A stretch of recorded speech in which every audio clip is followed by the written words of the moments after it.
see your perfect imperfections. Don't hide from bad feeling, 'cause they just want your words. I won't let them take me. No, I won't let them break me. No one on this earth can bring me down. Now I'm standing tall. I won't ever fall. Concentrate on the tightrope. The hope that you make it through to the other side. Be who you want to be. Who do you want to be? Be who you want to be. Who do you want to be? Be who you want to be. Who do you want to be? Be who you want to be. Who do you want to be? Let them see your perfect imperfections. Don't hide from bad feeling, 'cause they just want your words, words, words, words, words,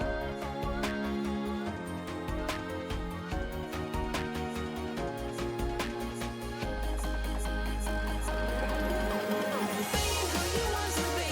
Who do you want to be? Be who you want to be. Who do you want to be? Be who you want to be. Who do you want to be? Be who you want to be. Who do you want to be? Now I'm standing tall. I won't ever fall.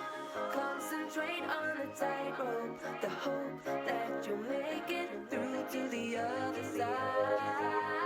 Be who you want to be. Who do you want to be? Be who you want to be. Who do you want to be? Be who you want to be. Who do you want to be? Be who you want to be. Who do you want to be? Be who you want to be. Who do you want to be?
He walks alone, he wanders into the night, searching for some meaning to explain what he's feeling. She walks alone, she shelters far from the light. She's seeking validation.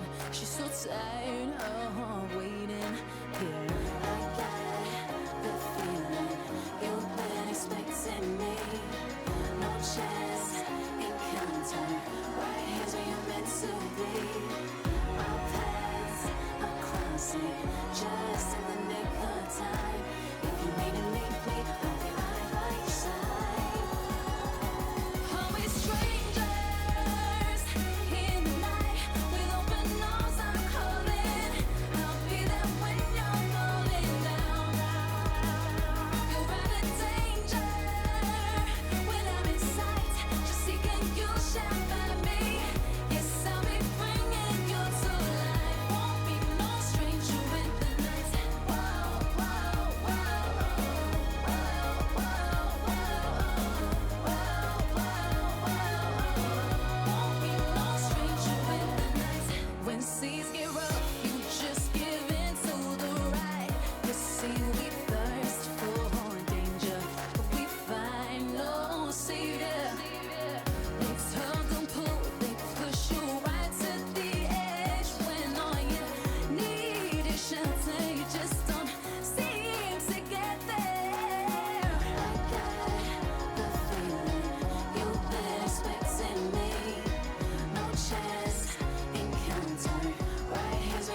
Put your best shoes on to see what it's all about. What you're never gonna lose on. Yeah, you make me wanna shout out. We're traveling double quick, like a rocket to the moon. Systematic, I'm automatic, cold static. Everybody's a fanatic.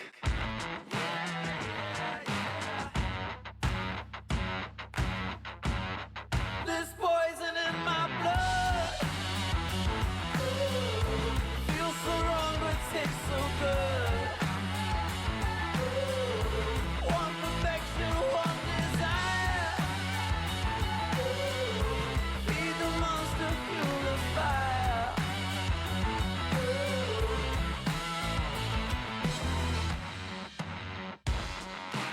Seven-seater jet plane, hot in the sky. Everybody's looking at us, all know why.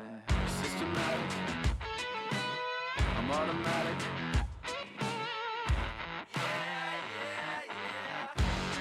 You can pin disaster on me, I'll do the time. You can try all night to wrong me, but I'm bad by design.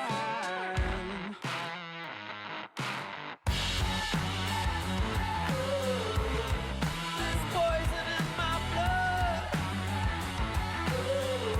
Feels so wrong but tastes so good. One perfection, one desire. Yeah. I've got a special secret. Don't waste your time on me. If you can swear to keep it, I might just let you see.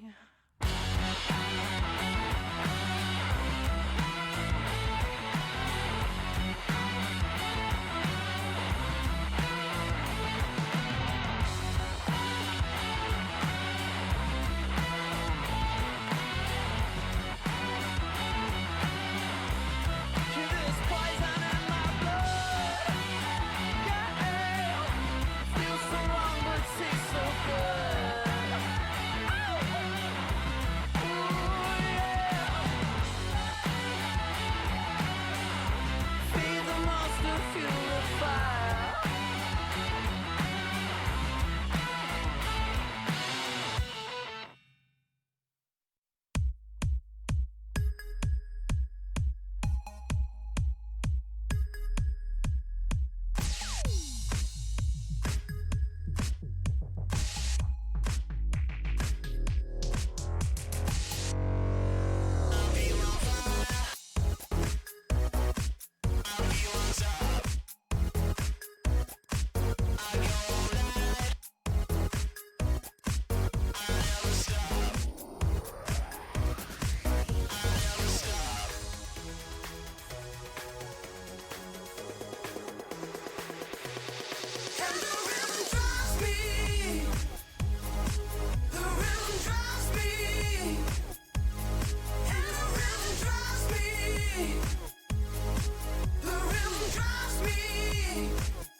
我觉得我们第一周的表现的话，就是打得不够嗨，没睡醒的样子。首先第一场赢了JDG嘛，问题暴露的还蛮多的，是会有一些不稳定性。我觉得我们队和老干爹队都喜欢打架，老干爹的上单挺强的，我会叫我们打野来帮了他。 라인전은 무조건 거의 이길 거라고 보는데 문제는 정글이 와가지고 깽판을 치는 건데 공격적으로 하지 않고 방어적으로 해야죠. 최대한 안 죽는 식으로.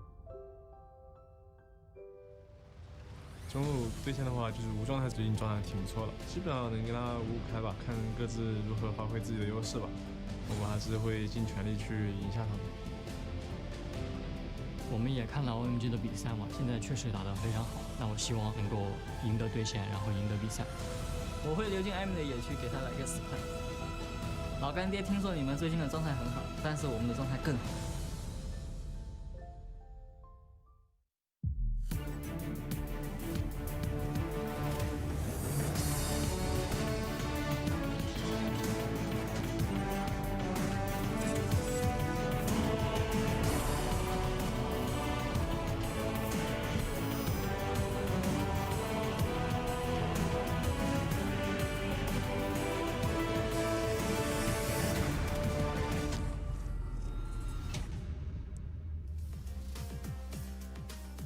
Hello, everyone, and welcome back to day number 4 of week 2 of the LPL Summer Split. The arena in Shanghai is filling up as we get ready for our games happening later on today, and it looks to be quite a doozy as we get to see some big titles in Group B, clashing heads and finally locking horns. Our first matchup of the day, Cool and the rest of LGD taking on Cool's former allies in OMG, and you can see them getting ready in their practice rooms right now as they get ready for that matchup later on. My name's Dom Romer. Joining me on the desk is Indiana Frostgear in Black and Zach Rusty Pie.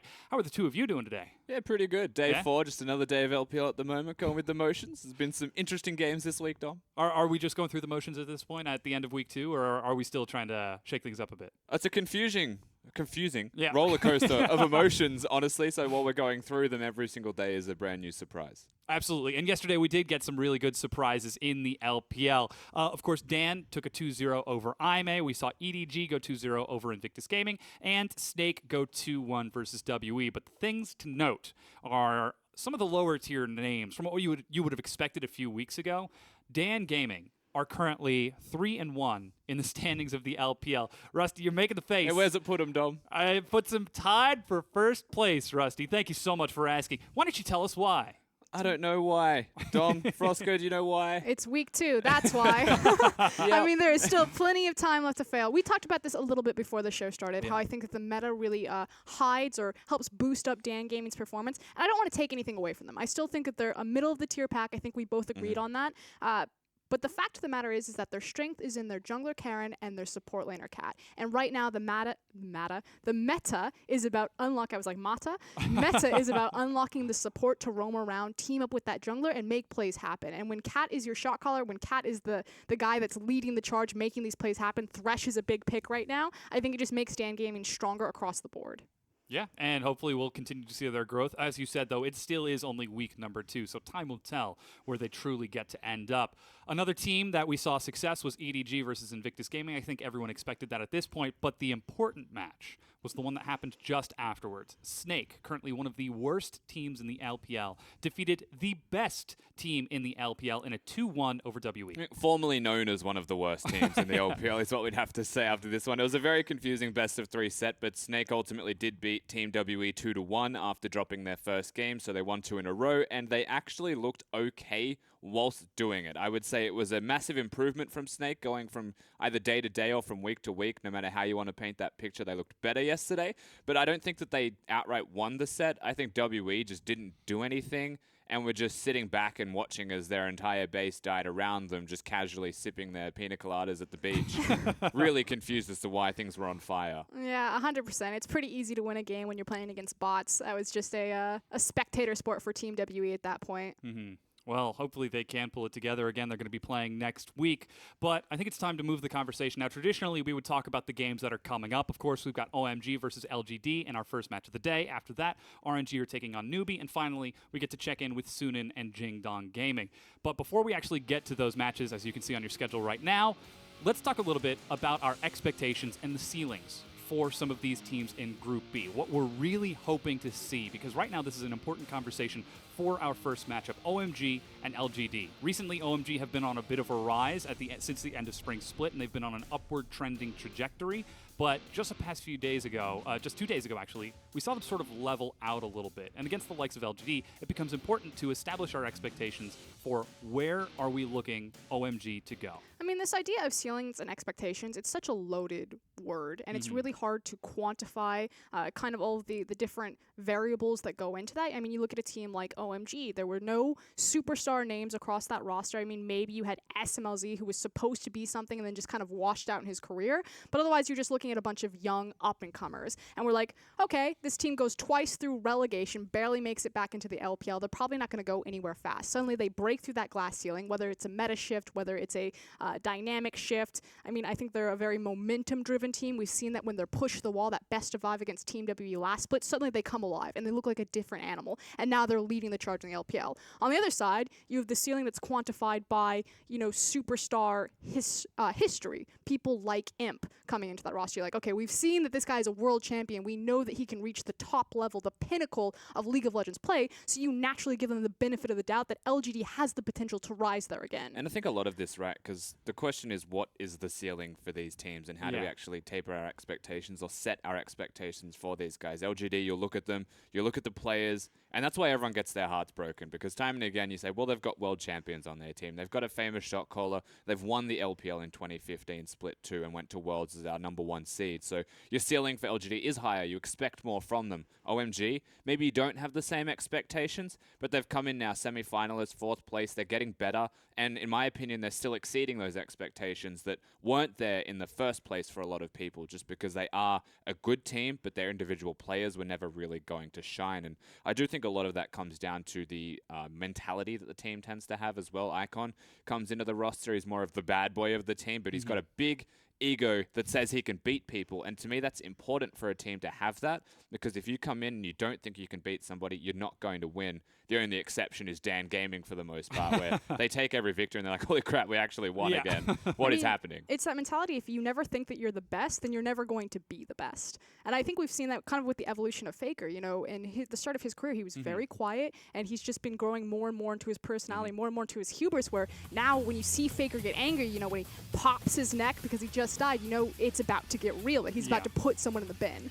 That emotional perspective is so very important to maintain over the course of this. It's something that we're going to look for OMG to actually pull together in this matchup because, again, they are taking on their own former mid laner in Cool, who has actually spoken to reaching his ceiling during his time on OMG and has since departing the team seen success past that. I want to rephrase this. I don't think this is OMG taking on Cool. I think this is Cool taking on OMG because ultimately he's the one who left the team. He was the one who decided that, you know, they've brought an icon, they have more faith in him, I'm losing more time on the field. He jumps to NewBee, and then he jumps to LGD, and this is kind of like his last chance. And don't be fooled. They are still very friendly. Cool is on good terms with Icon. They joke around a lot. You can obviously see that there's like little brother, big brother kind of dynamic there. But there is pride on the line, there is ego on the line, and they have said it in interviews. Whoever loses here, it will be awkward. Yeah, however, we're going to run through the rosters real quick. You can see it's OMG, Xiyoung, Jieko starting in the jungle, Icon in the mid lane with SMLZ, and 5 in the bottom lane. You know, say what you will, if the big brother's gone to war and joined LGD, you still want to beat your brother when it comes to any kind of competition. Absolutely. And across from them, it is going to be LGD Jinwoo in the top lane, Amy in jungle, Cool in that mid lane, and Imp and PYL and support and ADC. So it is going to be a bit of an exciting wrestling match between these two brothers. And speaking towards those ceilings a little bit more, we mentioned the fact that LGD traditionally have higher expectations because of their performance in 2015 and the fact that they are still retaining those two core members of Imp and PYL. However, they are consistently one of the least consistent teams in the LPL. They will go a week and smash their opponents 2-0, and then the next week they will play the worst teams in the league and get demolished 0-2 themselves. Which is why I think it's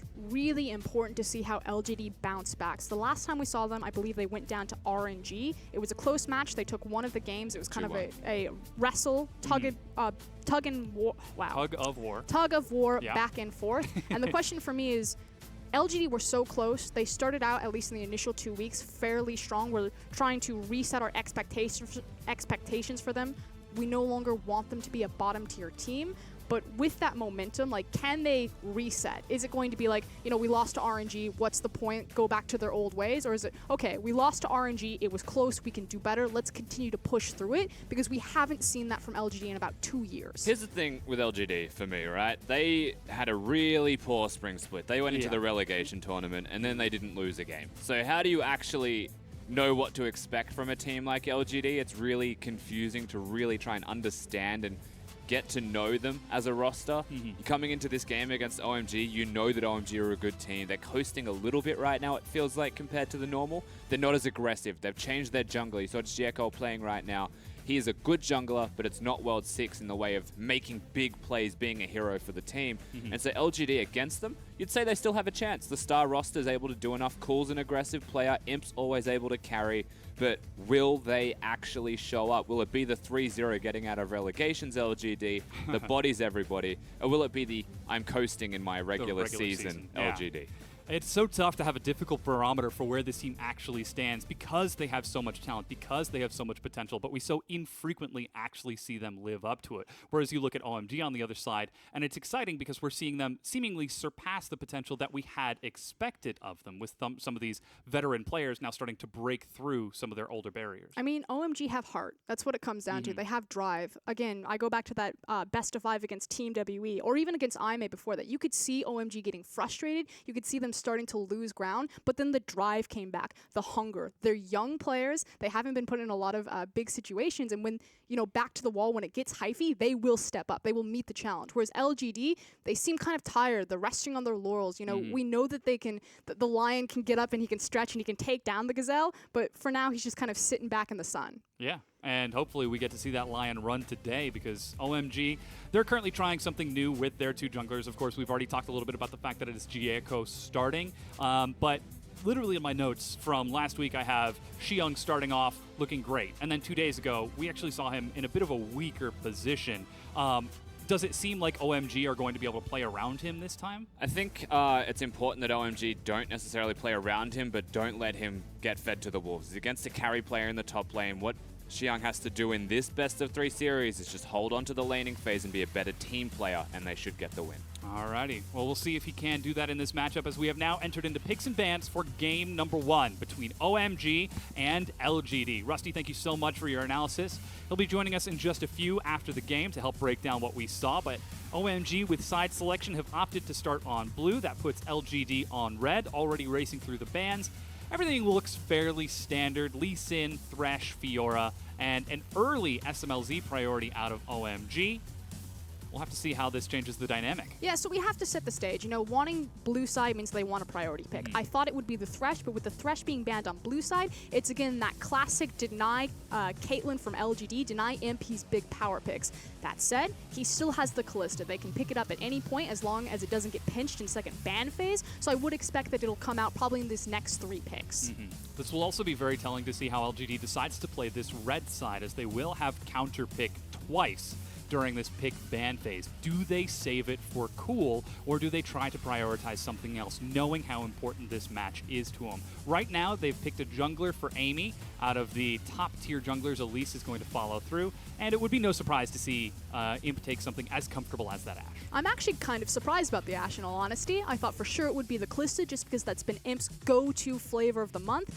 The LPL team's been quite vocal that they think Kalista wins every single matchup there, and LGD's bot lane between an Imp and PYL are very kill-oriented. They're very much showmanship before all else, and they will take it to you. So the fact that they're prioritizing more of a team play, looking for more of a pick composition, signifies a bit of a change in LGD. You know, maybe we're moving back towards those 2015 5v5 days, as opposed to just the raw superstar talent on the roster. Yeah, one of the best experiences of my LPL career was watching Imp go 1v1 with Deft in the semifinals of the 2015 Summer LPL split. That was absolutely amazing to watch. However, we're going to see Imp versus SMLZ this time around. Maybe not quite as high caliber, and it has been a few years, but still very talented players in their own right. And Cool is actually going to get counterpick, but on first round of the draft, he gets Orianna to answer Icon's Kassadin. And he had the option to go for the Cassiopeia, so that's important there. Also, the fact that Icon, as arrogant as ever, is looking for the blind pick Kassadin. We have seen other mid laners punished in the past. In fact, Icon, the last time we saw him, punished a blind pick Kassadin himself.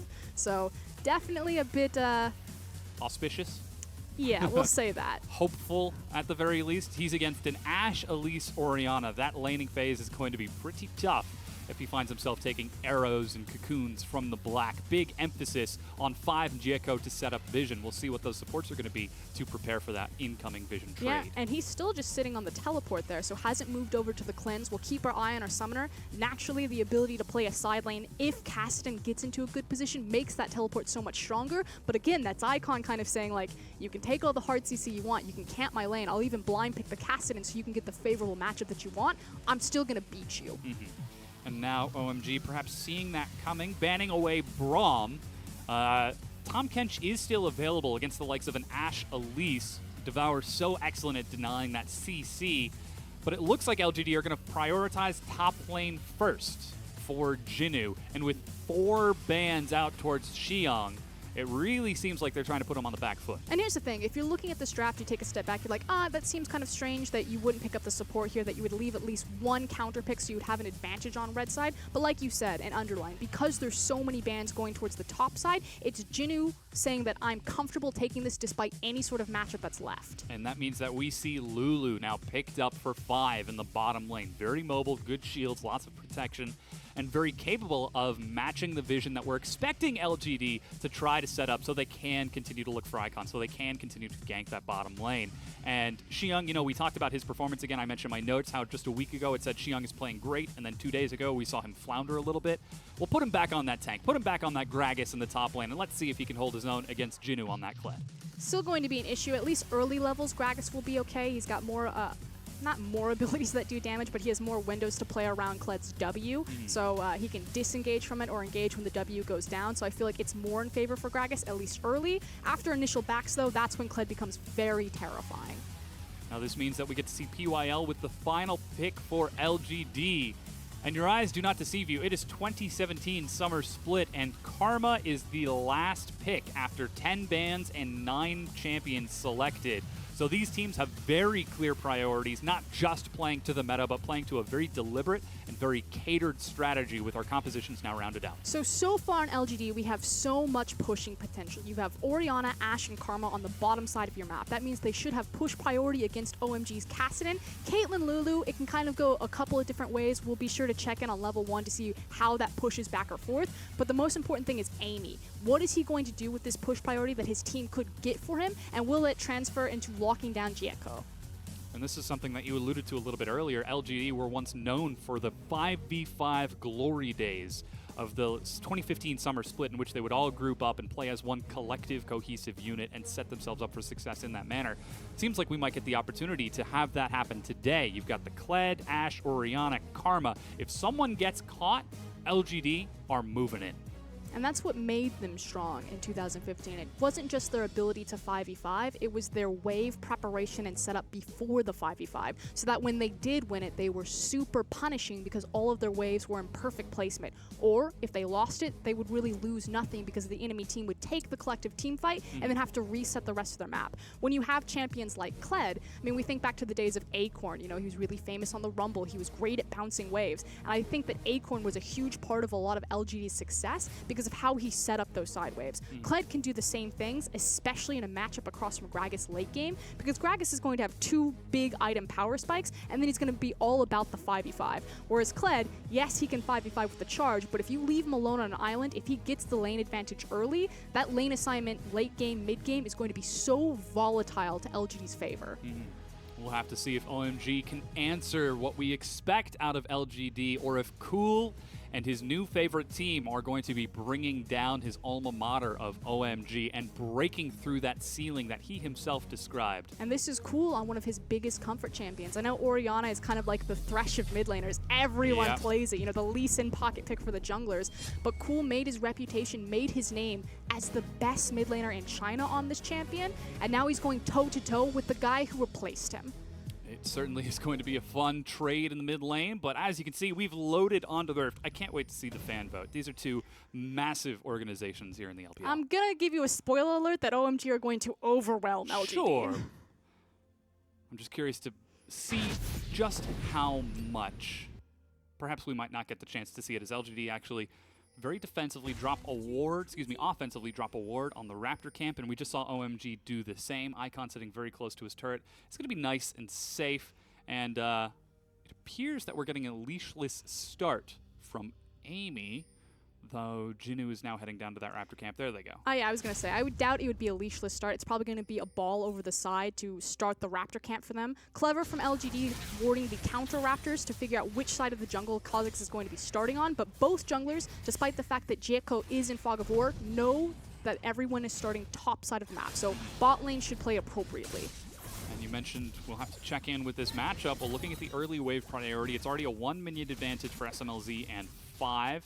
And now they're starting to push that just a little bit more. I mean, the thing about Ashe, you know, kind of before Jinx made her way onto the scene in some niche areas, is that she's one of the few AD carries that can compete with Caitlyn's wave clear. Now, SMLZ and 5 did win it in this instance, but Ashe is never going to be counted out due to her volley. And then when she has Karma sitting next to her, this is going to constantly go back and forth. Yeah, and again, with the Dorian shield meta in the bottom lane, it's so very easy to just take those hits and regenerate the additional health on the way back from that. So while the wave is temporarily pushed in for Imp and PYL, you can already see Amy's making his way down towards this side of the map. As PYL gets chunked out to sub 100 HP, SMLZ is going to be the one who walks into River for a very early ward that immediately spots Amy. And the difference here is the fact that PYL is not connecting with his skill shots where 5 is, making sure that he's using his help picks to position the Q and then connecting with Glitterlance, whereas PYL is kind of whiffing or prioritizing his Q on the minion camp as opposed to trading health with Lulu. And it's put them in this situation here. Perhaps that could speak to the mentality of these teams coming into this game, as there's the fan vote. It is fairly close, but still favoring OMG as you predicted. In what world is 61 to 39 fairly close? In a world where we traditionally see 78 to 32, or excuse me, 22. As Jieko ganks Cool, already trying to upset that mid lane, burns the flash and the ghost. Icon says, thank you very much. Please Yeah. come again. And that's on a back foot for Cool now because the wave's also not in a favorable position here. Cassidy just gets sit back, has his flash, has his TP, and now Cool has to overextend. So he's going to be sacrificing a lot of creeps there, forced to take an early back. We'll take a peek on what he buys, but I don't think it's going to be great. Yeah, 13 creeps. Second Doran's ring, yep. Control ward if he has enough, unless he just goes straight for the sustain. I mean, it's such an early back, he's going to get There a he single goes. pot, so it doesn't even get the refillable. Yeah, it's not very happy. Now we can see PUIL starting to burn through that mana and trade a bit more with 5 and SMLZ. Looking at the potions, it's still fairly even down in this bottom lane, as Imp is now using that volley to push back, and 5 takes just a bit of a hit out of PUIL. So Junglers are still hanging out on the side of the map. PUL's figured it out though. He's like, I'm not going to waste my mana on the creeps. Kate or Ash can do that for me. I'm going to waste my mana on Lulu. Ward over the wall, spots Jeko as Amy perhaps could look towards that mid lane. PYL with no mana whatsoever. And Amy will sneak past the vision of Jeko and Icon. He spawned top of the ward. Flash, that's the red buff slow. Volatile Spiderling, Cocoon lands. Do they dive this? They do. That's first blood for Amy. Great use of Amy there to hold his cocoon. You could even see him try to fake out Cassidy, even though he'd already burned his flash by using the W. Means that he connects with the E, and it's a very easy first blood. And now, without a flash of his own, that mid lane pressure that Cool was feeling gets completely reset. Though it is still a better buy for Icon. Look at the greed on that blasting wand. Not going for the catalyst, not going for the refillable. This man is in it to win it. Does have a control ward though, and a lot of vision flanked onto his side, so he feels confident being that far forward. Close to level 6, which means that missing flash isn't going to mean as much against him. However, he's still got a few waves before he gets there. Now with the junglers resetting, Jeko shows himself up top. Just getting some vision onto that side of the map in the event that he can tilt that matchup for Xiang up top. And OMG, they've been seeing a lot of success lately by focusing on Icon and his jungler synergy. Well, so far that paid off with the first gank burning 2 summoner spells, but the wards were not enough to keep his mid laner safe. Now we're seeing Jeko play towards that top side as SMLZ and 5 are left on an island against Imp and PYL. And it's still going pretty even in CS, so SMLZ is managing to hold his own. Completely fine, but we'll see if Amy changes the dynamic there, as he's constantly hovering around the bottom side of the map. You know, peeks his head mid, but mostly been focused here. Ooh, and 5 gets really low as a cask. Forces Jinnu back. He's got no teleport, and now he's got no Skarl. So a quick level advantage for Xiang as Amy once again shows himself mid just to clear out this vision, contest OMG. And we're seeing the focus of these teams, as you mentioned. LGD looking towards that bottom side, getting wards on Krugs, getting wards on Raptors, clearing out the vision from Icon. Whereas OMG still prioritizing that top side of the map, keeping an eye on Jinnu, keeping an eye on Cool. And we might see a dive potentially. Needs to be very careful. Jeko looking for Jinnu. Still no Skarl, but he does have Flash. There is no cask, however, for Xiang. He's got his triple Doran's ring build. So trying to get the most bang for his buck out of this early game before Jinnu gets his wave clear item in Tiamat and can compete with Gragas' wave clear. So this should be a bit of a tell for Jinnu if he sees that wave come in. Amy now looks for SMLZ. The Cocoon leads the 90 caliber. That's a lot of burst, but SMLZ holds on to both summoners. I don't know that they'll be able to break this turret, but they now have chunked SMLZ away. This is actually super greedy between SMLZ and 5 that they're not harmonizing their backs together. So the reason why that dive was almost possible is because 5 overstayed his welcome. You know, he was 10% HP. He's forced to take the back. That leaves Caitlyn sitting at the tower with a big wave collecting, dive potential from Elise. And now as 5 gets back into the lane, SMLZ is low health. Now you would think that they'd just sit here, grab the wave, and then make their back, but this now opens up space for where does 5 go? What is he supposed to do on the map right now? Flash cask! And Jinnu goes down. Jeko is not asking that question as he finds an answer. Levels up in the lane. Just to send a message.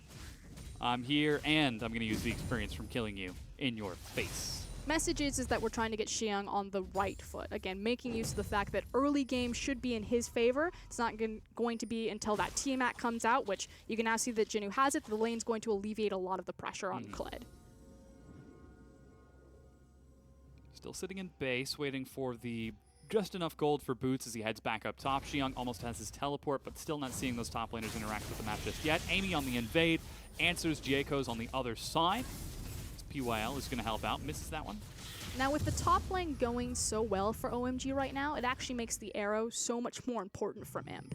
So they naturally want to play to the bottom side because you do have that big hard CC, but if they don't immediately kill someone off of the back of that arrow, it hits the perfect target, then the extended 5v5 bottom with Xiang and Jinnu becomes that much more dangerous for LGD. So it's kind of like a quick hit and get out. And LGD's team does have a lot of speed if they manage to find the target, but it certainly is going to be difficult as Imp going for his Bilgewater Cutlass into Blade of the Ruined King. We're seeing SMLZ go for the standard. BF Sword into attack speed. Classic turret pushing Caitlyn. I think it actually makes the #1 target 5 as opposed to SMLZ because you want to try to kill the Lulu before the Wild Growth comes out. So if you can CC lock her or just burst her out, I think that's where you find victory, if we go bottom. Yes. There's also the possibility of what Jinnu's doing, which is cheating mid lane and looking at Icon. Well, you can see OMG have identified that bottom could be an issue. They have got control wards all across this bottom side of the map. And while there is deep vision from LGD, there's still no teleport from Jinnu, which means any movement from LGD would have to be through those control wards until they get cleared out. And even in this, Amy walking down towards the bottom lane, he's going to walk on top of a very close ward. And a very good TP ward, which Xiang does have his TP. Jinnu's is now just back up, but this is what we said. We knew that it was going to be a play bottom lane. It's now a matter of can LGD execute on it fast enough before top gets involved. We've got both teleports ready from both Jinnu and Xiang as Imp starts to press forward. He's got the arrow ready. Amy still spotted in that vision as he ducks into river. He's got no idea that Jieko is there, but now he should see this. There we go. That's the flash. Teleport from Icon as it's going to be answered. That's heal onto Imp. They're going to try to burst Icon down as Imp goes low and gets knocked down by the headshot. Jinnu joins the fight just to lose Scarl as he's forced to back away to safety. Meanwhile, Cool is making his way down here. He's got Shockwave in his level 9, but he was spotted out minutes earlier on his trek down there. And now he's in enemy territory with no backup. And unfortunately doesn't have the confidence to flash forward, look for any sort of assassination with Shockwave because of where Xiang's placed of all things. Doesn't have any follow-up, knows that even if he found one, that the Gragas would quickly collapse on. I was like, cool, don't do it. I know you're hungry, but you're not starving. And OMG set up the vision in advance. They see the play coming and react before LGD can with a teleport from both Icon and Xiang, creating a 5 versus 4 advantage. However, missed back timings means that Amy and PYL get the opportunity to shove this turret in classic Elise. Skittering Frenzy breaks turret so quick. First brick LGD. And you can see that Imp has already made a rotation mid lane. Doesn't have his arrow, however, so I think he's just going to pop his head here before Cool gets kicked out to one of these side lanes. Cool's currently trying to clear out the control ward from 5, but Jieko in 5 shows up. He feels confident because he still has a major cooldown, whereas most of the other major cooldowns were burned in the skirmish mid lane. Now, naturally, he's looking across from a Kassadin, but the target that he really wanted to find was the support. He wanted to catch 5 moving in without his flash and without his wild growth. And now we see OMG following up on that momentum as they bring themselves down towards that Infernal Dragon. They've got wards all over this side of the map. 5 and Jieko have been so instrumental in maintaining vision for this team, and they continue to press that. And this is the extended trade. So while Amy did stay longer to get the bottom lane tower, it did mean that by the time OMG got back on the map, they knew that Amy would be making his reset. Ooh, they might try to dive Cool here. Command attack. Ace in the hole, and Glitterlance chip him down to about 3/4, but Icon's down here as well. He shows himself. Cool is under the turret. Flash! Shockwave! Cool solo kills 5. 1 versus 4. Yeah, but he is still in trouble. This is fish in a barrel right now. What's your fancy footwork? He looks for SMLZ, who takes the first hit. They swap aggro. Excellent juggle from OMG as they put Cool in the bin. So was it worth it, Cool? In the end, I don't think it is, but maybe he feels happy. So here's the trade. Now, bottom tier 1 is being answered by OMG using this momentum forward. You could see that Imp was trying to pressure mid lane but couldn't break through Xiang. And with enough health on that top turret, that means that LGD instead turned towards the Rift Herald, which has now been spotted by Xiang. He's got the explosive cask, though Amy is Elise with his Venomous Bite and Smite. But Icon is not in position to help them here, so this is why it's going to be a free Rift Herald for LGD. He's going to pick it up. Amy, you gotta actually stand there. There you go. I can't quite. Doesn't want to be too careful there. And now it's dead even in gold, just about even in kills. We've got Rift Herald on LGD for the next 4 minutes. And it's been so interesting to see how these teams have been setting up vision in advance for these extended plays, looking for the Infernal Dragon, looking for the dive onto Cool. But now it's about where the Rift Herald will be used. Now, we've seen time and time again in the LPL that when there's a Kassadin mid, the Rift Herald more often than not will go mid, but it's especially punishing across from this guy because he doesn't have any wave clear built in. I think it's even worse then because you're also against an Ashe. So if LGD position the Rift Herald mid, force all of OMG to, you know, get behind it and try to contest it, you throw an arrow, you throw a shockwave, if they're standing on the tower and those two forms of abilities connect, someone's dead. And with all of that crowd control, we can see OMG setting up a lot of defensive wards around that mid lane, but LGD have an aggressive line of their own. Here's Rift Herald being broken open. And here comes the shockwave. So the wave was prepped bottom from Cool, so he now gets to move over here. And again, they know that OMG are all going to be stacked under this tower. Look for the arrow, look for the shockwave. They're bringing Jinu as well. This is classic LGD. Look at the damage onto the turret. Icon on the side. They're still holding onto the cooldowns. Imp is backing out of Fog of War, so what he's doing is he's disappearing so they can't see it, so they have less time to react to the arrow. Ultimately, they don't pull the trigger on it, but still have these massive cooldowns to continue to move around the map. And with that, they break down the mid-tier 1, so turret advantage back in LGD's favor as they move in, just taking everything they can. Jaco, with the Void Assault Smite, steals back his own blue buff. Maybe trying to get a little bit too lucky by taking that Gromp as well, but now it looks like Jinu is trying to hunt down Xiang in the top lane. They should see this coming, unless perhaps they're hunting down Jaco. The Cocoon misses, though. This is, again, very selfish back timings from OMG. 5 and SMLZ, your primary culprits, again, backing at inopportune times. This leaves Xiang exposed. He's got Teleport, Cask, and Flash. Cool catches the minion wave, and even tanks a few hits before Jinu can bring that in. And by the grace of LGD, he is allowed to survive. I disagree with this, and it's unfortunate because OMG are going to be rewarded for kind of their greedy backs. Like, I understand why you want to back there. You want to hit your big item points on Caitlyn. You know, SMLZ, he's been farming very well. Still doesn't have the Infinity Edge, but feeling more confident with things like the Zeal. But if LGD had burned the arrow, if they had burned the shockwave, if they had connected their core pieces of CC, which they chose not to throw, Xiang is dead. But because he doesn't die, OMG are like, oh, it's fine to take a greedy back here. Whereas a better team would have punished that. And again, this speaks towards the ceilings that we were talking about beforehand. LGD seems like they're still trying to find where they fit on their spectrum. Certainly their ceiling is higher, but where they actually land on that spectrum, it's a bit more variety, a bit more up and down. So far, they're keeping even with OMG, though. Normally, you could see, or you wouldn't punish players for not burning their cooldowns in an instance because you're like, oh, you know, Dragon's about to come out, or some other objective that they think is worth more, where the CC is more guaranteed to hit. But in this instance, you know, Dragon is still 2 minutes away. There's no skirmishing over Rift Herald. It's already gone down. No wave is prepped for the tower, so it's just about resetting map. That I think there's no reason not to throw the arrow and the shockwave in that instance. Makes sense. If you do hit him, you kill him, you get a free tower. Yeah. If you don't, you're going to reset the map anyway, so nothing lost. It certainly makes sense, but it looks like perhaps LGD playing the more patient and intelligent game this time around. I can't believe I just used those words in the same sentence. Patient and intelligent. With LGD, yeah, it just feels funny in your mouth when you say it out loud. Don't necessarily think I agree. I'll definitely give them patient. Sure.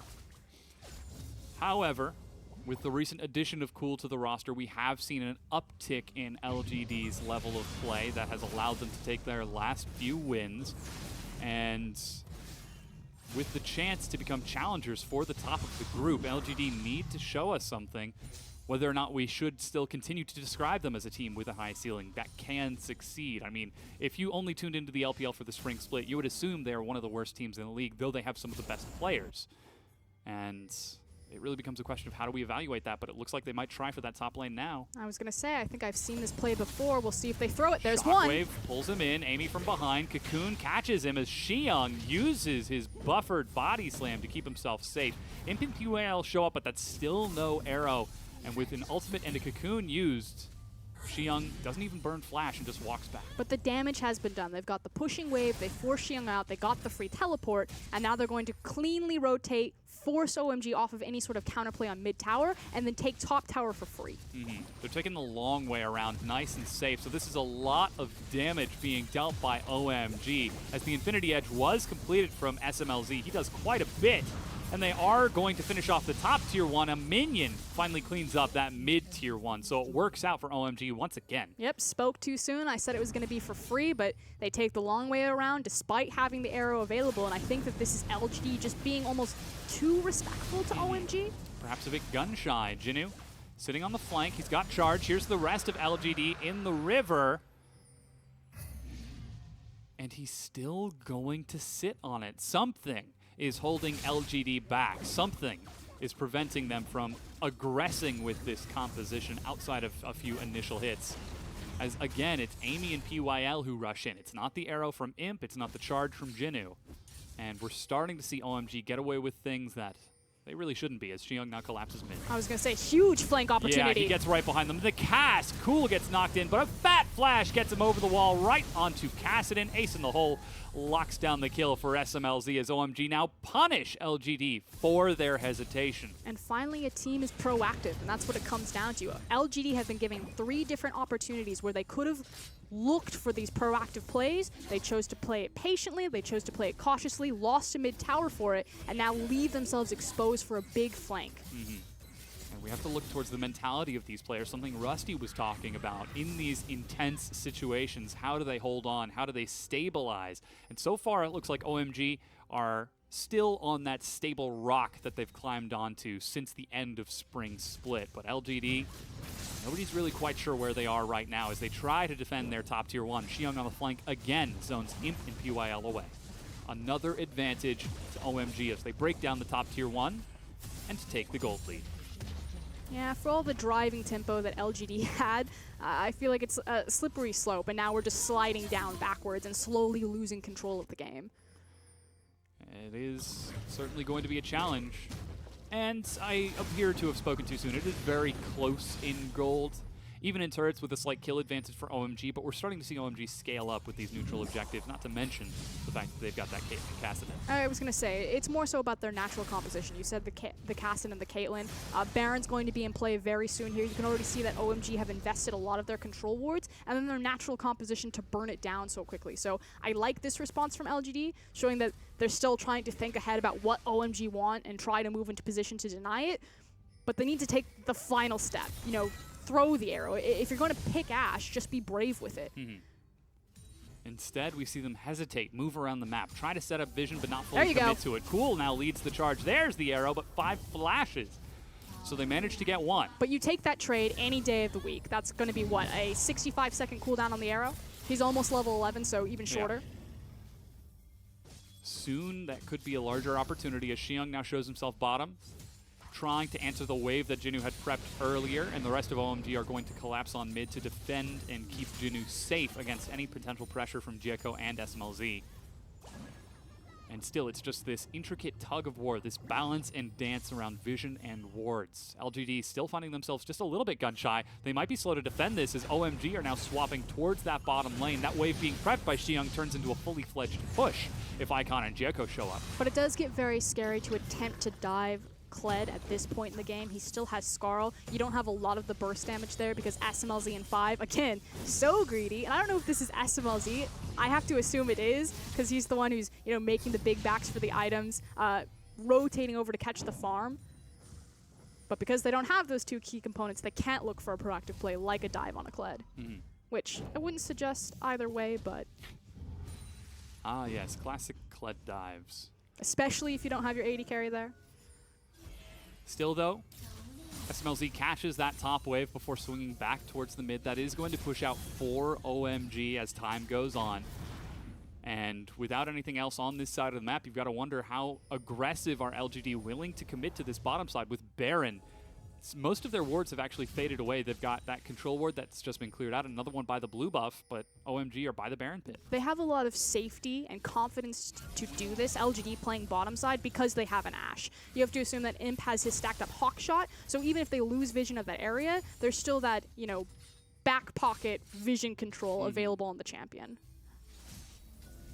And lots of communication via pings as LGD trying to clear out these wards from OMG, fight out that vision, make these picks easier to find. But OMG now are the ones who are a step ahead, starting to move faster around the map. 1-3-1 with both teleports from Xiong and Icon, and another recall out of SMLZ. things are starting to look a little bit scary for LGD as the Lich Bane is very close to being done for Icon, whereas Cool's still working towards his Leandris. The Kassadin is always going to be a question mark, and we'll see how LGD actually combat it, especially when he starts unlocking himself to those side lanes. The big worry point, though, for me is still Xiang. He's very strong right now on the Gragas. He's got his big 2 items, and Kled's still just waiting to ramp off. So what should be a very favored Kled 1v1 eventually is still, I'm not going to say even, but slow. Yeah. Icon looking for Cool in the top lane. That wave pushes in, but with the safety of that Kassadin, even without Flash, Icon feels plenty comfortable pushing in past that tier 1 to contest Cool and keep him locked down. And what this does for LGD is it forces them into a position where we're just trading waves. We're just throwing gold back and forth, and both teams do have options late game. But you have to think that this favors OMG, or it seems to favor OMG because of the Caitlyn Kassadin. And they just seem to be moving with much more confidence around the map. So we'll see if the teams contest for the big 5v5 at Dragon. But if that team fight goes south for either party, it's a free Baron and possibly the game. Already you can see Cool making his way down towards that Dragon Pit as the mountain spawns just in front of your screen. Amy's making his way down there as well, and LGD finally are going to aggressively pull the trigger, but OMG already, they are racing in with 3 members of their team and teleport on 2 more. We need to take stock about where the TP wards are, however. Icon can't get freely into the back line. All right, that's Dragon picked up by LGD. Teleport is going to be completed as Xiang shows up. Icon as well. The cask is ready. Imp is caught. He flashes over the wall. Amy dies to Icon. Arrow tags the tank in the front, and that's not going to help as Icon can't quite make his way over the wall. So they do get the Dragon, but at the cost of their jungler. And with Baron on the map, this could be scary. Yep, inside track, of course, to the Baron as well. We'll see what LGD can do. They do have teleport on Jinu, so someone could get there to try to stall it if OMG are feeling frisky. And it looks like they are. Yeah, Imp decides not to complete his recall with PYL. It's Cool and Jinu racing out of the base towards that Baron pit. And there's no blue trinket. I believe the Hawk shot was already used, so they're walking over to this blind.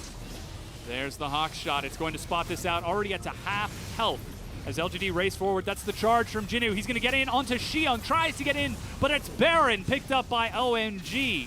As they leap forward, catching some crowd control, he's got to go through enemy lines to escape with his life and goes down, unable to succeed as OMG are slowly but surely pulling LGD apart. What once was a close game, like you said, has now been ripped open by OMG. They're firmly in the driver's seat, and they can take over and monopolize this game now. Not only that, but the Baron is so important for their ability to siege into Orianna and Ashe. So OMG, you're in the driver's seat, both hands on the wheel, now just step on the gas because you can't afford not to take towers with this. Orianna and Ashe can stall for days.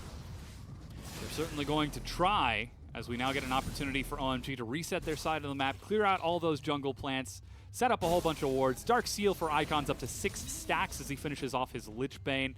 And now we'll start prepping that top wave. Teleport still ready for Xiang as he was able to walk into that previous fight.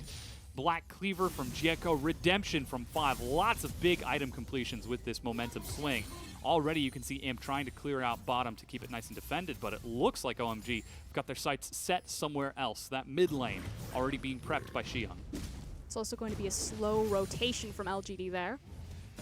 Oh man, they should have seen this coming, but they did not. Here goes the rapid fire cannon. Caitlyn breaking down a turret, already chunked down to half. Shockwave finds 2. The arrow again onto Xiang. They might just try to burn through the tank, but Redemption tops him back up. Icon going very far. Xiang with the cask, pins Imp, separates and annihilates him.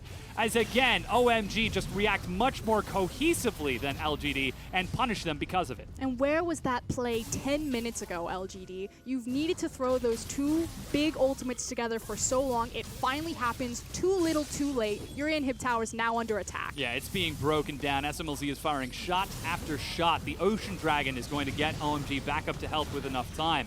As finally it gets broken in, Icon gets the kill onto Amy with some assistance from Jieko.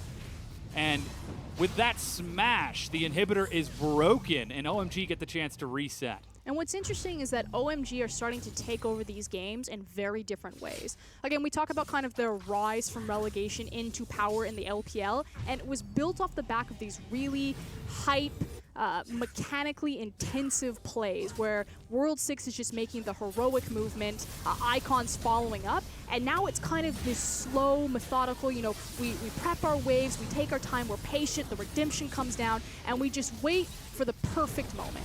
And you know, it's Xiang just simply throwing a cask, but the focus is all on the structures, all on the turrets, and not on the kills. And with that, they've still got Baron for a full minute. This focus allows them to maneuver themselves in such a way that they can pull LGD apart, who very clearly are lacking that focus, are lacking that sharpness and crispness of play. They picked the wrong place to plant their feet. They said, this is Mountain Dragon, this is what it's going to be, when they had, again, so many different opportunities to play aggressively in the early game. And now they're simply just going to get outscaled, and I feel like we said that Mountain Dragon could be the game decider, and I feel like it was. Yeah. SMLZ and Icon are doing more than enough to start chipping down that turret as SMLZ with his Warlords heals up as much as he can before getting back to work on that Tier 2 turret. Meanwhile, Xiang holding onto his teleport top. Jinu's already grouped up with the rest of his team, so there's no one to defend it. Shockwave is flashed by SMLZ again. The reaction to keep himself safe from any further follow-up. But it's only a minion wave from going down, and Baron's still on the extended duration for Jieko for this next wave as Xiang starts working on that top Tier 2.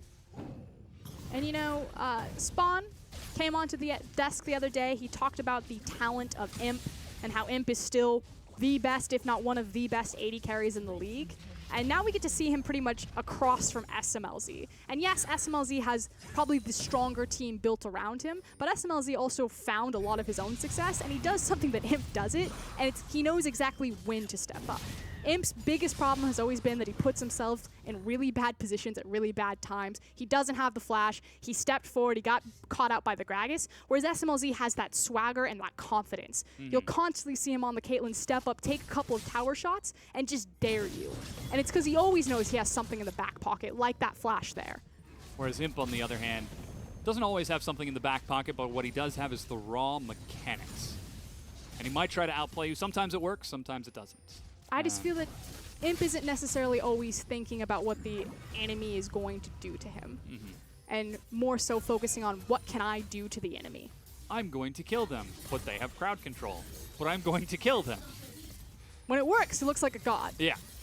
But when it doesn't, it looks like this. As they're now 7,000 gold behind, 31 minutes into the game, Ocean Dragon being cleaned up by OMG, and now only 2 minutes before that Baron respawns. With the base broken, and LGD scrambling to defend. Teleports back up for both Xiang and Icon. They are free to play this however they so choose. But LGD, they've got to pick composition, they've got to rush composition. Question is, can they plant their feet again? Will they get another opportunity before OMG try to break this game? It's also where they need to plant their feet, which is around the Baron. It will be spawning in 1 minute 20. Like you said, pick composition means they need to get vision control, and they know that OMG will want to walk it in. Again, it's a Kassadin comp. They need that as part of their blueprint to end the game. So if you know where they're going to be, try to go for the Miracle Cocoon. Try to get that cheeky arrow, but you need to get to this area first. Alrighty, Baron now up in 1 minute. We can see the swap from Cool as he heads towards mid lane, pushing out that bottom wave. And now Jinu's going to start backing up, still holding onto his teleport, perhaps looking like he might actually cover top. Actually, we've got 4 members of LGD heading towards this top side of the map. Perhaps they could be looking for the pick right here and right now. It's because they need their tank with them so they can freely check into this area to lay down the vision to get those important picks, which is why Jinu's there and not bottom. They've got plenty of wards behind OMG, who are now sieging this tier 2. Pings onto it from Jinu. He's got his teleport ready, but the wave is about to crash into the turret, and Imp will struggle to clear this against 5 members of OMG. They know that SMLZ's flash is down. Come on, when are you gonna do it, Jinu? When are they gonna plant their feet? Seems like not now. The tier 2 is broken, and Jinu backs up. The vision now starting to fade away as the timer runs out and OMG move forward. He's still standing there grouped with his team, holding onto the charge, but OMG are just so methodical. And they're just losing any shred of information that they had because they're losing more and more vision and more ground in the map.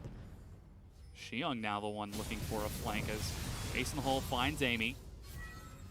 He's still able to hold on to that repel as Xiang now shows up to escort the rest of LGD away. Their inhib has come back. Yeah, and that's the good news here. So they're trying to call OMG's bluff by pulling them out of the Baron area to defend mid. They're 9,000 gold down now. it is going to be so difficult to fight them here unless they find a pick. But OMG, they're pulling LGD apart. It is a ruse on top of a ruse. As the Baron is being started up, here comes the charge from LGD trying to get in there. The arrow is going to tag SMLZ, but he heals up, and the redemption. Cask finds Amy, and that's Baron picked up by LGD. He goes up as Icon follows through. Jinu trying to tank, but because he didn't charge, he didn't have any momentum in this. They've lost their jungler. They've lost their top laner, despite the shockwave, despite the damage from him. It is OMG cleaning house with a quadra kill from SMLZ. And let's be honest, Dom, they lost everything and the game right there. And they probably lost it 10 minutes ago. OMG have just methodically ripped LGD apart, and they planted their feet too little, too late. This is the game.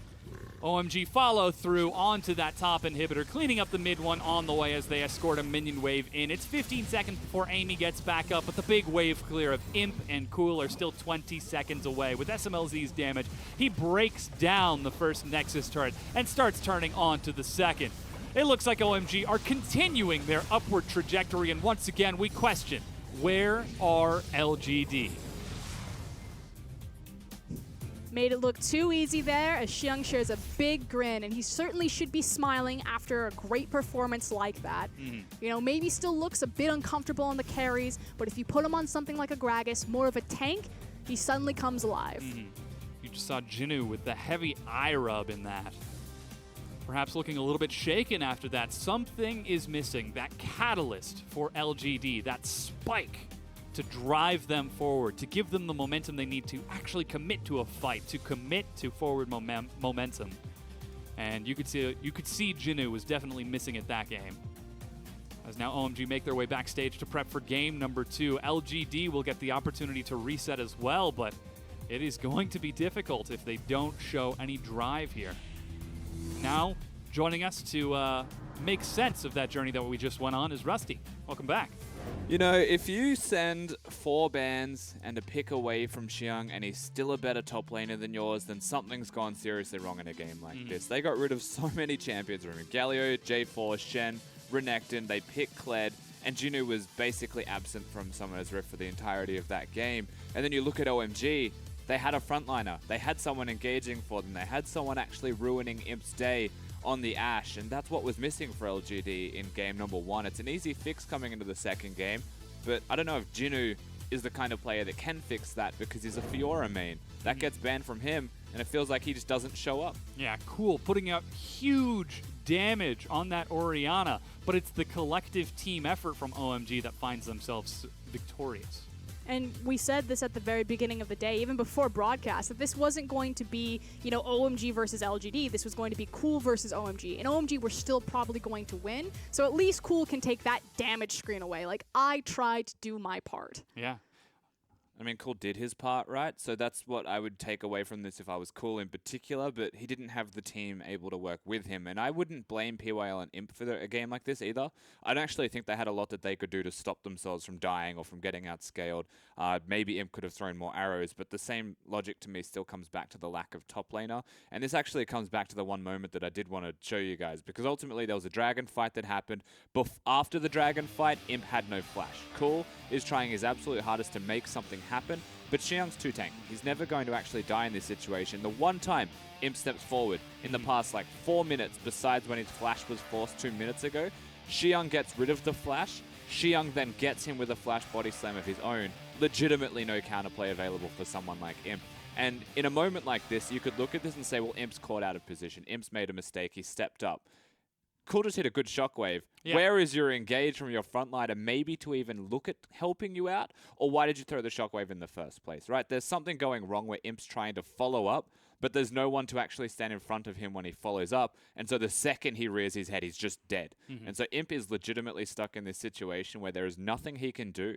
And the one time he tries, the game ends. Yeah, and this is where we get to come back to LGD being a team full of people who we know are good players at League of Legends, but as a team, something is fundamentally missing. Whereas you compare and contrast them to their opponents, OMG, they've just found that something that turns them into a good team, that turns them into a cohesive unit. Sure, they're still making mistakes, but such as looking for greedy backs from SMLZ and 5, but OMG are still trending upwards at the very least. But they're never punished for it. And I do agree with Rusty that Engage was missing, which is why I'm probably putting more responsibility on Imp just because he is the veteran player there, but I do agree. It should be Jinu, it should be the Kled, but if Kled's not going to do it, then you have to look at the Ash Arrow. And unfortunately, when they chose to use their engage, and this isn't just on Imp, this is also on Cool, it was gone already. The game had already been lost. There was a time in mid lane when they had the Herald, they broke the turret, so still a win for LGD as far as I'm concerned, but if they threatened to actually work with the Herald, they stepped forwards, they had the Ash Arrow, like Imp was out of vision to throw the arrow, but even if he was in vision hitting the turret, and they tried to get OMG to come up towards them, they still have more engaged threats when they have momentum on Summoner's Rift. So I think that LGD, they could have just been a little bit less cautious. Just actually take some aggressive decisions when they have their eye in on an opportunity, and things might have been drastically different for them in game number 1. But ultimately, you can see your MVP, he outscaled the entire team of LGD. Cool's replacement in the mid lane for OMG, Icon, stepping up huge on that blind pick Kassadin. We know he's been a huge source of inspiration for the team ever since his performance in playoffs, and it seems like the team is seeing more success because of it. I don't want to take anything away from Icon because he is a phenomenal player, and he's certainly grown into his own as one of the premier mid laners in the LPL, which is hard to do with how much talent we have there. You know, people like Rookie, like Cool, but Xiang, hello, that was total MVP for him. Everything that Icon got accomplished was set up by someone else. Even the initial mid lane gank that burned both the Flash and Ghost on Orianna that gave him so much control was set up by Jeko, his new jungler. So again, Icon finished it. The dominoes were set up. He flicked them down, but that was all Xiang for me. So then that brings us to the question that we were talking about beforehand. Does OMG continue to see success if they set Icon up in that mid lane, or do they prioritize other, I guess, lanes or styles? I mean, as far as I'm concerned, as long as Xiang is playing something that is a tank, you know, Jarvan, Renekton, very good champions that can be hybrids, I think they all work, but Xiang should be the one that actually sets it up every time. Yeah, well, I mean, he had a good performance in that game. We'll have to see if OMG can continue this momentum into game number 2. We're going to take a quick break while we get that ready for you. Don't go anywhere. We'll be right back.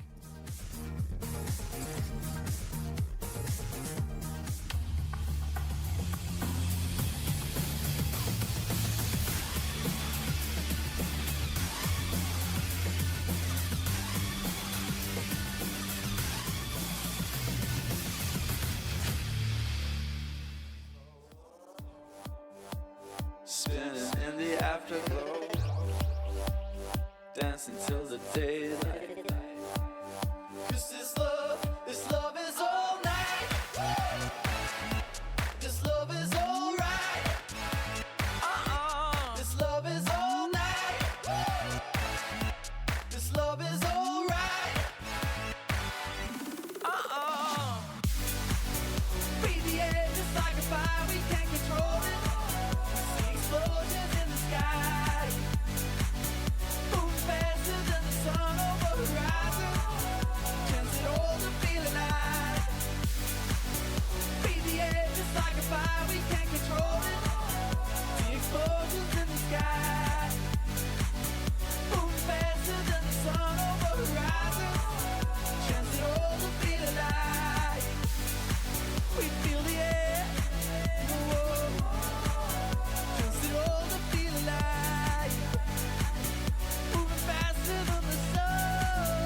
back, everyone. We're just about ready to get into game number 2 between OMG and LGD. A question of mid laners, Icon versus Cool, with Cool taking on his former opponents in OMG here. It seems like OMG have got the drive to continue their growth forward. And while it might have been a bit rocky 2 days ago, they're still getting away with things that they really shouldn't be against the likes of LGD with those greedy recalls, but are continuing to see success because they have that, I guess, intangible momentum forward. Oh, yeah, I would agree to that to an extent. It's like OMG are definitely changing up their style. They're maturing, they're evolving, and probably a better team could punish them because you can see some of those growing pains as they're figuring out, this new slower pace style, integrating a new jungler like Jeko. But I feel like OMG just across the board have more tools. Like, unfortunately, Cool's going into battle with a sword and half a shield, and Icon's going into battle with a machine gun, a sword, a machete, and He's a whip. got a tank. Exactly. Yeah, he's got a Jeep behind him. Yeah, there's a lot of things going right for OMG. And now we have to identify how can LGD turn this around. Rusty, we're talking a lot about player mentalities before coming into this. That's always been something of question for LGD because while they show up to play, they don't always show up to win. They looked a little bit distraught after the first game, at least a couple of them did when you saw the player cameras at the end of the game. Not always smiles and rainbows. And when you look at OMG, there was a moment in the game where Icon was having a smite battle with Jeko for a scuttle crab. Yeah. And then I looked at the player cams and they were laughing at each other because Icon won. Like, legitimately just having fun on Summoner's Rift. And that could be a big part of the difference here. You will see a smiling OMG come into game number 2, but you know that LGD are hungry. They always apologize when they lose, and they want to do better. But I wonder, like, at what point are they going to stop being hungry and just go back to not caring or not having that drive and that heart? How many hits can LGD take before they just stay down? They have never been the most resilient team. I mean, we saw them go off to Worlds, and they took 2 years to even, get back up on a knee. Yeah. I feel like they're barely standing now, and RNG with the first left hook, and OMG might be the right. And I'm just terrified that if they go down here, will they just decide, screw it? What's the point of even trying and just stay down? You know what would be a lot easier for OMG in game, for LGD rather in game number 2 is just to pick Have Twisted fun. Fate. Let Just Cool put go. Cool on Twisted Fate. If your bottom lane 2v2 is winning, then just dive it. Amy was Elise, like if you have an Elise, take it down there.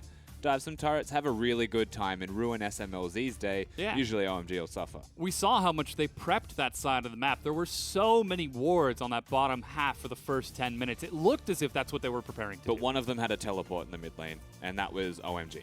So to actually execute on that dive is super challenging when you know your top laners aren't going to be able to come in because they can cancel each other out and they're focusing on hitting each other. So that's where the mid laners came into play. Yeah.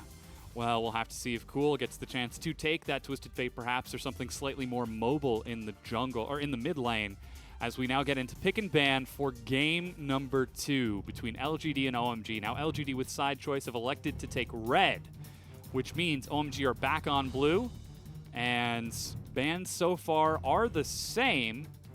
Galio before Zach this time from LGD, There with you go. Fiora and Lee Sin. So next up is going to be Thresh and Jarvan if we follow through the exact same thing. And then a priority pick of Caitlyn. Yeah, so there's the Jarvan, there's the Thresh, here's the Caitlyn. Do LGD think it's just a execution mistake? I mean, it definitely, watching that game as an analyst, you say you had all of the tools, but like you just described, Dom, they had all of these wards. They didn't necessarily have the teleport, but it was very clear what they wanted to do. But here you go, finally an adaptation.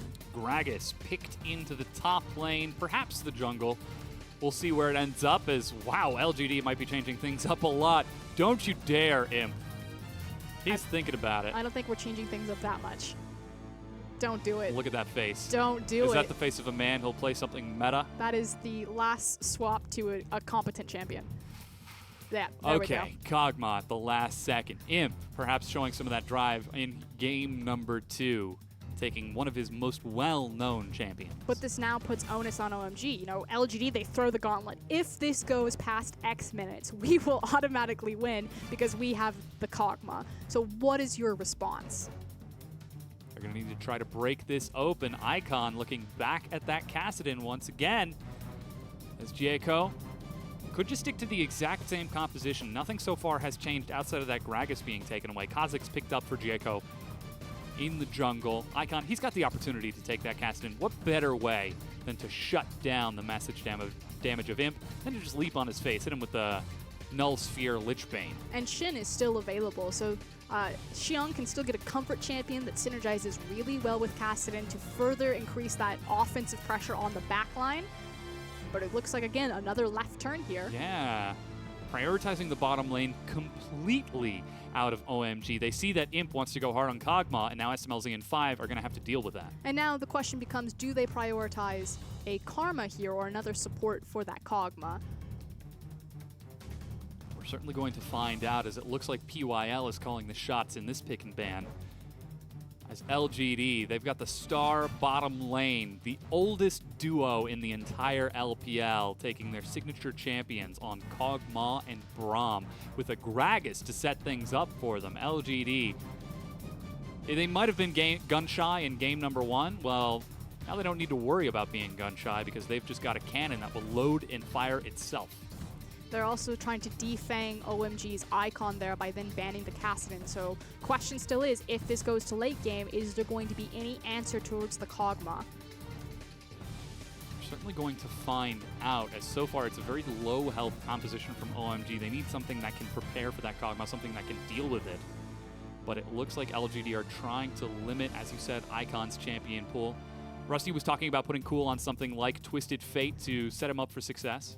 Let's be real, though. Icon's champion pool can never be limited or locked out. He can always look towards something like the Ahri, like the Echo. I like the fact that they respect Xiong continuously. They deny with the Gragas pick. They make sure he's not going to get a Shen. We'll see where else he can reach out to. Rumble is always a viable option across from Kog'Maw because he can reach that backline with the Equalizer, force Kog'Maw not just to sit still. With that Shen banned away, that leaves Renekton open for Xiong, and with Gragas locked in for LGD, that could be flexed in mid or excuse me, jungle or top. Cassiopeia banned away from Cool. He's still got his Orianna. And plenty more champions to pull from. Question is, what do they show? Do they show the Gragas flex or do they show mid lane? Looks like Cool taking LeBlanc, swapping over to Teleport. He's going to be taking it to Icon in this game too. Also, another revered champion from Cool's pool is his LeBlanc. He looked great on it the last time he was on NewBee, probably the only guy flexing on that team at the time. And I like the fact that he doesn't go back to the safety of Orianna. He steps forward. If we're going to play an assassin matchup, I'm going to meet you there. That's something that Icon was able to do during playoffs, where he put the whole team on his back, down 2 games against Aimee, and turned the whole series around off the back of his Ahri. And now, Cool, seeing his own former team under the direction of a new mid laner, perhaps could be inspired to step forward himself, as that Kled is now locked in. And you could very easily change up those names. The fact is you could say, Cool takes out his Ahri, hard carries the team, and turns the series around for OMG. I've seen that happen before. The only reason OMG made Worlds in 2014 was because Cool locked in Ahri, said, guys, hold my beer, and took him all the way. This, yeah. Well, now OMG round things out with some pretty long-range engage. Kled for the charge, and Bard for 5 in that bottom lane. Pretty good ways to get into the back line onto that Kog'Maw. Yeah, but speaking of style changes, you know, normally Icon sees an assassin matchup and he's going to go toe-to-toe with you. Maybe not feeling as confident because he doesn't have the Kassadin, maybe doesn't really want to take any of the matchups that LeBlanc has available and left. But he takes a further step back and he goes, I'm going to pull a Faker. I'm going to take the Lulu. You're never going to be able to burst me out of lane. I'm going to be the supportive style for SMLZ. So OMG continuing to evolve, not just in their executed strategy on the map, but also in their champion draft. As Icon on his Lulu, even going so far as to take Ignite into the teleport from Cool. He is calling Cool's bluff in this mid lane. And OMG, they're going to have to play really careful around this. If the game gets long enough, Imp is just going to be able to win it. But PYL and 5, you can see on your screen, they're going to start calling the shots in this matchup to pull their team together as coaches shake hands and we get ready for game number 2. A lot on the line here for Cool. Took his LeBlanc. It's now do or die for LGD. We've talked about momentum. We've talked about how many times can LGD continue to get up and have fight left in them. Well, they're certainly fighting now. Jinnu gets to take his Renekton in the top lane. Not Fiora, but at least it's close. It's a little bit more bruiser than that Kled was in game number 1.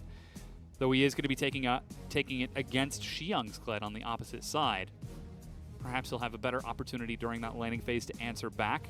And with Imp on that, Kog'Maw and Cool on LeBlanc, it really creates a pivot from LGD. I think the primary champion to look at, though, is not the Kog'Maw, but who's standing next to him in the Braum. Again, anytime Braum's there, he automatically empowers the jungler to visit that lane, to make use of his hard CC that he can offer. But Amy has just been so hesitant to get involved with his lanes really at all. I mean, we'll see a couple of initial ganks, but not that strong follow-up, you know, taking the next step to put them on the right path. In the mid-game, we saw him moving all across the map with PYL, but tragically there just wasn't enough that an Elise and a Karma could do to pick someone out of position when Ashe wasn't firing her arrow. Well, now the onus has swapped hands. It's all up to PYL to land that Winter's Bite and the follow-up from the rest of LGD, and Cool to lock those kills down. But we've loaded onto the Rift, and immediately LGD rush into the jungle on top of a ward. Jinu's nice and defensive up top. He's sitting behind the red buff, so he spots out Jieko and tries to sidestep what he knows to be the inevitable ward, but Jieko just walks back around. So very deep ward on the red buff, super early on from LGD to try to spot out how Jieko decides to start this game. Yep, again, trying to get information of both junglers. It seems like we're going to trade that evenly across, although this could be different if they just decide to steal. The ward finished up for Jieko, and they're still sitting just outside of vision. Cool is there. Potential collapse from Icon, as he's just gets a very favorable trade with that Thunderlords. Ethereal Chains and Shatter answers back. Sigil of Malice proccing for a little bit of extra damage as Jinu and Amy now defending, just to make sure that Jieko doesn't go for a delayed invade. But it forces the buff start. So again, both junglers starting topside. We'll see how this impacts the bottom lane. It's Bard versus Braum. You have so much kill pressure down there if the junglers decide to make their way into the lane. And with the patience already so low, Amy's going to have to be nice and careful with that red buff. 5 steps forward and begins to look for this wave control with SMLZ, something that they did in game number 1 to great effect. Already we can see the waves have been answered back. And despite a loss, the fan vote equalizes and actually turns back into LGD's favor. Flash, Ignite, Glitterlance dodged by Cool with a flash of his own. Okay, Amy, do or die. This is a Lulu with no flash, no ignite. You're potting up on your LeBlanc. Get in there. He's looping around right now. There was a ping right on top of him, but Icon's playing towards that top side of the map. So he knows that this is coming, the presence of this mid laner to play it safe. But look at how greedy Icon is. He's going to hang around. He knows that the enemy jungler's there, drops the ward, now spots out Amy. But the fact that he stayed there to try to bounce the wave off the tower doesn't immediately take the back. Oh, man. I mean, you were comparing him to Faker a little bit earlier. Now it really looks like it. He's fighting him over minions even. Comparing the fact that he's going the Faker route by taking Lulu. Don't you put words in my mouth. Okay. I do not want to see that Reddit thread. What's this? Icon compared to Faker? This is the Monte Cristo moment. No. No. Clarity in word choice, as Jieko is going to invade Amy. He's just waiting on the timing, leaps over and finds him. Gets just a bit of damage with red buff trading over and Smite to steal away the rest of that wolf camp. And this is using the information that Icon was able to glean with that ward there. So all of this advantage has actually been set up by Icon. Not only did he single-handedly win the initial levels of his lane, but then also has won the jungle. For now. Plus the presence from SMLZ in 5 in that bottom lane. That's the coordination and communication that we hoped to see out of the new jungler for SMLZ. Again, World 6, he's the star player. He'll find the massive kicks. He'll find the massive trades. Whereas Jieko, he's the more cerebral player. He'll communicate with his team to set up that invade. As Xiang, hilariously on that Kled. Ah! Yep. That's all I can think of every time I see it. Jinu. You know the Hobbs from Fable? I never played the Fable games. What kind of nerd are you? PlayStation, sorry. Jinu now trading back with Xiang. As we're seeing the Kled trade work out rather effectively for him, just running those cooldowns. Amy's actually heading towards the top side after he healed himself back up. He doesn't know where Jaco is, so it's not only the fact that Jinnu might need help in the 1v1 trades if Xiong chooses to overextend, but it's the fact that he's also opened up his side to a possible gank from Kha'Zix, which is why Amy was hanging around and now is taking Scuttle. Now we see teleport from Xiong to head back towards that top lane. Cloth armor and a long sword. So they know they've got that temporary window to play with at the very least. But that means that now Imp is free to sit under this turret and continue farming, where SMLZ continues to trade back. Good Cosmic Binding. Chunks him down quite a bit. And SMLZ, he's been able to open up objectives for himself despite a general focus from Jaco on that mid and top lane. And to be fair to Imp, this is not a great matchup for him right now. He's just trying to get through this one, stay as close as he can. Maybe it might shift dynamic a little bit when Kog'Maw gets his ultimate if the junglers get involved. But for now, Little Monarch is just trying to hang on. Cool. Leaps onto Icon, tries to tag the chain. Yeah, and look at how smartly Icon is hiding in his creep wave there. You know, knowing the ins and outs of this matchup, she wants to find the chain. He's constantly pressured forward, so he has the extra creeps to hide behind, and he's just taking favorable trade after favorable trade, and Amy is nowhere to be found. He's sitting just outside of the mid lane, but Jaco already a step ahead, tracking that Gragas, pushing him back with his experience and jungle advantage. Icon, with his Ignite ready, lands another big Glitter Lance. We didn't have the title headliner matchup in game number 1. It was pretty much both mid laners just kind of ignoring each other to see who would make it out to the side lane first, but now we do, and this is very heavy hitting. Icon is just coming out swinging, and you normally don't think that on a pick like Lulu, but he is giving it to Cool right now. Oh, yeah. Already 11 CS ahead, 6 minutes in. Cool is missing so many minions to this turret and the pressure. And think of how frustrating this is. If you're in solo queue and the enemy mid laner is doing this, you are paying. Gank him. He doesn't have flash. Gank him. They're going to dive him, though. Jaco with level 5s just over the side. Flash, leap, silence, charm. Icon doesn't even blow the wild growth. First bloods him under tower. Cool knew it was coming. There was a reason why he was standing so far to that side of the jungle. And again, it is a 2v1. Look at Cool's face right now. He's calling out for Amy. Come on, man. Where were you when I needed you? You got to be there. You got to respond. And Amy's saying, I was invaded. I don't know what to do. And to be fair to Amy, I mean, Cool pretty much lost that on his own at level 1. Very aggressive play from Icon rewards him with first blood and a healthy CS advantage. This is heavily in his favor at this point. But it's now be so hard to kill that Lulu. He needs to keep Cool locked down. He still has the teleport. Now has his ultimate available, so we'll see if he can increase the burst potential, the catch potential. So it's not over for Cool yet. Icon needs to now deliver the killing blow. Keep him there. But even in this, Jaco is going so far as to track Amy at his own red buff on that top side of the map. A control word from Icon to spot any potential roams from Cool. Whereas Xiong is just keeping track of Jinnu, so it seems like that entire top half of the map, top, jungle, and mid from LGD, is just under lock and key from OMG. And right now, Icon is the gatekeeper, preventing anyone from escaping this vision, from escaping this pressure as he quickly retreats to pick up blue buff. Onus is still on OMG, though. Yes, everything is locked down. Yes, the early game's looking great for them, but they need to transfer this strong early game, this strong lane control, into a very quick mid game before Imp comes online with Kog'Maw. And there goes the roam from Cool, just as expected.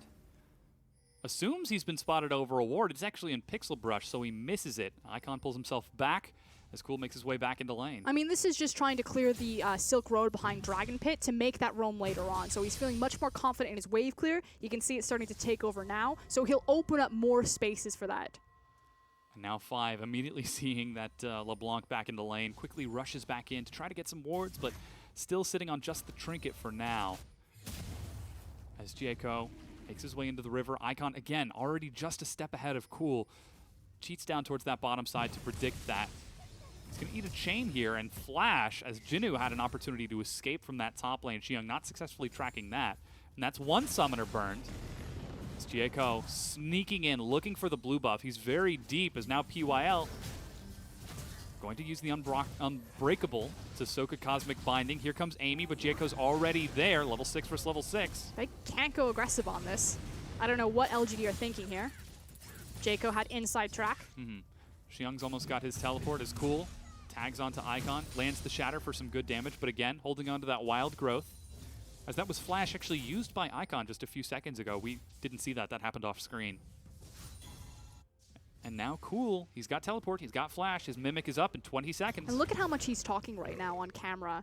Cool is definitely frustrated, definitely dictating the pace of this game. I will not lose to my replacement in the mid lane. Could you imagine how embarrassing that would have been if he actually had died to that Ignite at level 1? As it is, though, he's holding on, he's keeping even CS.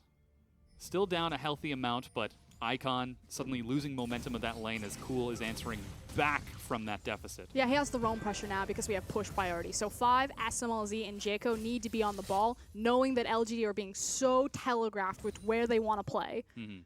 Still holding on to this bottom lane. SMLZ sitting so far back, last hitting these minions. Cool, again, pops onto Icon before hopping around, using that Mimic almost on cooldown to keep Icon busy. Still hasn't burned that wild growth, so he doesn't have any kill pressure just yet. But now here comes Amy and Jaco, perhaps predicting the aggression from Cool.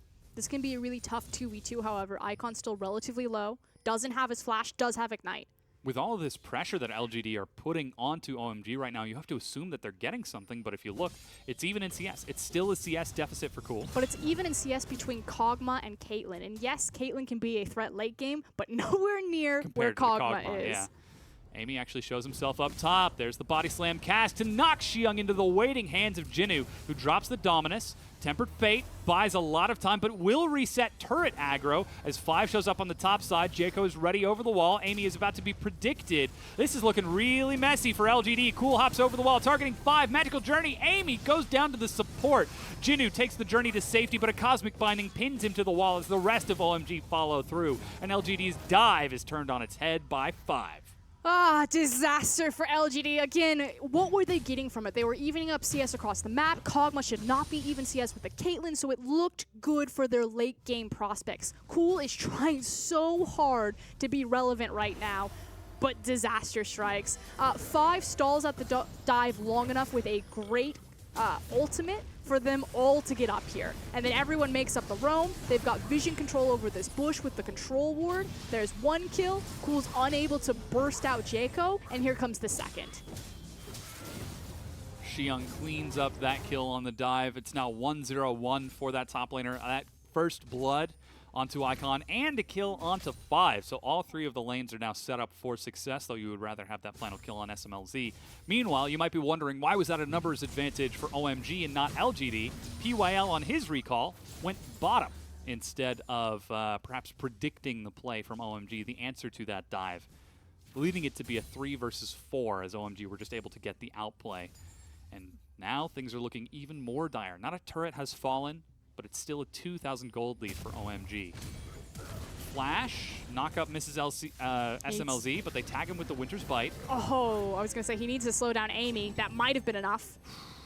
5, man. He is playing really well on that Bard. He's kind of snuck into this, not the greatest support in the league, but people look at 5 when you had names like Mata, like Mako in the league for so long. You're like, who is this guy? Yeah.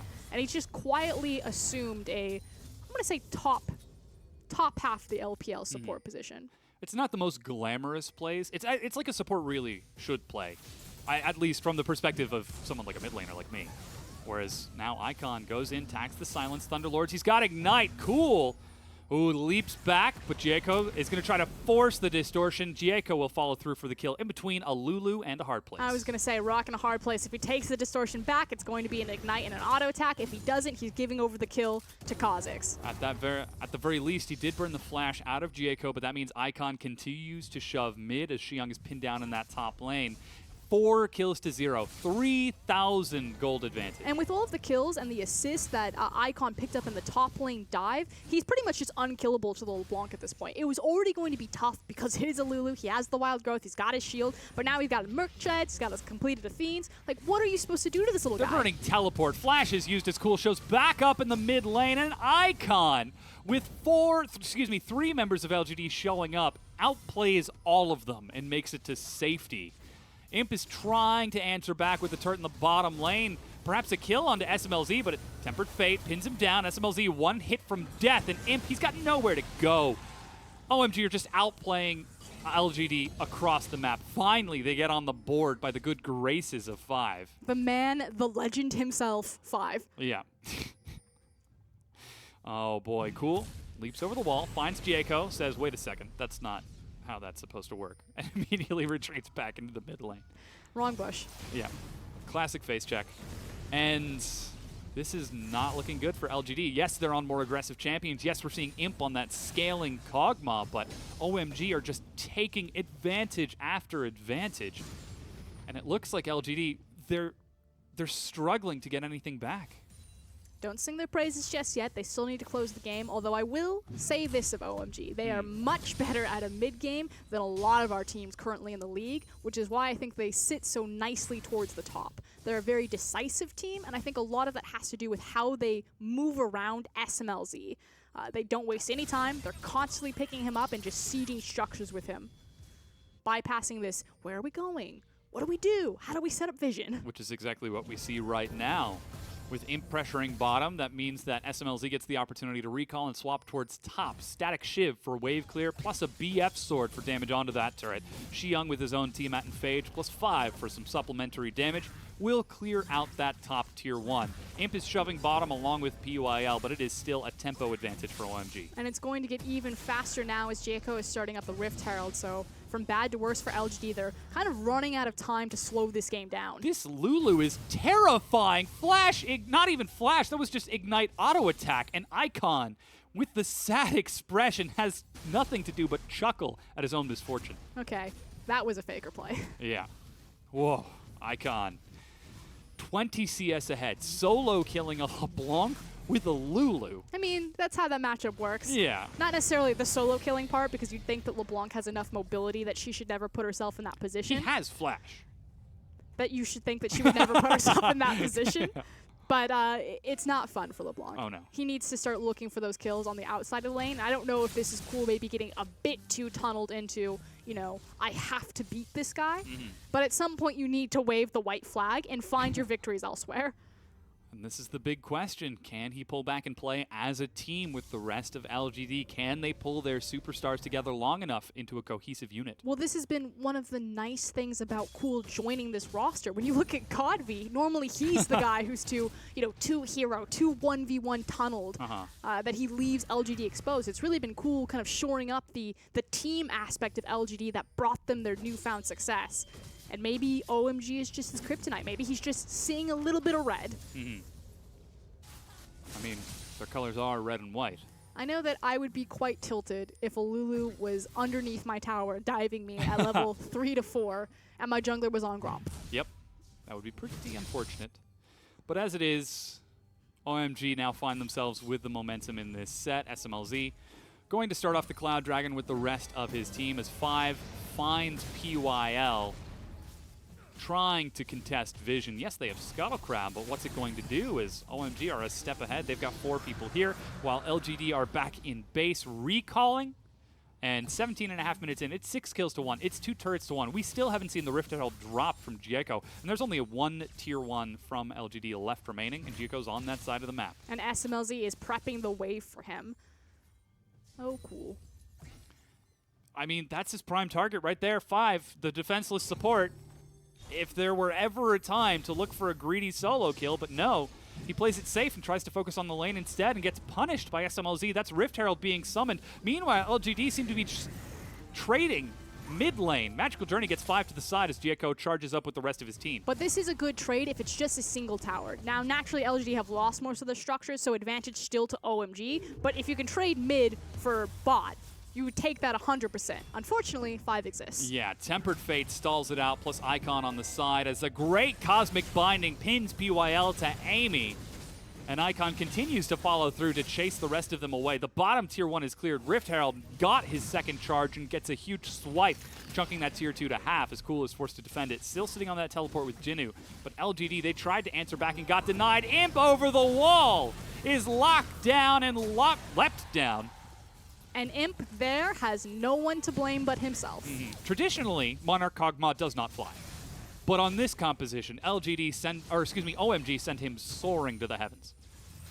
Tragically, what goes up must come down, and he lands on the Sepia Tone side of the rift. 7 to 1 now. And OMG are sieging a tier 2. 5 with the journey over the wall brings Gieko to safety without any wave clear. With Cool in a side lane, there's nothing to answer. The tier 2 is broken. And as we get to the 20-minute mark, LGD's chances look more and more dire.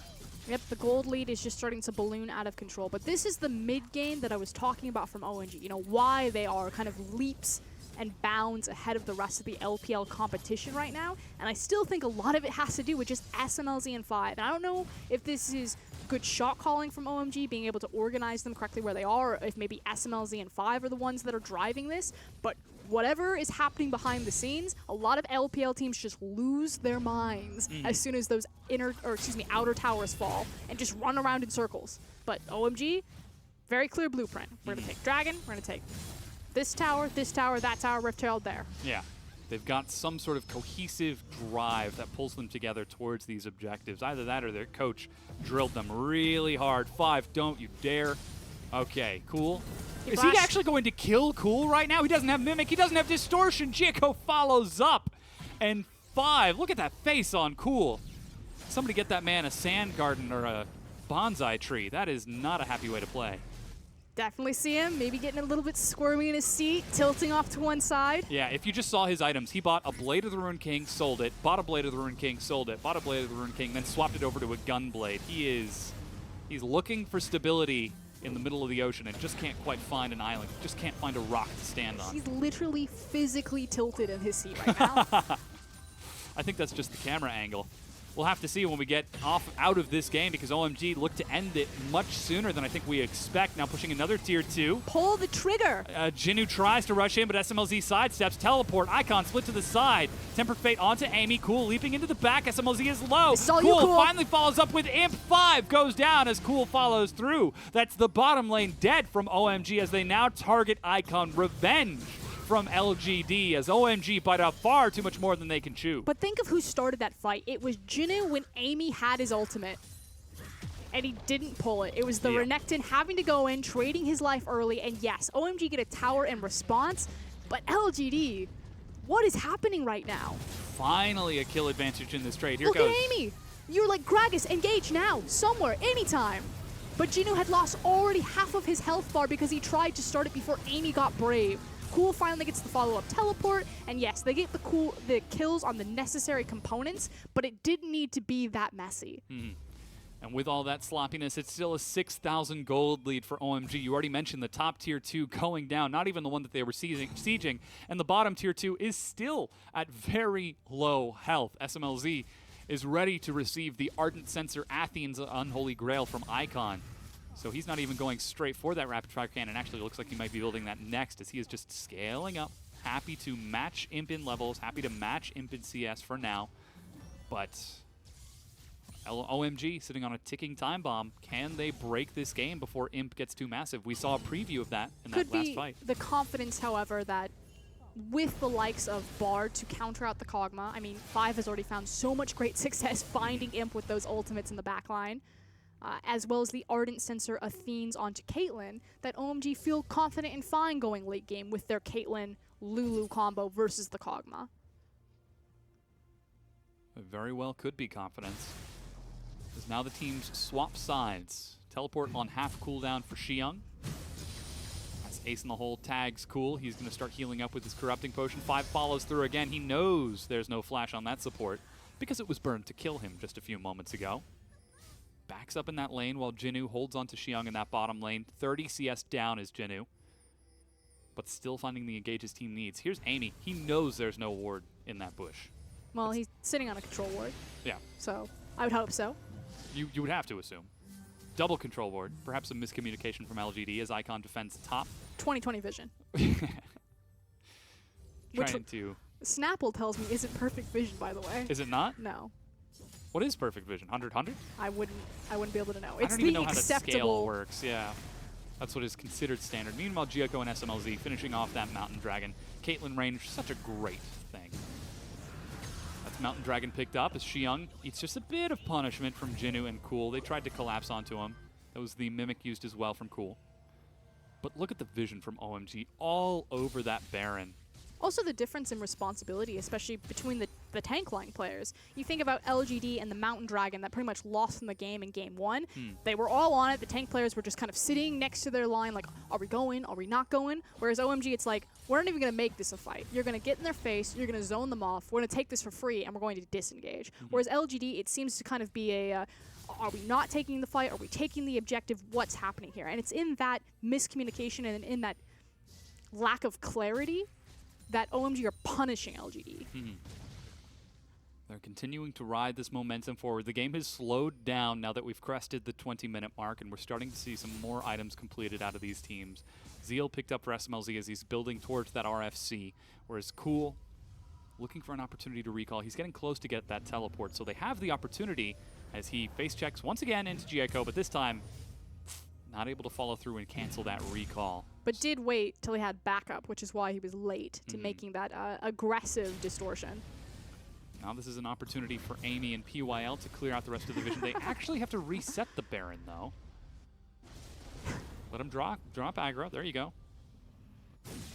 But instead, they decide to back away. Perhaps that micro interaction did punish them, as the control ward on top of Baron is still standing from OMG. So despite the fact that they sacrificed all of their presence on this side of the map by completely recalling, they still maintain vision control. Gieko starting off the Baron with 5. They've got Mountain Dragon. SMLZ is spotted heading towards the pit. Now there are pings coming out. That's the Bloom Trinket, and OMG, they've been made. But they're continuing to stick onto it. Here comes Kled. Xiang is ready to tank. Oh, Redemption to heal themselves back up. Teleport from Jinnu from behind. Got it. Baron is picked up as Cool leaps forward. He's already got the dominance, but they're turning onto Jinnu. The tank is there with no follow-up. They get the Baron and a kill before making back to the safety of their base.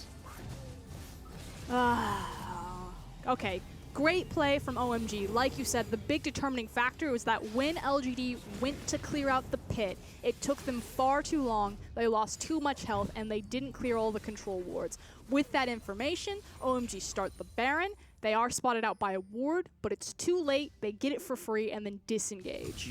Now at the 26-minute mark, they are looking pretty good. Luden's Echo finished for Icon. Gargoyle's Stone Plate for Xiang. If you ever wanted to see a Kled die, well, I've got some bad news for you. It's not going to be this game. But he understands his role and his positioning and all of this. So we tagged Amy. Yeah, get to take a look at that one. Great job from 5 to make sure that there's no chance for a smite steal. This guy is playing out of his mind well right now. 2-2 and 5. And you never expect it from him. Again, you got people like PYL, Mako, all these bigger names than someone like 5. And he's just landing Tempered Fate after Tempered Fate. Cool. Eats an ace in the hole before popping back into the brush. Gonna have to make through enemy territory. Uses the Mimic Distortion to take one hit for him. But here comes Icon. Teleport. He's out. He's out. Vision. No. Cosmic Binding. Icon with another kill. Let's get that player cam. Come on, Cool. Ooh. There he goes. You can see he's chuckling. Deep breath. Try to stabilize. But doesn't look like LGD are getting a chance because this ship is sinking, and it is sinking fast. OMG, the iceberg to LGD's Titanic. And nothing gets done on the map while Cool is trying to lead them on a wild goose chase. Yes, it was his mistake. He shouldn't have been there. No one was in position, but you're 1-5-1, you die, and now you lose your top inhib. Where is the rest of the team? No one is defending. Xiang. There were 3 people mid to deal with Xiang catching a minion wave. And now finally they actually have tagged out 5. They hit him with a stun. Bit of execution damage, but not enough to kill him. That Kog'Maw needs more time to scale, but they don't have the time. But showing that even in a 4v5, because you can make the argument, well, you know, LG, they're respecting, it's a 4v5. If they die there, the game's over. But look at how much poke damage they can do. Maybe they don't save that inhib, but they at least stall OMG for a couple of seconds. Make them rethink how they want to approach it. But just giving it away? Not entirely sure about that. Amy now finally going to start clearing out some of this vision on the top side of the map as Icon picks up blue buff for himself. We actually had Runon's Hurricane out of SMLZ as he decided not to go for the RFC. And that last Whisper as well. Things are just looking so tough. Those items are stacking up more and more. And you look to the answer. The Kog'Maw, supposed to be able to shred through anything. Well, he's got 2 items. And not a lot of time as he's literally sitting on an inhibitor standing there. He's drinking. Can't step forward. How did they... But LGD. They can't. Okay, We're I'll be fair to them. They Cool. can't protect this tower because Okay. again, if it's way too easy to dive, if they die there, there's the game. They want to pick a last stand point where it's either like do or die here. If we can just stall out a little bit longer, maybe give this one away, it opens up another free wave of farm here. It's going to be tough as another wave now crashes in. Baron still on OMG as SMLZ starts working on it. Look at the damage to Amy. Just the poke from SMLZ and Icon. There goes the charge. Here's the dive. Redemption as well. Jinu tanks the hit. Tempered Fate catches PYL. The turret falls, but so does Jinu. He's trying to fight. He's able to bring Xiong low. There's the gargoyles. They dive in, but that's the tank. He flashes the wall. Pinned forward. Imp steps in, but Icon's in front. Cool. And Imp trying to survive. The sole survivors as the rest of the team goes down. There's SMLZ. Imp takes the hit to keep his mid laner alive, but the base is about to go low. A good play from Imp to outplay Icon, but it's 1 kill for 3. The fresh Xiong shows up as 5 is the one who gets that kill. Tries to tag the Cosmic Binding, but he's just stopping dead. the recall. This base is being broken in the meanwhile. Imp will finally get that kill before trying to recall onto the fountain, but meanwhile, SMLZ and the rest of OMG have broken the base. They've broken the Nexus. They have broken this series. LGD will fall 0-2 to OMG. And a very different look from the Hitman in the mid lane from Icon. He doesn't step toe-to-toe with the Assassin matchup. He pulls out the Lulu, but you would have thought it was an Assassin either way. I feel like we just saw a Hitman beat someone to death with a squeaky toy. Bringing out the Lulu to put Cool down. I'll give Lulu a bit more credit than that. She's still quite obnoxious, especially against Are we LeBlanc. talking like those little lawnmower things with the balls inside, where you roll them and they kind of pop? Because that describes me as Lulu. No, I'll give you the toy that talks, the spell check toy. No. You never had this? Nuh-uh. Okay, well just think of any child's toy that makes sound and talks words. Now imagine that it's 3 o'clock in the morning. You know that the batteries aren't in that thing. You haven't seen it for 5 years and you just hear it. Like a ghost from the past. Big smiles, though, out of Cool and the rest of LGD. So while they might not have been on equal footing, they were still able to maintain emotional composure throughout the rest of that game. As deep bows coming out from OMG, they make their way backstage. Another day in the office, another growth and step in the evolutionary chain for this team.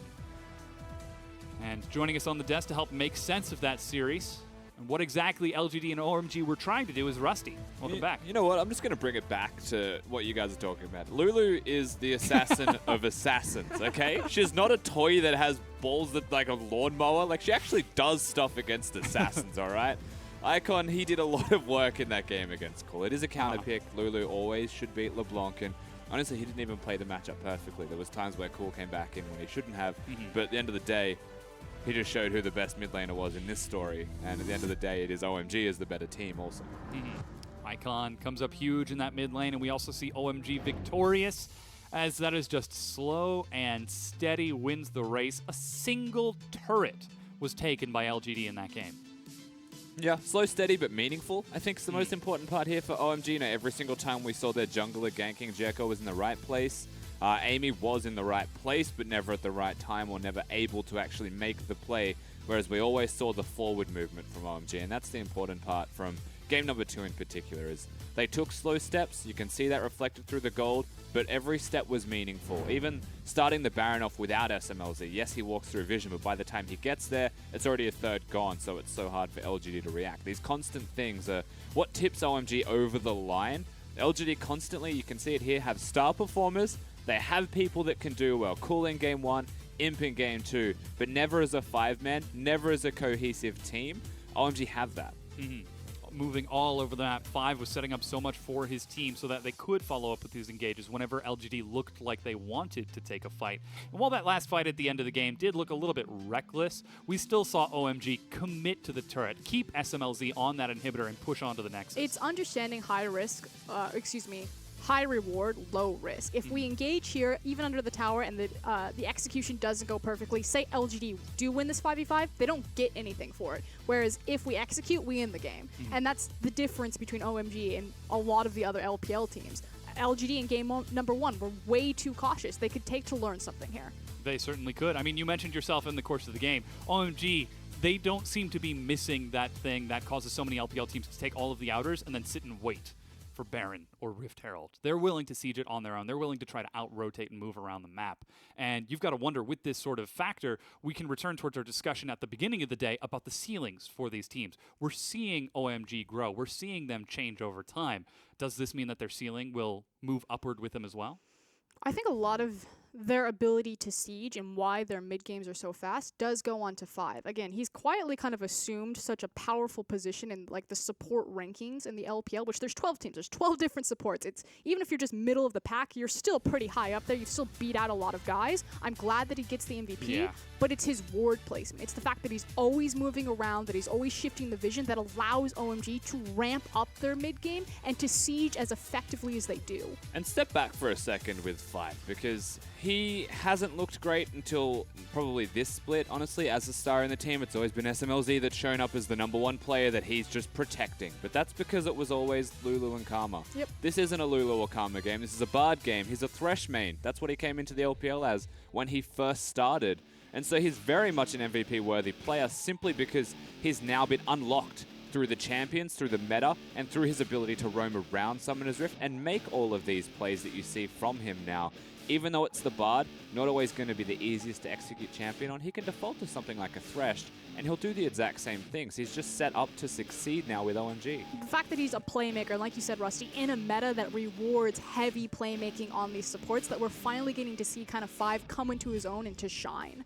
It's also interesting to see how he's playing with Jeko as well, in which the two of them will tag team into the jungle to set up these wards in advance. There were so many times over the course of this series where we pointed out the exemplary vision of OMG. And this actually is not just OMG that's benefiting from this. We've seen this with EDG as well. They've come out and said in interviews after their victories that Mako's unlocked in this meta, and that means that we're looking good again because the mid laner, jungler, and support can roam as a trio. OMG, they have their jungler and their support roaming together, placing vision icons, always going to be a pivot point. In this game, they were just going to him, but he can very easily move. He's an assassin player, he's a LeBlanc player himself, and that to me is all of OMG benefiting from this meta just a little bit more. And when Xiang's playing well, then everything falls into place.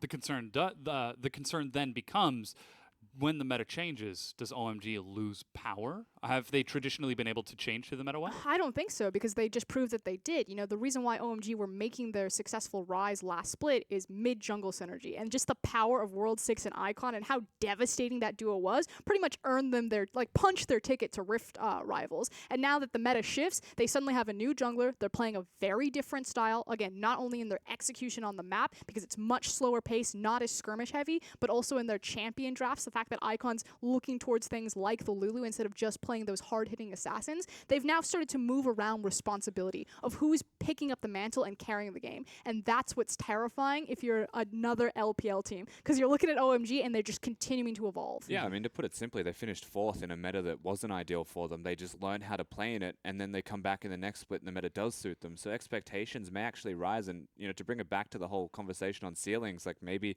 it does go up simply because the meta allows them to be a little bit higher and reach that bit further.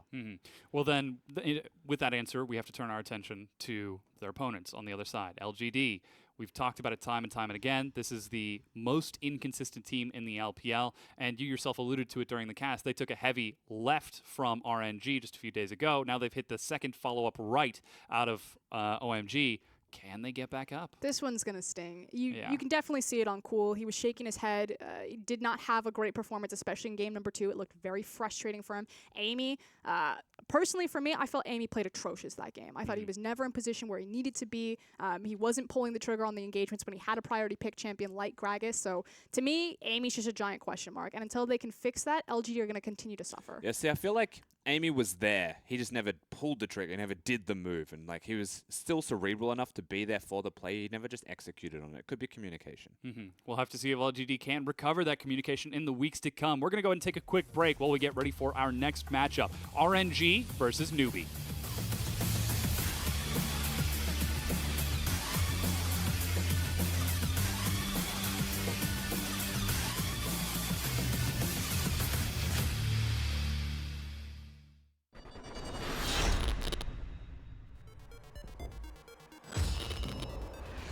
不想放弃。下面有一个克烈撞了进来，现在在场上 IG 只有3人，但这个伤害还吃得住。不过此时加里奥进场，是成功打出一个相当不错的击飞。Rookie 在这个关键的时刻按出了一个血池，接着他火箭腰带向上 ，AJ 倒了，踢回来了这一脚，您踢回来了一个金脚，被斯莱吃掉屠走，但是超风闪现跟上，女警走不掉了，斯莱的自己要被带走。 先动9筒了吗？看一下自己怎么说。一个一闪站后来，计划解掉，但是他炸了一下，闪现后来贴了，鞋这边没有拦，很尴尬。这边路人只能给出一个大招保护，但是没有伤害。再跳一次，还有没有办法接他 Rookie？ 拉开一座塔的一个差距，这边双分又来了，一套完美的一个连招，踢回了一个 Mouse。Mouse 这边是没有被 Crystal 给击飞，但是被刷了一下，还没有办法打出自己的怒气，马剩下一点血。OQ 一个很精准的 Q 技能，在塔下穿刺掉了 Mouse 的克林。 伤害很高的，又来了，嘲讽又嘲讽到了，感觉就是指向性技能啊，但是没有杀掉吗？往后拉，然后就把花雕杀了，救赎再抬了一口血 ，Rookie 进来还在场上奋战，再给一个魅惑，哇，角度刁钻，竟然从一个斜角度命中塔下的女警。中路没推到，大队检视到了，是的 ，R 接过墙，能量倾泻 ，R 回来想打净化解，漂亮。 看一下啊，这波狐狸 R 上去，能量星也跟过来 ，R 下来被解到净化秒解，然后 R 带法球的位置，但是盲僧已经把人头抽掉了。从上面跳下去呢，有给到一个闪现上来一脚 ，Q 回去漂亮，气合成，而且逼了堆逼的一个中亚出来，回来4狗跳进场，直接后排被秒了。老干爹这波为什么不撤呀？9筒这一波立大功了。 IT 现在输出，看一下凯南换掉了之后，但感觉自己也是要死。这前期现在因为直接秒了个蜘蛛，再往回 R 了一下半血了，交了个闪，一个 E 技能没有刮到，还有中亚的 Q 一下，一个大队又戳死了，3个打1个被杀了2个。 Rookie 有闪现有疾跑的情况下，这一波看扛地的有机会来，闪现绑没有绑到，这边想先杀前吸烟被他打了一下，没有套死了，打死了。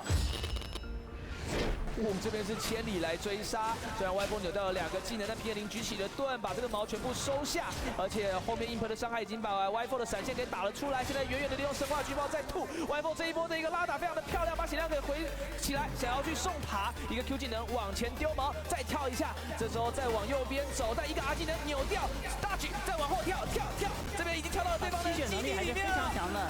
我的天，他要冲到全省了吗？要打阵了吗？最后是看到了双子星塔死在状况之下 ，SNG 的歪风成功的阻止对方拿到他自己的300块钱。挡一下卡丁，哎呦，贴脸这一剑没中就过去闪现喷杰拉，把杰拉喷死了 ，ADC 自己找机会。中路看似补兵，其实暗藏杀机，突然。这个位置 W 一开就上来点了，然后走位把这个兵剑躲掉，闪现过其他大招喷死杰拉，然后一个比较完美的走 A， 再杀艾希。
Hello everyone and welcome back to the LPL Summer Split. It's day 4 of week number 2, and we're just about ready to get into our second match of the day between RNG and NewBee, a tale of two teams trying to find their place in the freshly rejuvenated league. Of course, RNG, they were able to win the Demacia Cup, they were on an upward swing, they went to the finals of Spring Split, and then they made a few roster changes. Some of them might be for the better, some of them might be for the worse, and we have to evaluate, where does this team actually stand? Are they going to be good with Koro and Y4 in the top and AD carry? I want to say yes. I kind of do want to say yes. You know, we've seen some decent performances coming out of these guys. We know that Koro can be a great top laner. So far, Y4 is just an AD carry that just fills a seat, but he's filling Uzi's seat, so everyone expects less of him. Like, he'll still be perfectly fine. I think that RNG, if they actually work out what their team's meant to do, they'll be great. They've got a mid-jungle duo that can be the best in the entire league, and they aren't really using it to the fullest. Yeah, they're still sticking with the same jungle support as well. Ming still filling into the bottom with MLXG, and as we talked about a whole lot in the last matchup, how the meta has shifted towards jungle and support. Do you think Ming could step up to the role that he was trying to fill during Spring Split? This is not a problem for Ming right now. This is a problem for MLXG. That guy is all over the board, and that's why RNG are so inconsistent. Like, yeah, Uzi's not starting the AD carry. It's still Y4, and unfortunately, Y4 could probably have the best game of his life, and people will be like, but it's not Uzi, and he could do it better. And that's just the unfortunate reality. But MLXG needs to clean it up. He needs to continue with the Elise picks, the Lee Sin picks, the aggressive, snowball-oriented picks, and he needs to continue to drive the pace of the game, because right now he's just taking a backseat, trying to let Xiaohu do all the heavy lifting, and Xiaohu's just limited right now. And interestingly enough, we've actually seen RNG rise to fame when mid-jungle in last split was the big duo to speak about in the LPL. You know, OMG, they became accustomed to that strength as well. We just saw them win, but they've also now reverted back to their actual strength, suiting the meta a little bit more. Unlocking Ming and then working with your mid laner, with your jungler. Support jungle is now more important than mid jungle. And so whilst we are looking at what could potentially be the best mid jungle duo in the entire league, it's more important that Ming does get unlocked. And this is why I'm actually okay with having Y4 here instead of someone like Uzi. That's why I'm good with having someone like Zet here almost now instead of someone like Def. Just for the meta, I'd still prefer Def just quietly. I mean, that's the thing. Like, Uzi would be like, never leave my lane, give me all of the resources, gank repeatedly, whereas like Ming's like, I'm the boss now. I get to tell you what to do. I'm no longer the new kid. Yeah. Y4, you will sit this lane alone and you will like it. I feel if the meta ever changed enough where AD carries would take teleport, Uzi would be the kind of guy who would teleport to minion waves just to catch them on the other side. He might actually take Revive for that as well. So Revive, teleport, sure. He might play Karthus AD carry. Yeah, you know, got to get as much CS as possible. But Y4, he's been doing a lot more as a self-sufficient AD carry. Of course, their opponents in NewBee, Frosco, we were talking a little bit before the break, they're looking like they're right in the middle of the pack. And that synergy seems to be something that is a little bit more up to the question, that synergy between Swift and Korn. So my thing about NewBee is I feel like not just in their group, but in the entirety of all 12 teams, they're literally like right in the middle. They'll lose to teams that they shouldn't lose to, and they'll beat teams that they shouldn't beat. And it's just they're kind of grounded in their mechanics and their ability to show up and to have these great games, because you do have talent like Swift on the roster. And Swift is playing very well. Korn's okay on some champions. The fact that Kassadin's such a big role right now does make him stronger. As the meta shifts, I think Korn will kind of teeter out. But the big question mark for me is, where is Coco? And why isn't he playing? Korean vacation, I'm not actually sure. Yeah. Like, ultimately, when you've got someone like Korn and there's a meta suiting him, it's okay to take a bit of an extra rest, you know, get your mid laner back up to scratch. Maybe he's feeling uncomfortable now that he's in Korea instead of actually, in China rather, instead of being in Korea, and got a little bit homesick. Like, there's reasons we don't know. I am still okay with NewBee having Korn here, but you do feel like every single time you watch them play a best of series, you want Coco back because of the Swift Coco. Yeah. And something that this does unlock is communication for the team.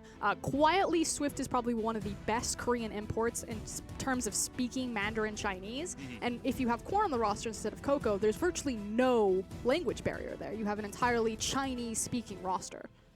It does create this interesting dynamic out of that mid lane to be able to match with Swift and play around the map. And it's something that we saw NewBee struggle with throughout the entire Spring Split, swapping back and forth between Cool and Coco. Now with Coco missing, they've got Korn. It's a lot of C names now that I think about it. But filling in, first up, it's RNG. Koro in the top lane, MLXG in the jungle, Xiaohu in the mid with Y4 and Ming in the bottom lane. And I'm not against Koro starting. I'm very happy. I hope to see kind of a renaissance of his career return. But I'm just like, why keep changing up these pieces, RNG? Just stick to a consistent roster. If you want to develop, let me. Develop, let me. Their opponents on the other side of the rift, NewBee, V, Swift, Korn, LWX, and Pinnis, also known as P. Diddy. And only known as P. Diddy for the rest of today, hopefully. So we've got ourselves a NewBee lineup, and there has got to be some questions as to why we're alternating supports with this roster as well. We've been alternating mid laners for over a split now for the side of NewBee. They haven't really decided what works for them and why, and I feel like maybe getting some consistency in their roster starting, they might actually find more success with the results, but they're still kind of working that out, weeding out the problems. We did see them defeat JDG Gaming just a few days ago, albeit with the likes of LWX on Vayne of all champions. I just feel like NewBee's goals are completely different than the rest of the LPL. Everyone's like, we're going to Worlds, we want to go internationally. NewBee's like, we want to beat Doinby. That's it. If beat Doinby, coast rest of season. Face Doinby again, crush him. They do prepare pretty well for those matches. I don't think the Vayne was a big deal for the record. I think the JDG lost themselves the game by dying at 1 minute in, basically, flashing over walls. But, you know, that's a thing that can happen in the LPL, and I don't want that to change. And now we'll have to see if RNG will be prepared to face this version of NewBee, if they will be trying to return towards the top of form. Because, as you said, Koro hasn't been playing with the team on stage. And to be perfectly honest with you, in the head-to-head matchup here between RNG and NewBee, I see very few ways that RNG would lose this, unless NewBee were running the Coco Swift duo and they were both playing incredibly well. However, with Korn currently in the roster, I don't know if NewBee are going to be up to scratch to be able to keep up with even Xiaohu in the mid lane 1v1. So no matter how well Korn plays, I expect big things from the mid laner of RNG. The jungler isn't really showing up. So if MLXG is there, then really there's just no chance for NewBee. So what are we looking for NewBee to try to do in order to win this set? Do they just throw 5 bans at... I can't believe I'm saying the 5 bans at Xiaohu. It's not going to work. Nah, pick Kog'Maw. No. Okay. Pick Kog'Maw and try to survive for 50 minutes? Yeah, I think this is actually really heavily based on composition and who can just execute that comp. I'd love to see LWX get something like a Kog'Maw so there is that ace in the hole, because historically, RNG are not closing out games very well. Yes. Even last split, it's starting to really struggle. So I think if you're facing RNG at this point, you just always bank on late game. Yeah, I mean, just a few months ago, they were the most efficient team at closing out games, but that has long since passed. And a big problem was their inability to pull the trigger in terms of engagements once they had their leads. And a lot of that was on Let Me. If he wasn't on his champions like his Kled, even something like Nautilus, who has so many engage tools, Let Me would just hesitate. And you'd see these big windows where you're like, go, just fight, and he wouldn't do it.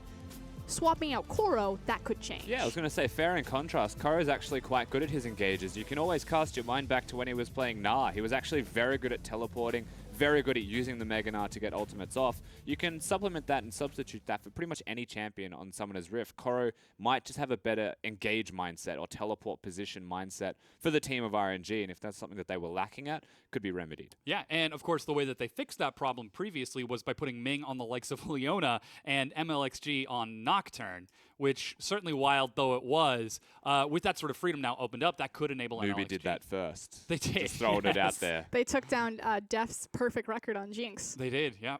So they're going to be pretty attuned to what a Nocturne can do. I don't know if that'll ruse them. Yeah, they very well could be. But again, with this freedom and the fact that we are seeing, I guess, playmaker support meta, are we expecting Ming to step forward? Because he was a big question. Just 6 months ago, he was stepping into the LPL to be a support to Uzi, huge, prestigious AD carry, and he had some big shoes to fill, and slowly but surely he's been growing into them.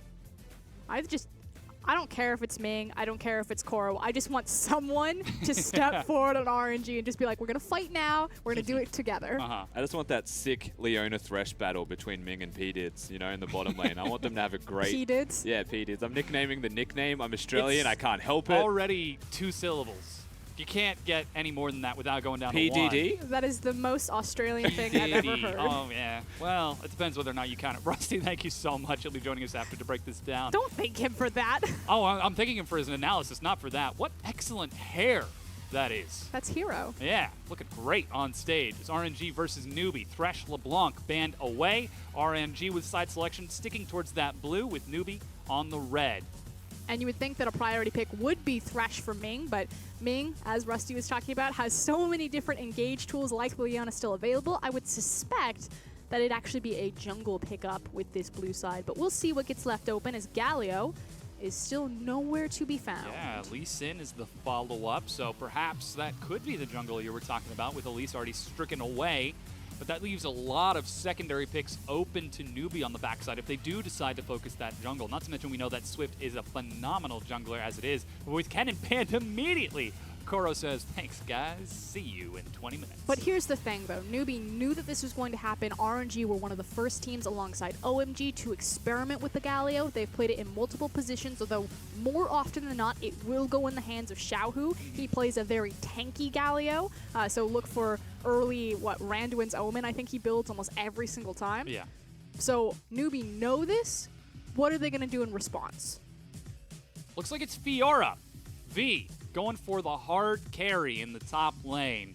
Perhaps assuming that to go to Koro. That's the thing, and then they could also pick up a Cassidy here, and Cassidy actually has, I'm not going to call it a strong matchup to Galio, but he doesn't care about the Galio. Yeah. You can't force him out of the lane. He's just going to sit there and pick up the farm, and so by taking the Fiora, you're pretty much forcing that into the mid lane, and then you have a free place to pick up the Cassidy.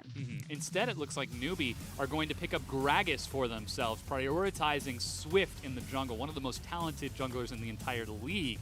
And perhaps preempting this next step from RNG. We'll have to see as RNG now look for their next follow-through. Other junglers left available. Rengar, Kha'Zix, or Tom Kench for Ming in the bottom. Interesting. What are RNG rounding out right here? I thought for sure it was going to be the AD carry pickup, possibly the Callista, since that we've seen Y4 pick up. Ash Arrow, Tom Kench Abyssal Voyage, Galio leaps in. The 1, 2, 3, good night. That's a semi-global comp, yep. Yeah. As a... Come on, Y4. Or Caitlyn, that also works as well. Pretty strong in the lane. That's nice and standard. Good job, RNG. Well done. I like what I'm seeing. I mean, denies somewhat of the Ashe pickup if LWX wanted to go that direction. I'd still prefer to see a late game carry out of him, but he's looking at Varus. Still pretty strong, very high damage, relatively self-sufficient in lane. Still not seeing any mid laners out of Xiaohu and Korn just yet, so boom. Kog'Maw swapped over. We talked about it beforehand. I guess NewBee must have heard us. Thank you, NewBee. I was like, this draft is going so sideways. I can't tell what direction we're traveling, but we return to normalcy. LWX grabs his big Kog'Maw pickup. And NewBee kind of moving up from bottom tier team to mid pack team for me has really been around their bottom lane. P. Diddy had a great performance on Lulu the last time we saw him. He was pretty pivotal in the fact that they won that. Great clutch polymorphs on great target selection. And LWX has just starting to grow into his AD carry shoes. Probably the next big name to watch out for as he continues to develop on this trajectory. Trouble is, he has to go up against Y4 right now. Uzi's replacement in the AD carry. Yes, I see. That is a Nocturne ban from NewBee. Perhaps they saw something in scrims that they didn't like out of RNG, but there are still so many champions that MLXG can take in this. You don't need to see I'm something. surprised that they would ban Nocturne over Kha'Zix, over Rengar even. Well, we've seen MLXG on Rengar, and that guy is pretty good. Not the best. Maybe you and I watch different games. No, we definitely casted that game. that was day number 1 of Summer Split. I'm talking about his spring performance on Rengar, the classical Rengar. There's the Kha'Zix ban, so perhaps they could be trying to force that out of him. You've got thoughts and opinions that you're not sharing. Yeah, it's just I don't like MLXG on Rengar. Okay. He himself might be mechanically fine and proficient on the champion, but the problem is that I want MLXG to be proactive in the game. You know, he can play things like a Nunu or an Ivern, which if that gets locked in, I would guess that an Ivern would come out. Looks like NewBee now looking at supports, something to match up with LWX in that bottom lane to keep himself nice and safe. Unless we could see a return to Zillion here in the LPL. That could be a flex pick between Korn and P. Diddy. Yeah. Both of them play it. Not showing anything, oh, but it's yes. Rakan locked in for P. Diddy. I didn't get to cast Rakan when we finally saw it come out in the LPL the other day. Unfortunately, I had to watch it from home. Okay, so globally, we've seen Rakan appear pretty much everywhere. There's been a much higher priority on him, and for some reason, the LPL's like, we're a great Alistar playing region, but Rakan, I'm not really feeling it. I love Rakan. I think he's the better Alistar. Zyrene did a great breakdown video about how much zone threat Rakan has and how quickly he can set up plays for them. And I like this for Pinnis in particular because I feel like PDD is really about being an aggressive playmaking support. It's something that he's going to need to do against the likes of Caitlyn, Tom Kench, Jarvan. And with that, Galio, Tom Kench, Jarvan, they are going to be all up in that Kog'Maw's business. And you are going to have to find a way to keep them alive. What better way to do that than by knocking up the entire team and temporarily charming them to buy time for that Kog'Maw to kill them in the meanwhile. That's now Jarvan and Rumble locked in for RNG to round things out. And Korn with counterpick in the mid lane. Knows he's up against that Galio. Takes something nice and safe with wave clear. Karma, once again, last pick. Okay, but that is so much stacked into the LWX basket. So, like you said, there's great CC to keep Kog'Maw safe. Rakan can start all these fights, so they now have their big engage tool. That means that Swift can use the cask defensively to reset any fight he doesn't like, and then you backline dive threat from V. With the Karma rounding this out, which I think is super key, is the fact that she keeps the 3-man safe in the mid lane, or technically the 4-man safe, because this composition can very easily turn into a 1-4 if Fiora gets ahead. It's all up to V to break down Koro in that top lane, and it still seems odd to see Koro on a team that isn't EDG, but perhaps this could be an opportunity for him to reinvent himself. What better way to do it than against the likes of V on that carry Fiora? Got his work cut out for him. I don't necessarily know how Koro can reinvent himself. At one point, he was king of the top lane. Yeah. I mean, 2015 MSI, he was definitively the best top laner in the world. At one point. At one point. It is now 2017. And that statement, I don't know if we can still say it. I'm just saying, you can't reinvent that. You can only just hope to reach back to it. Well, that's the Renaissance, right? That's what we were trying to hope from Cool. And while Cool might not have been able to achieve the success of that Koro achieved in the top lane, he's certainly trying to rebuild himself now.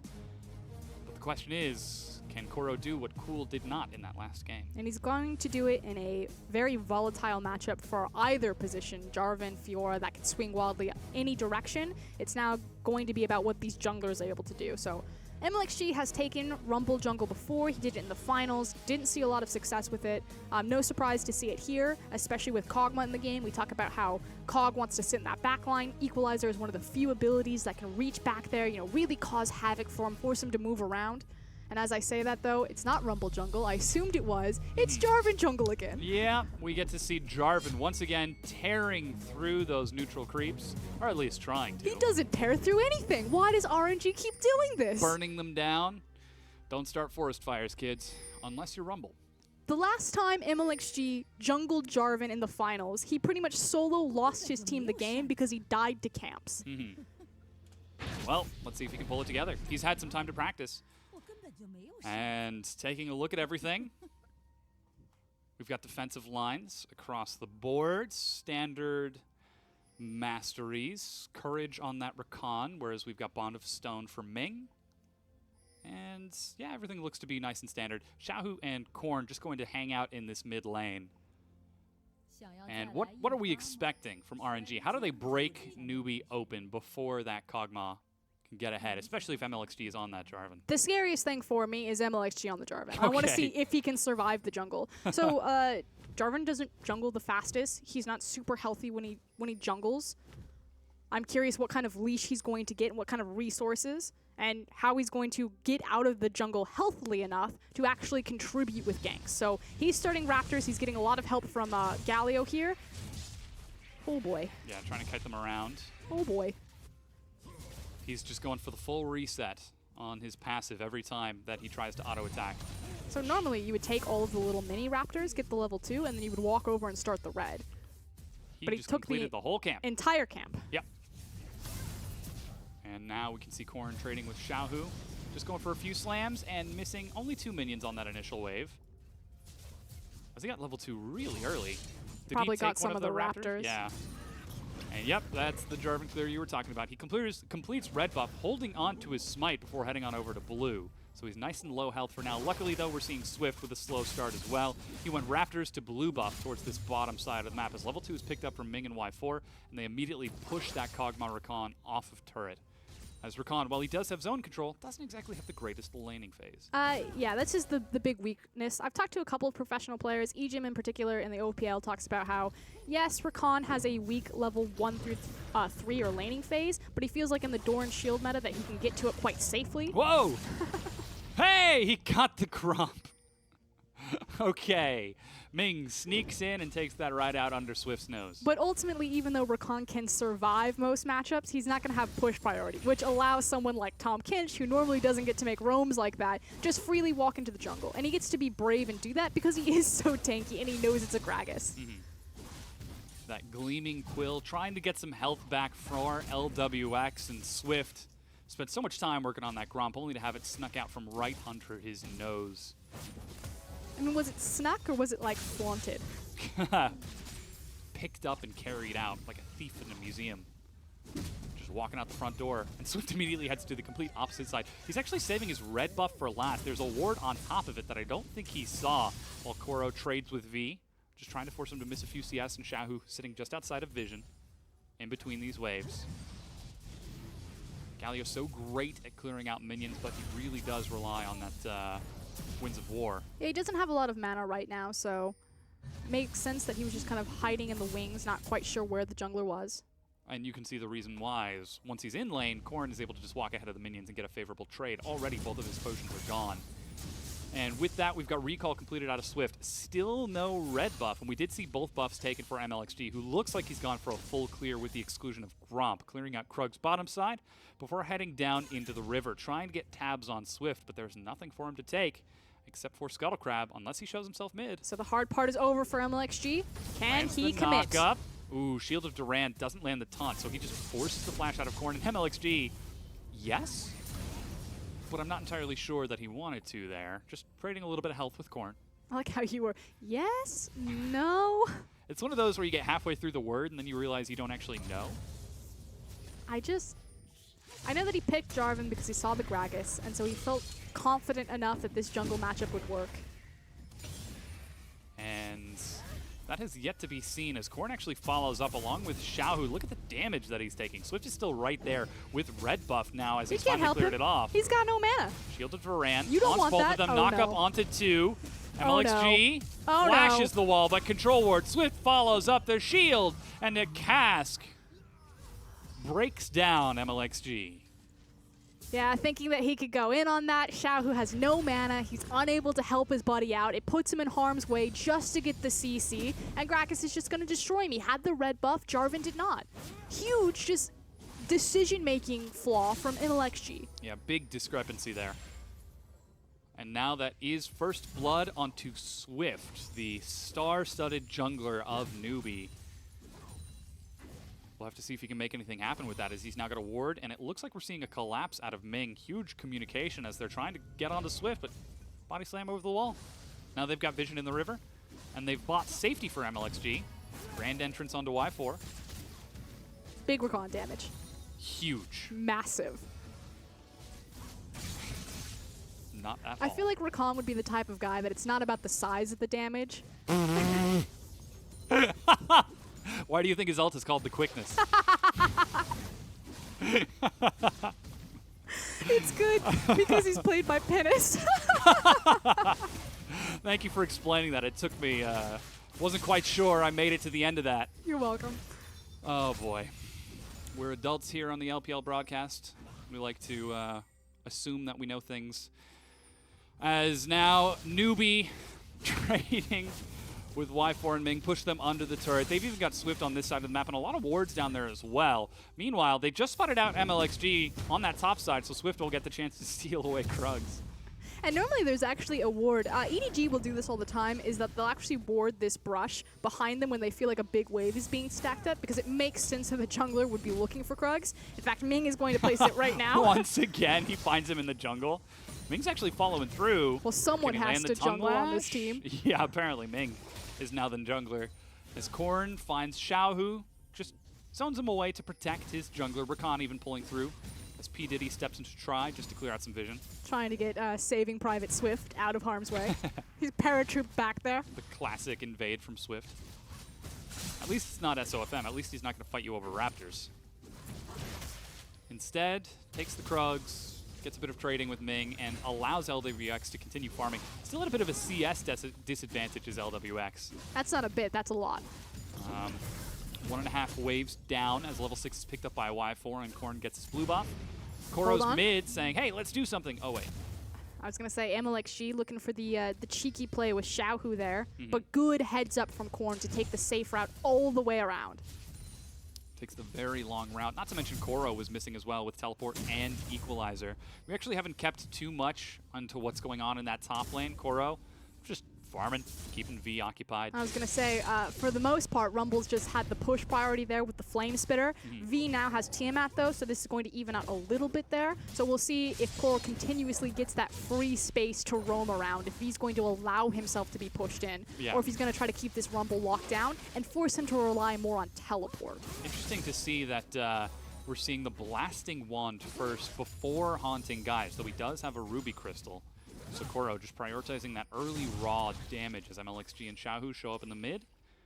Perhaps going to try to capitalize on Korn. He's got Flash Shield of Durand, and MLXG is there. No level 6 from MLXG just yet. There he goes. Just ticks over to 6. Just going to recall instead. So very slow game outside of that first blood, as everyone's content to just play the laning phase, with the exception of Swift. But there is a window that's just about to close in the mid lane. Like you said, MLXG ticked over to that Cataclysm, had the opportunity to punish Karma without a flash, but just missed the window on it as MLXG is now back in base and Korn's just about to get the Summoner. So should continue to be relatively slow, barring teleport usage bottom.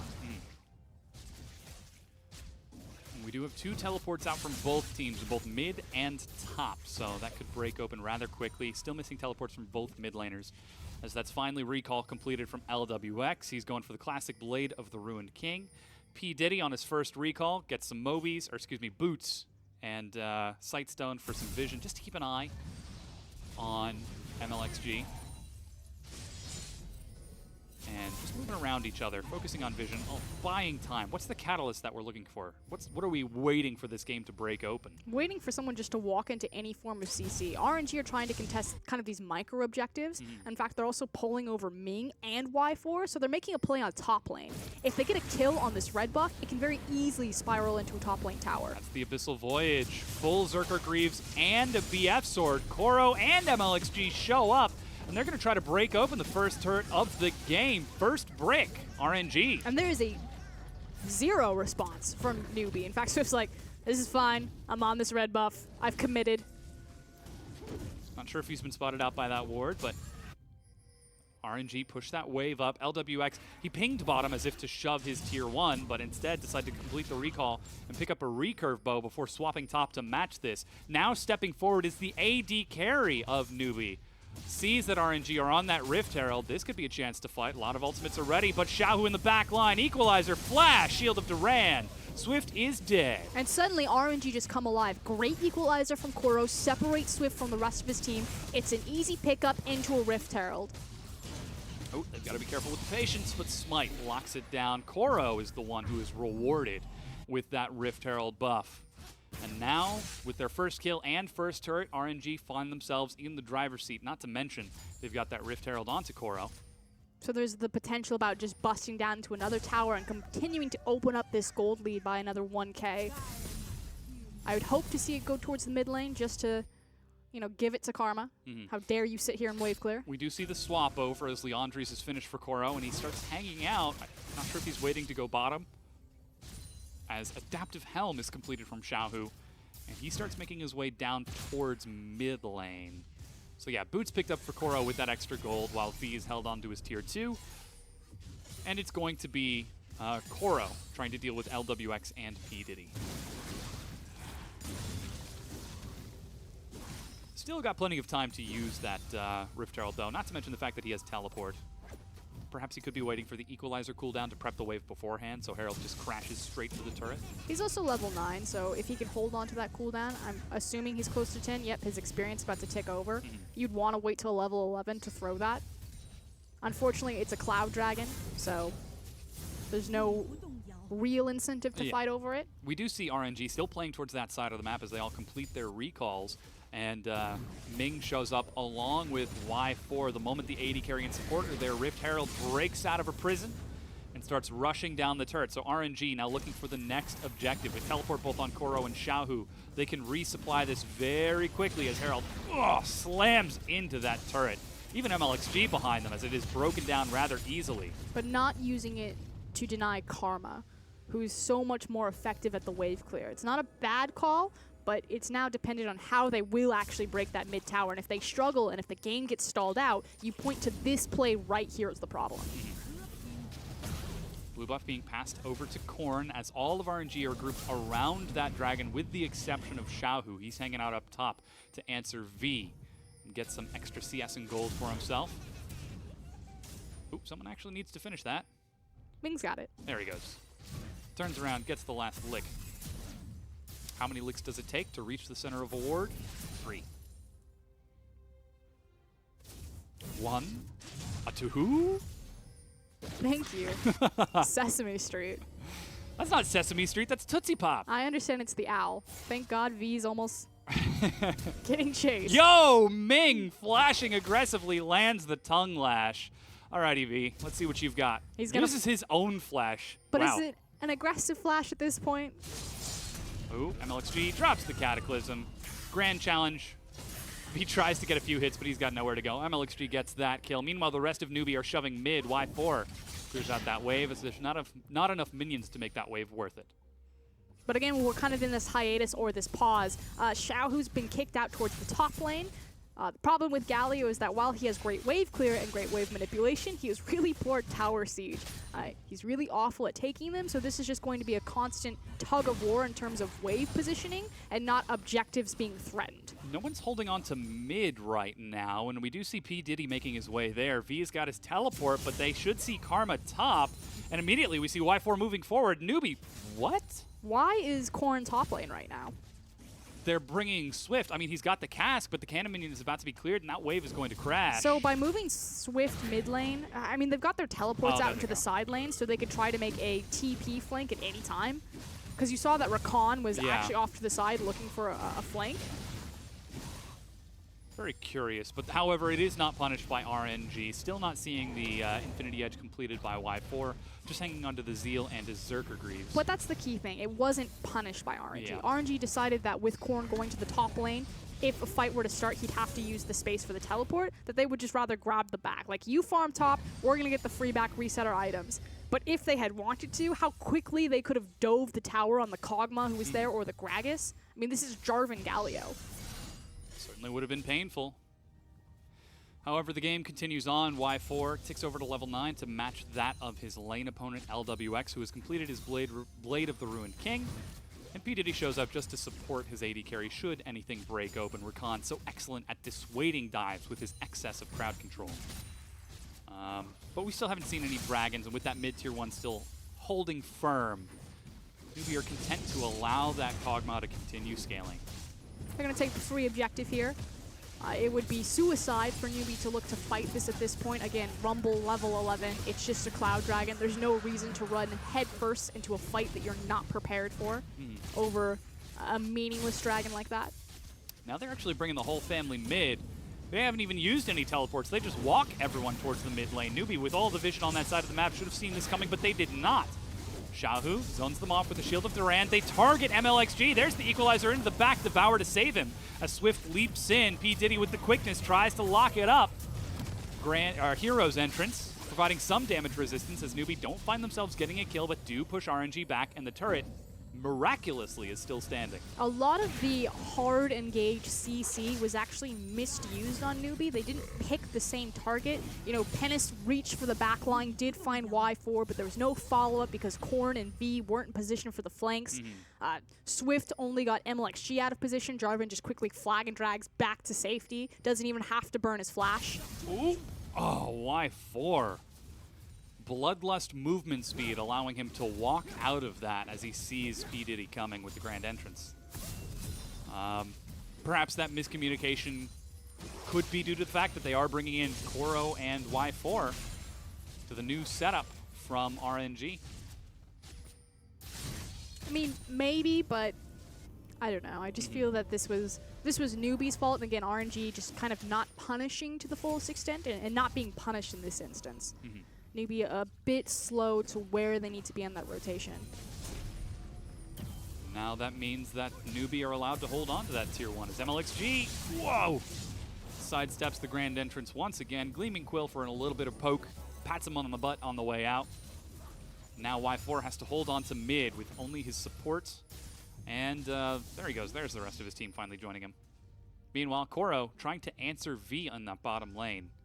He's got his Leandries, working towards his Zanya's Hourglass. But they have very different responsibilities. V wants to continue to sit out here, take these towers for free, whereas there's a much higher responsibility, especially across from a Kog'Maw composition, that Koro needs to be grouped with this 5. I mean, it's already bad because he's Rumble and you want to use the equalizer with your team, but even more so because it's against a Kog'Maw. Blue buff now being contested as RNG look to siege up mid once again, but Y4 is actually going for a recall, cancels it to join up with the rest of his team. Perhaps they could try to zone Corn away. But this was the hiatus that I was talking about. You know, RNG, they got great damage the first time around, but they need to break this tower and start moving their vision line deeper. If they get stalled out here long enough, you know, it's already been 5 minutes. Get stalled out a little bit longer. Kog'Maw, Fiora, they're just picking up all of this free farm, all of this free experience. It's a Karma, so she doesn't mind splitting some of this because she's going to itemize quite efficiently in low econ.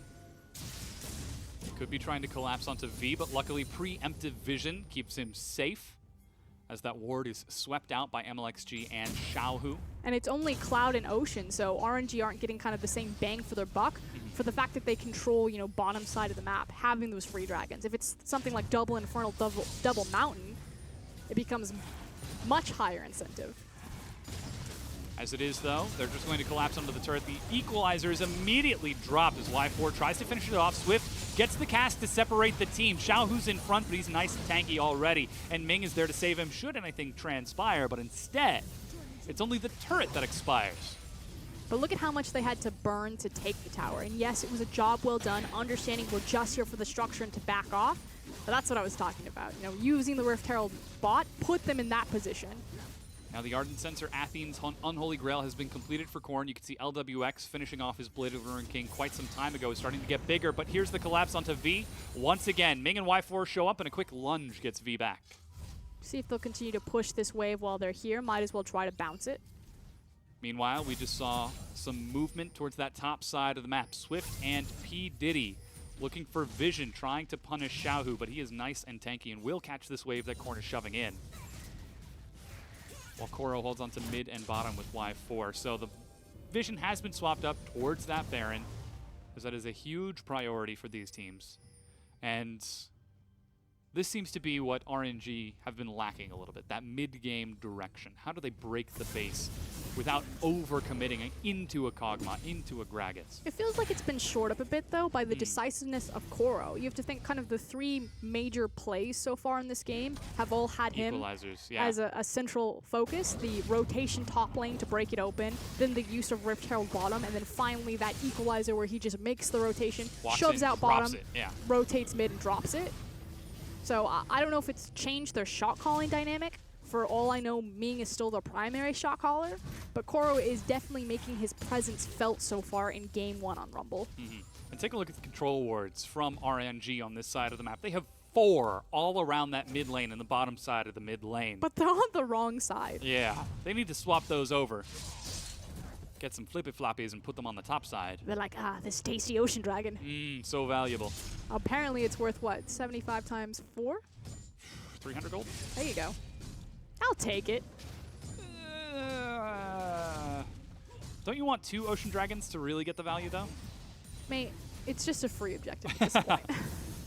But it's not free. They're paying 300 gold. And it's definitely not as free as it once was because Korn has finished his 2 items, Ardent Censer and Athene's. And Kog'Maw, yeah, he doesn't have his Hurricane, but he does have his Blade of the Ruin King. So LWX with Karma, pretty dangerous right now. He's kind of left to his own devices.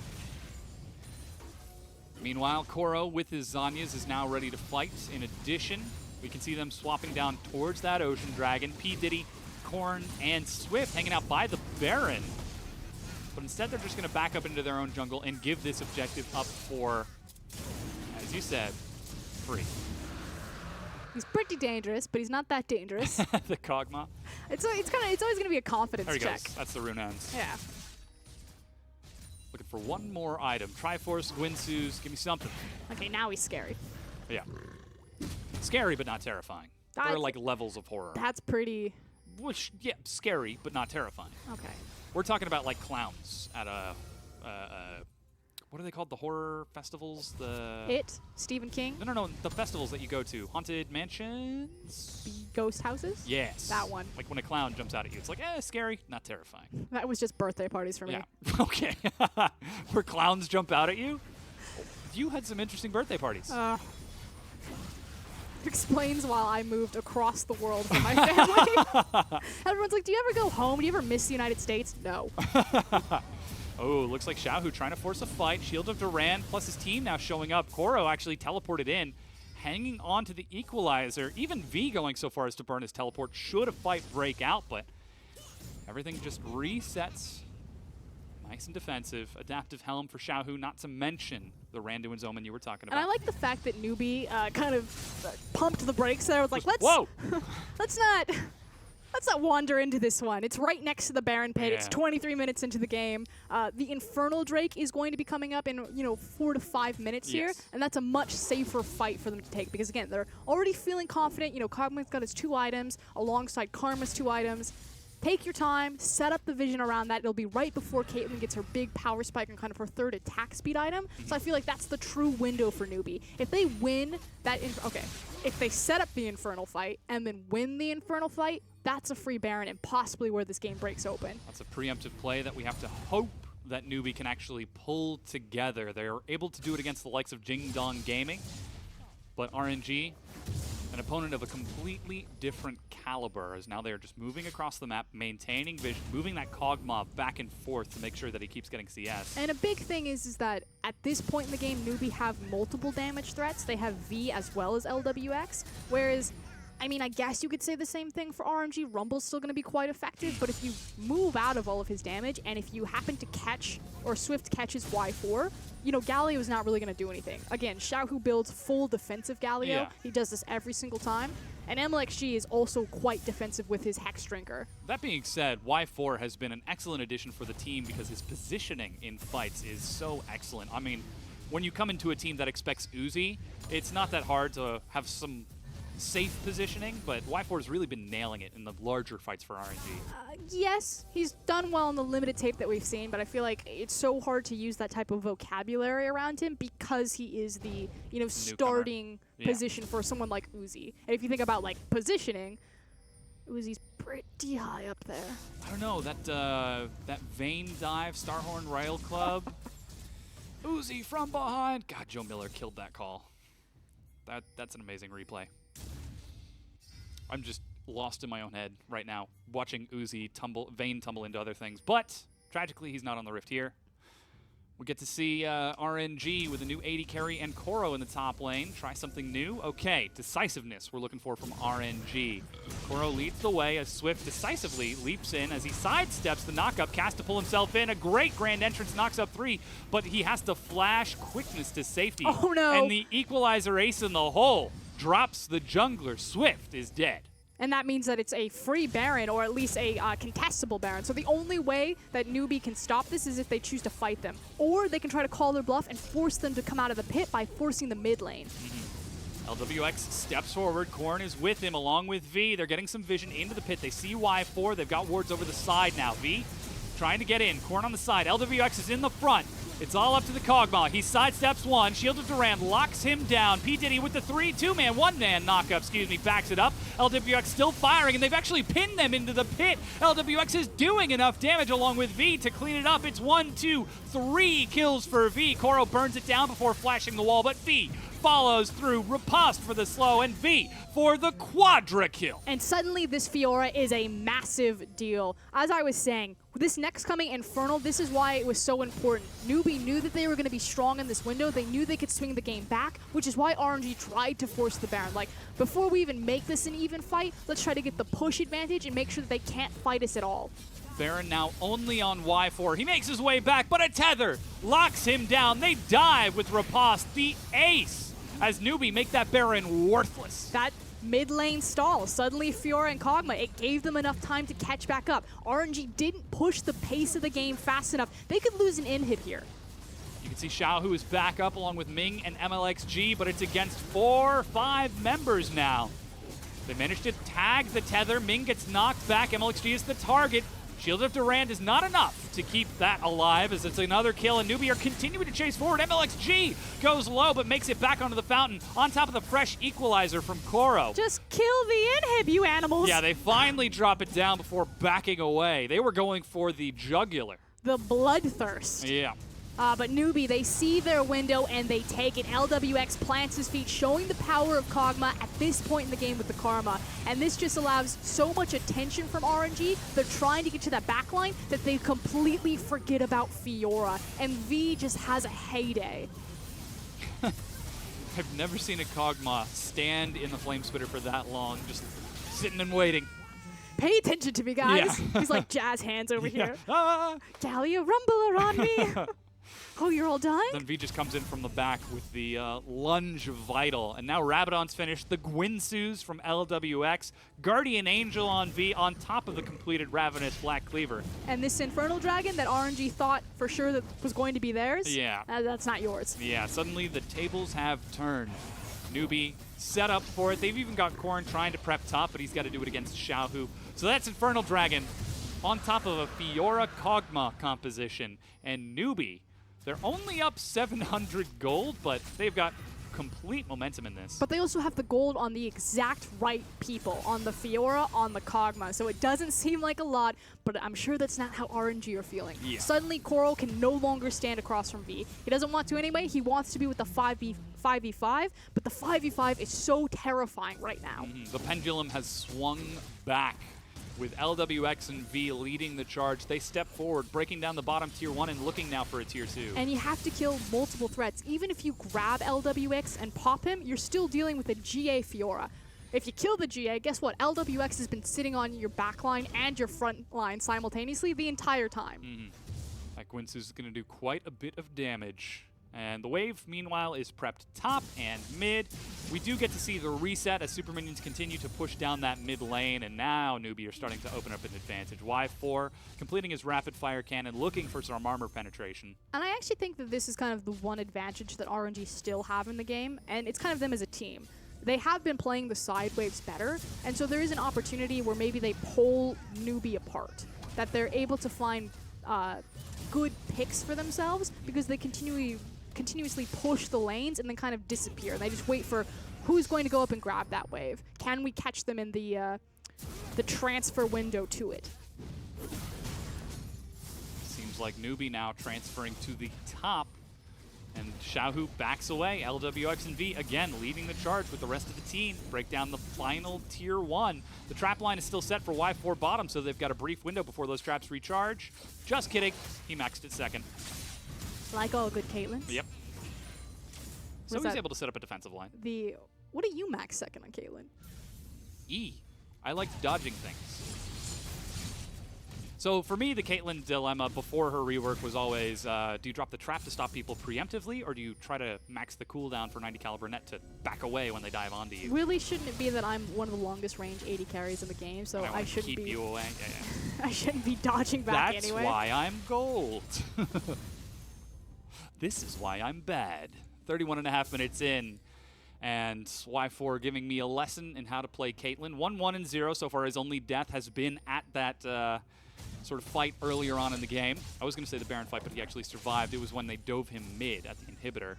And Super Minion's still streaming down, but while the tier 1s have been broken, the base is still relatively well collected for RNG. Not for long. It's going to be this Baron fight in 1 minute 53. So at this point, NewBee just need to continue forcing the waves down RNG. They need to pay attention to the mid lane naturally because of the super creeps. And just wait. Be patient. You're going to have the inside track on Baron. You can burn it so quickly with Fiora and Kog'Maw. We just saw the trap line get placed. That's only 2 in the stock for Y4. He'll probably have 3 by the time he makes it down here. But luckily, the rest of RNG rotates with him to defend this bottom tier 1. We're still seeing movements back and forth as V gets the riposte into the Justice Punch. Wow, that's interesting. Lunging into it to instantly riposte. Clever. Looking confident on Fiora. I think it's the main takeaway there. And NewBee continue to press onto these side lanes. Koro moving back and forth. He's making his way down towards bottom with the equalizer, but there's a quick Mantra Inspire to get NewBee Onto the tier 2, slowly working down to it. Finally, their inhib is coming back up as Xiaohu's able to clear out top. But it is this push and pull, this tug of war. V's actually very low health. Did he try to dive the turret there? He's still got his grand challenge. Could have been taunted into it. Now LWX continuing to free fire just across from Y4. There we go. That's the grand challenge. That's the Fiora damage we expect. And with that presence from Xiaohu missing, NewBee move forward on the other side. Great communication, finally breaking down the tier 2. But this is NewBee overreaching a bit. I think that they should just reset their positioning. There they go. I was going to say, Baron spawning in 20 seconds. There's no reason to try to siege onto the inhib bot tower there. I say you take the global gold that you have, reset, walk towards the Baron. Ping's going towards it right now. It's up in 5 seconds. V has teleport, and there are no wards on that side of the map for RNG. Some staggered backs, however. A lot of NewBee haven't backed yet, and they're looking for a pick. Ooh, that's the one. Ming is the target.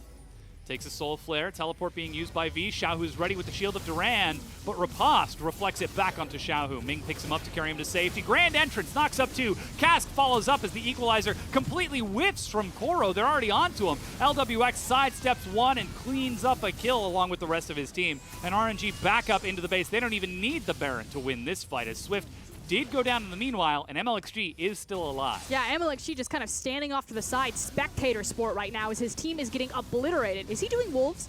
He is doing Wolves. Now, ready to come in from behind, but they dive in. LWX is taunted. Grand entrance misses Xiaohu.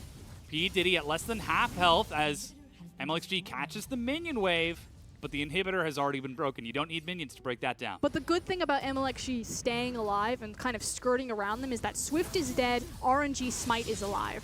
So they can't just immediately turn towards the Baron. They were hunting down MLXG, but he created enough of a distraction. And now there's a different dynamic. Not only is it the monster objective of Baron live, but now Elder Dragon. So there is some sort of counterplay for RNG. And we see them racing towards the pit right now to establish vision. Xiaohu's there. They've got teleport from Koro, but MLXG is on the other side. V's on the other side of the pit. And now RNG are actually going to start it out. They don't even have a control ward, or at least they haven't placed one to clear out NewBee's vision. Very auspicious. Perhaps the pressure of playing against a late Fiora Kog'Maw might be getting to RNG here. I just think it's a bit of growing pains again. You know, we've kind of seen this with RNG. Ming, relatively new. He just came off of his first competitive split. Maybe some growing pains in there. They've now added, you know, new voices like Y4 and Koro. As that's Smite used by MLXG. Luckily, he's got a second charge to take that blue buff. And these new voices, perhaps not quite as, a little bit more dissonant than they should be. Getting some different calls from RNG across the map. They're only down about 4,000 gold, but at this point it's about the items, it's about the champions. And NewBee are setting the pace. They're breaking these turrets slowly but surely. And no one has any interest in Elder Dragon. Yeah. Poor Elder Dragon. He just wants some friends. Well, if you turn to burn it, the time that it would take you to walk to it, take it, and then walk back towards Baron, the other team would also just get it for free. Oh, it looks like they're collapsing up top. Ming shows up with the Abyssal Voyage, slows Swift as MLXG follows through Cataclysm. Barrel pins them to the back wall. There goes the hero's entrance. 1-2 wombo combo, and Swift will be devoured. Y4 nets that kill as Swift very overextended. Yeah, and suddenly NewBee now just have to play defense here. They still have a Fiora and a Kog'Maw with super minions pressing down mid. They can play the time. They've got super minions about to crash with the Nexus turrets. Recall being started by Xiaohu. And he has no ultimate. But there's no teleport on V, so a great play that NewBee could have made is if Fiora was able to TP to that super creep wave and then pressure the Nexus tower. V going for a quick trap clear. Finally, we're getting the recall started out from Y4 and Koro. They're outside of vision. That's why we see NewBee playing with the Baron, trying to test whether or not they can clear this out. Koro finally shows himself, but he's got teleport and equalizer. Already level 18. He's going to be pretty big. And Xiaohu holds on to the wave mid as well. So despite Swift being down, despite the skirmishing over vision, the situation diffuses. Still, that's massive errors from both teams that could have ended in disaster. This is what a NewBee should have been doing from the start. They don't necessarily need to commit all 5 members to taking the Elder Dragon. You have a Kog'Maw who's incredibly powerful right now. Just have your jungler kind of sit near the Baron buff and just send 2, maybe 3 people to go pick up the Elder. They get the space to send all of their members there, but again, against a more competent team, they would have been punished for having Swift killed an overextension like that when that was the correct play all along. Yeah. With that, we see Elder now on NewBee. Baron is still up along with the defensive trap line. LWX is just going to escort the super minion wave into the base so that he can force RNG apart, force them to make a decision, defend or fight. And with this, MLXG once again looking for a flank on that top side. He's made his way all the way behind it, but that's Baron being started up by NewBee. MLXG level 15 to the level 15 of Swift. Redemption on top of it. Swift in the front, Cask, but a Devour saves Koro. Still holding on to the equalizer and MLXG with the patience of a saint. Just waiting in the back. He actually started to back. There he goes. Is it the patience of a saint or the ignorance of something else? I just think it's indecisiveness, and that's been the real downfall of RNG so far. That indecisiveness will cost them another tier 2 turret. 7-3, and we're nearly at 6-item Caitlyn, still at 4 items on that LWX, but P. Diddy hops over, grand entrance. Doesn't pop the quickness as MLXG. Pretty tanky at this point with his Black Cleaver, Hex Drinker, Guardian Angel. People not really in position to follow up on any sort of CC that he would have had there, especially with Jarvan having Flag and Drag and his Flash. Now you can see Koro backing up as NewBee disappear by the Baron. He knows there's a chance they could start it. He has to be ready to teleport. V steps forward. We'll see the recall. And now they both have teleport, but neither has really effective crowd control here. But they just need to be patient. Fiora will eventually win this 1v1 trade, so NewBee, this is where you can show your stuff. How much have you learned? Just sit and wait, and this game is yours. The middle inhibitor has actually respawned, so they lose that push pressure, and Koro is hanging out in between middle and bottom, should V decide to go in, so already trying to preempt the dive from V. Just waiting patiently. NewBee now going to start onto the Baron. Do they have enough to finish this off? Koro making his way over. As NewBee are committing towards this, the trap line has been set. Meanwhile, V working on that bottom inhibitor turret. Koro shows up. Perfect from NewBee. They immediately just disengage. We're not going to take the 4v5. We're going to keep our Fiora locked there. This is the decisiveness that's needed.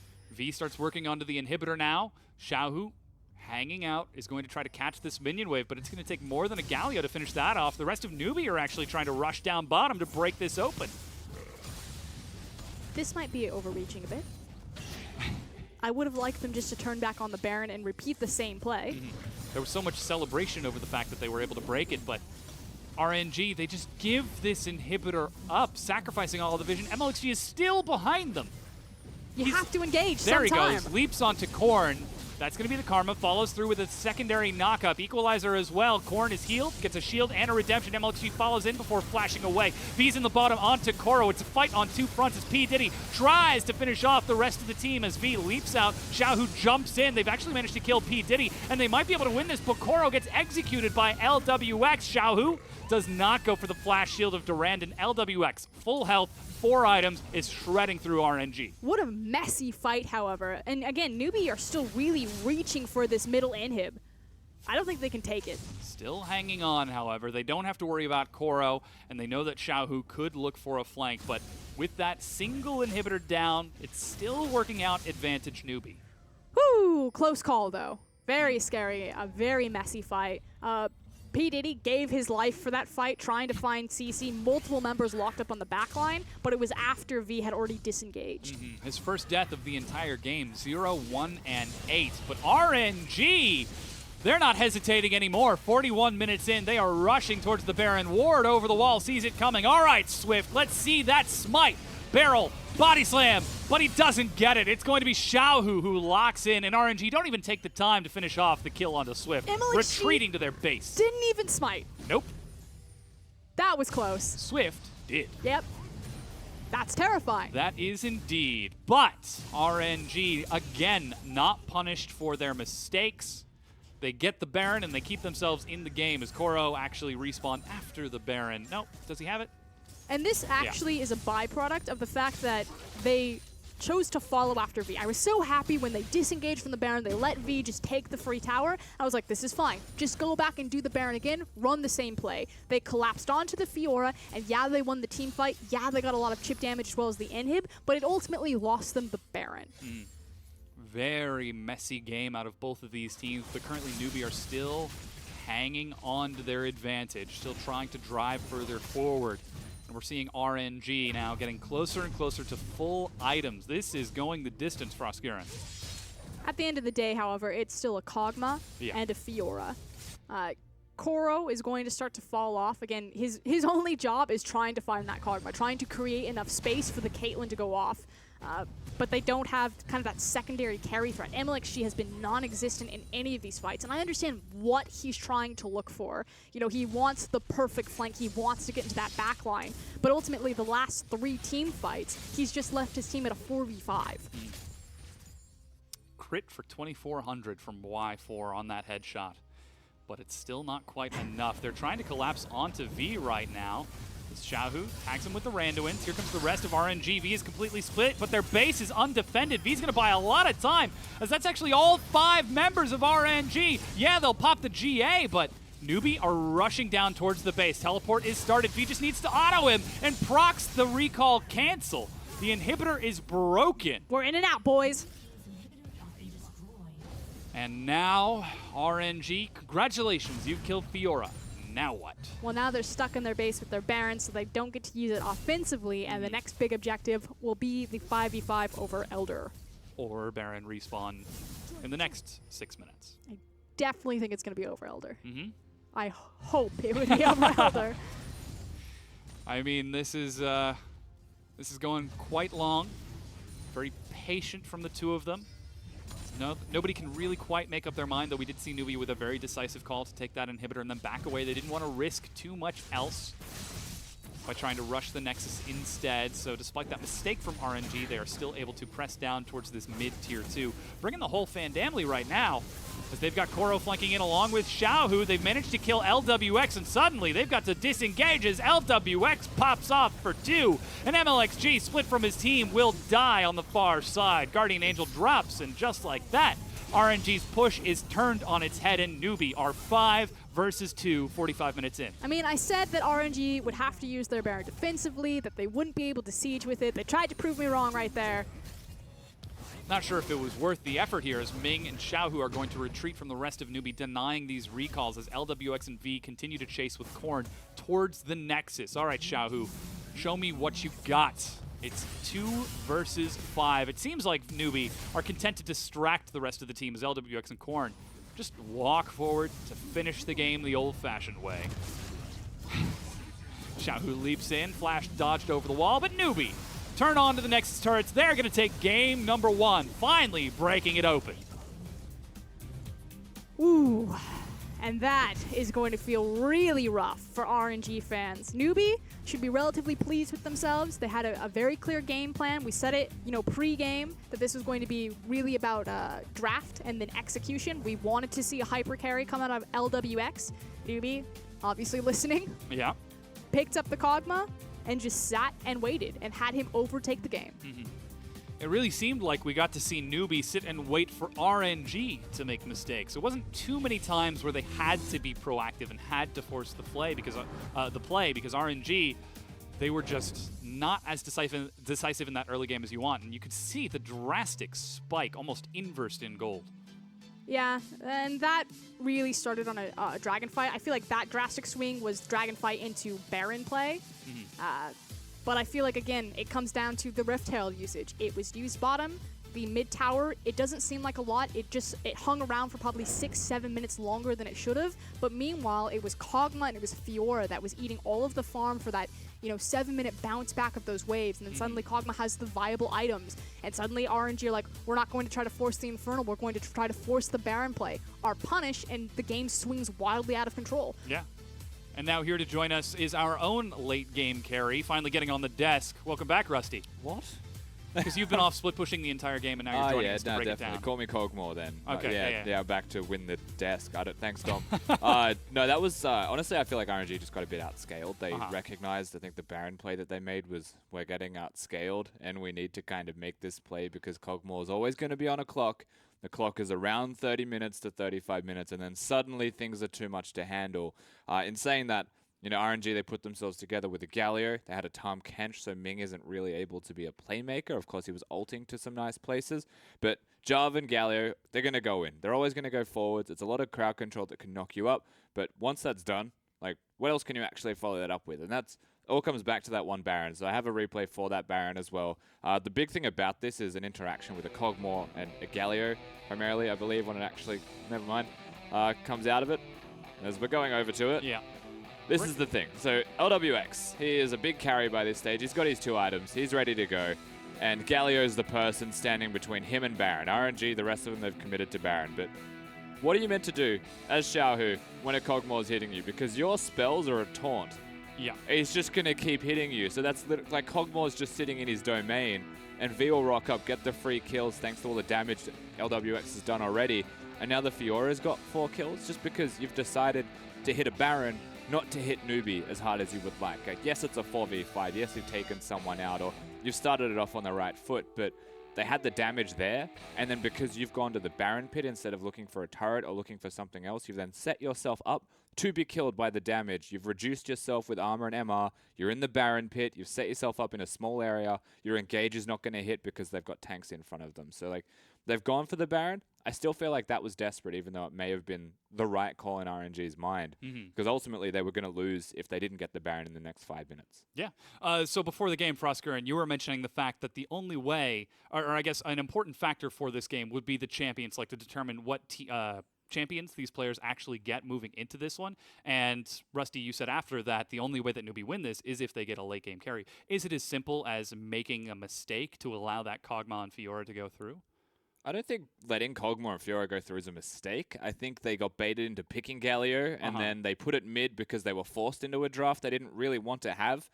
We know Xiaohu's a good mid-Galio player, but we need damage from this team. And relying on your Caitlyn to do damage, and to be honest with you, none of them had armor on the side of NewBee, and he built a Last Whisper as his 4th item as well, so he wasn't doing as much as he could have been to killing people or keeping himself alive. He was just a sitting duck. They got outscaled by draft, but I think that NewBee actually drafted quite cleverly to put themselves in that spot. So perhaps NewBee showing some preparation coming into this. And again, they're taking wins off of teams that they shouldn't, but they're also losing to teams that they shouldn't as well. Do we have to reevaluate here? Is this still an upset for NewBee to take the win? I mean, you're always going to come in favor RNG. We said this, though, in week number 1, as soon as we started to see some of the roster changes coming out of RNG, that this wasn't the direction that we wanted to see the team go, that we thought that it might be rough seas ahead or a very turbulent road for RNG. You still have to have faith in the organization that they'll get it together, that this development plan will pay off just because they're consistently being an elite team in the LPL. And I feel like that just means that NewBee are going to always be a middle of the pack until we start seeing more consistency from them, where they're able to definitively beat teams that they're better than and definitively lose to teams that they're worse than. Otherwise, I don't think this changes anything. And to be clear with this, like, NewBee drafted soundly, I'm happy with that, but I would never reevaluate if NewBee are a better team because they can draft well. They're still to be able to win the games, and looking at this first game, I think RNG lost themselves the game more than NewBee won it as well, simply because they set themselves up well in the early game. They had the leads. Honestly, the best team in the LPL would have won that game if it was RNG, but eventually, surely enough, someone's going to come and outscale you, and that was LWX. Yeah, he gets the MVP this time. Didn't die a single time in that game at 6-0 and 4 pretty big damage. I guess Frosco, then, to move that idea of faith in this team and this organization forward, how long do we continue to afford them faith if they're dropping down games like this? Because we say the same thing about LGD. We have to have faith that eventually they'll recover. But the problem, or the difference here, is that RNG have been in how many finals? Whereas LGD have been in how many finals? Yeah. You know what I mean? Like, there's much more history to give RNG the benefit of the doubt versus a team like LGD. And unfortunately for NewBee, the same thing can be held against them. You know, they're kind of that middle of the pack. They make the playoffs. They then quickly kind of drop out. Yeah, you have, you know, talent from Swift. LWX definitely developing into a threat in his own. But the region's still so stacked with ADC talent that where does he really measure up in the scheme of things?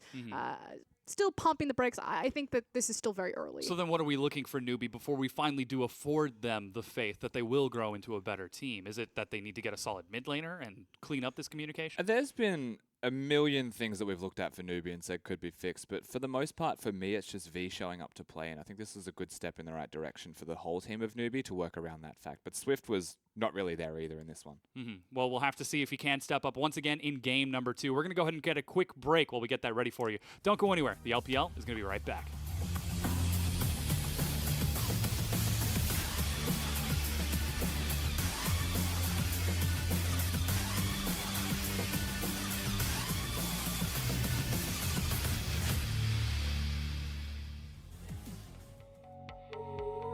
Back to the rhythm of my empty soul. Nothing here to let go. Give me something to let go.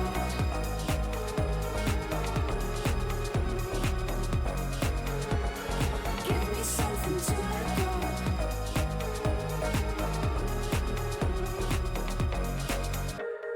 Give me something to let go.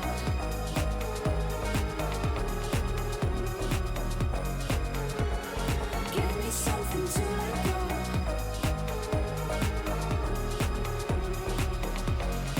Maybe all I need is you. Nothing else makes a difference. Maybe all I need is you. You make all the difference. Back to the rhythm of my empty soul.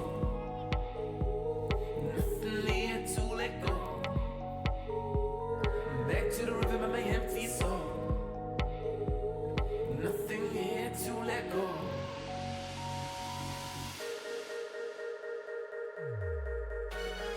Give me something to let go.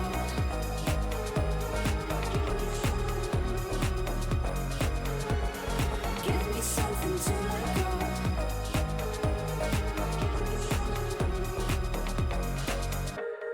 Give me something to let go.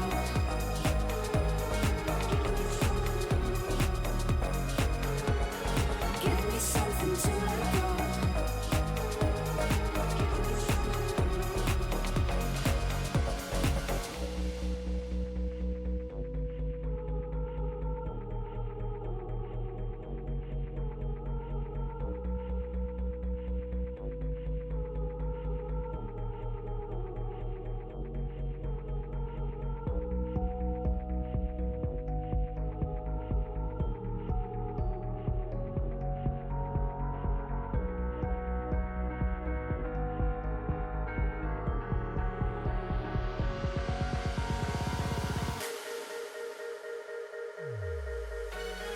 Give me something to let go.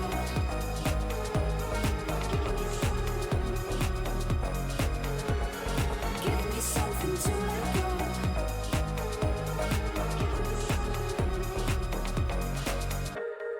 Give me something to let go.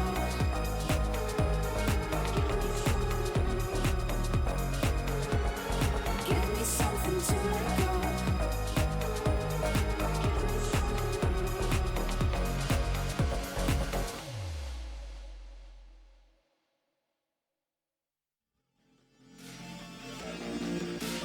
Hello, everyone, and welcome back. We're just about ready to get into game number 2 between RNG and NewBee. After NewBee, the middle-of-the-pack median team here in the LPL, took game number 1 with a late-game scaling composition, RNG found themselves at a loss for how to break open the game. They had the options, they had the opportunities, they didn't quite seize upon them correctly, and when they finally did attempt to group and break down mid, it was against a 6-item Kog'Maw and a 6-item Fiora. So obviously that game didn't quite work out for them in their favor. What are we looking for game number 2? Is it as simple as denying those late game carries for NewBee and just playing smarter? Or is it perhaps something else? I want more proactiveness from MLXG to start with. So he went for the Jarvan jungle. Yes, he survived his jungle clear, which is already a step in the direction the last time we saw him pick up that champion. But he really didn't do anything with it. He gave away first blood, again, on a very risky engagement that he shouldn't have looked for, didn't have the red buff, overextended into that 2v2 in the mid lane, and made things that much harder for his team. Really, the number 1 proactive member for RNG was Koro. He used the Rift Herald bottom, he got the initial, or was part of the initial tower swap when they broke open the first inner tower. He used the equalizer to break mid lane tower. But as soon as Rumble lost his effectiveness, RNG just got stalled out. You know what? MLXG could be the best J4 on the damn planet. I just don't want him to be J4. I think that's what I want moving forwards. In saying that, there was 5 jungle bans through the ban phases. They picked it 4th. Easy way to fix that is to pick it 3rd and to put more priority on it. There was no Ashe on Summoner's Rift. Yeah. There was no reason to pick the Tahm Kenches if it counters the Ashe that doesn't exist. It was a Cogmore, and it was locked in. So they can change their drafting up just a little bit more. You don't have to pick support that early in your pick rotation if you want to prioritize a jungler. They're literally banning Nocturne from him. That's how much they care about MLXG. So try and actually empower your good jungler to be a good jungler. Perhaps trying to preempt just a little bit too far from RNG. Hopefully they'll set themselves up for success here in game number 2 as we're ready now to enter into picks and bans. NewBee with side selection R on the blue, RNG on the red. So Hero and Firefox facing across from each other as the 2 drafting coaches behind both these teams. Have to agree with Rusty. I thought Firefox definitely missed the mark for RNG's draft, but we'll see if they can shore it up having counter pick. Now with these bans, looks like we've got Elise, Zach. Can't quite make out what's on the left there. Looks red. It does, and Galio to follow it up. So RNG relegated to those standard red side bans. I bet it's Gragas. Very well could be. Yeah, looks like it might be. I think it's his beard. Would NewBee ban that, Gragas? Yes. I think Gragas is a great overall champion flex between jungle and top lane. I think it fits very well into Koro's wheelhouse. And then the Kennen as well just after. So now RNG get their final ban here. A lot more junglers left open. We'll see if it's a priority pick of jungle from NewBee. Or if maybe they look towards the Thresh, which is normally banned, and makes its way through. And it does, with that Lee Sin ban away from Swift so far. That is 1, 2, 3 jungles. Not quite so far. And let's see if Firefox will change things up as NewBee now get the opportunity to take their pick here. You know what? If it ain't broke, don't fix it. Put V back on that Fiora. Which then just makes the, I was going to say Galio pickup even scarier, but it got banned this time around. So yeah, you're right. Just a blind pick Fiora. V just feeling very confident that Koro won't have an option. Turns out he's actually pretty good at that champion. Now RNG, how do they round things out? In order to answer that, crowd control, usually pretty good way to do it. I think that this is a much safer priority pick, and I'm really surprised that NewBee did look for the immediate pickup into Fiora. Ming can do a lot more damage on Thresh than he could with Tahm Kench. And there you go, Rusty, you get your jungle priority higher up as well. Yeah, putting MLXG on that Kha'Zix. And while he was getting good flanks, he wasn't actually doing anything with them. This time, Kha'Zix might be slightly more incentivized to actually leap in and assassinate a target. Also has the added versatility that if he doesn't want to look for the assassination, he can just sit next to his AD carry and play the Evolved Void Spikes utility role. He's going to have to do it against Caitlyn for LWX, as once again, NewBee prioritized their bottom lane. Last time, they were able to pick Rakan very late in the draft. Seems like that might be a bit different here as we're getting a Braum hover and an immediate focus towards the bottom lane of LWX and P. Diddy. Some pretty intense conversation happening between Korn and Hero there about where they want to go. I wouldn't mind a Braum here, although, again, I'm still a big fan of Rakan. And as the timer runs out, Braum is going to be the choice. Xiaohu now gets the chance to voice his opinion in the mid lane. Still looking for AD carry, support, and mid laner of AD carry top and mid. So the big, important carries for this team, looks like it's actually going to be Taliyah. Very early focus from RNG. We've seen them move across the map in game number 1. We know how excellent they can use that Taliyah to cut off turrets. Seems like they're going to be running to that once again. And that's the thing for me, Don, is the ability to cut off towers and to set up objectives. Taliyah was so pivotal for RNG when they were on their tear through the top of the LPL, and Xiaohu's performance in particular. You know, next to Rookie, he's probably the best Taliyah in the league. Certainly something to be feared, but he is banning away Korn's LeBlanc, so we have to see him answer in kind after one more ban from RNG. It is going to be Karma now taken away. That Ardent Sensor Athens was huge for Corn in game number 1 because he was able to get that against Xiaohu on that Galio, so no real contest in that lane. Corn still has a wealth of options that he can does. take. The Cassidy in particular, it's not going to be super fun across from Talia. He's just going to get shoved around, but it's so hard to get him out of lane at this point. Without the express use of something like Rift Herald or a Talia wall from the rest of his team collapsing. But with the timer running out, Ash is the ban away, so instead they are limiting Y4's champion pool. He's got Varus, Ash banned away, Jin. It's kind of putting him on the back foot and questioning what can he play? How deep is his champion pool? Going Jin before the likes of Kog'Maw, a little bit interesting. We'll see how it works out for him. Fizz is the follow-up for Korn in the mid lane, and Swift perhaps baring his fangs, looking for a swift ending to this series, looking towards Rengar in the jungle. That is Assassin, late game carry split push, Assassin, Caitlyn Braum. It's also the Corn special there in Fizz. He was a Fizz one trick for the longest time, so this should be where Corn actually shines and gets to show his stuff. Alrighty, Korn, you're going up against Xiaohu in the mid lane, one of the best mid laners in the league. Now you've got to break him down and open this game open. Close this series out 2-0. And RNG, they're going to get their final pick for Koro in the top lane. He gets to take Renekton this time into V's Fiora. That is going to be quite the duel to keep an eye on. Yeah, duel at least for the initial part of the game. Again, Fiora is going to have that breaking point where eventually she will just take over pretty much any matchup. So we'll see how long Koro can stay relevant in this game or if he's going to get an advantage. I feel like already we're in the right direction though for RNG because Xiaohu got a champion like Talia. He's able to impact those side lanes, unlock himself, and this is what they really need. They need their key star player on this roster to step up. It's certainly going to be important to see whether or not he can pull it off, as now we've got 20 seconds left on the timer. And on your screen, you just saw Ming and P. Diddy getting ready as the coaches shake hands. Firefox and Hero disappearing backstage. They've departed what advice they could. No swaps were made except for sides.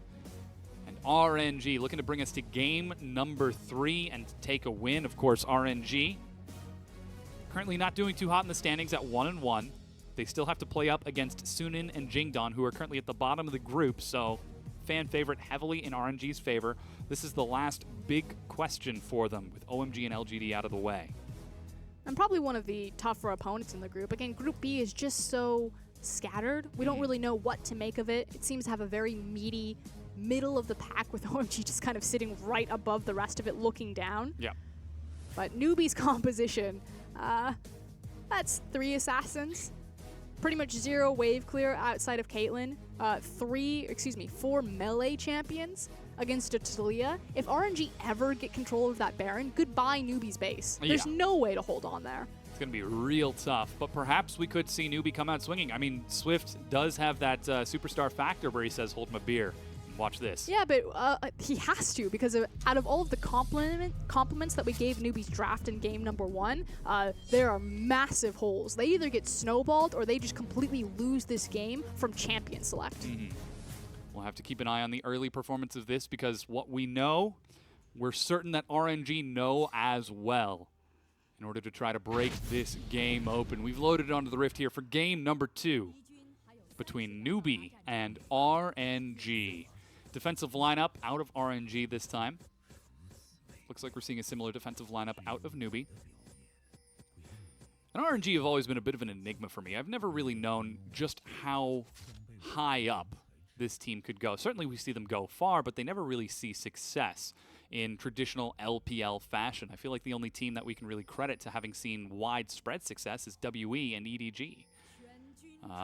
But RNG are the perfect kind of rock, paper, scissors there. Because while I agree, if you're looking at just consistent, dominant, strong across the board team, you have WE. Stylistically, they are completely different than any other LPL team before them. They're patient, they're methodical, they can play the early and the late game. They're such a versatile animal where you have, 5 B tier players that come together to make that S tier team. Then you have EDG.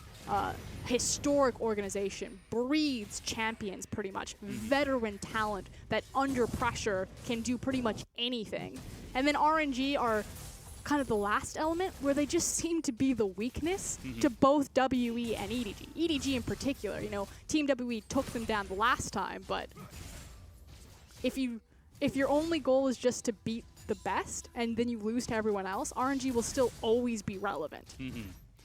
Trouble is, that can't be your goal, as it's Summer Split. Worlds is in just a few months, and as we start looking at some of these top teams. Uzi made his career doing that. Every time the Chinese teams would go to Worlds, it would be OMG doing all of the heavy lifting, and then, boop, there goes Uzi. Takes down the other Chinese team, and suddenly he's in the finals. Yeah. However, that being said, how many rings does Uzi have? How many rings does China have? Well, the answer is 1. The LPL. What do you mean? MSI 2015. Mate, if you're going to be an LPL Rings caster, Worlds, man. that is the Come only on. tournament that matters to us. It's harder, Dom. I'm there expanding are less to teams, Worlds. Just the top teams get invited. Talking about the tournaments that matter. It's all a question of perspective. MLXG on the invade, spots out Swift. He actually sees that ward go down, so Swift immediately backs up closer to that turret to keep himself safe. The Krugs are mine. But again, what are the goals of this team? Does RNG just want to beat WE? Do they just want to beat EDG? No, they've made it very clear that they want to kill people. Oh, that's a hook onto Swift. Smite to heal himself up, but there's a deadly flourish from long range. Swift flashes to escape, but ends up walking in. MLXG flashes over, and it is a melee down here. First blood to Y4 with a big bullet to the face. Party in the bot lane, and it's RNG that get the superior rotation from Xiaohu, and not over yet. Korn shows up. Deadly flourish is sidestepped by the Trickster, but a good flash from Korn keeps him safe. And there it is. It's Xiaohu. Yes, MLXG set up the play, but it was Xiaohu who finished it, making sure he had the superior rotation, they have the added damage of the Talia, and they pick up the first blood where it counts. Cancel the recall. Aw, Ming. Such a nice guy.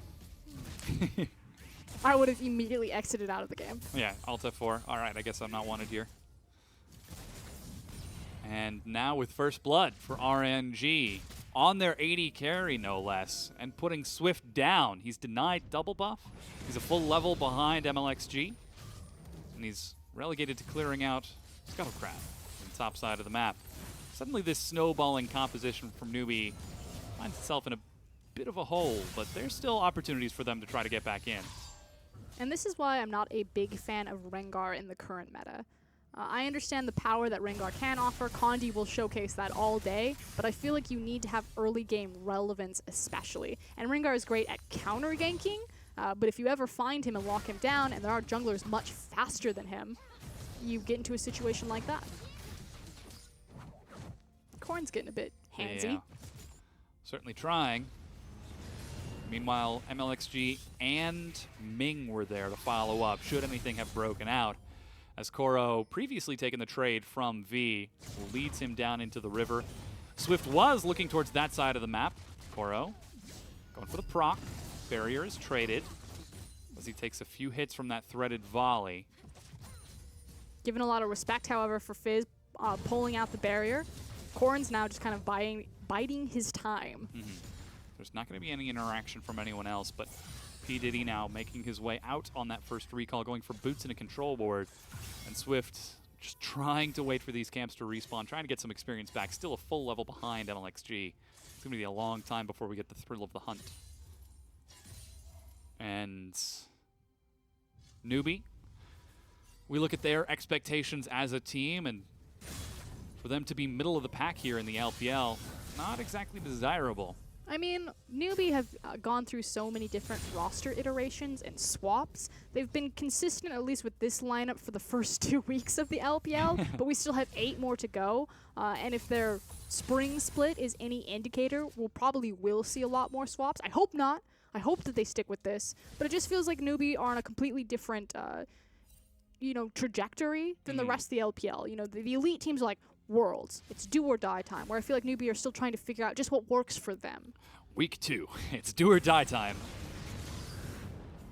Go into playoffs. Yeah, exactly. Get into playoffs first, and then we'll talk. And with this, seems like NewBee need to find some stability here. First, they need to find some stability in this game as V catches the CS down 15 against Koro in this matchup. Suddenly that Fiora not looking quite so great as he keeps on feigning the recall. He's got level 6 for the Grand Challenge, but not enough mana for multiple lunges to make it worth. Still very scary to try to go all in level 6 against a Renekton of all things. Yeah. The dominance, extra health, be pretty challenging. And Koro is actually a full level ahead, so we've got a level lead for Koro. MLXG, large experience lead, going to tick over to 6 very soon, but we see Swift catching up. He's actually up in jungle CS, though a lot of those are tiny from the Krugs. Meanwhile, in mid lane, Xiaohu keeping even with Korn, not able to put him too far in the bin despite the lack of summoners on that Fizz. But Y4, he's got a full BF sword ahead of LWX. But it's really hard for them to go aggressive in that lane because there is a Braum there. You're still in the door and shield meta. So even though he does have the advantage, it's not like LWX and P. Diddy are going to be looking for aggressive trades across from a BF sword gen. So it's a matter of, yes, I got the first blood. Yes, I have this item advantage, but am I actually able to punish with it? And the CS between the two, yeah, normally you would expect Caitlyn to be above, is only relevant if the rest of the team gets involved. And that's what we see from Xiaohu and MLXG. They sneak down towards this side of the map.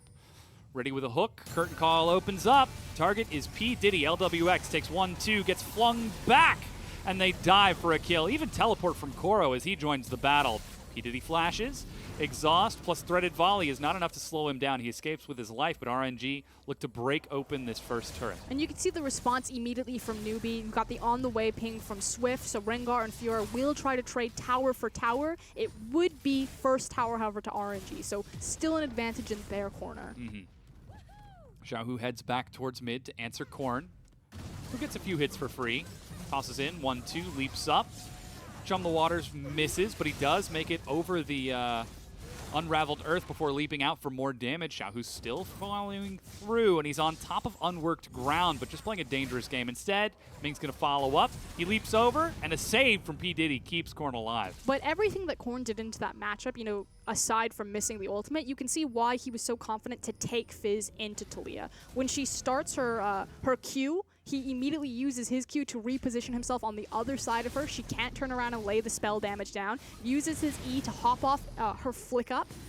If he had connected his ultimate there, probably would have killed her in a 2v1 matchup. The seismic shove. However, that was the assistance of RNG, the prediction from Ming to show up mid in time. And despite MLXG following up to look for the kill, good save from Pinnis keeps Korn alive. Now we do have Dragon being started out. Koro heads bottom after a very deep invade for some ward. V already swapped down there to meet him. So this is Ocean Dragon very early on from MLXG. And we see Y4 even heading up towards the top looking for that Essence Reaver. So things looking very good for RNG fans. And Ocean is such a relevant Dragon as long as it's, you know, before 15 minutes. If you're still in lane phase, which these mid laners definitely are, Ocean is 100% worth. And now RNG, much more decisive here in game number 2. They take the first turret, they take first blood, and they even dive bottom. Is it as simple as putting Xiaohu on Talia or something of the sort? I mean, that's definitely never going to hurt them, but I don't want us to count our chickens yet, because RNG were in this exact same position in game number 1. And then they had that desperation Baron because they felt that they were running out of time. There's no longer as big of a clock on it. There's still the Fiora that they will eventually need to work out, but Koro's feeling confident now. Oh, yeah. Grand Challenge has been procced. That's actually the vital closest to the wall. NewBee hits 1, no. 2, 3, 4. No. Healing himself back up quite a bit. Okay, still scary. And the ultimates are just traded back. V back at full health. Fiora, ladies and gentlemen. It's fine. Renekton's got to sustain as well. He'll get back up there. Good 1-2. Yep. The twist and shout, as I like to call it.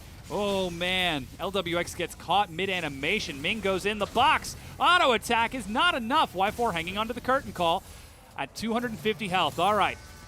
It's time to sidestep this, P. Diddy. 1, 2, 3.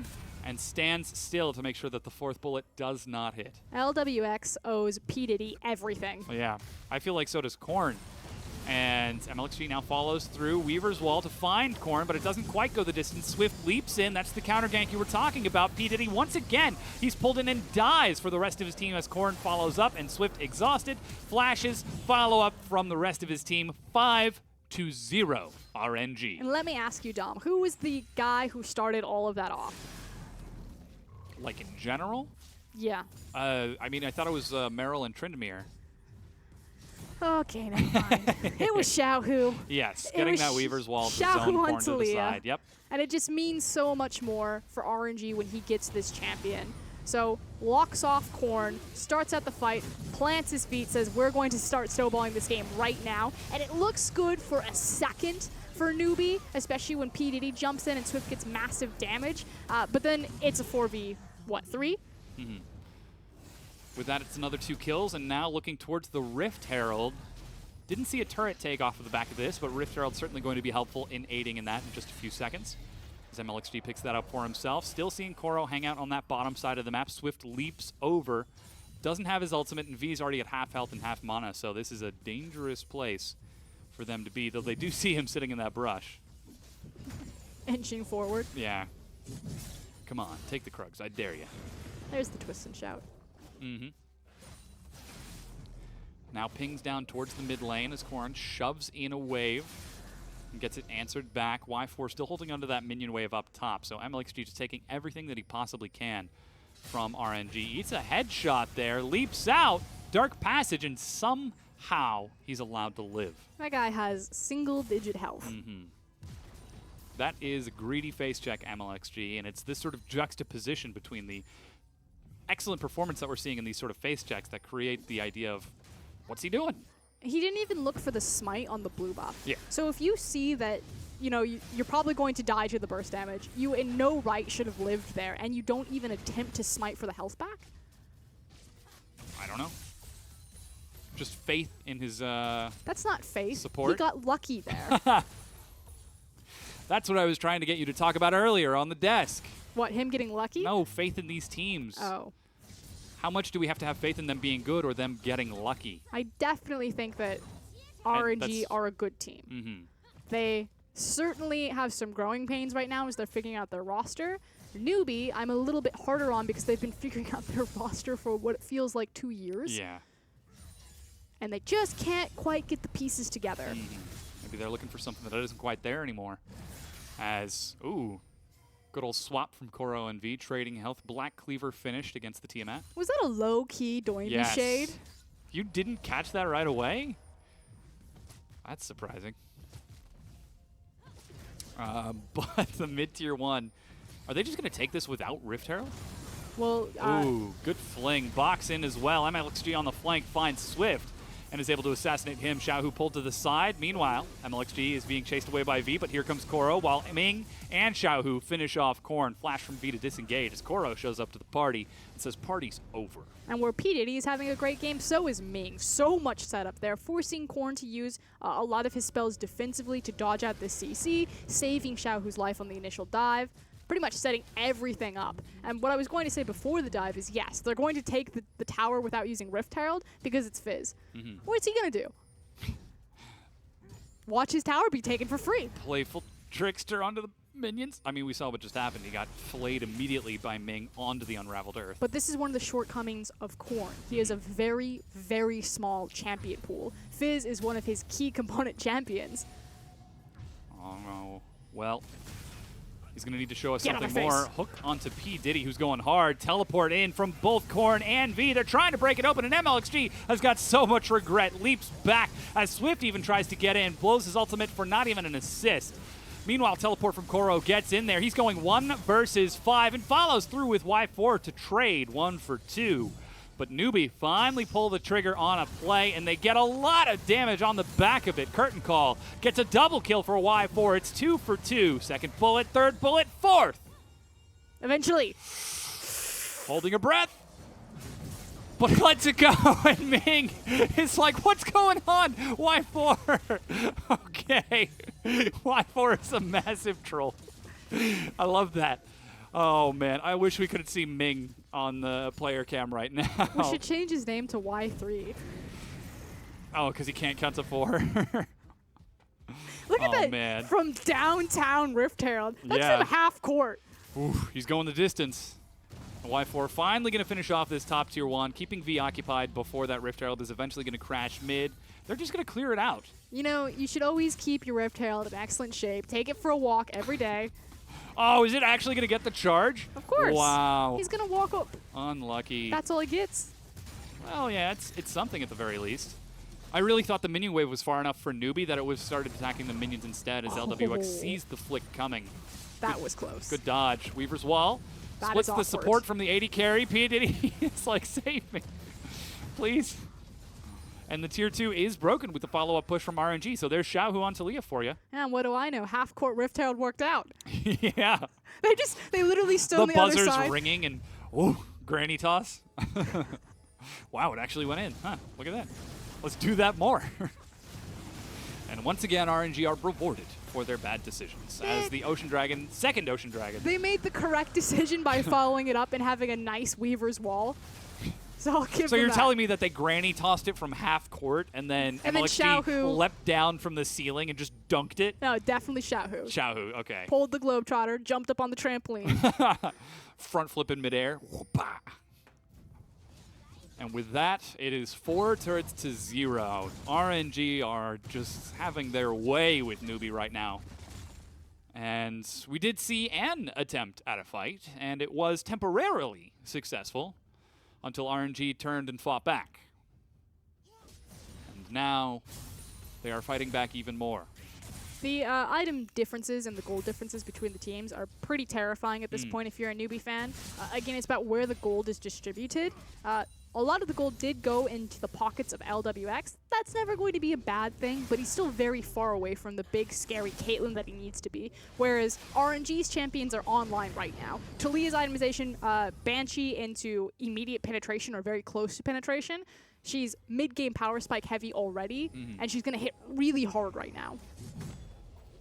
She's going to hit even harder once she completes that Leandri's Torment. As now RNG set their sights on the next big target. That mid-game decision is being made for them. They rush the tier 2. Good night, sweet bits. V goes low. RNG continue to fire these shots across. How is he outside of turret range there? 1, 2, 3. There he goes. Now we can count to 4. He gets upgraded back to Y4 there. Chum the waters on top of the minions. Clears out the first half, but they still get onto the turret. Hook. Ooh, tries to predict the sidestep. Doesn't quite follow through with enough. As Ming has to heal himself away from that turret. Xiaohu in front, flicks it back! Deadly flourish. Korn was still in front of him, too. Woo! Ye of little faith, Korn. Or LWX. Held on to his heel, too. That was close shave. Ooh. However, the turret is still standing. So despite losing their top laner, a lot of health, and some summoner spells, they hold on. But RNG, they just reset, go back, buy some items, and get ready to do it all over again. Baron's up in 15 seconds, and the next push could be much worse. The next team fight can be much worse. Again, Yeah. the other thing that Talia is excellent at doing is locking you out of those monster objectives like the Baron. Excuse me. And RNG's composition can burn it down very quickly with a very strong Kha'Zix. Jin's in a good position as well. And these two are smiting over Raptors. Yep.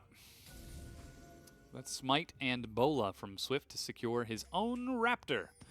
As MLXG, he's got a Yomu's. All right, MLXG. He's full Warriors, Red Smite. 2, 1, and 5. Okay. Perhaps MLXG is sending a message. Put me on Jarvan. Big bullet.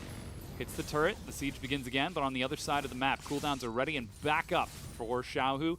Check out where he is. Reaver's Wall directly on top of the turret. Chum the Waters tags Koro immediately. No! They pull him in. But they're still getting some damage onto this turret. Chunked down to half, and we're still looking for the curtain call from Y4. But this is a very long time before the next creep wave will come in. Like you said, they do have the Jin ultimate, and if he's going to use it, he should back up, and as soon as this creep wave connects, open up. We're starting to see that Leandri's Torment damage onto LWX. That was 3 hits of the threaded volley. And with Y4 clearing out minions and the rest of RNG forcing them back from the far side, NewBee decided it's not worth it. They give the turret up for lost. And finally, it is 5 turrets to 0.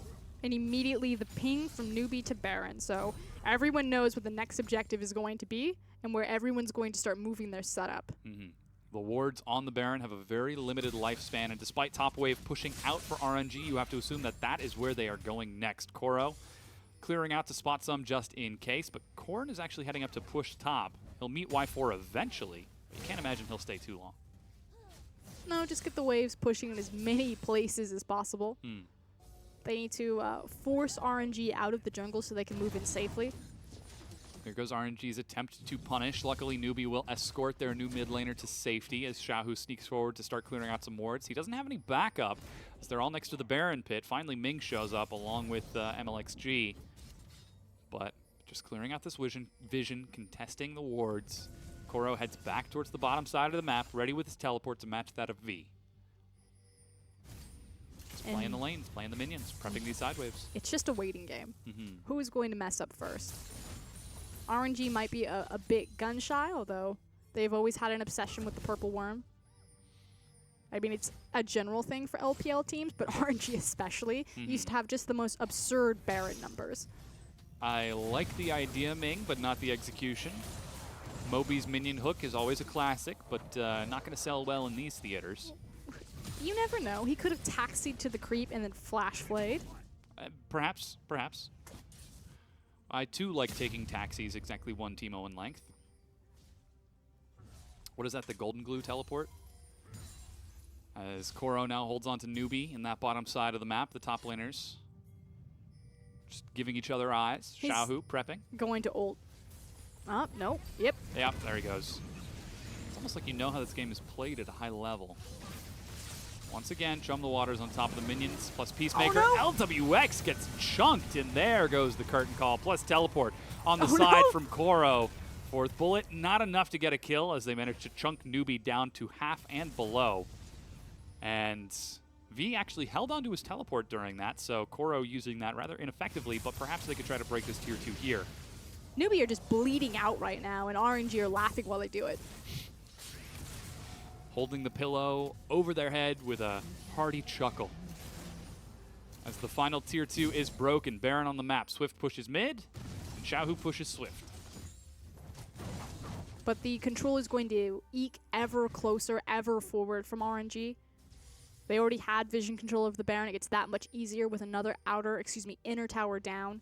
Mountain Dragon, so much easier to take it. RNG are just not letting NewBee take anything. They haven't taken a single turret this game. They can't do anything. Look at the item differences. If NewBee ran headfirst into a fight, unless it's a dramatic numbers advantage, they're done. We talked about this in Champion Select as well. NewBee have got to snowball this game.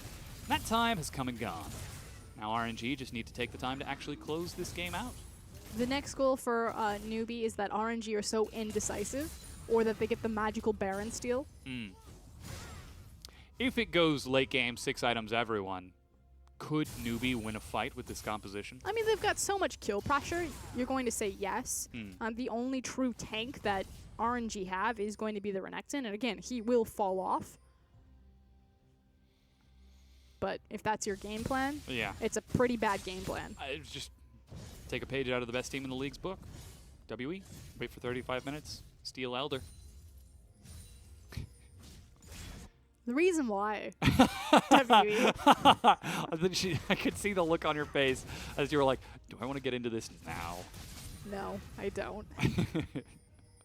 How dare you take WE's name in vain? I didn't. I was using it as an opportunity for NewBee to try to get back in. You were trying to tilt me.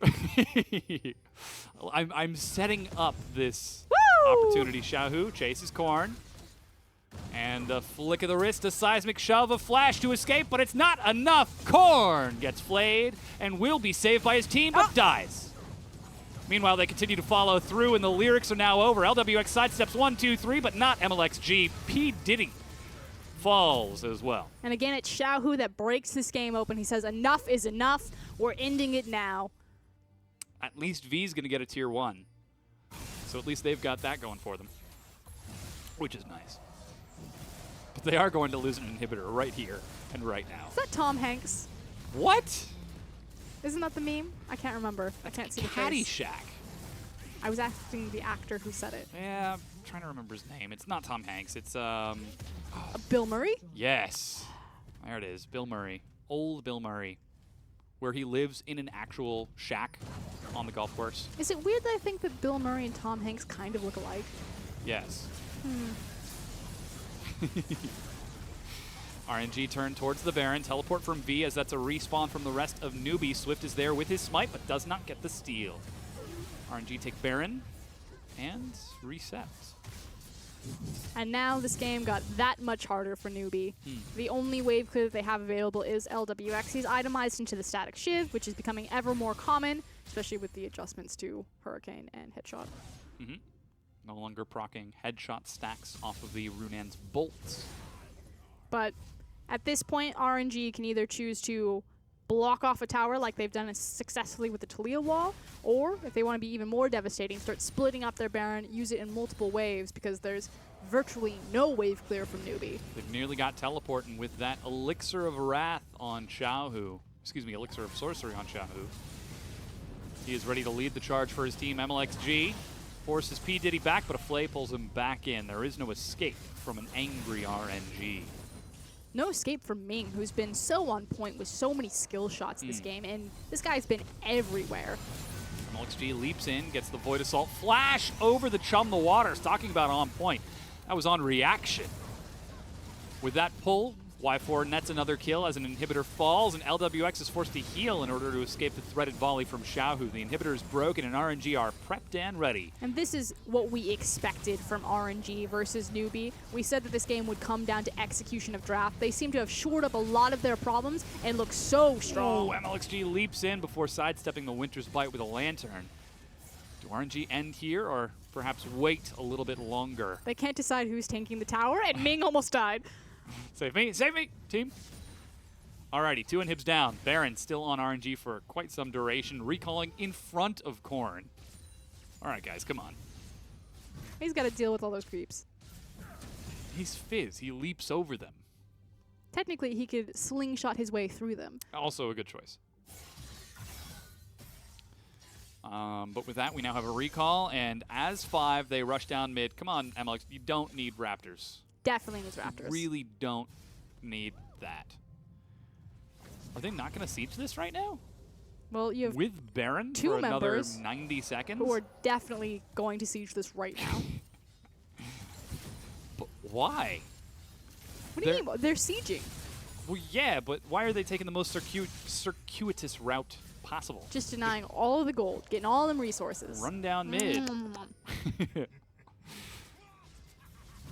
Instead, all right, so they're going to run Koro into a side lane. He's got teleport, some wards on the side. Looks like Swift looks for a flank. The hook is going to miss. Okay, do or die from NewBee. This is it. This is your flank. This is your time.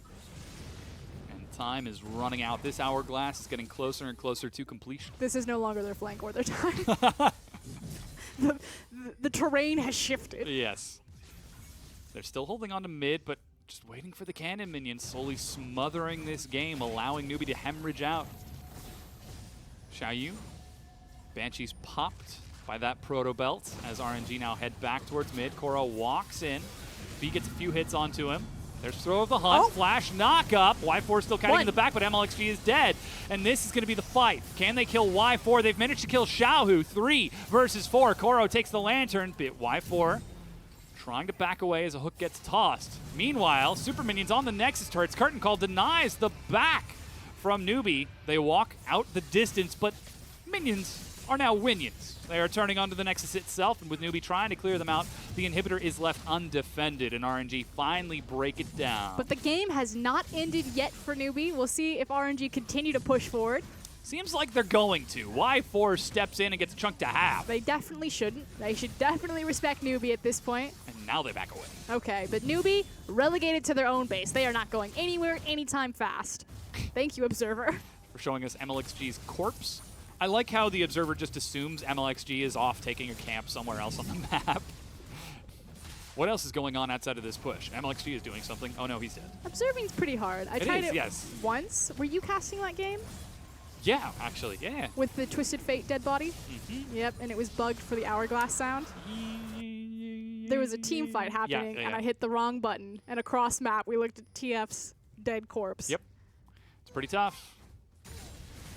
However, not seeing so many mistakes here out of RNG. Still getting a little bit greedy, but they've got the game in the bag. Finally, that top inhibitor will respawn, so it's only a single wave of double supers. NewBee are able to clear that out without too much threat. It still forces RNG that if they want to end the game, they have to come in and fight NewBee.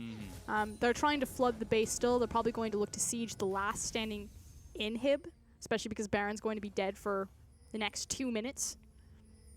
But I say just run it in. Yeah.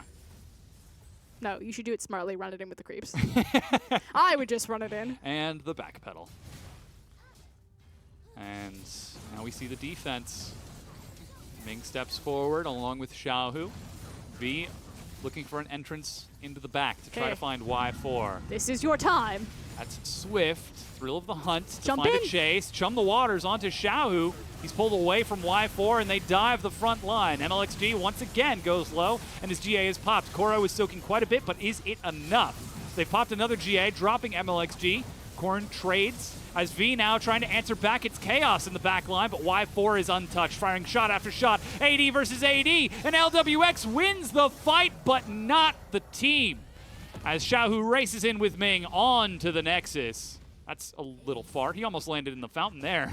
A little bit of a mistake before finally getting the final hit onto it and taking game number 2 for RNG. A very different look this time around from RNG on the back of Xiaohu with his famous Talia play. Cleans things up and takes us to game 3. And RNG looking back at game number 1, wondering what happened. Why did we do this? Draft was certainly an issue. It has been corrected. So we'll see who remains the most consistent team in this series. Because I think both teams can learn a lot. We would hope. As NewBee took a step forward with their draft here in game number 2 and got absolutely batted down. But now stepping up to bat, Zach Rusty Pie. You need to stop with these intros to the desk, Dom. You're out of control. I'm literally sitting at a desk. I'm not batting anything. But I did watch RNG get a victory as I Dom segue my own way into an analysis. But they hit a home run. And no, I think that was actually a lot better, and you're right. It did start from the draft. Yeah. Their biggest problem was that they didn't set their jungler up for any kind of success whatsoever in game number 1. They at least gave him the Kha'Zix and didn't cause any problems in game number 2. They were able to use the Kha'Zix with the Talia. Yes, that was the big hard carry of the game to invade Swift. And Swift, honestly, like, I didn't grab a replay from this game. I didn't feel like there was one because at every moment there was just a big mistake from NewBee that ends up costing them. They were somewhere they shouldn't have been. They were overextending at a time they definitely should not have been. And Swift at level 3 was pushed out of his own jungle and jumped back into his own death. And that was literally the moment where it all unfolded. yeah, 100% agree with you there. The fact that we did see such an immediate aggressive shift from MLXG though to make an invade like that, for me is already a big tell about the type of RNG that we're going to see throughout this series. I feel like it's very clear like what the winning formula and blueprint is here. And MLXG probably got a lot of good classic conditioning of, wow, if I invade, things go so well. It's so much easier. I have a pushing mid laner. I have lane control bottom lane. My support's free to roam. I am playing the meta.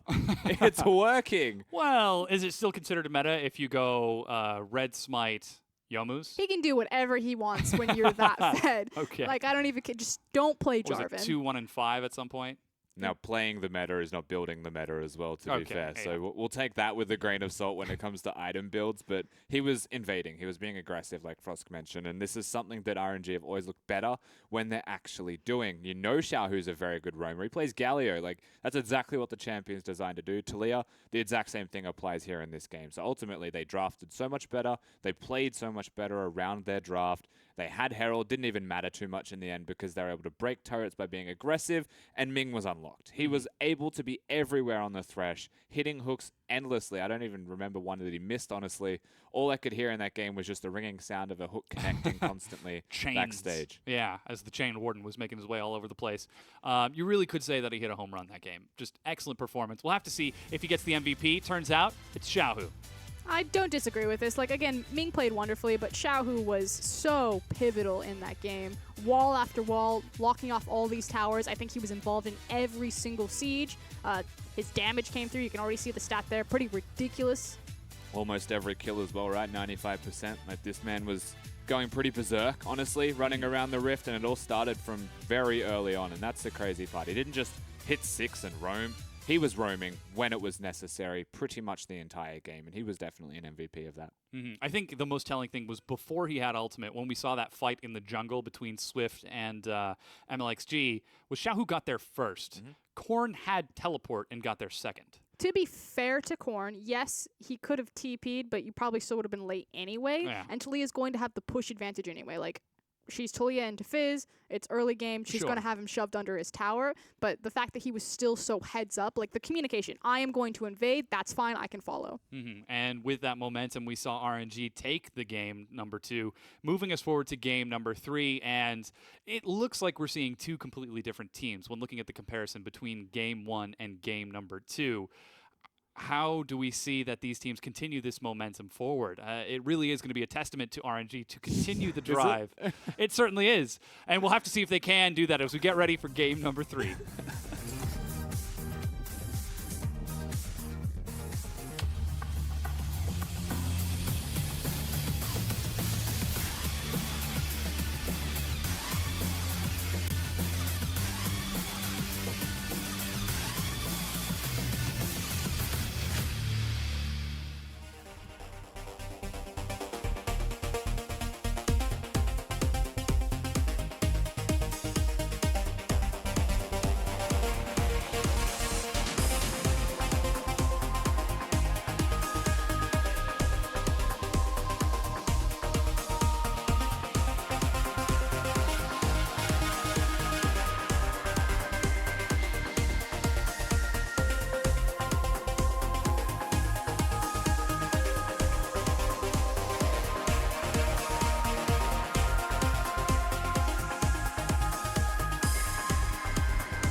Welcome back, everyone, to the LPL, our final game of this best of 3. NewBee have gone the distance 2 times, and now it is their 3rd time in a row to go to game number 3. Can anyone take them in a 2-0? We'll find out as time goes on, but currently, looks like RNG, they had a little bit of indecision in game number 1 with their pick and ban and how they deliberately played that game out, and now in game number 2, they went back to what worked and used a lot of that momentum to put NewBee in the bin very early on, and I often ask this question, was it RNG that won or NewBee that lost more?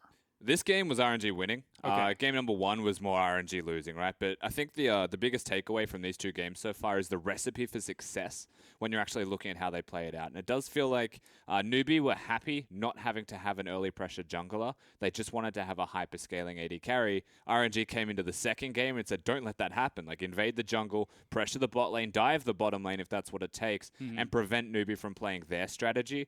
So it feels like it's gone from this beat us, deny that from existing, and now we get to see if NewBee have an extra strategy up their sleeve that can bring something new about, or if they want to play like RNG are playing and match them, which is what I would like, and fight fire with fire. Like, if they're invading the jungle, kill them in the jungle, have good pushing lanes, set yourself up to equalize the map, because I actually trust NewBee in the late game more, believe it or not, because I think LWX is just a lot better. Interesting. Well, we'll have to see if he gets to return towards his vein and perhaps go towards that late game again. Maybe a Kog'Maw if the draft ends up going right for them. But again, that sort of forward momentum, we saw they had the right idea with the Assassins. They had set themselves up to snowball very quickly and efficiently, but then the mountain ended up tilting the other direction, and they ended up going downhill. They put themselves at too much of a disadvantage because of how many resources a lot of those champions needed before they kind of broke even or became powerful. And I agree with Rusty. LWX is, again, emerging as a big talent to watch in this region. His orb walking, target selection, and just his ability to be self-sufficient is actually quite impressive. Not even just on Caitlyn, which is a fairly easy champion to execute on that. And I feel like if they can just get him to a point where it's a 50-50, I mean, even at a deficit, he was trying to turn some of those fights and almost was able to do it. So just don't lose the rest of the map, and that guy will do work for you. He's actually so good. Yeah. That last game, that last fight they lost, that ended the game, he still managed to almost carry. He just didn't have enough life still to get over the line. But the amount of things that he dodges in team fighting, like his awareness is amazing. And that's why he's able to play these champions like Kog'Maw. And RNG, they've felt the sense of urgency now. They know how to beat NewBee. They understand what the recipe is. And I feel like NewBee will be able to just stick it back to them, and we'll find ourselves going to 30 in anyone's game. But it shouldn't be this way. Like, I agree with you that they've figured out like the formula, but when you have someone like this guy on your screen, Swift, it shouldn't be all about LWX trying to carry you at that 35-minute point. It should be Swift taking over the jungle and then handing off that baton to his AD carry, but Swift has been non-existent. Well, the thing with that, right, is I say RNG have found the formula. I don't think that NewBee have. They're just trusting what works for them right now. So ultimately, you're right. Like, there will be games where you'll have a 4-0 Swift at 5 minutes, which does happen in the LPL. I'm just waiting for that moment to happen. And when that does, no one beats NewBee, because Swift is just that good when he shows up. Perhaps this could be the game where NewBee tried to set him up. I mean, they put him on the Rengar, but they didn't quite give him supplementary lanes in order for him to carry. The LPL, like, I'm not sure what Rengar's win rate is in this league, but none of the LPL teams seem to be able to win with the champion. Currently not great. In Spring Split, it was pretty good. It was broken in Spring Split. Yes. Well, of course, times have changed since then. And we've seen the jungler pool grow and adapt as well as the support pool to change to the bottom lane. About the responsibilities shifting of what a jungler needs to do for the early game now that Rengar really can't do. He's so dependent on his lanes. Where's my Nidalee, though? Right? Like, if we're going to clear the jungle and farm, why be Rengar? Just pick Nidalee and just farm and win. It's a question for Swift. Nidalee's great. And maybe we'll get the answer this time around as we enter into game number 3. RNG with side selection have selected red side, sticking towards that counter pick. We'll have to see if the bans change up here. As Zach again is going to follow up for RNG. Can't quite see what the first ban for NewBee is. I think it's Syndra. Could be. Talia going to follow up. Continuing to pinch the jungle pool, however. We'll see if Elise also gets banned out. Could be also Elise. Could be. Some sort of dark champion. I have no idea what that champion is. I'm sure as I see the rest of the profile, I'll be able to make it out, but there it is. Syndra, first ban from NewBee. It was the Talia that gave me the tell. I was like, I guess this is the Double screw mid over lane. Xiaohu. Yeah. And they are actually going to ban away Thresh away from Ming here. Whereas last time it was the Kennen ban. So it was Gragas, Elise, Kennen in game number 2 for NewBee. And in number 1, it was Zach, Elise, Kennen. So a lot of focus on those two. Get MLXG off of his Elise. But if they don't prioritize the Elise here and it's not banned by RNG, it's still very possible that RNG get their hands on it. Galio follows it up, and NewBee are going to be the ones to pick that away. Swift would rather counter-pick it from MLXG than let it fall into his hands. Also a very different look from Swift from Rengar to Elise. Again, I just don't feel that Rengar offers enough in the early game meta to be relevant. Again, very reliant on his lanes, opening up space for him, getting closer to that ultimate, very reliant on counter ganks early, whereas Elise, complete opposite. She's there to snowball all of her lanes. She's ready from level 3. And Koro, boom, blind pick Renekton up top. Great performance in game number 1, keeping V down. And even though Fiora is still open, he's already got that Renekton, so perhaps could be seeing something new from V in this series. And Renekton and Elise go very well hand in hand, so it's not only, daring him to look back towards that Fiora, but then also denying another big pick for V that would work really well in what they've already set up with just the Elise showing. And now with a Gragas to follow it up for MLXG, seems like RNG are just picking down the line. And NewBee, they've prioritized their bottom lane. Caitlyn Braum has been very early for both of them. It was Kog'Maw, Caitlyn in game number 1 and game number 2 around that second round. LWX, we talked about how important he is for the team. This time he's taking Caitlyn. Kalista. Definitely a Kalista. I would suspect that Braum would go with it just because it works so well to send him in and then have him reposition. P. Diddy did look good on the Braum despite the fact that Ming was just being a monster on all of those hooks. But instead, they're going to switch it up in the top lane. Nope. Braum instead. I should have trusted. Locked in. Tossing Braum in for the Glacial Fissure to set people up. For some follow-up, of course, Swift on that Elise. We'll have to see if he goes for the Mobies, take a page out of MLXG's book, or goes for something a little bit more standard. Well, already the 3v3 is incredibly strong from NewBee, and we haven't even seen what RNG might be able to scrape together here. So we go through the secondary ban phase. NewBee should be able to sculpt exactly what they want in the bottom lane and just abuse it. Well, they've already got that Kalista, Braum plus Elise. Do they pick something for Corn to supplement that, which could mean that RNG start banning away Corn's pool here? I mean, Corn's pool is Orianna, Kassadin, and Fizz. And there's the Kassadin with Orianna picked away, so that leaves Fizz left. If he decides to go for it, or he reaches out of his comfort zone, and we maybe see kind of an off or sideline game for Corn, which means that Swift and LWX just need to step up that much more. Put him on something like Karma or Lulu. Caitlyn now banned away from Y4. We saw him on that Jhin, was landing some pretty big damage in game number 1. We did see him on Caitlyn.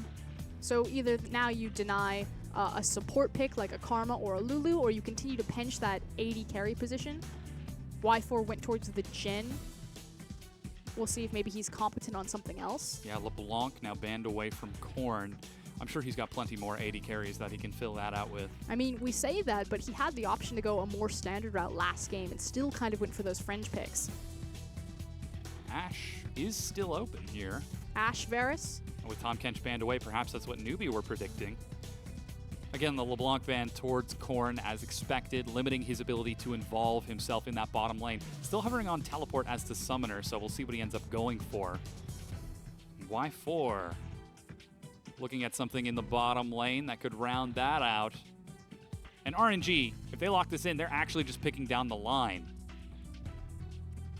Immediately the Xayah hover from LWX as he's having himself a quick giggle before he locks in the next champion for NewBee. But that's Varus for Y4. Please play Mundo. Oh, please no. What, not up to speed on your Mundo? No, it's just that his spells are named incorrectly. Oh. His sadism and his masochism, they're swapped. I'm sorry. Varus is the follow-up, but Jarvan for V, oh man.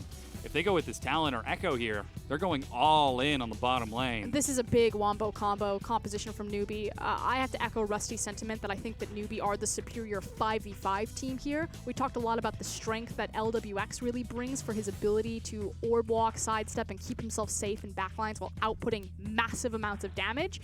And now with everything else that goes into this composition, you know, the Jarvan on top of the Arya, on top of the Elise, this is all about the skirmishing. Bit more pick potential now than what they were looking at previously, but still very much about the fight. Charm and Cocoon. Very good at finding people, plus the Winter's Bite concussive blows combo on that Braum, and then Jarvan just a slam dunk. Final pick is Kha'Zix. The Gragas was a flex, an elaborate ruse, if you will. And RNG now round things out with some disengage in the bottom lane and set MLXG back up on that Kha'Zix he had in game number 2. I mean, Gragas won't be punished as hard as, previous metas across from the poke supports from the Karma and the Lulu against a Braum.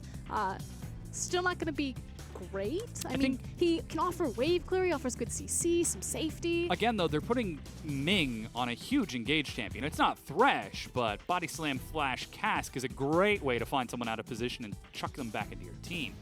So again, perhaps relying on Ming in the bottom lane to get things going. But you're also picking Gragas as a big engage tool into Braum. If PDD is positioned correctly, you can deny all of that. And then even if you do hit the cask, there's so much mobility and repositioning on the team. I mean, you're across from a Kalista, who's hard enough to lock down, and Ahri, Elise, Jarvan. It's going to be tough, but not impossible. We've seen crazier things here in the LPL, such as NewBee taking game number 1. And we might see them here in game number 3, trying to close out this series. RNG.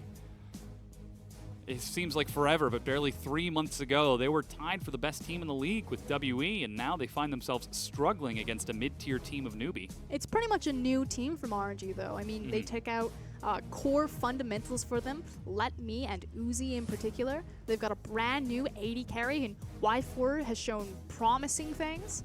Hasn't really defined his career yet in a way that Uzi has. Xiaohu's still having a great split.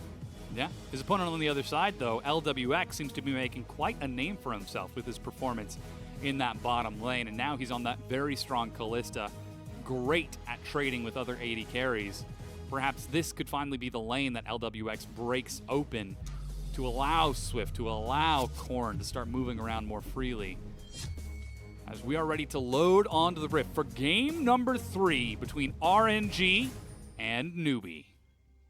And again, it's just very different expectations for both of these teams. They seem to be at very different places in kind of their careers and their lives. NewBee, they're still just looking for the right fit, whereas RNG, much more pressure on them to attend Worlds, to be an international representative. Rift Rivals just around the corner.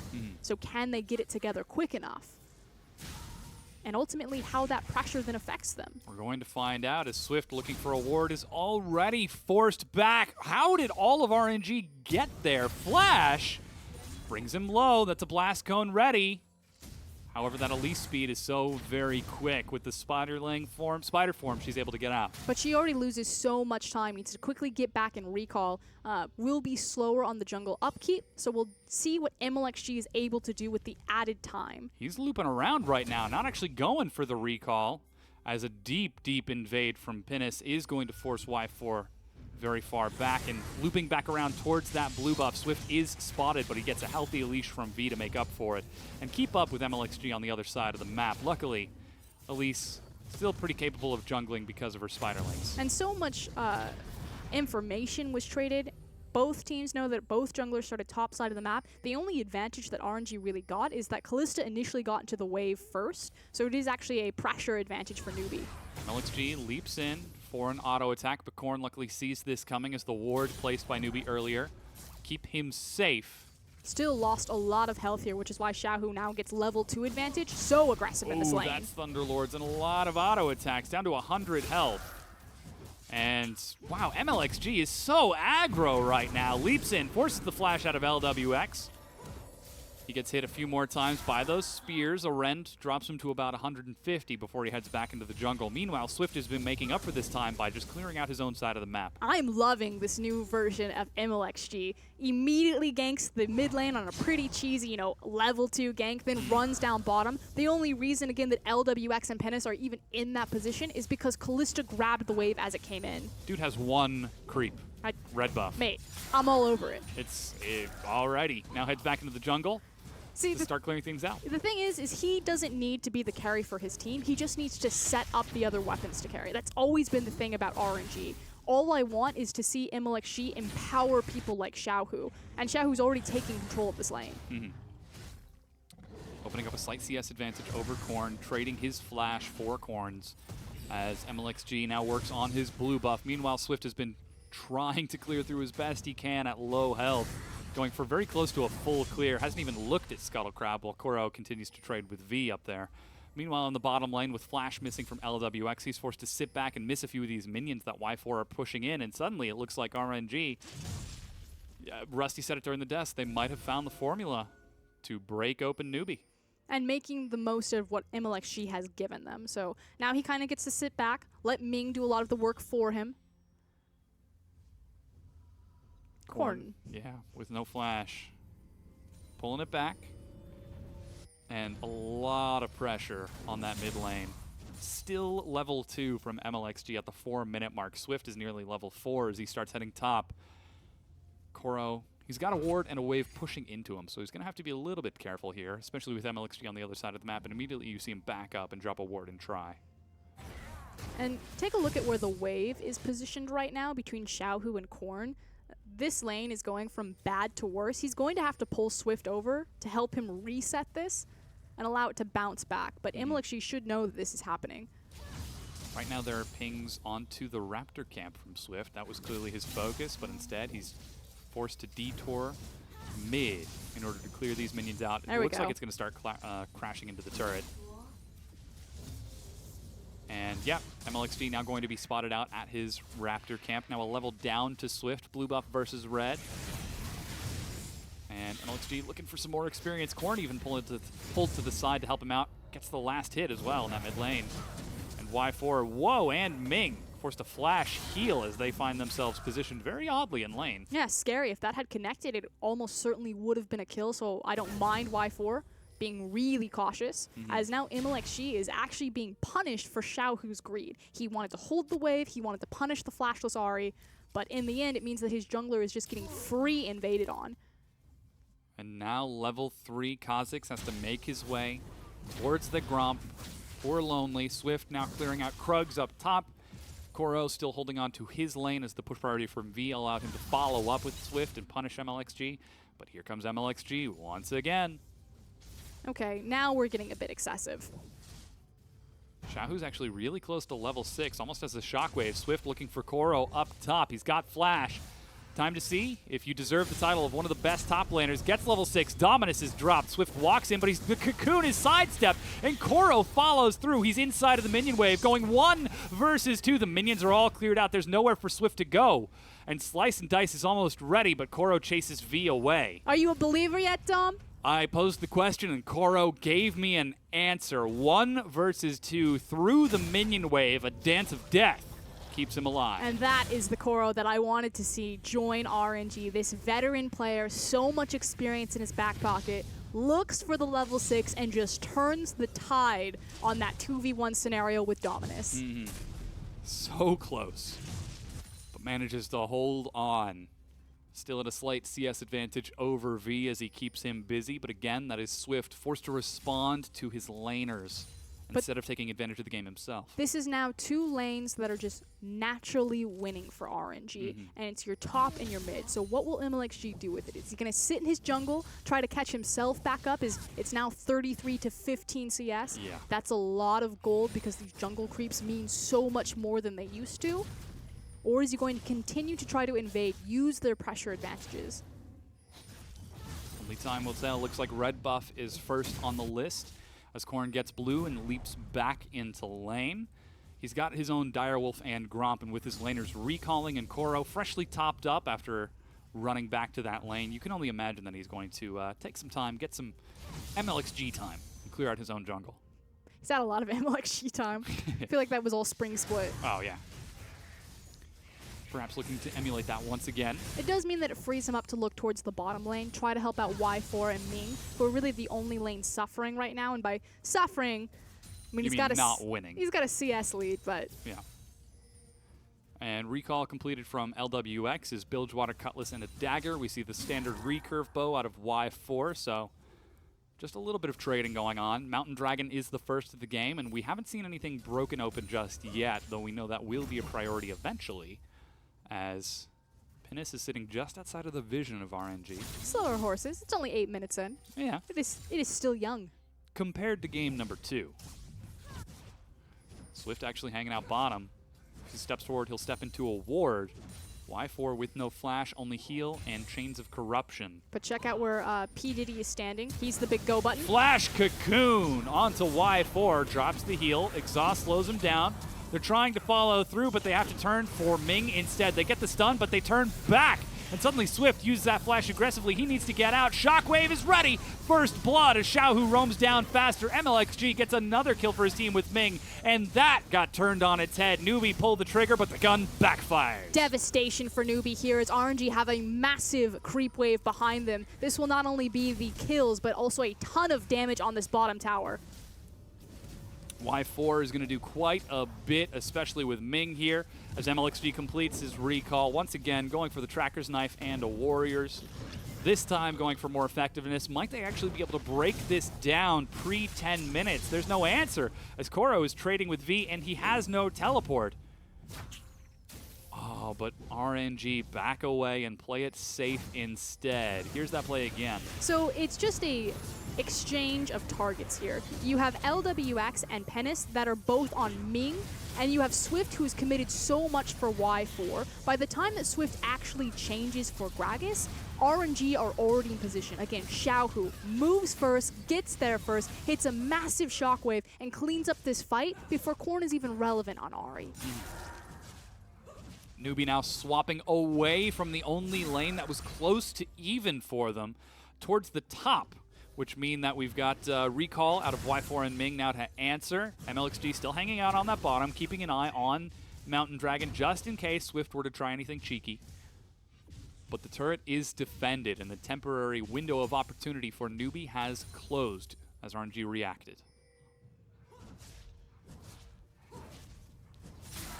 And now, more vision focused towards that Dragon, as RNG want to extend this laning phase now that they've got a winning top lane, winning mid lane, and with a few kills and assists, a winning bottom lane. MLXG sneaking bottom. If they just pull the jungler and it's a 2v1, they can take the bottom tower at any point. We've got missing pings onto Xiaohu. He's got blue buff. Korn hanging out towards that top side, actually pinging top. In fact, MLXG is actually just going to solo the Mountain Dragon. One of the slowest attacking dragons, so it's the easiest one to solo, despite the fact that it can take the longest to kill. Yeah, the friendly giant. Meanwhile, Korn did roam towards the top, so first brick solo gold onto Koro. Xiaohu holds himself down in the mid lane as Korn shows himself up top. Ming holding onto the cask, Unbreakable wears off as Y4 fires a shot. Oh. They pin Pinnis against the wall. And he takes a bit of damage as Swift now follows through. That Spirit Rush, Flash, Charm tags Ming, but that's a Gragas. He flashes back. And with Chains of Corruption, there's no follow-up from Swift, and they manage to hold on, even get damage on this mid-tier 1. RNG are getting the better of this trade yet again. Because they had the tempo advantage, and a lot of that was gained by Y4. But hold on. He's got Cataclysm. Dominus is now burned. Koro trying to turn it back around. Needs to look for a little bit more as he heals himself up in the minion wave. It's still very close damage. Top tier 1 is broken. Xiaohu's still working on mid, but here comes Korn. Koro really needs to be careful bottom, however. The Cataclysm's still available. Yeah, there we go. Renekton needs to back off. The burst damage there would be pretty absurd. Xiaohu's zoning Korn away. MLXG shows up, gets knocked up as V makes it to safety without a flash. But still huge advantage for RNG, though that turret was taken up top. They are prepped and ready to break down mid. And again, I want to quickly touch and pay compliments to Y4. It was actually Pinnis that was trapped under a tower, and he didn't use his Chains of Corruption. He held it. And by doing so, it meant that when NewBee overextended for the dive top, that he was able to stall them out long enough to give them the big tempo advantage and kind of this objective trade. And while the trade hasn't panned out just yet, you know that mid-tier 1 has a very limited lifespan on the map. MLXG roaming back forwards, heading towards his own buffs, and the inevitable Rift Herald take as Y4 starts prepping up top. Looks like it's up to LWX to try to defend, but Xiaohu has just been so present with that command attack, zoning away Korn, zoning away Pinnis. And finally, it falls down. Taking a little bit longer than I think RNG would hope, but certainly worth the trade there. And now it's all about this top lane focus. It's the last standing outer. The Mountain Dragon has been long gone, so there's no reason to play the bottom side of the map. We should start to see both the supports ducking into the river and trying to set up vision for this. Looking across the items, you've already got the initial item advantage out for RNG. So they should be keen to fight. Blade of the Ruin King finished for LWX. Core components ready for Y4, but not converted just yet. Big thing is going to be the Banshee Veil versus just the variety bucket so far for Korn. Or Ari is not in a great place right now. Ming steps forward and pulls Swift out of that brush.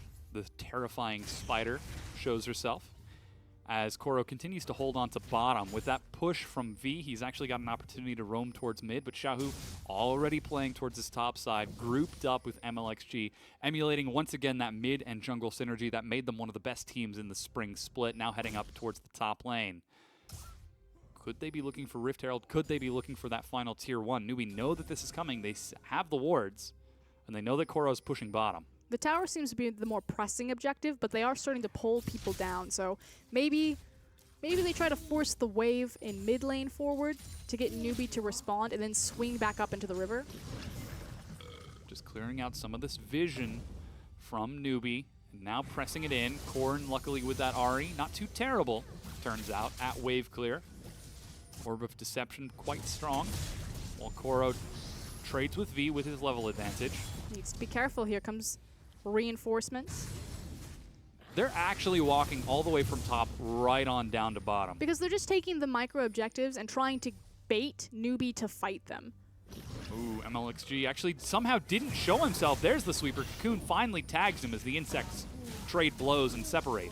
So they didn't want to just sit there and constantly feed waves into LWX and Penis on that Callista and Braum. So they've just been slowly kind of forcing NewBee to react and respond to them, trying to eke out these smaller advantages. You know, a red buff here, some damage on the Elise there. It ends up no turrets are taken, but as you said, RNG looking for these micro advantages, these small temporary buffs, and despite the fact that it's a single turret lead and 3 kills, that's a 4,000 gold advantage. 30 CS up for Koro, 20 for Xiaohu, where it's even in the bottom lane. And despite the fact that it feels like nothing has really happened for the last 3 to 5 minutes, it just means that both teams have a good read on the situation, are actually playing it well. You know, it's RNG saying, we don't just want to give this free gold and this free farm. We want to continue to try to pressure objectives because we feel we have the lead. And then it's NewBee recognizing, we're not in a place to fight right now. We just need to sit back, be patient, and stall out. Problem is that the Dragons are much more effective for game number 3 than they have been for game 1 and 2. It's no longer the double clouds. Oh, flash chain of corruption over the wall as Y4 was on top of a ward. Excuse me, Korn on top of a ward. And Korn felt safe to be there. He had the Scuttle Crab above him. He had his ultimate as well as his flash. Just, such a small window to really react there. And great heads-up play from Y4. Yeah, got absolutely husked there. As now Rift Herald being taken by the rest of RNG. Meanwhile, V is actually getting an opportunity to push bottom. Koro on the other side of the map, perhaps not quite ready for that. Gifts that Rift Herald over to MLXG. So, with a single tier 1 remaining, RNG found a pick on the mid laner. How do they continue to propel this momentum forward? Of course, looking for where they end up putting that Rift Herald, if they use it to break top or if they try to use it somewhere else, because, again, Mountain Dragon's up in 20 seconds. And they can really use it anywhere they want because it's double mountain. If they get a hold of that, as well as having the Kha'Zix, it means when the Baron spawns, it's that much easier. They've got a Blade of the Rune King user in their 80 carry as well. So I would say you could throw it anywhere. If you do bottom, you could probably break inner tower. Anywhere but the fountain. Though we did see that work. Even if you put it in the fountain. Koro perhaps overextending a little bit too far, forced to drop the Dominus and flash away as NewBee collapse on him. Meanwhile, MLXG pulling out the Dragon, trying to go for a solo. It's spotted out by the ward from Pinnis. And Swift is in the area. Shockwave flashed by Korn as Xiaohu again out-harasses him. Meanwhile, Y4 shows up along with Ming to finish off that Mountain Dragon. With this, though, we do see a bit of a tempo advantage from NewBee as they find themselves swinging towards the mid lane. But it's still going to be really hard for them to take advantage of an inside track to mid lane because Xiaohu is correctly in the right place, right time. So still trying to siege into Orianna's wave clear dissolves any sort of play that NewBee wanted.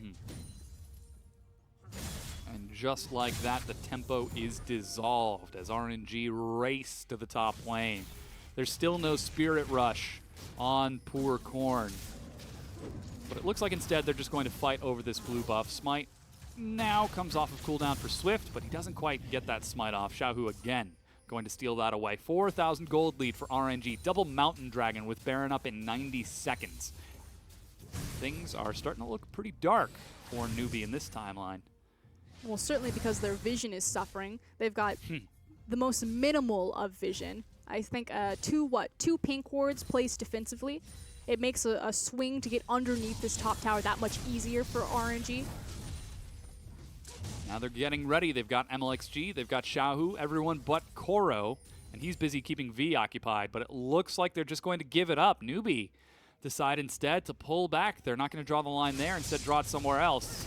Looking for a pick onto Koro. He tags the Cocoon, drops Dominus. Can you 1v2 once again? Cataclysm goes down. He's dueling V as he actually kites around the Pierce from LWX, forcing a flash auto attack to lock down that kill. But now they see 3 members of NewBee are bottom. Rift Herald still in their back pocket, breaks this tier 2 open. Recall from both Swift and V with Baron up in 30 seconds. And Koro is having a great series so far for his intro into RNG. He absorbs enough resources that his team is able to take not just 2 towers, but also get damage on the inhib turret. Not a lot, but every second counts.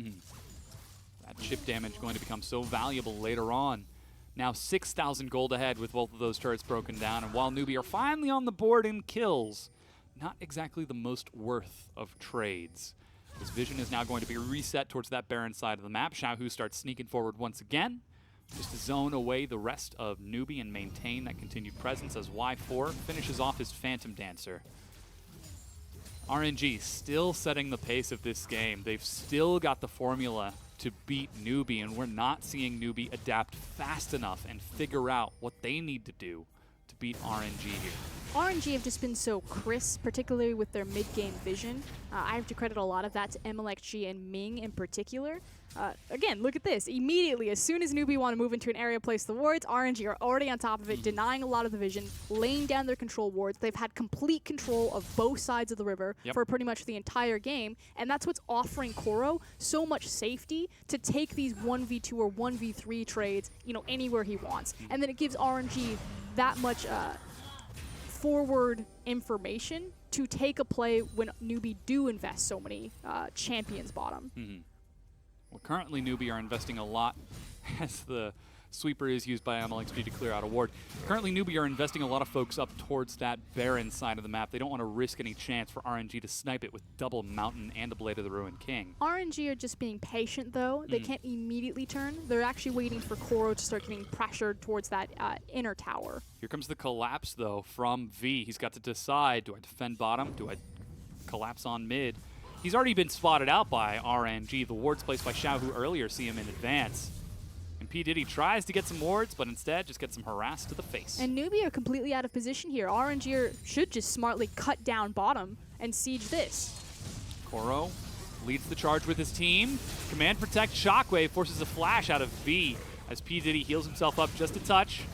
And they get a little bit of chip damage onto that tier 2. Not enough to break it, but this was the exact same thing we saw in game number 2. And again, good read on the situation. RNG know that they didn't kill V. He has his teleport. He's going to heal. And there's a possibility that NewBee could look for a flank because they haven't spent so much time on this side of the map clearing out a lot of that vision. So they take the flash. They then cleverly disengage and don't expose themselves to NewBee's 5v5. They take what they can get and just reset. As blue buff is picked up by Xiaohu once again. And to speak a little bit towards the carries of this team, we're seeing Koro, as you said, really fill in this supplementary role as a split pusher, as somebody so confident that he can pull the attention of V, allowing Xiaohu and Ming and MLXG to collectively move forward, sweep out vision, look for picks. Old RNG would have been protect Uzi. Wait for 40 minutes until Uzi is ready to fight, and then fight at his command. But now this is a new RNG. They find a pick onto Korn, and he is fried. And they just make it look too easy. Unfortunately for NewBee, again, they don't have enough gold, so they're lacking on wards. They can't get their defensive line, and RNG are just constantly getting underneath it, denying the vision, punishing them with these flanks.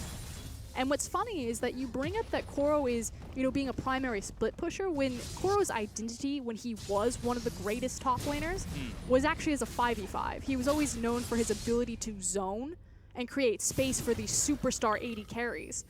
but now also evolving his style. Yeah, he's showing up really big in this game as the bottom tier 2 is broken down along with the mid tier 2. The only thing remaining for NewBee is their base. With Baron on the map and RNG patrolling left and right for rewards, clearing out the vision of NewBee, making this less and less safe. You have to imagine NewBee are running out of time. And this cage started closing in on them at level 1. Again, MLXG, very aggressive, red buff mid into the bottom, really set his laners up for success. And if you give an inch to RNG, they just run away with it. Xiaohu was so oppressive in that mid lane. MLXG even going so far as to solo the Cloud Dragon. He's trying to roll the dice to see if the next one is going to be another mountain. Looks like it's sticking to Cloud. Not quite as desirable, but certainly going to help when moving back and forth between those inhibitors when they inevitably start sieging. Still going to be good as we eat closer and closer to Elder if the game goes that long. Again, can never really discount NewBee's 5v5, especially with the type of composition that they have set up for them, although it's getting very scary as Orianna's eking closer and closer to 3 items. Xiaohu's going to hit like a truck right now. Oh, yeah.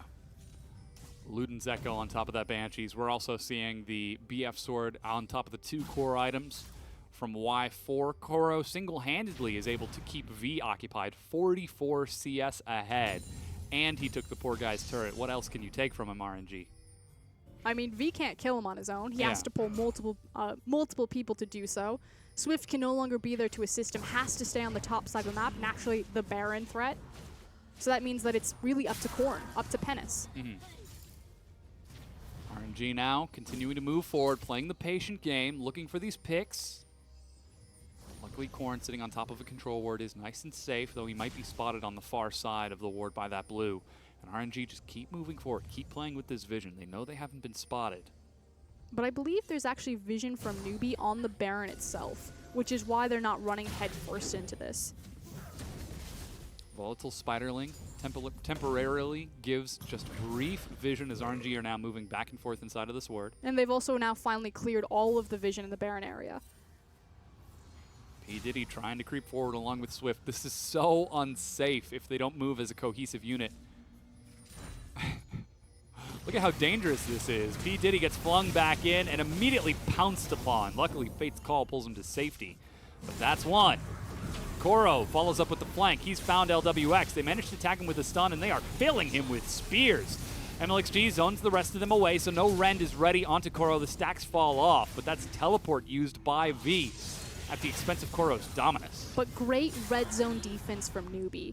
They don't overextend into the Baron pit. No one gets caught out. It's Penis who's face checking, immediately just jumps back to safety, and they eat up a lot of time that RNG have been setting up that Baron. I mean, that was what, a 2-3 minute investment there? A lot of control wards. It seems minor, but every little thing counts at this point for NewBee. Yeah, that means the map is going to be reset now for RNG. They've still got complete control over the Baron pit as a trinket drops right off of Baron's chest. And Swift and P. Diddy are going to try to get some wards here, but still Xiaohu is just running defense, though he is currently all alone with the exception of Ming. Meanwhile, Koro heads back towards that bottom lane, still hanging onto that teleport. That's going to make defending bottom so much more difficult to choose. Fight Koro or fight RNG as a team, knowing that they have that teleport window. But it's now at this point if V is confident enough that he can keep this creep tower or keep this creep wave off of the tower. So Koro really doesn't have anything left to take here unless he can kill the Jarvan. Which, if he gets a hold of him in an elongated fight, but if he's underneath the tower, this will certainly slow down any sort of side wave play that RNG could make. Black Cleaver Deadmans. See if Koro can do it. Meanwhile, Y4 and MLXG just outside of the vision teleport from Koro and a redemption on top of them. It's finally been spotted out by the blue trinket, but here comes NewBee. Xiaohu trying to zone. He's got to keep Swift out of this, but Baron has already been cleaned up. Double Mountain is more than enough. Where did Swift go? He just ceased to exist. And the answer is Xiaohu. We said he's going to hit like a truck. He is well and truly online with this Orianna, very far ahead of the clock. LWX, meanwhile, trying to get some spears ready as he clears out everything that he can. However, that gets him out of position from mid-tier, tier 3, the inhibitor. Y4 and the rest of RNG walk it on down. And as 5, they finally break the base of NewBee, 28.5 minutes in. Double Mountain and a Kha'Zix there. We always knew that Baron was going to be a threat. NewBee did their best to try to weather the storm, but RNG's patience this time around. Great use of the teleport, great use of Wind to finally call it, and it's just been a phenomenal game of vision control so far, and especially vision denial. A lesson for some of the younger teams in the LPL, slightly less experienced in how to play wards, how to play around vision correctly. I mean, we say that, but RNG themselves are a fairly young team. Yeah. You know, Xiaohu and MLXG have only really recently made a name for themselves. Last year's MSI. Ming, this is his second competitive split. Y4 is brand new. Koro's been out of the game for quite a while. The oldest standing member on this roster. And despite being sitting out for quite some time with EDG, he comes into RNG and looks phenomenal. 40 CS ahead, 1-1-1. His teleports have been on point. His fights have been pretty great. I mean, there's so much talent and so many weapons to choose from on RNG, especially when they had someone like Uzi on the roster as well. It's like, you know, who am I going to beat you with this time around? Is it going to be a Xiaohu game, an MLXG game, maybe an Uzi game? Ooh, Ming tries to force the flight, but whiffs a cask and his flash. However, he's still pulling the attention of NewBee, and it looks like, here's the collapse from Koro. He groups up with the super minions made along with Baron buff, still on the rest of RNG, buying time for them to work on the inhibitor. Xiaohu and Y4 just playing with the range, trying to orb block this onto the turret. But Koro's just going to walk in the super creep wave mid. NewBee just getting torn apart. Escaping through the minion wave of NewBee as this Baroned up super minion starts breaking down the turret, shot after shot. And while the spears are being stacked up, they just can't quite clear it in time. It's going to take a single hit before it finally goes down. The inhibitor line has been broken, and Koro, meanwhile, has answered top. No one was there to defend him. Perhaps some miscommunication from NewBee as they all back away from the inhibitor. Eventually, NewBee have got to draw a line in the sand, but the further and further back they draw it, the harder and harder it's going to be to actually fight. This is over a 10k gold deficit. NewBee don't have a lot of options available. Yeah, here's the line. They force the fight, looking for Y4. He flashes back in the Cataclysm, firing shot after shot. Korn on the flank does not have enough to kill him, despite the excellent knockups. Meanwhile, LWX has been stacking Sears, but doesn't get a kill. All 3 inhibitors are broken, and no one from RNG dies. LWX trying to go for the outplays. P. Diddy in the front, zoning for his AD carry while Korn tries to deal with super minions. But RNG, they could just try to end this here versus right here and right now. Alrighty, LWX, let's see what you've got. He sidesteps one, fires some more shots. But he just doesn't have enough to get onto RNG. MLXG is making his way back down the mid lane. A Xiaohu gets Baron onto these minions here. Swift is back up in just a few seconds. Flash, LWX looks for Xiaohu, gets the Ren, finally shut down. But now he's separated from his team. The leap from MLXG gets a slow, gets the kill along with another onto Pinnis. And now they swap over. Swift is back up with V. I mean, credit where credit's due. That was pretty fancy footwork from LWX. If MLXG had not been in the backline, he might have gotten away with it too if it wasn't for that... Them stinking kids, the stinking Kha'Zix. That scrappy Kha'Zix. But his base is still in shambles, and RNG are still in full control of this game. Yeah, 3 inhibitors down. What's soon to be 4 dragons to 0, 11 kills to 2. Only a single turret left standing for NewBee. And Xiaohu's going to be up in 10 seconds, 3, 1, and 7. He's one of 2 people on his team to have died this game. He's got 4 items in his back pocket right now. 4.5 now that he's got that blasting wand. What did he sell for that? There he goes. Sold his Void Staff? He did. He exchanged it for Leandre's. Void Staff for Leandre's. Interesting. I guess he's going for the end. Yeah, they don't have a lot of MR. Double super minions in 3 waves. Koro stacked up in another, with the rest of RNG crashing down mid. How long can this break wall from NewBee last before the tsunami rolls over them? It's all going to be about this Cataclysm. Where's the fight going to be? Can the Cocoon and Charm hit? Because LWX, he's at least got some spirit left in him. He does. Leaping around, high APM on that Callista. Able to defend that final turret, but only just. Inhibitor's going to be coming up soon. RNG are in the base along with these minions. What are they looking for? Getting some chip damage onto V with Xiaohu. Still hanging on to that shockwave. We still got the Chains of Corruption from Y4.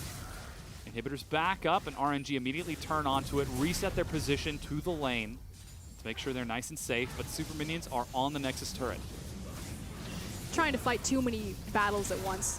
From every single side, it just feels like the walls are closing in around NewBee.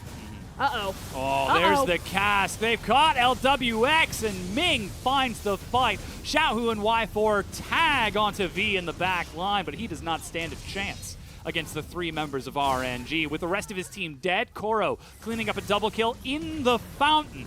RNG turn onto the Nexus, and they take the series 2-1 over NewBee. And make it look easy. Full control of that game from minute 1. It started with MLXG flying out of the jungle into the mid lane, then to the bot lane. Koro won everything pretty much single-handedly, that 2v1 topside. Just doesn't get easier than that. No, it doesn't. They step on up to shake hands with their opponents. NewBee perhaps going to be a little bit distraught after this because it seems simply that NewBee could not compete with RNG once they were trying at their full potential. And Swift, you can see, perhaps a bit distracted by that as V goes through and shakes the hands of the rest of the teams.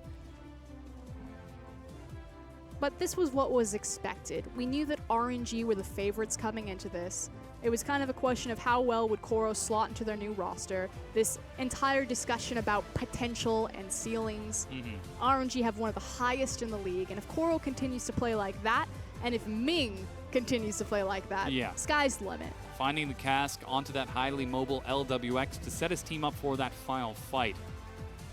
Great setup there. And again, this all started in the beginning when we got to see RNG pick strong lanes, pick a strong jungler, and then just run with it. And that's the thing. At every single point, pretty much every member of RNG stepped up and started to lead. It started with MLXG. It was then transferred over to Xiaohu for a little bit. Xiaohu threw the ball to Ming. Great vision control, great denial. He throws it to Koro. Koro dunks it on them. Throws it back to Xiaohu. Dunks it on V, really. I mean, he 1v2'd in lane for his very first gank and almost got a double kill. That man was huge. It still seems odd to see him in an RNG jersey. It's been so long, but good to see that the team is adapting well to their new top laner. But here, joining us on the desk, is Rusty. Finally, a standard throw, Dom. Happy to be here. Had to point it out. Absolutely. It was there. I was going to say now adapting to join the desk with us, but you got me. I know. I just had to point it out that Thank it was you. standard. Yeah. No, it was still a good RNG winner. That was actually very slow and patient from them.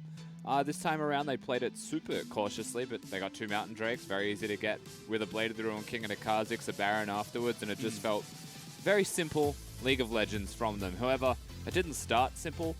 I mean, MLXG had a red buff at 3.5 minutes, and that was the only jungle camp that he'd really looked at for 3.5 minutes because he went straight to bottom lane and cheesed a little bit.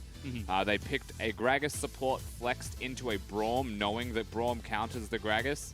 There is a lot to be looked at for RNG and say, why on earth did we do this? But at the end of the day, Swift didn't punish hard enough. It didn't matter all that much in the end. Korn got caught out at least 74 times a minute. Approximately, yeah. Yeah. He was having a really bad game 3, and Xiaohu was still firing extremely well on the Orianna. So at the end of the day, I think RNG just, as a 5-man, you know, the individual players looked better. Xiaohu, Koro, better in their individual lanes. Swift was not really there to play, and all MLXG had to do was jump at someone, and the rest of his team would back that up with a kill, back that up with something further. I think something that we got to see from RNG over the course of that series was that they adapted to their indecision in game number 1. They made those snap judgments. They sieged, they took what they could, and then they backed away. They didn't hesitate. They didn't wait to give NewBee any opportunities, and while NewBee certainly looked for them, they just weren't able to pull anything together. And as someone who has coached a team before, what do you say to your players to get them from, 60% to 100, just like that, in between game 1 and game 2?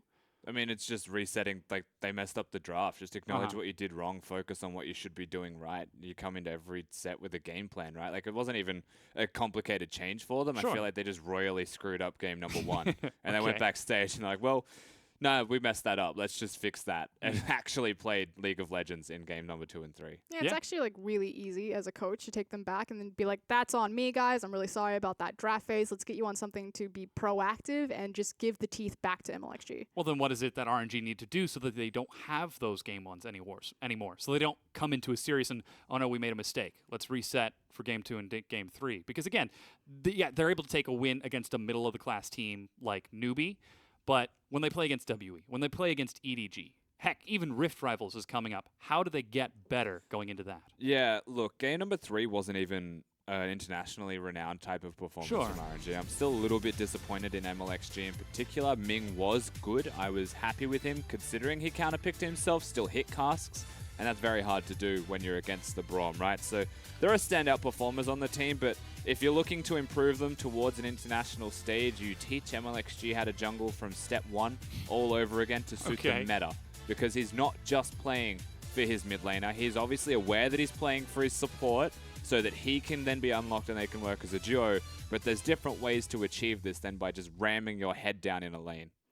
Well, because the thing is MLXG is constantly putting himself behind and then making sure that his laners kind of pick up his slack. So you have to think like, yeah, he came flying out of the jungle. He got the initial ganks to give them a slight advantage. But if his lanes had naturally lost that because they do have kind of wonky drafts where they're kind of counter-picking themselves, or if Swift picked up the slack and then just turned it back into his lane's favor, MLXG's put himself at such a massive deficit in a game that really demands their jungler to be very active in the early game. Does that make sense? Yeah. So they got very lucky that he gave his laners the initial lead, and then it was never punished, and they just kind of ran away with it to allow him to catch back up. Like, to put it simply, if you're Swift and you see Kha'Zix go bottom at level 2 with red, you're at his buffs now. You're at his side of the jungle. Your mid lane awards for your Raptors to see where he is for the next minute. You get a 15 CS lead in the jungle, and then you get level 6 first. You 2v2 with your mid laner when you're level 6 first, and you'll win. Like, there are very clear-cut ways to take advantage of what RNG did in that game, but that never happened from NewBee. And again, I feel like they are just that middle-of-the-table team that aren't making consistent, proactive plays. They're too reliant on their jungler Swift, and it just wasn't working because Korn was also having a pretty rough time. Yeah, it really seemed like they were missing that Coco? Well, okay, thank you. Yes, they were missing Coco. Again, like you said, Korn wasn't having a great day during the laning phase, during fights, but even LWX in the bottom lane, his laning phase was fine. He was able to keep up with I4 and Ming, but then level 2 Kha'Zix shows up at 2 minutes and 40 seconds with just red buff, and he had to flash away. How do you prepare for something like this if MLXG is willing to throw himself on a sword so that his lanes can succeed? I mean, how do other teams now punish RNG after having seen this tape? Well, how you prepare for that play in particular is you saw the Kha'Zix run through mid lane. You put down a ward. Yeah, you walk up into it and you place the ward so you can see it coming. I mean, even at that point, it's them choosing to go for the aggressive 2v2 with kind of the lane advantage that they have because they've built up the creep wave, as opposed to being like, that Kha'Zix is level 2 with red buff. He doesn't have blue. We have lane control. You know what we could do is we could invade his blue buff and contest him for it. Even if the support just pokes his head in and just starts firing off pot shots. Yeah, well, it seems like NewBee were missing that. Hopefully they can pull it together. But again, to get back to RNG, we're still looking for them to grow more as a team. And while they did see success in this series at the end, they've still got a lot of growth before I think we're ready to see them on an international stage against some top-tier teams. And that's why when we get to the conversation of Rift Rivals, we look at the likes of WE and EDG and even OMG from time to time. And moving that conversation forward towards our next team in Group B, we've got, I believe it is Jingdong versus Sunin. And this is going to be a completely different tone for our next best of 3, because right now it looks like Jingdong have got no idea what they are doing. And can they find a solution since they played just 2 days ago? I mean, it's really hard to quantify this as a bottom-of-the-table clash because it feels like there's so many question marks about where Group B actually stacks up. We always talk about how it's such like a thick, meaty middle of the pack, and any of those teams could really pop out on any given day. And I feel like our teams are a bit slow to kind of figure out what the meta is or react to the meta appropriately every time. And you know what? Like, that actually just supersedes the 2 teams that are playing next at the same time. RNG, WE, OMG, none of them really seem to know what the meta is perfectly yet, and I feel like that's why we're playing so slowly. They're just, you know, resting on the fact that they're better players and they'll win the game in the end, but they're not playing proper meta-based League of Legends. Well, we've got a few more weeks for those teams to prep for Rift Rivals. Hopefully they can recover. We're going to take a break while we get ready for our next series between Jingdong and Sunin.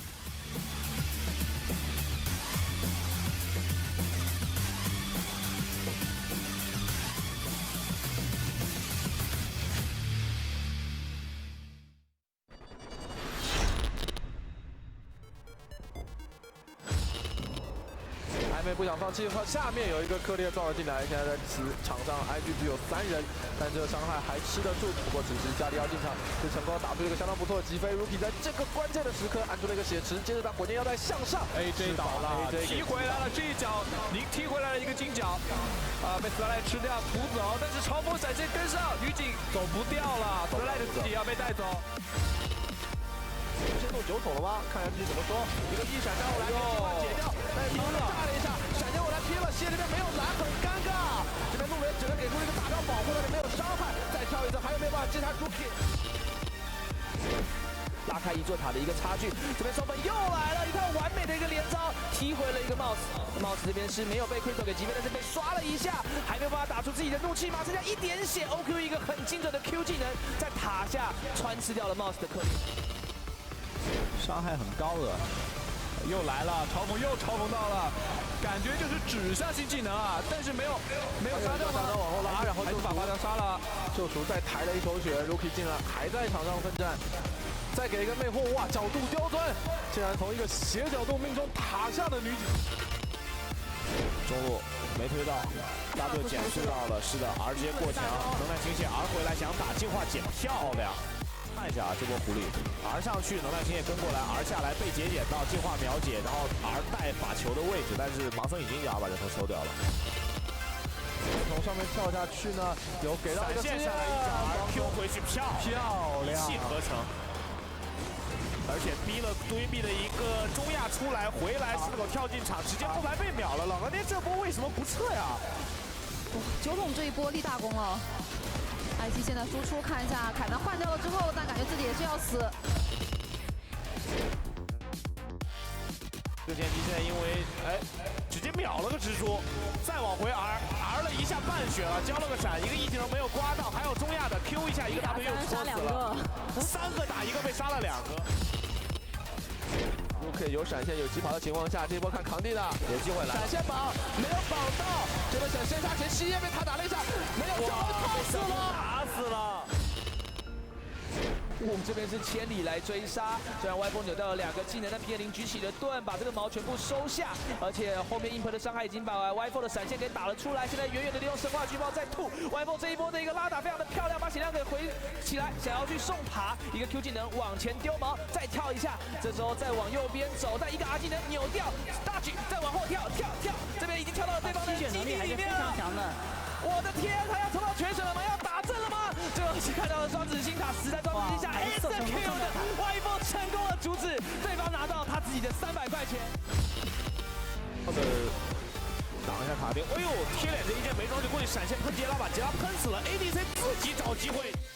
中路看似补兵，其实暗藏杀机，突然。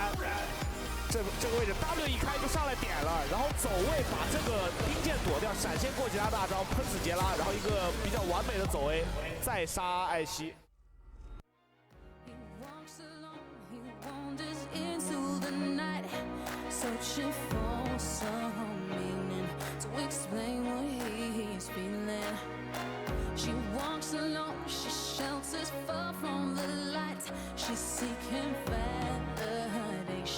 She's so tired of waiting here. I got the feeling you've been expecting me. No chance encounter. Right here's where you're meant to be. Our paths are crossing.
be no. Won't be no. He wants alone, he wanders deep in the night. Won't be no. For some meaning to explain feelings. Are we strangers in the night? What's up, guys? Welcome back to the LPL and our final game and the final series of our week 2. And it will be JD Gaming and Suning Gaming. So I'd like to say we're going up with a bang, but it could be the opposite of that as we head into this one. Neither of these teams so far has won a single game, or rather a single set. And it's just struggle streak for both teams. But I have to ask the question, which team is in more of a struggle streak? Because right now, Suning Gaming, I know you haven't seen this team personally yet, Rusty, but they've only lost 2 series, whereas JD Gaming on 0-3, and Suning Gaming, to me, has shown more than JD have. Yeah, no, I would agree. I thought the question was posed to Rusty. It's all about Fury and Yoon in the bot lane for Suning Gaming. I think they've identified themselves as kind of like the 5v5 composition where they all just kind of build wombo combo, wait until mid-game, and then just run it in. And against a team like JD, who have pretty much no idea how to execute on mid-game, we've talked at length that we think it's, you know, something to do with their vision control. They're constantly swapping out jungle support. These 2 positions are so important, not just for vision, but also in the current meta. So for me, I just feel like it's much easier for Suning Gaming to just kind of walk through this one. Yeah, I was actually hoping that to be more of a controversial question, but then you just agreed with me, so that also works too, Rusty. I was going to almost give a cop-out answer anyway. I was going to be like, to put it simply, which team's struggling more? We'll probably find out after this best of 3, because one of them's going to be struggling quite a lot. Yeah. And if it is JD Gaming, 0-4 is pretty nasty. Yeah, and we have to talk about the fact that they're fielding Doinby in the mid lane, who was the MVP of last split, and he's firmly in last place. And while he's still getting crazy numbers in terms of his damage, he has this insane kill share and damage share every single game. But this is a conversation we've had before where it's, yes, he's going to have, he's going to be doing well, but his team's going to be doing bad at the same time for him to have those numbers. I don't know if I 100% agree with that. Like, I understand the mentality there that if no one else is doing anything, that of course it's going to swing his percentages. But the thing for me is, Doinby is the shot caller. You can see how vocal he is, and so when JD do something just atrocious across the map, the blame has to land somewhere. And yeah, Clid could be doing more, you know, maybe Barrett needs to hit more skill shots, you know, little tiny things, but ultimately I think it does fall on Doinby. And a lot of times when Doinby is caught, it's caught at really pivotal points in the game that just completely loses them everything. So while he is the sword that they live or die by, he like what he giveth, he taketh away. I mean, I've personally got a lot of strife to do with mid laners and shot calling at the same time, and I'm not going to dive too deep into that. It is a very deep rabbit hole. However, I do believe that the jungler and support need to have a bigger role in early shot calling, right? So, yes, we can blame Doinby as he's known to be the shot caller for the team, but I feel like there is a moment where if their early game is non-existent or their mid game is struggling, the mid laners often have a role that can't always constitute shot calling at the exact same time, especially if they're struggling in their respective lanes. And junglers and supports are unlocked to place the vision, and if Doinby's job is literally telling them where to place wards, we don't know exactly what it is, then there's a bigger problem to be noted there in the first place. So ultimately, I would say the blame goes across the entire team if their mid game is lacking, but the primary shot caller or the leader of the team takes the biggest blame of all. So we are going to talk about Suning Gaming first. There's Zhao Ao in the top lane, Avoidless in the jungle, Diane in the mid lane with Fury and Yoon, who have been powerhouses in the bottom lane despite not picking up a series win so far. In the wins that they have picked up during those series have been instrumental. And I do appreciate the little nickname that Spawn gave Xiao Al, calls him Little Al up there. Technically right, so technically a correct translation. I just think it's a little bit easier than the Xiao Al. But the guy that you're looking for on that roster is still going to be Fury and Yoon. Their bot lane have been putting up big numbers. Well, on the opposite side, they'll be taking on JD Gaming with Kabe in the top lane, Clid in the jungle, Doinby in the mid, with Barrett and Mao in the bottom side. Barrett's looked surprisingly good. I think it's fair to say he'd never looked good, and looking better than bad is looking good. So for Barrett, you'd be very happy, and for Jingdong Gaming, that is a positive that you can take away.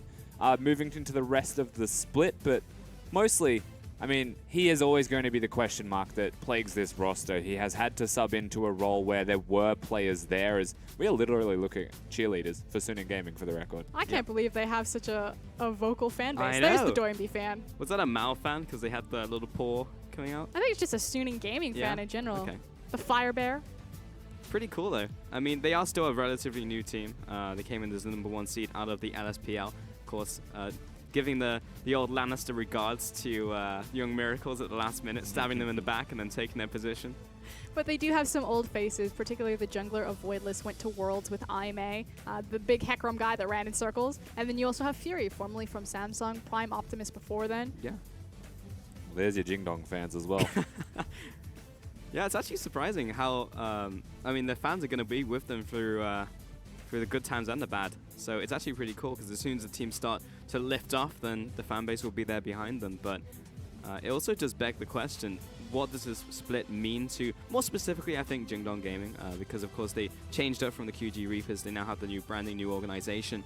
And maybe they are actually just looking towards 2018 now. It doesn't seem like they can realistically make a world run at this point. They'd have to finish, you know, like top 3, I think, to even qualify for the regional qualifier at a shot for the world title.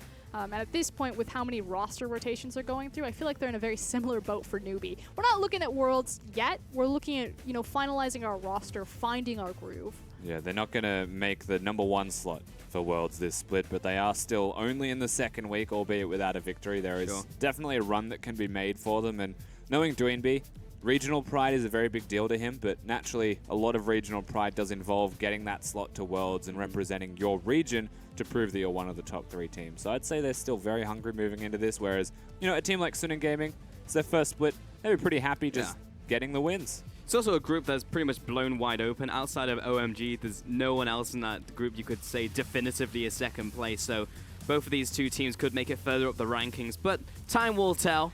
I'm sure after Rift Rivals will go into cross-conference, and perhaps at that point we'll see some differentiation in the groups. As we get into Champion Select, Suning Gaming and JDG Gaming going at it for their first game here in this series. Starting off with the bans, Karma and Lee Sin out from Suning Gaming, while Ivan actually aimed at a Voidless as a pure target ban, and Elise as well as just a meta ban. Yeah, still fairly targeted, but also recognize that Galio and Zach are currently there. Curious to note that Suning Gaming are one of the people that banned the Galio away, leaving only Zach left. That's not normal, but it happened. Yeah, Galio and Zach will round out the rest of the bans. So typically you see the Galio being thrown out as a ban on the red side, but it was not a priority for Suning as they ban it as the final one, preferring instead to get the Thresh for Yoon, which, to be fair, does make sense. Yoon is a massive strength for the lineup. Yes and no, right? You want to give him a good champion, a playmaking champion, but giving your top laner a Galio or a mid laner, there's just no way you mess that up. So it depends what you're after when it comes to this draft, right? So there's got to be a lot of champions still there for the Suning roster side. They prefer the Thresh for Yoon to make the plays over a Galio to hide a weakness. So and that's pretty much it, right, Rusty? Because from the games that I've seen of Suning, I'm not sure if I would fully trust Little Owl and DN in the mid lane to make the plays, whereas if you put Thresh into Yoon's hands, you're probably going to make it happen, but that's probably your best shot. And yeah, I fully have to agree with you. What is going on with JD? First pick, Olaf. Is that going to be I have to assume it's going to be a jungle pick for Cleared. I mean, he's got a Ghost right now, I believe, so we're going to go ahead and say that it's jungle as they've finished their second pick with this, acknowledging the matchups already in the bottom lane, at least one of the roles. Could be flexed either way. Sure, and Lulu, we saw earlier today in the hands of Icon, and he started taking names as Icon does. But at the same time, Lulu and Olaf, exceptional combination. Olaf gets into the backline, Wildgrow comes up, and you get those multi-man knockups. Rumble locked in for Suning for Xiao Ao. And waiting on Diane's pick now. Yeah, so we've locked ourselves in a top laner and a support. Usually an AD carrier or a jungler will be often seen in these rotations. At the same time, flex picks are super powerful around this stage of the draft. It makes the next ban phase really difficult for your opponents. Jace picked up, and with the Rumble, outside of a Voidless taking the Rumble to the jungle, we pretty much just have confirmed roles so far. JD need a top laner, mid laner, and AD carry, so can go anywhere right now. We'll see what it's going to be. 10 seconds left on the clock. And we know that when it comes to flex picks, we mentioned Jingdong Gaming have a surprisingly large repertoire for exactly that. Yep. Lucian in all 5 roles, I would imagine, is their end goal. Jarvan picked up as well for Carbe, so makes sense right there. Going back into the second phase of bans now. What do you want to take away from Suning? Need an AD carry. Need a jungler, potentially. They've banned 3 junglers already. Jingdong Gaming have the first pick of the litter. They can continue to focus a Voidless if they would like. Yeah, make that 4 junglers. And because they have the Olaf already there, yes, it can go top lane, but Jarvan's already secured, so it's going to be in the jungle. They can just continue to force a matchup that Clit is happy with. And getting rid of the Nidalee, a fast clear jungler, maybe even a Graves to follow, to be fair, just to get rid of all these hard clearers. All right, Rusty, what matchup does Olaf like? Not a lot. Yeah. He likes to be low health in the jungle, so there's not a matchup specifically that an Olaf is happy with. That's the answer I wanted. Suning Gaming, LeBlanc banned away from Doinby, and the final ban actually going to be a target ban towards Fury. And again, Fury has been the big pick for him so far in the LPL. Hello, they've got the Lulu. Like, if you're going to pick an AD carry for your own team, I feel like there was an option there. But, you know, they've taken the Kog'Maw away from Fury. They understand that they don't want him having that. Yeah. At the same time, while Suning Gaming have taken the Caitlyn away, there's actually just 2 AD carries suddenly targeted, and with ADs yet to be locked. Yeah, Pool being pinched, and it looked like Barrett wanted something like a Kalista all along anyway. So that will be picked up here, and suddenly you have a very much a skirmish composition coming in from JDG Gaming, looking for those early fights. Yeah, take that, you ban Kog'Maw. I hover the other version of it. I'll be honest, Rusty, I would not be surprised if Fury locks this in. Loves his hyper carries. Isn't Twitch just the best version? Yes, I agree, but it's Fury. That's going to be Varus. Okay, so it's going to be neither of those things. Not going for a crazy pick right now. And now we have a final hover, which probably looking at a jungler right now as the Rumble. More than likely going to go into the top lane for a little owl. And this is only a hover, but Evelyn's a very good avoidless champion. When you actually think about avoidless specifically as a jungler, is a very cerebral player that wants to be able to outthink you. And I mean, Eve does do that. However, it's not going to be the pick, of course. Back to Kha'Zix. So just playing with our heartstrings a little here soon in gaming, but they do lock in the Varus and the Kha'Zix for us. And this is actually, before they lock in, is a very clear indicator that they kind of wanted to put Lulu mid when they early pick Kalista before they show their support, and they already have Lulu locked. You don't want to throw your Lulu into the mix realistically. You want to throw in a tank support. Yep. And most Kalistas will have a Thresh or a Braum backing them up. And I actually do like this flex. However, I don't like the Lulu matchup in the mid lane. And now Doinby is just stuck on a Lulu. How's he going to do 48% damage with that? I don't know, Rusty, but he's done it before with Iceborne Gauntlet Victor, single target champions such as Syndra, and a whole host of champions I wouldn't have expected from, so I'm sure Doinby will find a way. But Mao will get his hands on the Braum in the end of that, so we have full compositions. A bit of a wacky start to the picking phase, but how do you think the composition's fared now that we're at the end? I think Lulu Olaf is such a good combo. I think Jarvan Lulu is such a good combo, and this all to me screams that Jingdong Gaming are going to be grouping a lot, and they're going to try to make a lot of team plays. And we've seen that from them this split. We've seen it from them since their existence as a team. They do like to do things often as a grouping. So, you know, for what it's worth, they've drafted to their strengths. I think this makes a lot of sense. They're missing perhaps damage through their magic damage route, as they've got a Kalista, Olaf, and J4 that'll be locking down most of it. So it is actually quite reliant on Lulu doing well, and Doinby actually doing well in his middle lane, whereas contrasting that with their opponents, Sin Gaming, they've got a lot of pick coming from their bottom lane. Kha'Zix can evolve W, Rumble's got his equalizer, and then Jace to either speed his team up or just follow that up with extra damage. I think, you know, that composition, a little bit more well-rounded in the damage they're going to output, but they're not exactly the tankiest composition, so if they fall behind, it's actually quite risky. Just going to get run over by JD. At the same time, JD stylistically, they have a Lulu on the mid lane, where Doinby has essentially been the focus of every single composition from JD, and now it's somewhat reversed, where the rest of the team actually needs to pull their weight. So that scares me a little, but I do like the fact that JD are experimenting slightly with just how the way that they play the game, because something clearly wasn't working in their first 3 series, so coming into the 4th one, at least netting a win here will do wonders for the organization and these players right now as they face down Suning Gaming for game 1 of the series. Yeah, it's a good opportunity to work out for both of these teams what is going wrong and how can we start to fix this. You know, we mentioned it at the start. One of them has to get a victory here. So far, it feels like Suning Gaming are mostly a bottom lane. I believe that is just how everybody has been phrasing them for me. Is it's Fury, Yoon, and a couple of other guys running around on the Rift. I think a natural way to fix this team would to have 3 more players. That's also what we said about game talents. Yep. Actually, never existed. 4 players.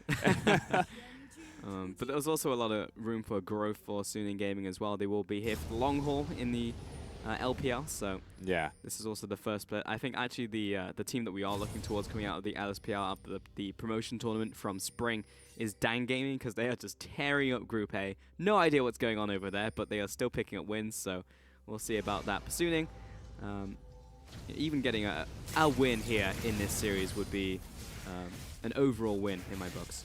And almost counterintuitive that you're looking towards Dan Gaming as the team from the LSPL this split, given that SNG Gaming are the auto-promote team. Dan Gaming were 3rd place in the league. I mean, Cat's just a monster. So yeah. Even the fact that this fan vote is so even really just tells the tale of this series, doesn't it, Rusty? The fact that JD Gaming is such a long-standing, not only organization, but also roster. Of course, you have the caveat of Barrett and Mal coming in, but clear Doinby Kabe was essentially the backbone of that group. And QG Reapers, last split, we wouldn't even say that they were a bad team by any means. Middle of the pack, maybe above middle of the pack team, but now they've a fall from grace, to say the least.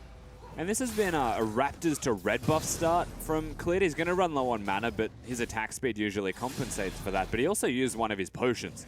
So while you're looking at the Olaf clearing his jungle, you kind of want him to be super low on health. And then when he gets his red and blue, you can either pop both potions and start looking for a Scuttle Crab to be back to full, or you just go back to base. So right now he's almost too healthy to have the most efficient clear that an Olaf will have. Of course, it's nitpicking by like maybe 5 seconds as lots of pressure mid. Ooh, flash on the knockback forces the thundering blow into the flash from Doinby. And the Voidless will jump away there. Well, he didn't burn his own summoner, so that's a repeat gank waiting to happen in from a Voidless. At the same time, Clid now knows that Dion doesn't have a flash of his own. He does still have the heal, and Doinby has the teleport. So there's a real opportunity that if you're on the side of Jingdong Gaming, you would actually just trade your resources once the wave resets, to be fair, as Doinby, teleport back to lane, and that's when Clid gets the gank off. So there are opportunities for both of these teams now, just off what SNG Gaming did in the middle lane. Clid being fairly healthy. We'll look towards the bottom side here for what looks to be a lane gank, but he did manage to skirt the vision. It essentially has to be Yoon. And he's standing at the back of the bush. So check. He could be in range right now. He's choosing not to be, like he's afraid. Yoon's jumping in. And that's a long-range axe, but he's going to keep chaining them and jumps away. He's so afraid. Not entirely sure what that was about from Clid. It was a big waste of time, in my opinion. Whereas in the mid lane, lots of damage coming down from Dian as Doinby is getting punted around. Though Dian is basically out of mana now.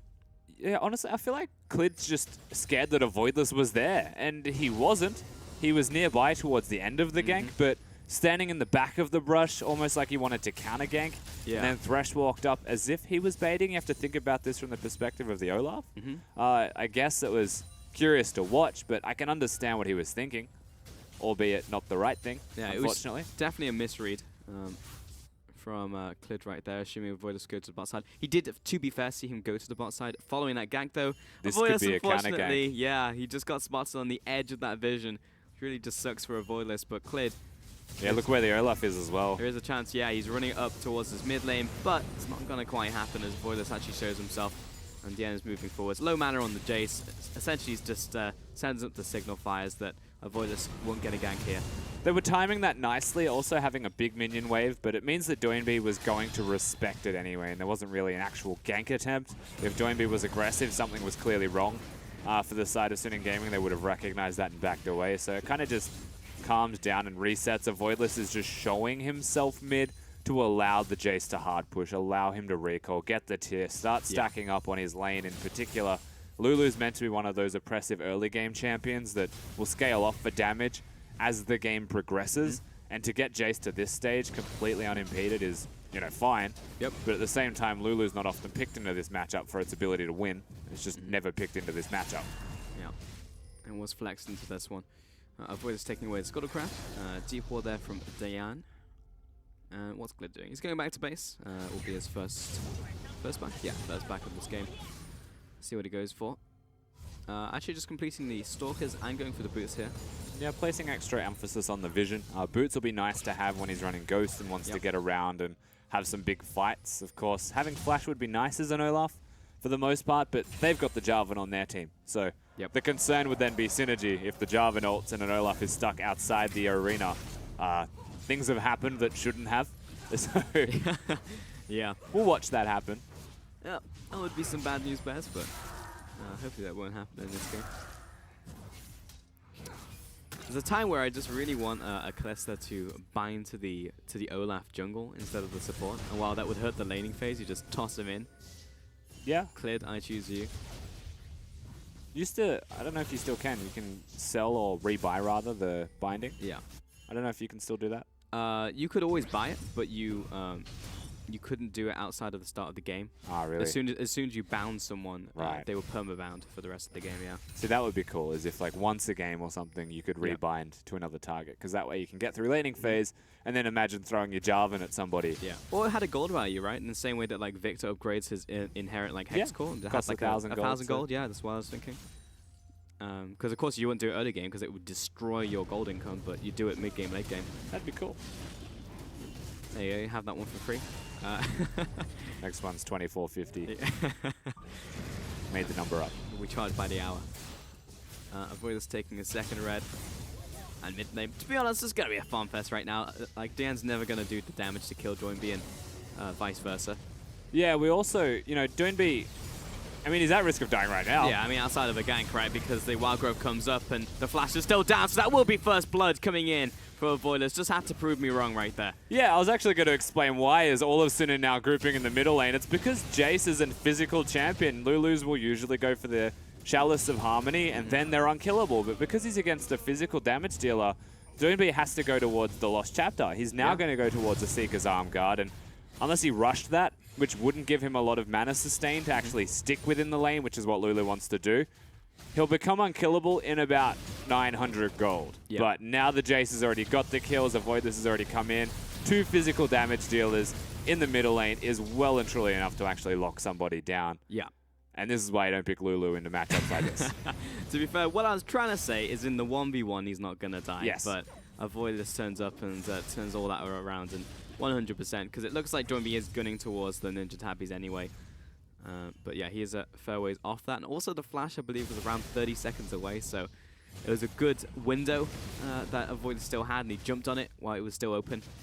And JoinB probably just feeling a little frustrated there being first blood. Oh yeah, absolutely, and just not having his jungler nearby. Even the Thresh came in to say hello for a second. Yeah. Just in case things went poorly, they had an opportunity to push. No counter there for Jingdong Gaming either, so as far as the early game is concerned, I'm actually pretty pleased with how Suning Gaming are playing this one out. Yep. Letting Avoidless be the playmaker, if they ever make a play, has always been a fairly successful option, even for a team like IMA when they had him. Sure. And to be honest, Suning Gaming's fundamentals of the game are not bad whatsoever. The way that they play the early game, the way they play the laning phases and team fights, they're a very vanilla team. And it's just like they are the most probably vanilla team we have in the LPL. They play the meta, they go for team fights, we group up, we play it by the book. And sometimes the mechanics fail them, sometimes their in-fight decision making fails them. Here but they come. They do follow the book, and if JD deviate from that, that's a opening that Suning Gaming can find Kave themselves. has been completely allowed to recall here as well. He has teleport, so if Jingdong Gaming choose to go all in on something, which they often do, it's the only reason I mentioned it, he could teleport towards the bottom lane and then start the turret trade. They've got an Olaf down there already, but Suning Gaming have the immediate advantage when it comes to this. And Jarvan is walking top lane. So he is expecting them all to back away, and he wants to catch the minion wave. If I was Suning Gaming, and I was Avoidless, I'd go get the Herald and watch as my team 3-man the Jarvan. Yeah. What are you going to do, Kabe? Well, he got that melee minion, but there's another minion wave coming in around, I don't know, 10 seconds. They are so far ahead in tempo that Jingdong Gaming's response isn't exactly ideal right now. They're doing the best they can. JoinB has teleport, so to actually dive Kabe is difficult, but for Kabe to actually stop Suning Gaming from pushing is also pretty much impossible. Diane also helping out of the Herald. Avoidless is going to take this one away. Top tower is almost certainly going to fall without the help of the Herald. 2 towers to 1, Suning Gaming, big advantage to them. What JD can do is trade the dragon for it. Luckily, it does end up being a mountain dragon for themselves versus something like an ocean or a cloud dragon, so it is nice for them, but definitely not worth losing in a turret at this stage in the game as it starts resetting, just adding insult to injury. And Clid's out of mana, so we're just going to watch as they slowly carve themselves out. A Drake and the tempo is drastically removed from them completely. And such is the nature of how Jingdong Gaming have been playing this one out, tragically. Next one's going to be Mountain as well. They did get the Mountain Drake of choice for this team. Yeah. Of course, they like themselves a Baron buff. And with 2 Mountain Drakes coming up before the Baron actually spawns on Summoner's Rift, this could be their moment. What makes me scared, though, is there's no one manning the mid lane, and there is a Voidless nearby of the Herald. Joinbee's kind of patiently waiting out, I guess, for Voidless to show up, but he's now going to actually start the Raptor camp off and head back to his lane, so it seems to be okay. Yeah, okay for now. I wonder where he's going to use it. It's going to be mid or bot for certain. I know Frostgrim wants teams to use it mid lane when they're against somebody that has wave clear, but of course it's about if you want the easy money or the hard money. The mid lane is easily defended, whereas the bottom lane, when you've got the 2v2, you can either play for recalls, force a fight, then summon it, or bring the teleport down and just try and get the easy turret, but mid lane's always going to be the optimal choice. Yep. You can also place it from the side bush. I don't actually think they see you spawning it until it's actually alive. Yeah, that's also fine, because the way he's standing right now, you can't actually see him if you're standing in the mid Here lane, they come. if you're the side of JD, so still good positioning. And it removes the backdoor effect, so Sudden Gaming care enough. They could step up They'd and hit walk in with it, but they don't care enough, because Jingdong Gaming got here so quickly. Yeah. That was very telegraphed. Very, very telegraphed. And sometimes, I know in this case, it was definitely a clear decision from Suning Gaming, but I'm not convinced all teams know that it does apply the reduction, because a lot of teams just back away, not knowing that, like, they're going to have to hit the Herald or they're going to have to hit you. And if they're hitting the Herald, then it's fine, just hit the turret. If they're hitting you, then Herald's going to kill the turret. You know, it's a win-win situation. And that 100% you don't want to go for it if you're Suning Gaming. I actually read their plans in the paper about a week ago, as they announced them there before they placed it mid. It was definitely the part where, you know, Joinbee about a minute ago was taking Raptors, and he knew this was nearby, so maybe would have been the best choice to go for the easy money on that one. Regardless, they are going for a second push, and JDG Gaming clearly hadn't read the forecast. They wanted the numbers mismatch, and again, super standard, play it slow, wait for your opportunity to attack. Yes, they maybe placed the Herald a little bit too early and blundered that one, but they stuck around. They knew Kalista had to go back towards the bottom lane. They don't have a turret to defend bottom, so it's a super long lane. They can actually extend themselves and overexert themselves just for that one extra wave in mid lane, and that is enough to actually force Jingdong Gaming to go back to base or go back to their respective lanes, and then they capitalize on that. I do agree they read the newspaper, but I think they were reading the horoscope. So it's right some of the time, which is they were going to turn up and drop the Herald, but it's not right all the time. Well, they're going to stay there and you've got to defend it. So if your horoscope gives you the one-day forecast that is a blanket statement, it's always going to be right, Pulse.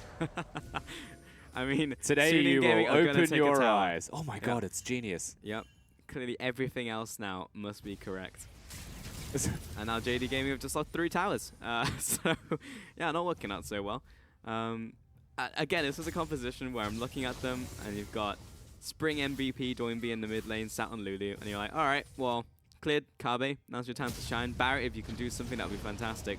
But it's going to come from the rest of the team here, really, to make the Lulu pick shine. Yeah, we are still heavily waiting for those item spikes also. At the end of the day, Jingdong Gaming don't want to outright do something. We mentioned, you know, Lulu has got pretty good early game laning, but not against the Jay, so that's completely removed anyway. Now has the Morello, so actually does do a fair bit of work. With the Ninja Tabis, super difficult to kill. They've got 3 Ninja Tabis, so they're all very hard now to immediately take out from base damages, but they've also got a Ghost Blade, a Haunting Guys, you know, a lot of things to actually combat those stats specifically. So at the end of it, Jingdong Gaming, they're waiting for those spikes, but Suning Gaming also have that. We're 15 minutes in. It does feel like we are a little bit further into the game just because of how many objectives have gone down. 4 towers so far into this one. Only the bot tower is remaining with Dragon on the map. 2 minutes on that one. Suning Gaming, I'm sure they'll be down there shortly to just try and strengthen their resolve when it comes to challenging that objective. Because currently, JD do have the slight advantage. And LV Mao's actually gone for an immediate Ruby Sightstone before upgrading his Relic Shield, which he's just done. After having the Ruby Sightstone. So he wants that extra, I'm guessing it's got to be a Face of the Mountain now. And, you know, Summoner Spell, not Summoner Spells, item cooldowns. Item cooldowns, yeah. Lucidity gives you Summoner Spell. I'm expecting Face of the Mountain Locket, perhaps, to be his 2 items of choice to complement the tankiness that a Braum has. I'm not entirely sure if that's, like, gold efficient, though, to go for the red Sightstone this early. But you know what it is? What? It's a lot of shields that are coming out eventually. Whilst it's not efficient right now, just think about Clid jumping in. No, I get it. I think it's fine, Rusty. What I'm saying is get the Face of the Mountain first, then build. Oh yeah, no, I'm ignoring the bad parts, but yeah. Kabe is I agree with the teleported. idea. Zavoilis takes the shortest lantern of all time while stealthed up. Oh, there you are. And we'll probably go for Good this combo. kill. JD Gaming are still running them down, and no one can stop clear right now as the Ragnarok is running. Down goes one kill, and Fury trying to make it out alive, but the call of fate going to stop that one from happening. Yoon's trying to back away, but surely going to be one more kill over to JD. And there it is, 3 kills to JD. Dragon spawning in 30, and that was just a fantastic collapse. And there goes your gold lead for Sudden Gaming as well. Basically, just get the team fight. JD group up. They use the crowd control combo that they've got. Lots of knockups from NewBee was fantastic. They have a decent combo. They even saved Kallista's ultimate. And it all starts because they teleport in. They know they can make the play. And it's LV Mao that actually does this. He gets hooked in. And Thresher's hook, unfortunately, drags the Braum close enough to hit the knockups, and now everybody is going to be stuck. Remember, the Lantern was already used. Yep. They don't have anything to actually keep themselves alive from this stage, and you're not running away from a Lulu, no matter how hard you try, unfortunately, especially when Olaf has connected an axe. Little Owl also had an unlucky equalizer, I think we'll call it, as he placed it behind JD Gaming as they were still running after his friends being murdered. So, again, unlucky on that one. Little Owl will just return to the top lane, pretend nothing happened. Guys, I've definitely still got TP. Do not click tab. And that was the second Mountain Drake secured by JD Gaming as well. So it's 17 minutes. We already mentioned their propensity to certain objectives, so I'm not going to name too often, that they just really like. They really like it, like a lot. Yeah. It's going to be there, very present and available for them to do, and I believe that's a third mountain following. It is as well. So JD, hard of the cards right there. Going to find themselves another Mountain Dragon after that one, and I'm sure they'll be in a position to take it. And it's pretty much around these skirmishes. We literally said it in Champion Select. JD Gaming will turn on during these skirmishes. I was hoping that Suning Gaming would play it a little slower. They had those 3 towers already. They had a sizable gold lead. And as I said, they're a very vanilla team. They like to group up. You know, they're not like the LGD who come with the 5 fingers. They actually form the fist and will come at you. Yeah, they're only a fist. They don't actually possess fingers. They're just a fist. Just the knuckles and nothing else. All right. Yeah, I could see that. Or maybe they just can't part them. Maybe that's also the case. Don't know what that was about. Because Avoidance, of course, who's Kha'Zix. He has leap. But there you go. There Looks we like go. it might be a kill to Little Wow. It's going to be a flash. Cataclysm for flash. Still a good trade deal. Rumble, the only member on Summoner's Rift that has a flash up that is on Suning Gaming right now, and they managed to use the Jarvan ultimate onto just him. So a little bit unfortunate this time around. None of them have flashes. But now you're absolutely right. They can come back and they can find Shawel, but they don't have the Jarvan Cataclysm for a little bit. And you are right. Like we mentioned this in Champion Select. They want to group up. That's what the team composition of JD is designed to do. Yep. And that was the first time we've really seen them actually do it, and it was proven to be successful. But we've also mentioned that whilst they want to do that, they can scale off just a little bit in the damage that they're going to be outputting. A lot of armor is enough to take them apart. Yet at the same time, you have to wonder who's going to be the armor builders from the side of Suning Gaming besides the Rumble with the Zonias. I've got it. Suning Gaming, they can form a fist, but they don't have thumbs. Without posable thumbs, you can't do anything inventive, right? But you can still form a fist, and you can still come at someone. That's Suning Gaming. I'm going to leave that joke before saying it. JD Gaming. I still think they'll probably win this game.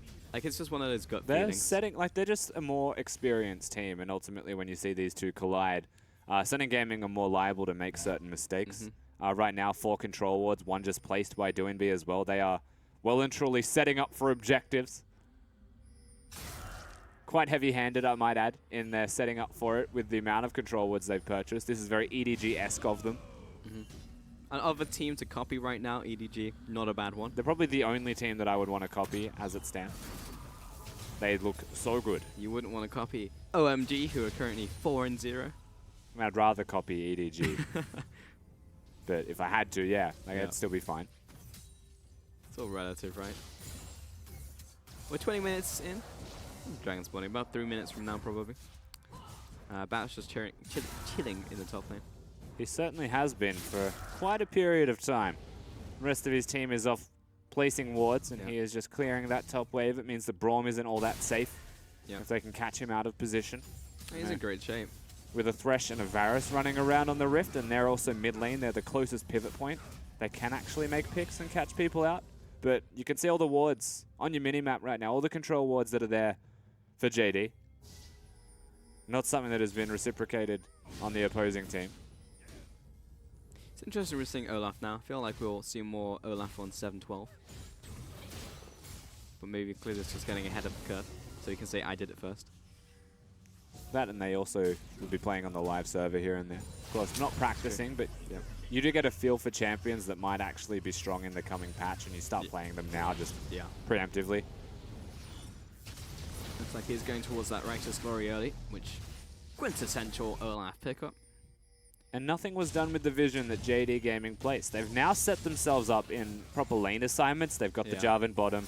They've got the grouping mid.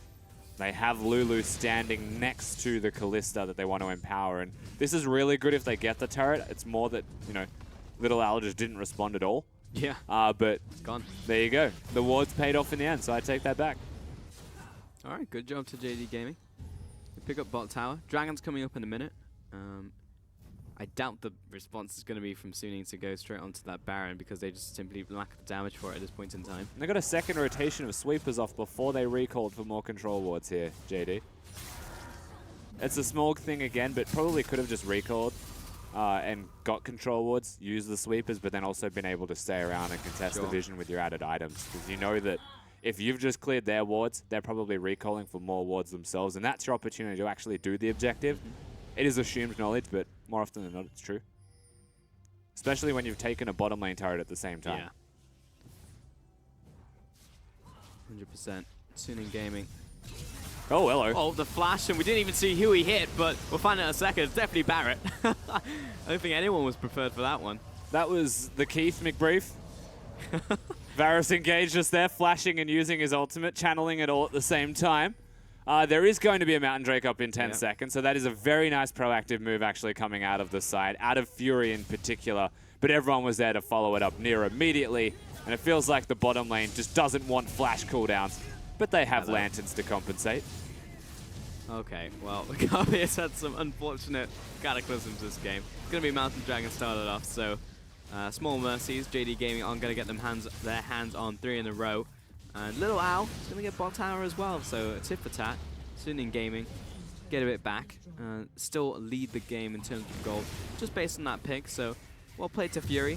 Also misplay from Barrett, just in mid lane farming away. Like top lane, absolutely fine. You're never going to get killed. Mid lane, pushing up past river, no vision, probably going to die. How does a bottom lane inner turret die to a rumble, and then we watch a rumble just push towards the bottom lane out of the opposing team, and the response is Kabe using his ultimate mid on someone that has a lantern next to him. The Thresh was definitely still there. He never disappeared. And then Suning Gaming just get another objective, get another turret, and not necessarily extend the gold lead, but still keep it present. As for those that were wondering, yeah, Kalista can make her ghost stand directly still on top of a Baron, which is a nice way to get vision. Didn't know that. That's pretty cool.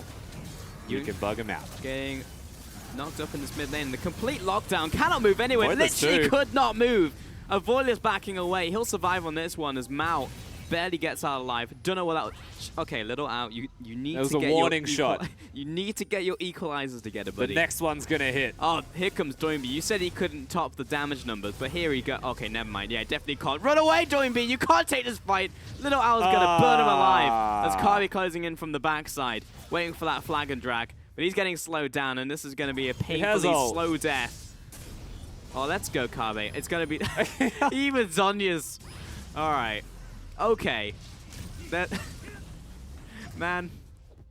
I don't know. You know what? Game. Little Al just traded 1 for 1. Got the teleport out of Kabe. Oh boy, what is going on here? Mao is turning up, but he's under attack from DN. Here comes Fury. Clids around the corner. Let's not take this fight, boys. I honestly do not know. But it's happening, Pulse. They've actually got the kill under the Rumble bottom, and they've got Kabe pushing it. He doesn't have teleport anymore, the Jarvan. So the trade's very easy to make on the opposite side, and I feel like that's what all of this is just coming down to. It's like good trades after a mistake happens. But the trades are good. I'll tell you what this game is. This is JD Gaming saying, well, at least we can't go any further down than rock bottom. And Suning Gaming is standing behind them with a shovel. And that's what's happening in this game. And I envision Doinby as like driving a car in the Flintstones with his team in the back. That's Okay. how it feels sometimes. But then he just goes over the wall and is the one to die. So I don't know what's happening as much as I should when I watch Jing Dong play. I mean, the plays are very exciting, but as you said, they are based off of mistakes. And though a lot of things are in League of Legends, sometimes you're trying to force the mistakes from your opponent. And I feel like a lot in this game has been just mistakes randomly. Like this. Like Xiao Ao had zero reason to face check that bush and place that ward right there. But He's he very walks in. quick at using his ultimate even though it misses. He places that down within like 0.1. That's inhuman reactions coming out of the Mystic. I'm actually impressed. It's natural instincts. You know that lizard who squirts like blood out of its eyes to like zone people No, away? not at all, actually. Well, that's just like a defense mechanism. So that's what Xiao Ao is doing. It may not hit the target, but it's instinctual. It will happen instantly. Could have went with the squids and ink, but Squids and they ink. went with the lizard. The lizard? I don't even. Yeah. No, I actually don't know that one though. I'll show you after the cat. Here comes Carbate. Slaps the tower a couple times, but Dian's there in the right place Here at they the right go. time. Hey, there's the Sentinel standing still.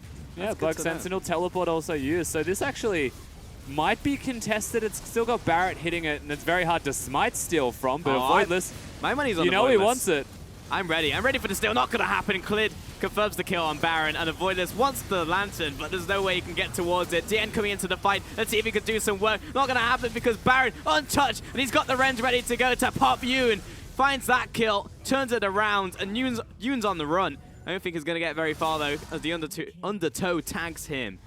4 kills for 0, Baron down to JD, 2 Mountain Dragons, and they're about to deal some serious hurt to the base of Suning Gaming. And a lot of this stems from the Rumble being in the wrong place at the wrong time, not having the equalizer where appropriate, and JD just say, well, we have 2 Mountain Drakes, we have a Baron, pretty much ready to go with our Blade of the Ruin King user. We've got enough tankiness with Clid standing there as well, so they just suddenly break all of the structures. The gold lead has just gone from pretty much 1k to Suning Gaming's favor to a lot more for JD out of nowhere. Tell you what, Rossi, this is gonna be a nutty Baron power play. That was 4,000. Yep, just updated to about 5,000, and that was just on one push right there. See it one more time. It was pretty much simple. Avoidless jumps over the wall, doesn't get the steal, everyone dies. Yeah, and a lot of this is just let Avoidless steal the Baron. You know, I feel like Suning Gaming wanted to commit to the fight. That's a big part of the problem here because Braum's able to hit multiple members up, and Kabe, whilst he locks his own teammates in, they still find themselves with Yoon in the end. Taking the fight, to me, is the biggest miss here from Suning Gaming. Know when to just take the steal, sack the objective. Yep. You've made the mistake in the first place, so let it subside and try and damage control, mitigate your losses. Yep. But instead, they commit to it. If it worked out, they look like geniuses, but it was a very low percentage play. I mean, optimally, you want Avoidless to jump in, and you want the getaway driver of Yoon to be there with the Lantern. Yeah.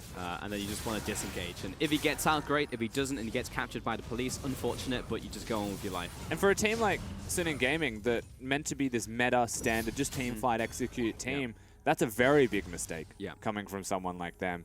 I expect that from a team like JD to obsess over a Baron, perhaps make a mistake fighting there, but they made the right call. Who's that team? Snake the other day who went to Baron 5 times and trapped it. Just sat 5 times, yeah. Yeah. They just sat there. We do have teams like that, but it's more the fact that that's the play that Suning Gaming will go for. You know, they'll group and try and do something as a team. They're also go down against as a brothers. team that wants to 5v5 in terms of draft. Which is unfortunate, because that tower's just dropped so quickly. Top tower's being shoved in. Carbate taking tower aggro, but it's pretty much good for now as he's getting chased out. I'm going to have to flash the wall. Equalizer comes down, of course it does. Oh. Nah, he's alright. Golden Aegis keeping him alive. Yoon looking for the hook, doesn't connect. That's an inhibitor down, bot tower down, top tower still survives. We're 40 seconds left on the Baron timer, and 5,500 gold. Big Baron power play. We'll probably end it around this amount. They're not going to chase anything further. The Baron buff is going to run out besides the Ocean Drake, which is just a nice to have, honestly, at this stage in the game. And I don't want to be that guy and just continue to harp on problems that I'm seeing, but Xiao Ao, man. If you're going to use your Zonias, you don't have to flash the Cataclysm. If you're going to flash, you don't have to use your Zonias out of the Cataclysm. And then he might have got his Equalizer off earlier. Or flash towards the kill. Just giving him options. I'm just presenting him with ways to solve the problem he's currently experiencing. What is Little Al's favorite food? What? Lasagnas. Jesus Christ. Okay. That Anyway. was actually horrible. Got him. Anyway, 6k gold advances now to JD. And they're just in a fantastic position. This game is I doubt it's going to go... How did they go down to 4,800 gold? I swear it was like 5,800. They just lost 1,000 gold somewhere. Maybe they just took the buff amount out. Oh, yeah. 1,500. That makes sense. Yeah. 4,800 after the buff was taken. Okay, that's... Yeah. Whereas the number up the top right has it all, I guess. Interesting. Well, JD in a very much a strong position, and this is again with composition that NewBee has not been the centerpiece. He's very much been a facilitator for the team. It just feels like a shotgun approach in a lot of the plays. It's like, throw Carway's ultimate, oh, they have a lantern, or they have a flash. Throw everything else at them, and they're going to run out of resources, so eventually you're just going to batter them down. It is kind of shotgun. I think that's actually a pretty good way to describe it, given that they will just one and done it type of thing. They have about 2 engage tools there anyway, and that seems to be Mao going forwards with a flash ultimate or a cataclysm connecting onto somebody. So whenever the Jarvan's split pushing, it's just trying to brute force your way in just with raw power.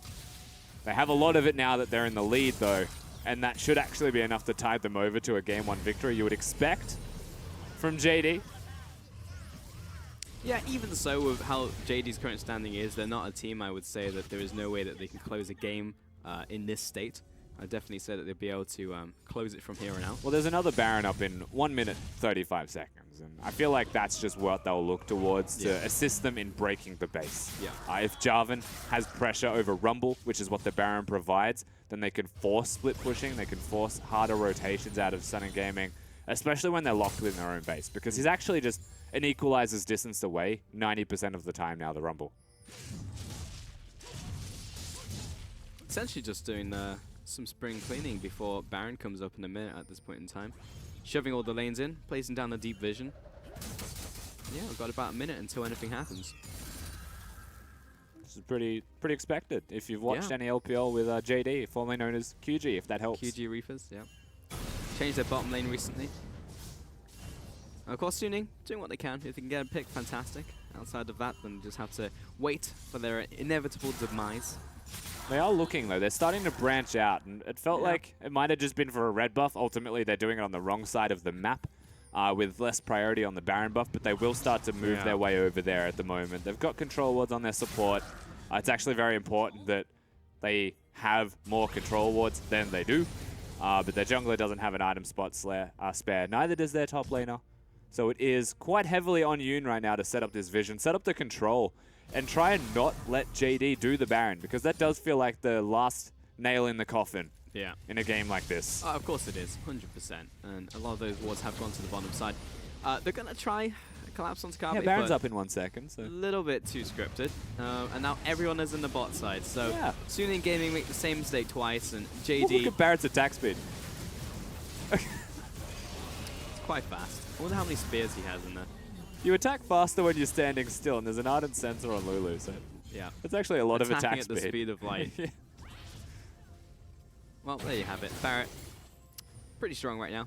And yeah, this game is probably going to end in the next 2 minutes, you'd have to feel. NewBee Gaming just have to look towards the next couple games now. If we do get to a couple, maybe the second one, and to see what went wrong in this game. And a lot of it does seem to come down to the initial fight that just happened at bottom. You know, they had that big advantage, 3 towers over to them, and it's like, all right, man, we can just sit on this. We don't need to do anything crazy, but then they get collapsed on the bottom side. A lot of times they just commit too much. They could just jump in, cut their losses. They don't know how to cut their losses, I think, has been a big story of this game. Yeah, they definitely are going to look towards the next game, but first things first, we need to see if JD can finish this one off. Mate, they're like 10,000 gold ahead. No, you don't give me that. It's JD. Carby's taking their inhibitor. Mid lane's getting sieged in. Look, I mean, I know that they're probably going to win, but at the same time, I don't trust them. Xiao Ao's going to place down an equalizer on top of Yoon. Nope. Xiao Ao might accidentally hit his own team and it'll work, because JD will go forwards. Alright, I can see that. Top tower's going to fall here. Fury doing what he can, but Lantern gets him to safety. All of the inhibitor turrets have just dropped. 2 inhibitors remaining here from Suning Gaming. And with no Baron to be concerned about, only the Elder, the bottom lane inhibitor is the nicest one to be losing if you're going to choose one. So that is the most silver lining statement. Well, it is, because bottom lane inhibitor is the best Baron taking inhibitor, top Yeah. lane is the best Elder Dragon taking. I'm not saying you're wrong, but I'm saying in this situation where It's you pretty have grey. everything down and 10,000 gold lead to JD, Yeah. they have 9 towers, but at least the one inhibitor they've taken is the bottom one. You got to give them some Good kind of stuff. silver lining. I just want them to push out on the bottom side now, because last time they pushed out on the bottom side when Baron was being a thing. Now they're pushing into the top side, so I That guess man's they're just got not hops. He really does. There's actually no reason for him to do that, but Yeah. it's not optimal. Actually slows down the Yeah. Elder Dragon. Yep. Do you feel like there's just too many mechanics going on with your AD right now when you should just be hitting the objective? Yep. Just hit it, Barrett. It's like watching Too your jumpy. Vayne try and get the flash condemn when he can just stand still and auto attack. Yeah. You got to make the high plays if you're going Vayne spotting. Of course, the first problem is they're the Vayne, but they can play it better. Yeah. Every single... Well, it's the... You ever read that Reddit post? It was like the curse of the exile. And the reason why Riven players are so toxic. No, I didn't. Maybe not the time for it because it's a fairly long story, but the TLDR is... The feeling is that you can always do better, and they always blame themselves, and they get angry constantly. And it's the same with Vayne players. You can always do better. You can always make that flash play, that extra auto attack you could have gotten in, or the positioning. That's what leads Riven players to be Riven players, or Vayne players to be Vayne players. Yeah, so they blame themselves to the point of blaming others. Yeah, yeah. I'm totally misaligned. There was definitely a step in between 3 and 5. There we but go. We're looking for the engage here. Hook does land onto Mao, but he's actually just not taking damage as the Fates Call comes in. Barrett has an extra layer of protection. Jarvan. And in comes Kabe. Massive knockup onto 4 people. Redemption comes down, and JD are just not dying at all as June tries to get back to the spawn pad. Let the man live. Oh, he's but got this is 4. probably going to be the ace right here. As Shower tries it. Gonna dive the spawn pad. Clit survives. And that's going to be the pentakill for Barrett. Kind of unexpected, but JD will get a penta and a Game 1 victory all at the same time. Damn. Well, wasn't expecting that ending to the game. Didn't even realize it was a pentakill until he starts renting like 3 people at the same time. Oh, Barrett. You knew he was preparing for it. He was getting the warm-up here on the Elder Dragon, jumping around. Elder Dragon didn't know where to look. And if there was ever a game for Barrett to get a pentakill, it's when Doinby is playing Lulu. And you feel like, never again will Doinby gift you this opportunity. This was your one shot, and he took it. He actually got it. Yeah, I gotta be honest. Was not expecting the random pentakill just as they went in. I was like, why are they staying in? Just hit the Nexus. And he was actually just sat happily on the quad. But Suning Gaming up against JD, they had the early game, the early game. They made a nice play. It seemed like they were running JD around the map, and then JD just beat them in the fight and then take the rest of the game. For us, Guren, do you have anything to add to that sentiment? No, I mean, you pretty much nailed it, Our Suning Gaming came out swinging early game. They got the initial first kills on Doinby, put him behind. But then at around 16 minutes in the game, there was that TP play bottom. JD remembered that they're a 5v5 composition, and it was Kabe and Doinby leading the charge, cleaning things up.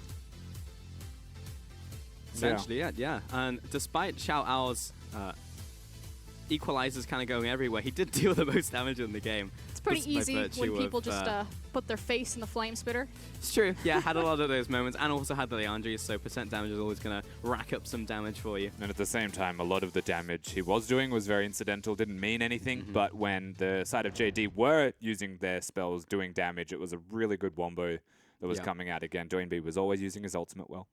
Yeah, but ultimately, it wasn't just the Wombo combo that won them the game. I know it initially gave them the first start at 16 minutes, but the replay that I'm going to show you is actually the Baron play and how well this is orchestrated by Doinby, particularly through his teleport usage. So the big key moment to understand here is that Kabe has already burned his teleport, because this is back-to-back kills on Rumble. This is the second time that they've done this to him. But the great adaptation is that they send Lulu bottom. They know that Jarvan doesn't have the TP, so they can can no longer make the TP Baron setup, which is what they've been trying to do this entire time. So Doinbee's like, get on my back, I've got TP, we're going the distance. Lulu can't go down here by herself because she won't have threat on the tower. And what this does is because 2 people are pushing, it forces Suning Gaming to respond by sending the Jace bottom. Suddenly, Lulu's now teleported across the map.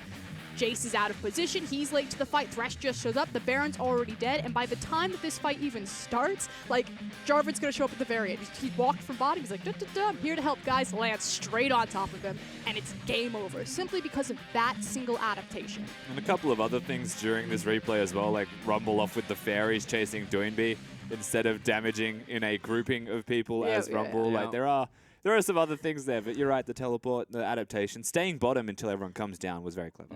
And so many teams would actually struggle with that call. You would constantly see the teleport being used, and they'd be like, okay, now that we don't have teleport on our top laner because we used it randomly to kill the enemy top laner, now what do? We wait for the teleport to come back up. They'd maybe send down the other teleport user, but again, it's Lulu. She can't do anything by herself, so it had to be that adaptation to 2v1 the bottom inhib.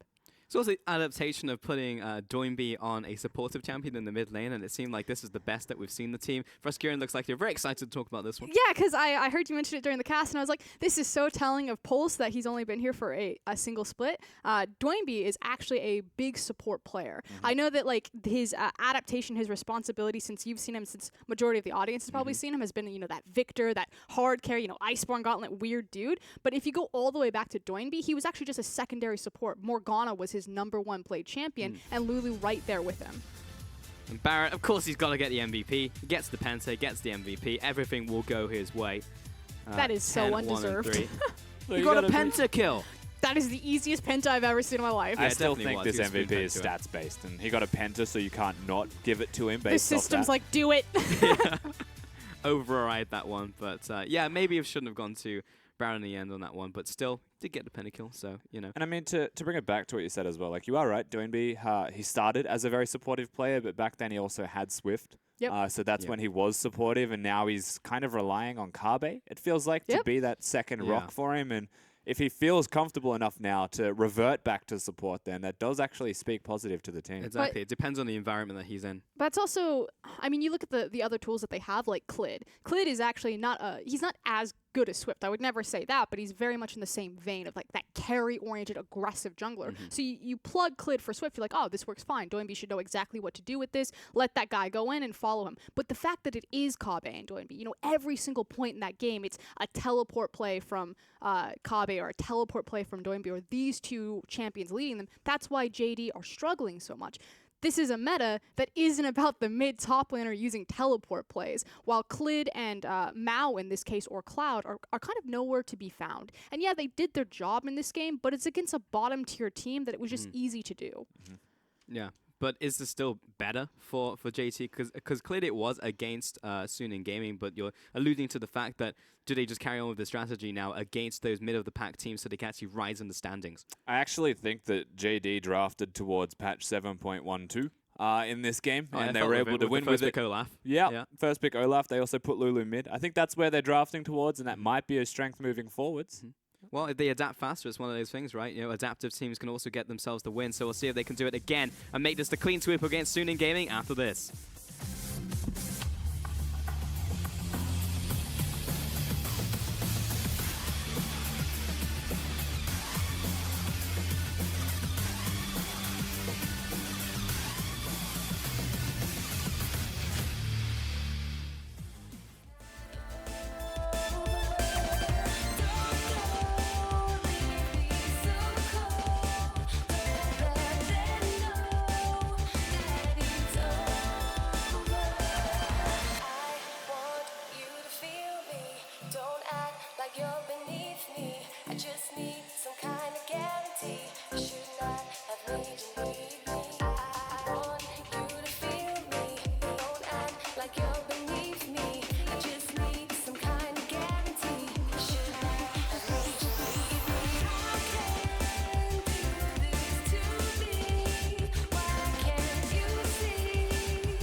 Welcome back to the LPL and potentially the final game of the day, but it is our last series of the day right here between JD Gaming and Suning Gaming. JD Gaming eventually take the win up against Suning Gaming, and it was pretty much to be expected in that one. Suning Gaming did have a good start to the game. There was a question of, can they actually close this out? Can they just do that vanilla thing where they group up, go for team fights, actually win those team fights?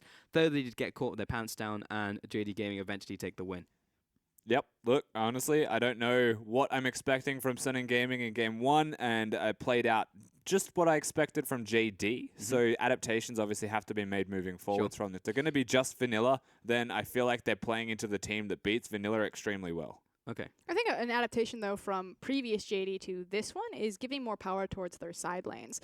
They were actually priority picking, making sure that Barrett was getting a big dueling champion like Kalista, making sure that Kabe was getting more of a proactive, bruiserish champion like the Jarvan, making sure that they were comfortable in matchups. And yeah, they sacrificed Doinbe's matchup specifically for that, using the Lulu as a flex pick. But this is something that's actually different for JD. Normally they prioritize their mid lane matchup, their jungle lane matchups, and finally we got some love to Barrett. And this was something that Suning Gaming did last time they played, and that was bringing Fen and Hacker into the jungle. And actually, I thought they played exceptionally well, so I was a little surprised to see DN back in, whereas Avoidless, again, also back into the jungle role. And again, Suning Gaming will make that adaptation here, actually midway through the series instead of the start of it.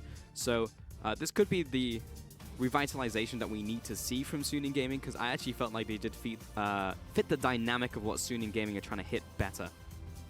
Hacker looked good. I think that's definitely fair to say. Sorry, I just want to get Froskuren's thoughts on this one. I mean, we don't have enough tape. I'm not sold either way. I don't necessarily think that this is Suning Gaming reacting to a loss. In fact, I would almost say that even if they had won, they probably would have swapped out either way, because again, these teams are on very different career pathways. These guys, they just came out of college, they got their bachelor's degree, they're in their first, big boy career, like trying to figure it out, whereas JD have been in the field for about 5 years. They're trying to make their next promotion, like climb the ladder higher. So we're on very different stages, and I feel like they're just trying to figure out what roster works best for them. Yeah. At the very least, last time we did see them, Hacker and Fen had exceptional performances. So we saw the Caston out from Fen, which was fantastic. But is 2-0 Froskuren? You can just give me a nod if you want, that's fine. It's going to be a nod on that one, so 2-0 for JD. We've got the nod. We've got the nod. We've got the seal of approval. From Fort Minor herself. That's going to make sense to absolutely no one apart from us. JD Gaming and Suning Gaming going at it for one more time tonight, potentially. Caston, of course, straight up target ban against Fen. We just mentioned it. Syndra and Elise coming in as well against mid lane and jungle. So actually shutting down these threats before they even become an issue for JD. Karma, Galio, and Zac, traditional bans on the red side. Looking towards the first pick now for JD. It's going to be the quick lock-in of the Lee Sin. Yeah, they give themselves the Lee Sin for Clid. Knowing Hacker with a very limited sample size of what we've seen from him, he has still looked like a good jungler, so I don't mind that they've put priority on the jungle role here from JD. Sure. As the response from the other side is seemingly a stock standard approach to their drafting right now. Yeah, Thresh coming in for Yoon. What did they pick last time? I would say an immediate change should not be a Rumble. Yeah. To put it lightly. Perhaps ban that one out against Xiao Ao, internal ban there. It will be Olaf, so taken away from Clid.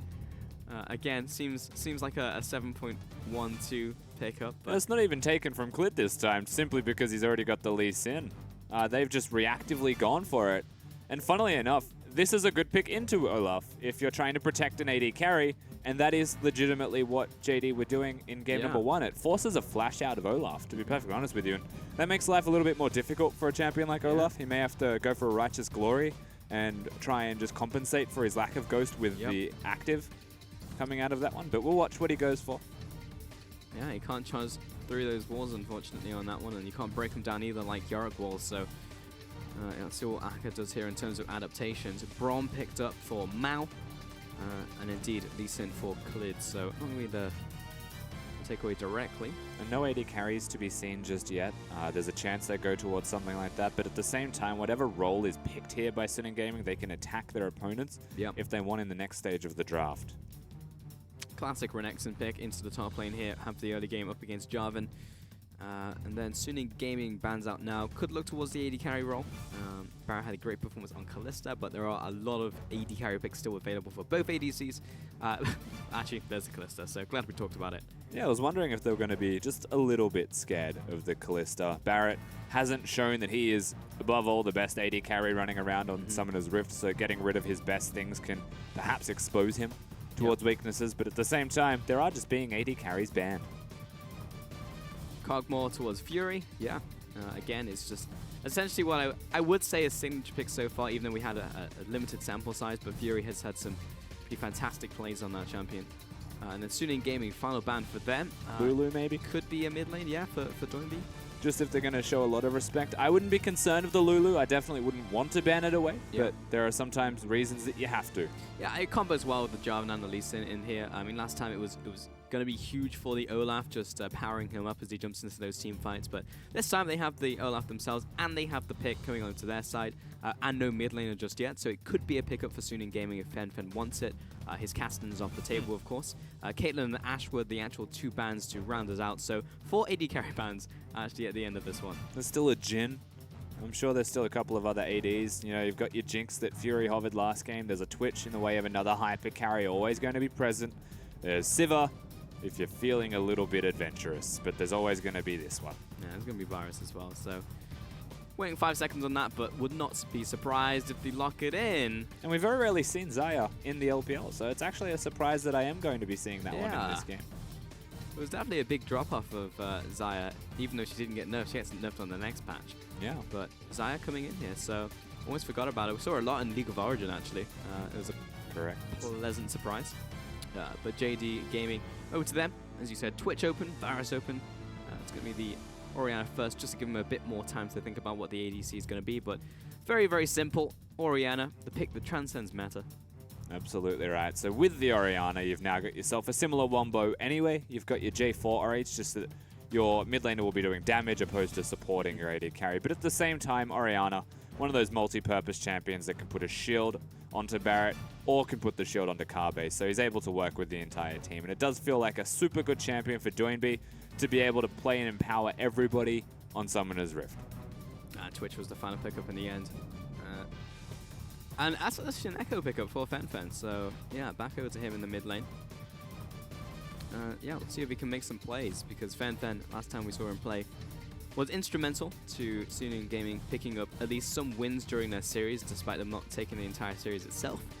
Yeah. And Lazire as well. So Suning Gaming, something a little bit different, but again, ultimately looking for the 5v5s. And Echo usually has a pretty good laning phase against Orianna. Just as the matchup, you'll mostly run teleport, and you'll just try and equal trade. Yeah. With your opponent, level 3 is usually quite a strong point, but even level 2, depending on what the Orianna levels up. So we'll have to watch that one as it pans out. But ultimately, it means with a bit of pressure, at least push in the middle lane, there's opportunities for the jungler, in this case Hacker, to be able to make some aggressive moves. Maybe even some 2v2s to be seen between the mid laners and junglers in a game like this. And honestly, Hacker does have the mechanical skill. I saw him make some crazy predicts on the Elise Cocoons last time he was playing, so I hope he gets some of the same in this game. Kalista leap predicts even. Not just flash predicts, just predicting pretty much everything. It was an Ari actually who ulted. Yeah, that predicted the timing on that one. It was frame perfect, so there was no way Ari could get out of it. Doinby talking to his team, or thinking about talking to his team. He's considering saying a word. This was like looking at Clint. He's also got his mouth open. I was like, what do you... I literally was like, Doinby talking to his team? Nope, Doinby just kind of looking there, looking at Clint. Eyes locked. Suning Gaming. See if they can get a win on the board. Because ultimately that would be the best thing for them as a growing team straight out of the LSPL into the LPL, just getting a couple wins here and there up against a middle of the pack team like JD Gaming, especially a team who's probably the closest to them in terms of skill level right now in their group.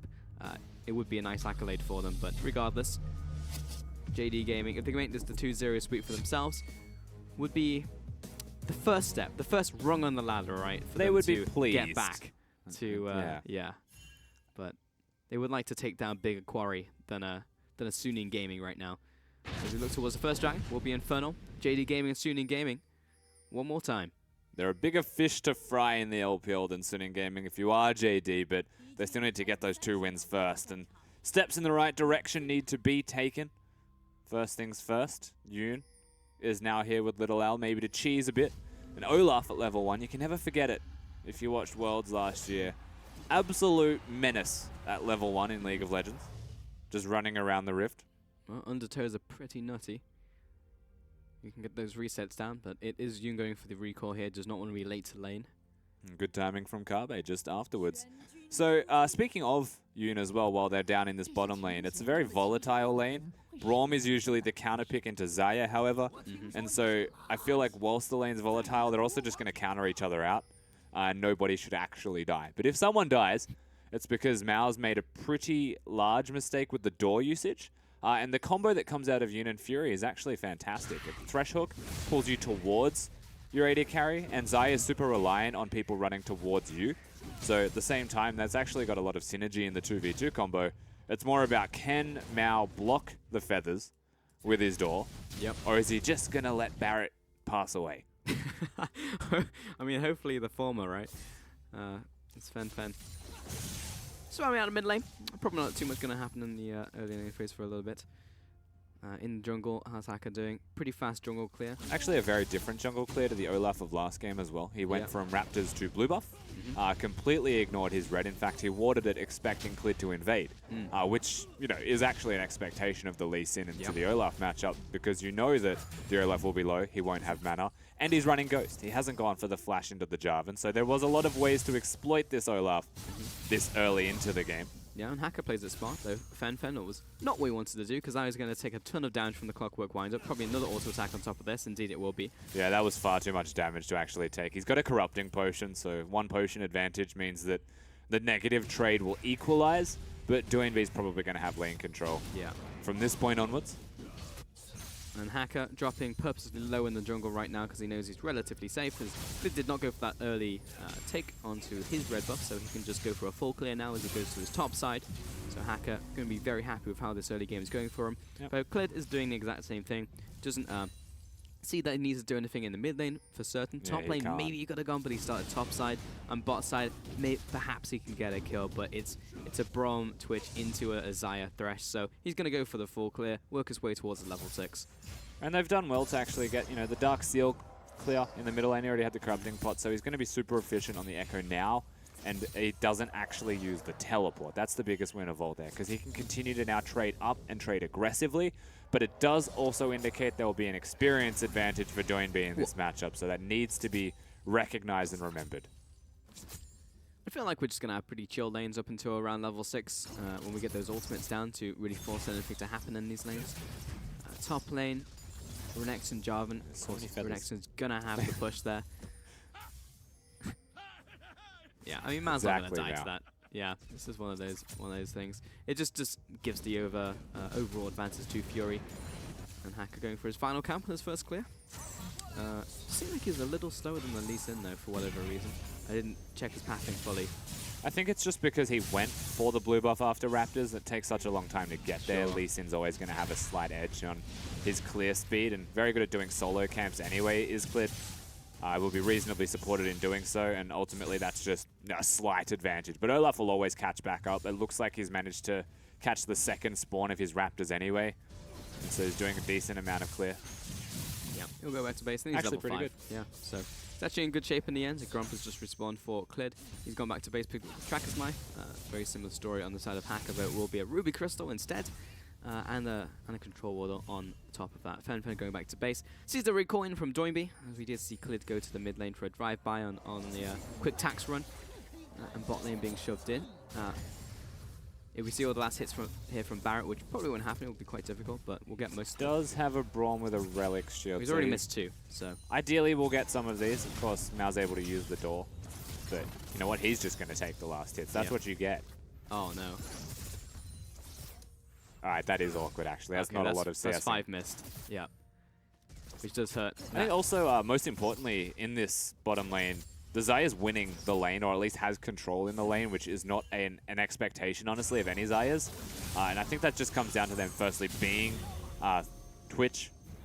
Braum also not playing very aggressively, might want to start playing more up in the 2v2 like that. I feel like it is entirely possible whenever you've got the door off cooldown. but a lot of respect being shown to Sunning Gaming. And speaking of, they're looking mid, showing themselves, but they're looking. You're just poking his head in, saying hello to NewBee. How's it going? And we'll wander down back to the bot lane. So Hacker says, well, let's go back to my own jungle. There's no reason for me to be here. And actually just give a free push and recall for Barrett and Mao. Ah, that was classic. Yeah, overreaching slightly there from Suning Gaming. This could be a gank mid. Fen did just hit 6 though. He did. NewBee does take a lot of damage. And cleared. I mean, even if he lands the Q. He wants the ult. Yeah, well, NewBee's he doesn't want so the far ult. back though. He probably just could have hit him with the young command protect. So yeah, I feel like Clid could have done a bit more there. I've got to be honest, I haven't been super impressed by Clid's early game ganks this series. I think in general, Clid has not had the biggest impact. Yeah. And it's usually been like in fight or in gank decision making. And of course, the least in 1-6 to be able to make that gank more impactful to get the kill. But as the Orianna, you'd be very happy with an Echo having to use an ultimate not to get to lane. He's still got the teleport as well. Fen refusing to use it. Just always walking back. Doesn't want lane tempo, doesn't want to roam. Just wants to sit mid and consistently have some form of pressure. And that just means he's not using one of the designated summoner spells that he's picked for himself. And in that case, why not just run Ignite? Yeah, that's a good question.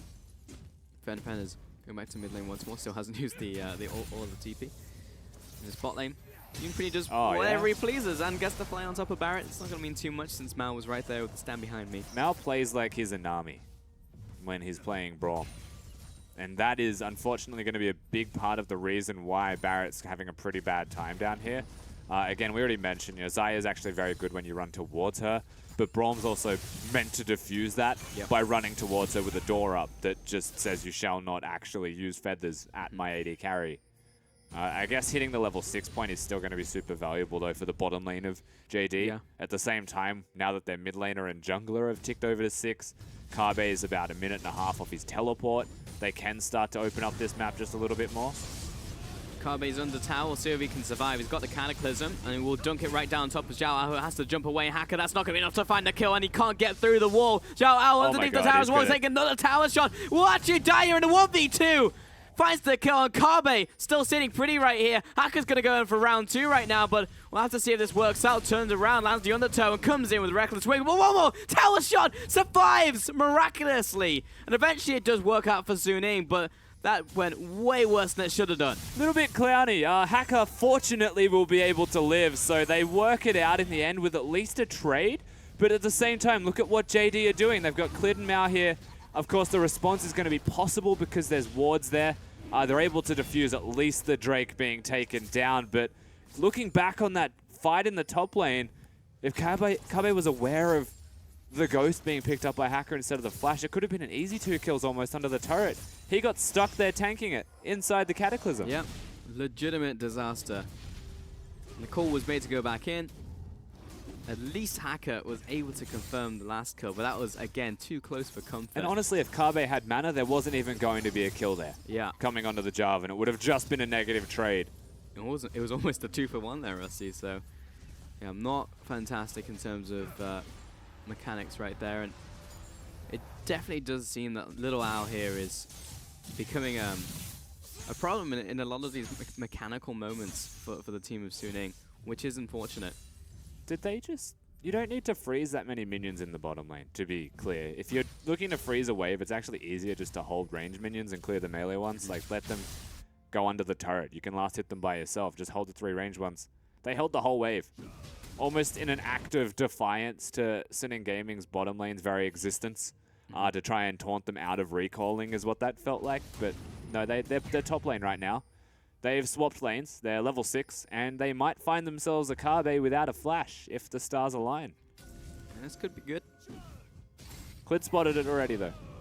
Yeah, Yoon and Hacker are here. Clid is very far separated from his Jarvan right now.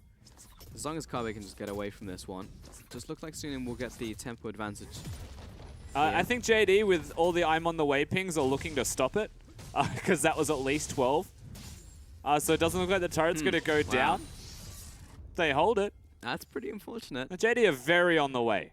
everyone is in top lane, Rusty. We're 11 minutes in. No one is in the mid lane. No one's in the bot lane. Minions are like, where's my champions? Ultimate comes in from Doinby. Fen still has his ultimate though, pops it, and does so much damage onto Clid. Hacker comes in from the top side as well, and the reckless swing. The final undertow doesn't connect, but Fen wants it, and Clid gets the kick, turns it around to Fen, but with no extra damage on top of him from Doinby, he'll just be falling, and it's a kill to Suning. And played incredibly well by Fen. Barrett also hooked. Hook out from Yoon, and he's dragged into the box, but Mao was there for a little bit too late as Yoon finds the kill. Doinby dived underneath this tower. Teleport's going to come in, but a little, too late. And that's actually cancelled in the end as well. Featherstorm comes in for no particular reason, but it's still 3 kills to Suning. Yeah, Fury tanking the turret has to use his ultimate to disable it from hitting him one more time. So they're able to get all of these kills mid lane out of turret as well. And suddenly SNG Gaming have actually accelerated this game more than they were able to in game number 1. And we have found ourselves with an interesting predicament for JD to have to contend with. And that's on the back of Fen just completely outplaying Clid and Doinby. I mean, amazing ultimate right there. And Hacker taking away this dragon, which is going to be an Infernal Dragon. Next one's going to be Cloud as well. So Suning in a fantastic position. We'll see that one more time as Fen gets the outplay. The thing with this is they're keeping him next to his parallel convergence and his ultimate. They needed to either move him towards Clid's position, because ideally there, the Lee Sin was going to actually kick him out of his opportunity to use the ultimate and secure it, as we get to see the hook coming in once again.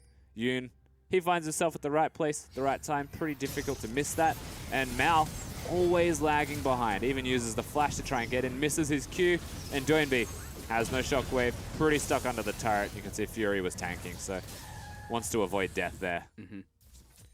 Yep, maybe couldn't have saved how far as well because he was stacked under one of his allies, so could have been that, but regardless, it's not like it matters in the end. 4-1, SNG Gaming again with the early game advantage, this time with the Dragon on top of that. The last game was, if memory serves, very similar, to the point where JD then found a great team fight and then took the rest of the game. So definitely not down and out just yet, but still, SNG Gaming, that's much better from them this time around. And Clid's definitely not having a good game right now as well himself. Behind in levels, behind in farm, which is expected to the Olaf, but the plays he's making haven't been spot on either. He had to kick in that last fight. It was a desperation kick. He was going to die no matter how you painted that picture. And Fen has found himself now in a pretty comfortable position. But SNG Gaming are looking more towards those item spikes again because they've won the fight. They're 90% of the way to being super strong. Ooh. Or Clid's taking a lot of damage. Hopefully he can get out of this one, but Fen's doing so much damage. Connects the Q, pops the ult. Doinby coming in, follows up on it. A little bit scary, but with a CC lockdown, Fen cannot escape. And it is the kill over to JD as they look to put pressure on this bottom tower now. And that was pretty nice from Clid after getting caught, but also kind of baits Fen into his own death ultimately. At the same time, Rift Herald's been taken. It's about to get spawned at the Wolf Camp. I believe that's just going to walk towards mid lane and immediately charge. And that's pretty much enough to take out the turret. Yeah, that's gone. Goodbye, turret. See you, mate. Well, good job by Suning. Also picked up the Herald there. Have to clear this one out as well. So 4-2. Still sizable gold lead. As that is equalizing the bottom lane just a little. Still 3,000 gold is good. Oh no. And we're hunting rats. He's right now. rused them. He's still going. Oh no, he's going to find an echo because he went for too long. 6 seconds. 4, 2. Oh, he's actually out. There you go. Chose the wrong direction. Yeah, good vision still there from JD. So that works out in the end. They get a turret in the bottom lane. They equalize some of the gold difference, but he has to recall. And now he has to recall at the exact same time. Hacker and friends are able to push in on this bottom lane if they clear the minions to do it. Yep. Then they'll get themselves a Gotta turret. hit the minions, friends. There we go. Well, it's now a little bit scary because it's only Fury hitting the tower. He's got a door. He's got a lantern. The turret might still fall to minions. Okay, Yeah, there we go. There we go. All right. No worries. Suning find their 4th turret of the game, and this is accelerating far faster than it was in game 1. You can see the goal differential in most of those positions. Mid lane, not so much. Doinby definitely has the advantage, but jungle top and and AD bot in lane, particular is massive the big difference. one. 1400. Yeah, 30 CS a kill. All the turrets and stuff that have been going down for Sunin have been around Fury and Yoon. They've been doing a lot of work as a 2v2. Again, expected of these guys, but this game in particular, there is more work being done by them. And they're being empowered by Hacker. Yeah. And that just seems to be a notable difference from this team. When they put Hacker in, suddenly they are playing a little bit better around their jungler. It's not just Hacker, but also Fen. Like, you wouldn't expect that outplay to come in from their original roster, whereas Fen, he said it multiple times where he's not only played the lane well against NewBee for the most part. They NewBee just have a large CS advantage. It's those outplays, you know, in those 2v1s and the 2v2s and the skirmishes, but Fen just has the upper hand, and that is nice to see. And that maybe just be what the team needs, you know. Avoidless is a very smart player. We've all said this. You use the term cerebral, which is very much a good word to describe him, but there's almost a case of him just being too smart for what this team can achieve right now. Like when the team like tempers themselves a little bit more, you know, gets some more advantage and then starts to refine. A player like Avoidless can be very good, but right now they just need wins and need to punch people in the face, and Hacker does that. If it's like a case of just needing more yes people in the team for someone like Avoidless, because when you think about how he was successful as a jungler, he was playing in IME and he had Amazing J, who is a big yes man, a big I'm going to teleport everything and group with the team type of guy. And that kind of can work for you as a Voidless if you're just protecting him or empowering him to do plays like that. This time around, when he's playing in the roster, he doesn't have his Fen. He has a different mid laner in Dian, and it doesn't really work out for them ideally. I like that, if nothing else, SNG Gaming are doing it in duos though. It means that they are going to at least work on some synergy. Unfortunately, it isn't the duo in the meta, so to speak. That's more of a support role. Well, goodbye. Turns out, in nature, when you have a crocodile facing down a rat, the rat gets away because he's small and the crocodile can't chase him. He's just not as fast. He can't get in those small cracks. That's not where you were going with that, but that's where you ended up. No, it was 100% all of the time. Yeah. Oh yeah. No, I meant that. No, it was not a pivot. Not a good lie just then. So, you know, yeah, he lived. That's surprising, actually. Yeah. I thought he was going to die as well. That's a lot of damage coming out of Xiao. Even able to cancel animations with the Tiamat. Was one of the best items in the game for exactly that reason, Tiamat. It's very nice. It's actually better as the Tiamat than it is turned into Titanic, because you can no longer cancel your W once you turn it into Titanic. Patch. Yeah. Apart from that one patch, yeah. Yeah, Ravenous is always what you'd want to go towards, but you can't because you're an Renekton, so you have to go for Titanic. So, yeah. That's also why you leave it as Tiamat in the first place. And a lot of Tiamat users have conscious decisions in that respect, but like, there's no value in actually upgrading that to Ravenous unless you're split pushing 100%. So it's Fiora and Trundle, I feel like, are the two champions for the most part that will go Ravenous. And even then, you'll see Trundles go Titanic Hydra, and Fiora's did even go Titanic Hydra. For the longest time. So there are still that time, but as you said, yeah, pure split pushers will go for Hydra for the sustain on that one. 19 minutes into the game. Next dragon is going to be a mountain. So got all the good dragons this game. Yeah, definitely have. Even in just this whole series, not just the game. There's been a lot of mountain, but Earth, Wind, and Fire is pretty nice. 100%. The big master, all three elements. Fenman just waiting for his blue buff. We'll get this one. Saturn's Proto Belt looking towards his Ledgebane next. Anything out of the ordinary? I think everything's pretty standard. Looking towards the Goggles Stone Plate for Carve now. Yeah, that is your standard Jarvan build. Being able to engage for the team. For JD in this team composition is actually super important. He needs to hit the Cataclysm. He needs to lock down 3 people for the Stone Plate in the first place to be super valuable. And popping that early is the most important part here, because you'll have NewBee empowering you. They already proved that they're actually a very good duo when it comes to team fighting. And they've been doing that for over a split. But even against SNG Gaming in #1, they showed up big. And ultimately, we said this, they have a wombo comp. So if Carve ends up hitting like 3-4 people, and you've got the Shockwave on top of him, people are going to die, regardless of who you are. Because you have the mixed damage coming in there on top of SNG Gaming, so there's still the chance for them. It's just going to be a little bit slow. And unfortunately, wait for that to happen. A lot of this actually just has to be killing Fury immediately. And he's playing Xayah, which is super difficult to actually take down. Yeah. And if you're a Jarvan, you're an Orianna, the Shockwave can be altered, the Cataclysm can be dodged. And then he's going to have his Summoners up right now also. And so to actually do the one purpose that your team kind of needs to achieve, given how this game has panned out, you have to execute actually perfectly. Yeah, and that can be a problem. Where SNG essentially don't have to do too much. They don't need to think so much as a team as much as they do individually on their mechanics. Yeah, this is also curious, because the mid lane outer turret's been broken, but it feels like we're at a state in the game where they're defending the mid lane inner turret as if it was the outer anyway. Oriana's just wave clearing. Has 223 CS at 20 minutes in the game, right? Like, NewBee is still actually a monster now that he's locked in his Luden's Echo. He's farming like a machine, mostly because it's cleared jungle. I will admit that part, but he's just taking everything. That's just like a lawnmower right now. But it's also that SNG Gaming are just letting it happen. They're grouping up in the mid lane. Fury and Yoon are going to group there. Fen's committed to bottom lane against Jarvan, so they're not going to kill each other in the bottom lane anymore. And Mao and Barrett are dealing with Xiaoel, and that's working for them as long as Mao is there. If he isn't, then the rat scurries away extremely quickly because it's a dangerous crocodile. So if we're Suning, are we just waiting for monster objective then to draw JD out? Because if they can't actually breach the top side, they can't breach the bottom tower, and mid's already gone, then it seems like they're in a bit of a predicament. I mean, I've felt like they could dive for the past 5 minutes with the composition they've got. They've got an Echo with teleport. He can group up. He's very good diving champion. Zaya as well. Thresh if the hook connects. They've got really good follow-up for pick. And then Hack is able to slow everybody down with his Olaf, and he's really impossible to kill anyway, just because of the ultimate. So, looking at the team, I feel like they're showing a lot of respect to JD, and if they're showing this much respect, then it's fairly indicative that they're looking towards a Baron as the one way to get into this. So it all comes down to, firstly, vision. They have a lot of control wards set up right now. So that's the step one of the process. But now they have to, I would say, bait the Baron, not do the Baron. They haven't got a Blade of the Wrong King user. How hard are they baiting Baron? Are we going snake baiting Baron, or are we going... Never go snake bait. Never go snake bait. That's a good one. Spider bait's better anyway. Yeah. Suning Gaming.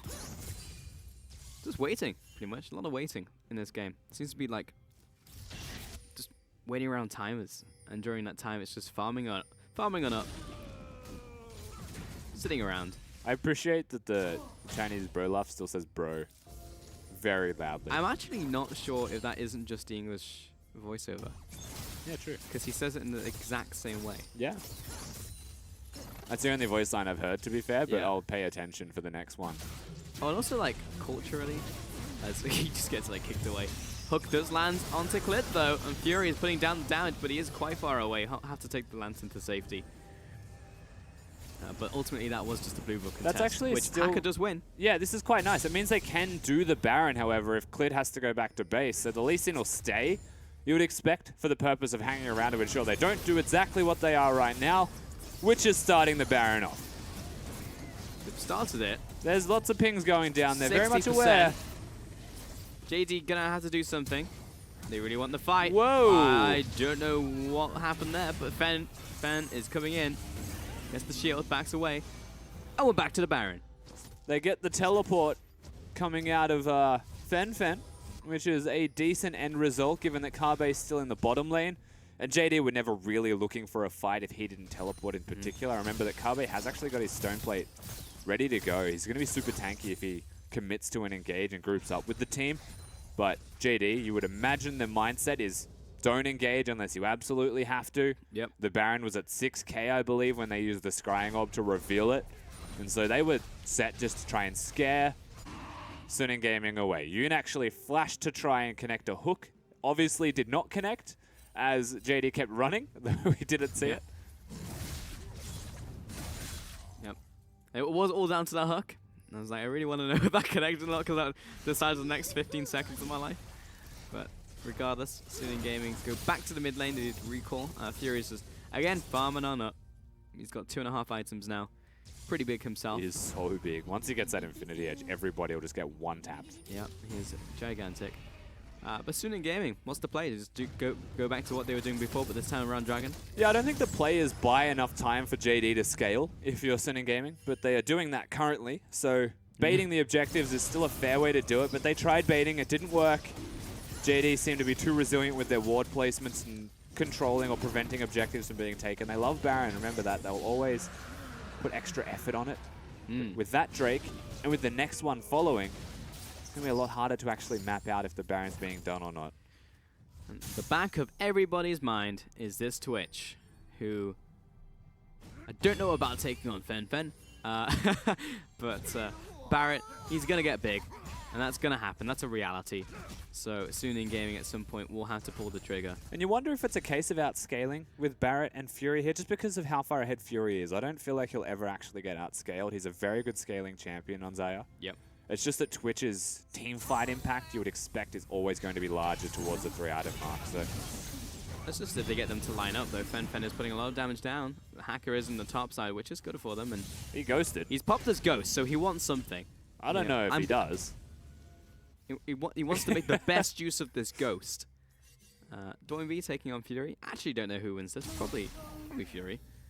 DoinB will just run away from the hook, and Little Owl, he's in bot side, just walking around doing crocodile things. And Barrett will get health back, so everything will once again subside and settle down. We got a ghost out of the Olaf. Yep. We didn't get anything out of either side besides the exhaust. I think from Mao is the other response. So summoner trades, pretty much it. We do still have that very calm game. JD want that. Suning Gaming are trying to break it, but at the same time, that was one attempt actually made by JD to look for Fen that backfired just a little bit, and then he hangs around and is able to put some parallel convergences down. So I will say, Rusty, this week we've had some very slow games where there have been so much downtime, and it doesn't feel like I've been casting the LPL this week too. Though, this is what I want, as the teleport comes in from Little Owl. It's going to chase down Carbe, who will probably be able to just jump the wall. Yeah. And everyone disengages. That's the one target you don't want, unfortunately, but he didn't have much of a choice. That was very well done by DoinB to use the dissonance immediately and prevent any kind of home guards buff from the teleport coming out of Xiaoao. And so they get a teleport from the top laner. Fen doesn't have one, and Carbe still does. If JD want to play this game out slow, it would involve putting the Jarvan in the bottom lane again and trying to actually set up a side lane push. But at the same time, you expect Suning Gaming to force things now, given that they don't have a teleport. But Fen's is up reasonably soon. Yep. Aha! We've annoyed the Baron, so Mao has taken 50 points of damage. Now JD will go back to the top lane. Barrett just going from lane to lane currently. So DoinB is level 16 actually. He's like the highest in the game. It's 28 minutes. Tied with Xiaoao, and he's got 314 farm. His blue buff is about to spawn also. It's there now for him to take pretty much on cue after he clears top wave. Also got 316 farm. Yeah, this is a mighty large Orianna. So we're looking at a pretty small Twitch, you'd have to say, in comparison to his opponent. We'll still do a lot of damage with the ultimate up, but we are looking at a large Orianna. And if anyone on this team is meant to be fed to win a game, you'd have to say for JD, it's pretty much going to be DoinB. Yeah. So that's a positive. There is a positive for this team right now. I get that. And the fact that Suning Gaming are constantly wasting summoner spells and not getting anything with their attempts at engaging is buying so much time for them to constantly scale that Twitch up, whilst Orianna is already there as a massive present threat. Yeah, as soon as he gets the Void Staff as well, really will be when DoinB turns online. He'll one-hit Fury, I have to say, with the 3 items he's got. Everybody. Just because he's got Leandri's with Luden's Echo, a super high burst on no resistance champions. Yeah, exactly. Fury has no resistance.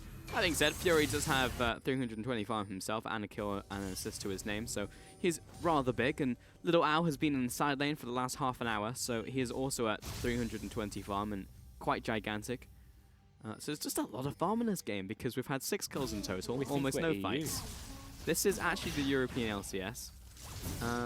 Here we go. And we've started the Baron, so putting down a little bit of pressure. And they're two-manning it, which is clever. Of course, Hacker just gets thrown into orbit by the Baron buff, but they're going to secure it for free. It's actually just gone. Okie dokie. And Baron's just dead. Baron goes over to Suning, and Barrett's... Why'd that feel so easy, Pulse? I don't know. It's almost like there was no reaction from JD as well. They were like, oh, Baron's down, lads. Let's just carry on our daily duties. Clear out the mid lane. Well, at least we have this good defensive line of control wards now in our jungle, which will bear fruit soon because there will be a Suning Gaming in our jungle. Fen gets his blue buff. Everyone's preparing for war currently. War paint being applied, picking up the buffs, taking this crab. Crab's gonna run away. We got it in the end. 80 gold in the bank. DoinB shouldn't be mid right now. Probably not, but it's DoinB. We're good. So, yeah, Baron over to Suning Gaming. Next Dragon's going to be in 50 seconds. I wouldn't put it past them to actually just wait this one out, go for the Dragon. then go into a bot lane or a top lane. You know what I wouldn't pass JD is fighting for the Mountain Drake instead of the Baron as well. Yeah. Like I just feel like they might do that, and so we'll keep our eyes peeled with these guys. Okay. These loose units. Well, we're pushing mid right now for Suning, and what I hope that means is they're going to now go into the top side or the bottom side and place down deep vision, which is what they're doing, so fantastic. Minion wave is there. Take a look at the gold total. Zombie actually needs Those to are go some back numbers. and get some mana as well. They can't afford to fight with him that low on it. It's almost a full item advantage to Fury in terms of gold. Yeah. It's pretty nutty. Unfortunately, and it's kind of like the Cogmore syndrome. You can be Yep. 3k behind, but if you've got 3 items, it doesn't matter too much. Yep. He is still close to those 3 items, one of them, of course, being a Last Whisper, to try and chunk Cut people out through who don't really the have armor on the opposing team, but we'll see how it goes. Yeah, pretty much everyone has some form of armor, even if it is just tabbies. And Suning have pushed up. They still haven't taken the tower. They've resumed the 1-3-1. Okay, good stuff. Fen, They've got their teleport. let's go down. Let's find 4 people here, and Fen should be able to do this one by himself. Can't be backing on up. Casual experience this has started to turn into. I mean, this is WE versus Vici. yeah.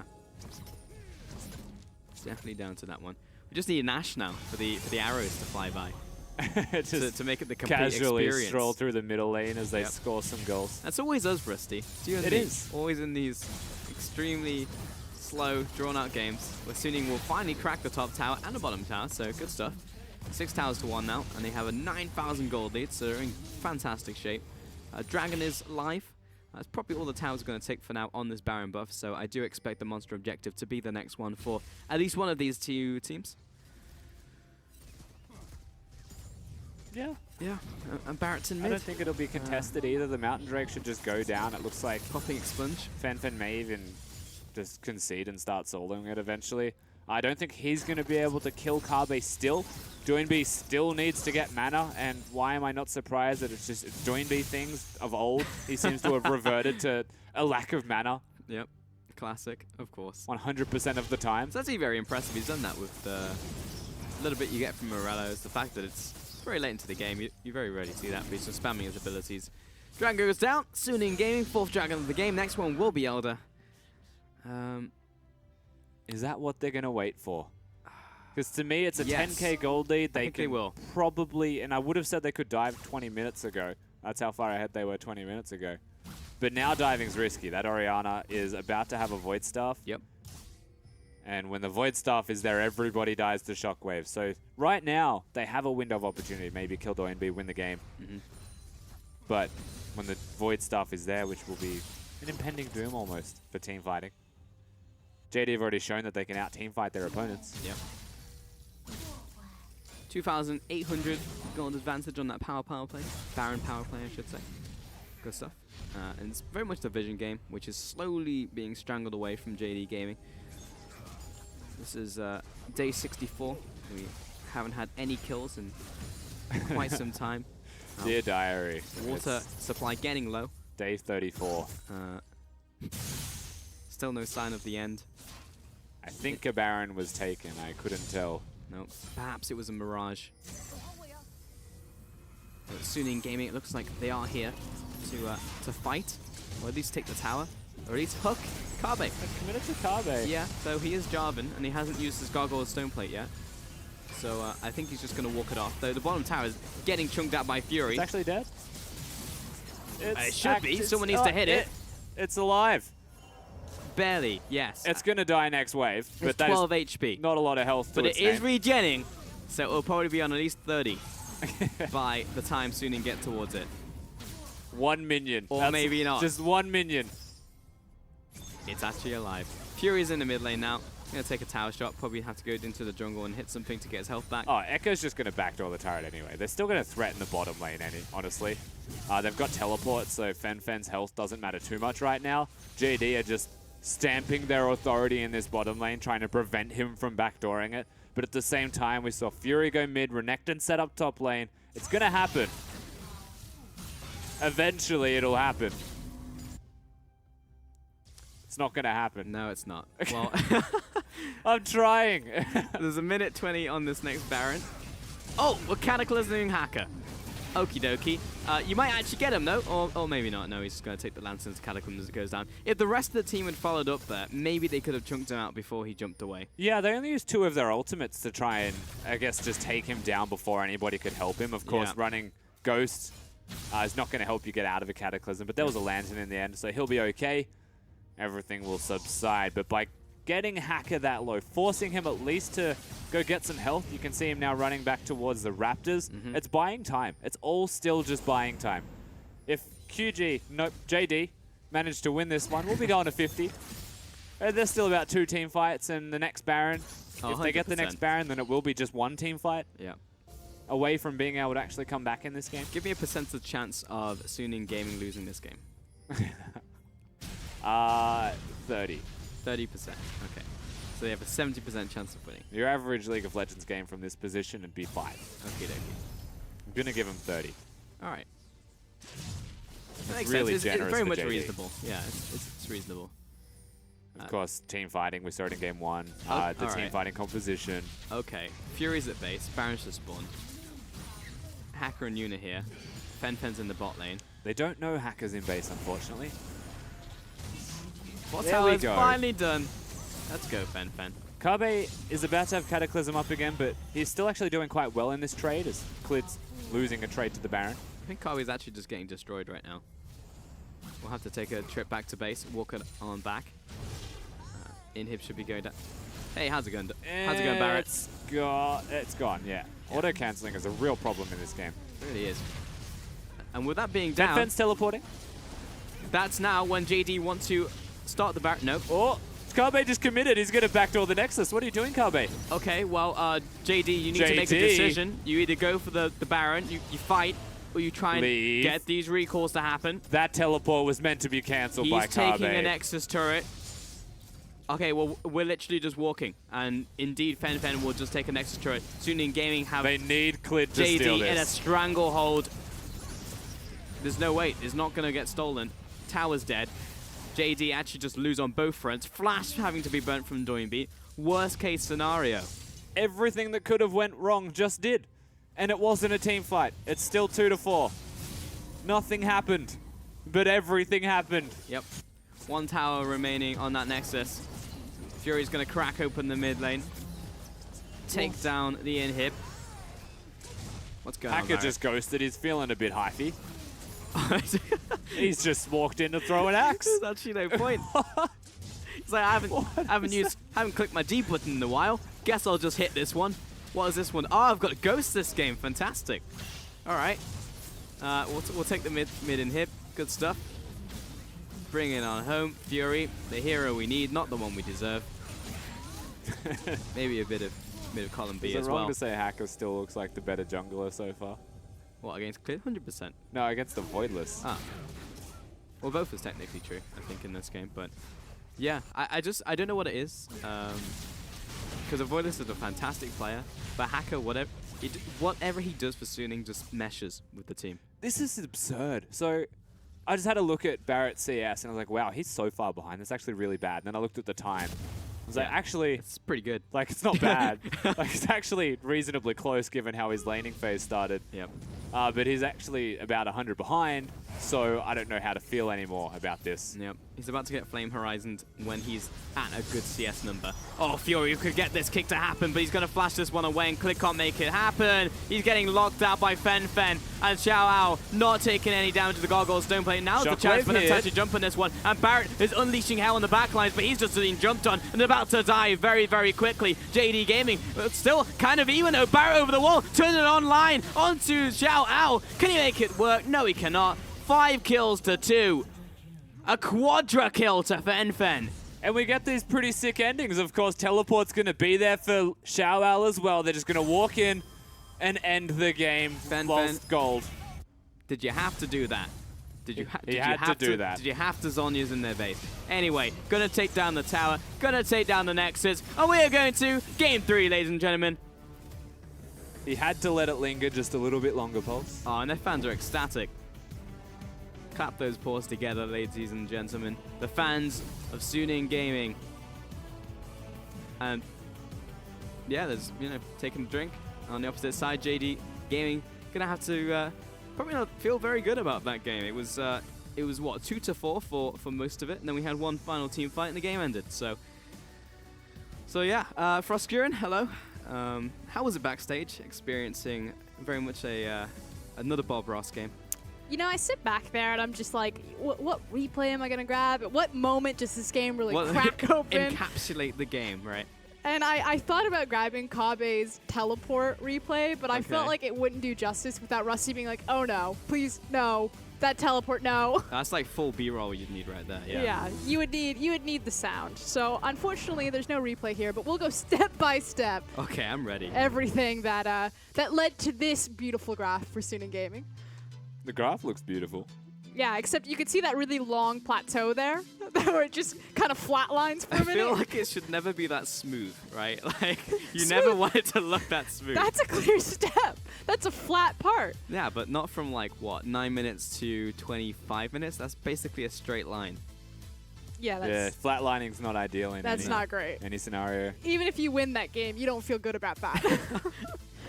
Okay, so let's kind of start with the compositions. I feel like this is a game where both teams like, it's fine, we have late game. And it's like, oh god, Xayah versus Twitch. Although you did hit on this, Rusty, that Twitch is probably going to be more valuable in the late game team fights. You know, he's got a much longer range ultimate. He's with the Jarvan. This is such a clear-cut composition. You put the Ori ball on Jarvan, Jarvan jumps in, and Twitch hits everyone that's trapped in Little Circle. Yeah. And when did we ever see that happen?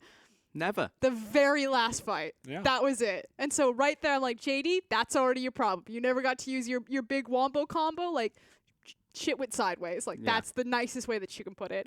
The big thing, though, and I started marking this down, I was like, wow, you know, we got an 825 tower dive. Kabe played that really well, so the early game going better for it. And then suddenly it's like, okay, 11 minutes, everything happens mid lane. Suning Gaming pick the bottom laner. They kill Kabe, or they kill Clid. They dive mid, take mid tower, and then they get an Infernal. And that's the big power swing. So from that point onwards, 11 minutes in this game, JD are on the back foot. And they're just like, it's fine. Twitch Orianna, just sit here, just hold out. 23 minutes, we start the Baron dance. We do not take Baron until 37 minutes. That is a 15, like, what? That's like a 12-minute Baron dance. We used 4 different teleports before we got the Baron. And only when the teleport was completed that shouldn't have been completed did the Baron actually fall. That's why we call the LPL Baron dance the Harlem Shake. That was a Harlem Shake. It was a long one as well. we were ramping up for a good amount of time, and then we finally got in there, and then we had a bit of a fiesta, and then the game ended. But you know why Xayah had so much CS? Because she was pretty much farming at inner mid tower. Like, the waves were just coming so much clearer to her. And Suning Gaming were just sitting there, they were fine to do it, and you're like, wow, Suning Gaming really need to break this game open. But they kept assigning the wrong lane assignments. You know, Echo's facing across from Orianna all the time, and Renekton's just walking into Twitch and just feeding him all of this farm and going back and forth. You're like, either hit someone with a hook or contest some sort of mini objective. Like Suning Gaming, yes, they won, but they had no idea how to engineer an actual victory there. And they kind of stumbled into it through getting that free Baron. No, at the end of the day, they didn't necessarily need to. Fanfan's going to pick up the MVP here, though I think it's a split MVP for me over to Hacker as well. I think that Hacker just rejuvenates the lineup for whatever reason. I think he has better synergy in these ganks. Just plays a little bit better. Though, yes, I do agree. It felt like a victory by default. Yeah, it certainly did. Of course, Fen, one of the big plays that was made in this game was the kill onto Clid that he did by himself, effectively 1v2, so mirroring what Kabe did in the top lane. I think he played his part, but then you're right, the lane assignment started to unwind a little bit poorly for them. There wasn't genuine kill threat anywhere, but it was still a 1-3-1 where they were forcing JD to have to respond to it. So whilst we saw 13 minutes of nothing actually happening that could have been something, it didn't mean that JD were able to respond during that time anyway. The only I agree with that, but the only terrifying thing is the mentality of if you get into a situation and both teams being like, it's fine, we have Xayah, or it's fine, we have Twitch. Yeah. That's still, to me, like a 50-50 at that point, either way. And if you can never just take the 50-50s over a Baron and then capitalizing on a team's mistakes, which is why both these teams find themselves bottom of the table right now in their group. Yeah, it's still early. We have higher expectations for JD. We don't really know where Suning Gaming's ceiling is, but this is a massive red flag. A 10 to 15 minute Baron dance is kind of unacceptable. Yeah, we just need to see if these teams can actually get it together, because a team does have to win here, but a team also has to lose. We'll see who it's going to be after this break.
What's going on, guys? Welcome back to the LPL for our final game of the day and the week. It is JD Gaming up against Suning Gaming.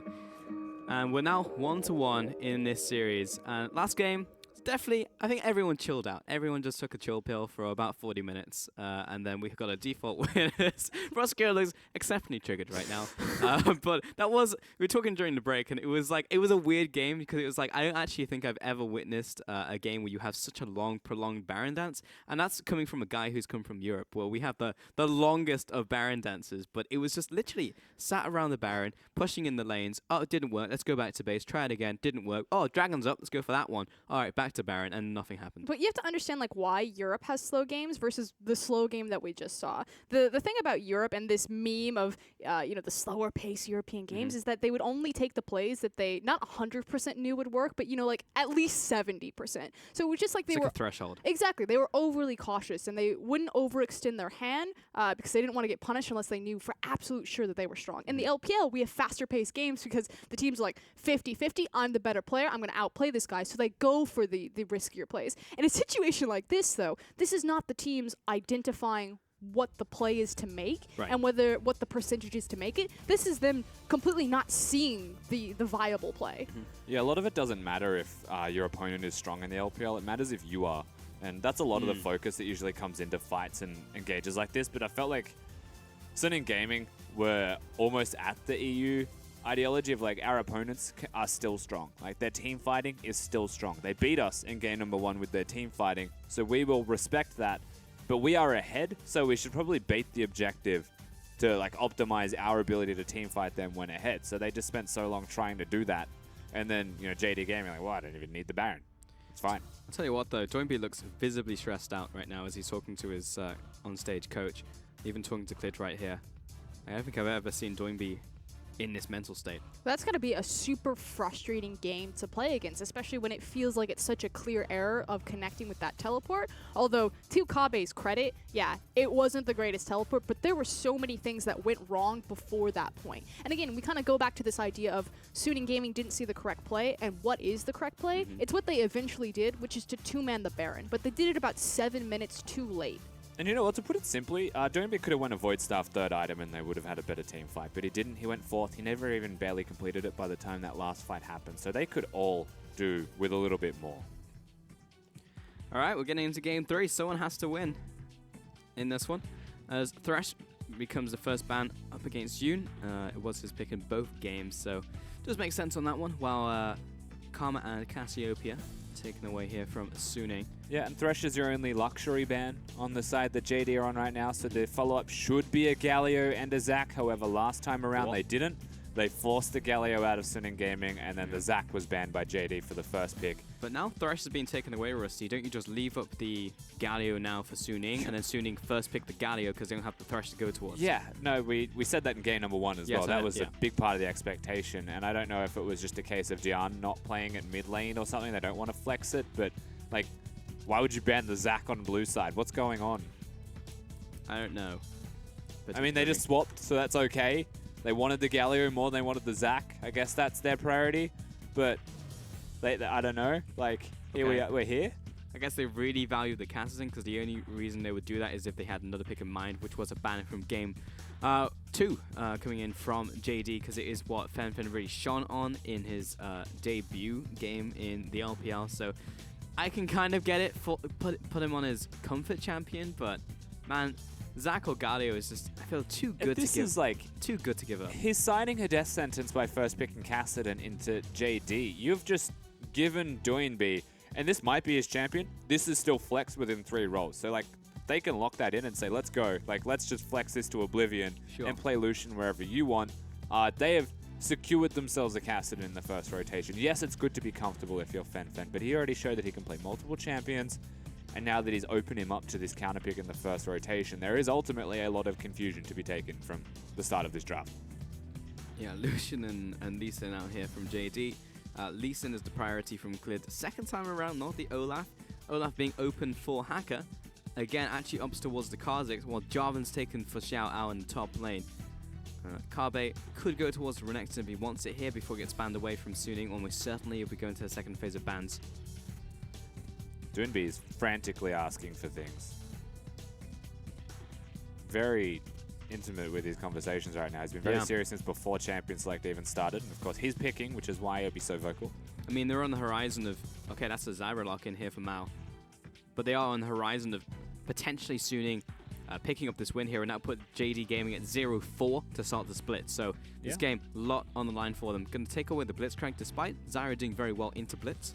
Yeah, they've actually picked the Zyra for the team composition as well, and yes, Zyra does actually do quite well into the Blitzcrank with the plants there. There's a lot of risk behind the Zyra, even though it's into an okay matchup, because if one hook connects, the Zyra is dead, 100%, and you no longer even have your old passive where you were still relevant if you died as Zyra anymore, so that's gone. Better to be risk-averse. Karma, or rather Callista, the other K champion, banned out against JD Gaming and Barrett in particular. Final ban now from JD. They're looking for a basically bot lane bans, support and AD here. Might see a Zyra. Just to be safe, you know, the Zyra Rakan combo could be pretty frightening. They're also flexing with their Lucian still. There it is. Indeed. Hit the nail on the head. Zyra ban. Oh, Suning Gaming, final one for them. Is it going to be a Twitch? I don't think it will be. Caitlyn. Got the right genre. There's an ADC. you did. You're in the ballpark. I was in the ballpark. Okay, now JD. They get their pick of the letter now for AD or top yeah, lane. and Cog's actually been a consistent ban from JD in their second ban phase, so I feel like the hover is a matter of priority. They acknowledge that Fury might look towards that, and with Lulu still up, I mean, they can just go Cog Lulu if they wanted. Yeah, very much easily the case. However, it will be Varus here for Barret. Caraman giving us a nod there. And Suning looking towards the AD carry. There's so many options still. Yeah. The 3 bans that have been taken away are very much targeted. There we go. Ash comes in. All right. Getting those picks on those squishy champions, because this already is a very squishy lineup from JD Gaming. This is by far not, by no means, a tank lineup. And Rakan will come in as the final pick for Suning Gaming.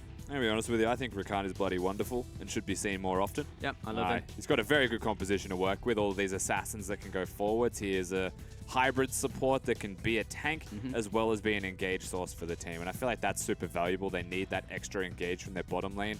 Something that isn't just the Ashe arrow that people start to get very aware of. And with all these physical champions, they can all go QSS and be okay with their itemization choices. Yeah, full Kappa Pride for Yoon's Rakan. And yeah, final pickup for Renekton, so that was no real surprise in the end. Lucian will go into that mid lane for Doinby, go up against Fen. Great matchup for him in the early game. Top lane, Renekton into Jarvan, good matchup. Jungle, hopefully get this pushing lane so he can invade.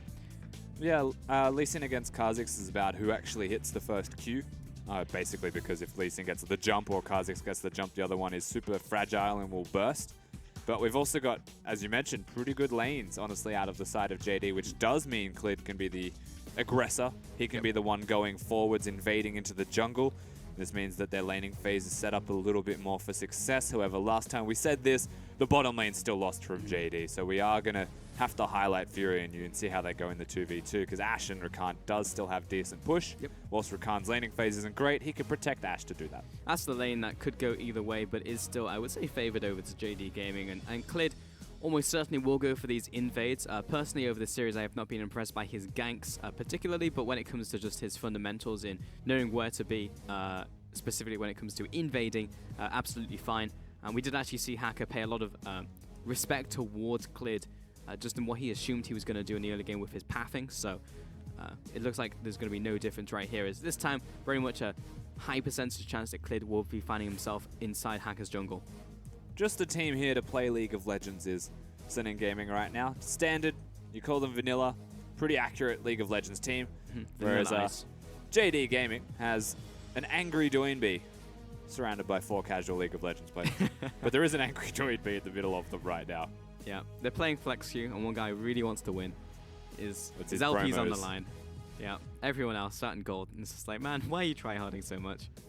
He's also got the mid lane Lucian into Kassadin, so he should have the complete advantage of his laning phase. And when you talk about advantage in laning phase, if Doinby's unlocked, he might be able to work with Clid and get into that jungle. Makes the invades a little bit easier. The pressure that he's able to put down for himself should increase there for the jungle role. Yeah, you'd hope so. And Fen is also on Kassadin, though, so he will ramp up as it comes towards the mid game. And also, Fen's Kassadin has just been fantastic from what we've seen. So going to Kumpit right here when it comes up to the third game is, of course, going to be paramount for the team. At the same time, Jarvan in the top lane, looking for these team fights. Nothing's ever going to change there. How's it going? So when it comes to this one, pretty much just looking for the old 1-2 when it comes to Suning Games composition and how they want to play. Yeah, pretty much, and that's what you would expect from them. However, that's also been the team composition coming out of JD in games 1 and 2 here as well, respectively. The Jarvan now switching hands, going towards the other team. If they can get that 1-2, so to speak, then they're going to have a really good team composition, but we'll have to watch how it unfolds. Yes, sir, as we get onto the Rift. Suning Gaming up against JD. And this will be our final game of the day. Is a lot on the line, really. If JD Gaming end up losing this one, being 0-4 to start, like, I don't know what you even aim for the rest of the split. Like, maybe you can net 4th place, but you're not looking for anything higher than 5th or 4th, and that is honestly a disaster. As Doinby is looking for the quick cheese here onto Yoon. Wasn't really necessary to be able to do that. Now he has to walk back to lane. He's actually recalling and cancelled it. Doinby's gone for heal in his middle lane also, as well as you can see, a Warlord's Bloodlust. He's against a Deathfire Touch Kassadin, which is now the standard. That is one of the better ways to actually combat the Deathfire Touch's damage over time as a Lucian, especially going for the Doran's Shield. He's actually very efficient in that lane in the 1v1, so There are very few situations where I can actually see NewBee coming out behind, and that's only because Hacker's going to be there. Yep. So we'll have to watch the jungle pathing. NewBee's also gone for solo queue riven player mode, where he's just going to try and get every single advantage he can and every point in the game. Will mean that he's tunnel visioning more, and he's in the mode where if he gets ganked a lot and dies a lot, he'll start to tilt. So Hacker may know that this is an opportunity for him to put the hurt onto NewBee's mental. In saying that, the last time we saw him playing Lucian, I was pleasantly surprised by how good he was, to be perfectly honest with you. I didn't expect him to be that impressive on the champion. And so it is a good sign. Hello. Yep, Yoon coming there into mouth, but it's one of those things where NewBee, he's always going to be one of the first to get to those innovative picks. So I'm honestly never surprised when he ends up doing well, and that's just unfortunate from FenFen. So yeah, when he jumps on top of the Lucian, I'm like, yeah, I'll give him a chance, give him a game. I expect he's going to be good. He can pretty much play everything. You're correct. Yep, brought in the Vladimir to the league, of course. So yeah, that's the early game. That is 6 Darren's shields. I was actually looking at that as well.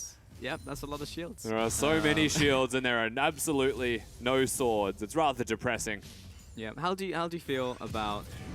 Okay, well, FenFen's is getting blasted. NewBee's going to get even more damage. I don't know what FenFen was thinking there, but next patch, 6.12, is Clid is looking for the invade. This is exactly what we said in the champion select, but he's locked on with the Q and holds on to it. Bit of a graphical weird thing going on there, but Clid still gets the kill onto Hacker. We'll probably go for this red buff as well, because NewBee even covers him by going to the bottom side of the lane, so FenFen can't react. Bot lane's being shoved in, they can't react either. This is red buff going over to Clid. Great start for JD. Very well done, of course. The Lee Sin, it may look funny, but he was holding on to that Q, trying to get as much out of the Kha'Zix as he possibly could, as long as the Q connects. That was what we said before the game even started. That's how you actually determine who's going to win that 1v1. And catching him at the red buff, very well done from Clid. Means he has an experience advantage, a gold lead. He's even taking the Raptors on top of that, and it's because he's got his mid laner pushing, his bottom lane's pushing. Everything's going exactly how the draft would expect it to go. And this is unlocking JD's jungler. Exactly. Pushing lanes, pushing Clid. Clid gets the first blood. That's so important for this jungle matchup as well, because whoever gets the advantage, even if Hacker starts to get the jump on top of Clid, Kha'Zix is actually up here already. This is surprisingly risky for Kabe. Kabe's almost 100% dead. Gets a soak down as well. And Little Al going to find himself a kill in this game. 300 gold over to him. Yeah, Hacker also even able to come in for an assist and actually get some experience and some money off the camp. So well done for him to be there, of course, preventing the flash out of Kabe just by staying on the other side of the wall. So that was actually very clever. In saying that, Kabe will just teleport back to lane. He should be perfectly fine. Things will taper off a little bit more in the top lane. It just means that, you know, Kabe will have to show some more respect. Yeah, essentially. Just pushing too far up. Suffering from me syndrome. Fury taking out the rest of these minions. Pretty much equal down in the bottom lane, as to be expected. The more I think about it, the more I like Varus also into the Rakan matchup, because the heal is very telegraphed. Yeah. You can use your E and prevent it from being a maximum amount if it ever does connect. Small little interaction could actually result in lane control if you've got a poking support, which he does. Yep. Is good for them. But Fury still has the CS advantage, so it's not going to be too much of a negative thing for Suning. And yeah, we've already had most of the kills that we had last game in the first 5 minutes of this one. We actually have, yes. That feels pretty good. Far more action being seen, but that's also, you know, we've already highlighted the draft. It's going to come down to the drafting problems that Suning Gaming are experiencing in game number 3. For bottom of the table clash, mistakes like this are more apparent and more expected, so they're the more underlying issues that we'll have to address that usually won't be seen in other games. I can go either way, right? You can also have games where it's just a bloodbath because both teams make mistakes and the other one knows how to capitalize, so it's just a lot of fighting. And NewBee's going to pretty much get a full channel here. NFen just doesn't have the movement speed to get out of it, so he'll take all of that damage, and the double tap still up for NewBee. Really wants it onto FenFen, but he's going to keep away. And whilst that was good from NewBee, he's still going to be up against Refillable Potion Dark Seals out of FenFen, who's going to have level 6 now. It's trying to push him out of the lane, but this means that the kill pressure is completely gone from the Lucian. So ultimately, just trying to hold FenFen, not even trying to kill him anymore, because that's completely out the window. Yeah. Most Lucian players will hold on to that culling. They'll use it for genuine kill threat, but he was trying to exploit the fact that it was level 5 to 6 and just try and get something small going for him. He's basically just out of mana now as well, which is kind of a problem for NewBee. I feel like he should go for the rusty patented Durand ring start on Lucian. Honestly, I do believe that's the way to go, but when you're against the Kassadin, Doran's shield is still an okay choice. Yeah. I just think Gangplank and Lucian are two champions that I would go Doran's ring start on because you want that mana so badly. It is a lot of mana. It's like, what, 4 per minion? It adds up. Yeah. Yeah. It's a lot. It's like running 1 point in meditation in your mastery page. I actually think that that's super valuable over running 5 into the 1% extra on your damage. Because over time, that adds up. 1% in your spell vamp adds up over X amount of minutes to be a potion. If you stay in laning phase for longer than 6 minutes, then it's roughly worth it. Yeah, if you crunch out just basic numbers, it is actually very good. So would like to see it occasionally. But regardless, the Durand shield meta is well and truly in effect, since there are 6 of them in this game. Hacker's moving into this jungle. He's level 5 versus level 6, so it's a little bit scary. Clid's going to get his red buff here. Yeah, he had Smite as well. Clid doesn't actually have the trackers. He's gone towards the Caulfield Warhammer, so straight in the damage path. That is curious. When he could have went towards just an extra couple of longswords, maybe optimize his damage output, but wants to complete the Warrior's Enchantment as soon as he possibly can in his jungle role. He wants to find the Kha'Zix, and he wants to murder the Kha'Zix. I think is Clid's game plan. As a result, he's kept his warding totem, so he still has ward hops. But just means he doesn't have his sweeper early on to the game. Probably wait until level 9 or his next back for that one. And this is a good power spike for not just Clid obviously having the red buff, but for NewBee having the blue. Means they're able to be aggressive together and almost conveniently have started up an Ocean Drake for some reason. Yeah, I mean, I guess they can take it. They've opted into a super early Ocean Drake. It's SNG Gaming. I guess they're afraid of the red buff more than they are the Drake. It's pretty much just going to go down. I mean, Clid has a smite here as well, and the culling used, but NewBee's got the blue buff, so it's not going to hurt him too much. He's going to see everybody who went to try and contest it. They're just a dynamic duo. They really are. As Clid takes his grump, NewBee helps him out, Hacker's into the bot lane. Kind of going to happen, probably not. Hacker is just so far behind. He's been downloaded by Clid, so yeah. Go back to your jungle, mate. Go farm, evolve some stuff. Pretty much show spotted. up in skirmishes. Yep. That's your life now. But he can't really show up in skirmishes if we're looking at a 2v2 sense. He needs to go top lane probably is the only place that he could go. And even then he's so fragile that a level 8 Renekton might actually just turn around and kill Hacker. Yeah. So where is he going to go is the question. And I like that he's gone towards bottom lane. Rakan and Ashe have enough crowd control. And Mao is squishy enough that it might be able to just burst him and get the heck out of there before something does go awry. Been saying that NewBee's paying extra efforts towards jungling with Clid to prevent Hacker from showing up. Barrett's on his way to the top lane, in fact. ADCs are on the hunt for some blood. Fury and Yuna doing the same. Good swap timing, though, from SNG Gaming to actually match it. Extending the laning phase and perhaps protecting Xiao. Little Owl in a little bit of a predicament as he jumps into the cataclysm and instantly dies. That's how you make the dive happen. But Fen wants to get some cleanup kills. I don't know why Barrett's there, and this is a triple quickness charm. Gets knocked against the wall, Hacker's but everyone's coming in, and Hacker and Fen, big slow comes out. Clid's gonna die. Lose 2 members quickly to JD Gaming. Mao and Kabe trying to get it out of there. Fen does so much damage. The charged up ultimate. Kabe has to instantly flash. Pay respects to Fen. He's gonna survive it as well on that tower shot. Very lucky to be alive, actually. Fen tanking a lot of the turret. At the same time, JD, you've done it again. You're tanking the top lane, and I don't know how Barrett got there, but he was there. And so then he was stuck there, and the rest of the team had to come and help him. And as a result of this, SNG Gaming get 4 kills now completely. They're 2 ahead. They're going to get a top lane turret at the same time as NewBee was trying to take down the mid. He does, but at what cost is the question ultimately, right? Like, the teleport's great to come in, but it's so late that really it wasn't great. And look at Barrett. Why are you here? Just let him die. Unfortunately, of course, Yoon, fantastic use of the Rakan. Lee Sin's already kicked trying to get Yoon away, when realistically he should have held on to that kick and maybe used it now. Then Mao and Kabe could have survived, but you know, this is just the way the cookie crumbles for them in a game like this. I'm actually surprised Fen didn't die there as well. Yeah.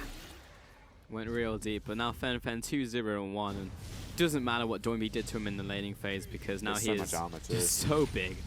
Like, yeah, he's got so much armor. Seeker's Arm God and Tabby's and the Doran Shield. Like, he doesn't even care about Doinby anymore. Yeah, Fen's going to hit mid-game like a truck. It's not just him that's going to hit mid-game like a truck either. When you look at the item builds coming out of all of SNG Gaming, they've got 4 Ninja Tabis, and there is a chance that Hacker decides to make that a solid 5 for the entire team.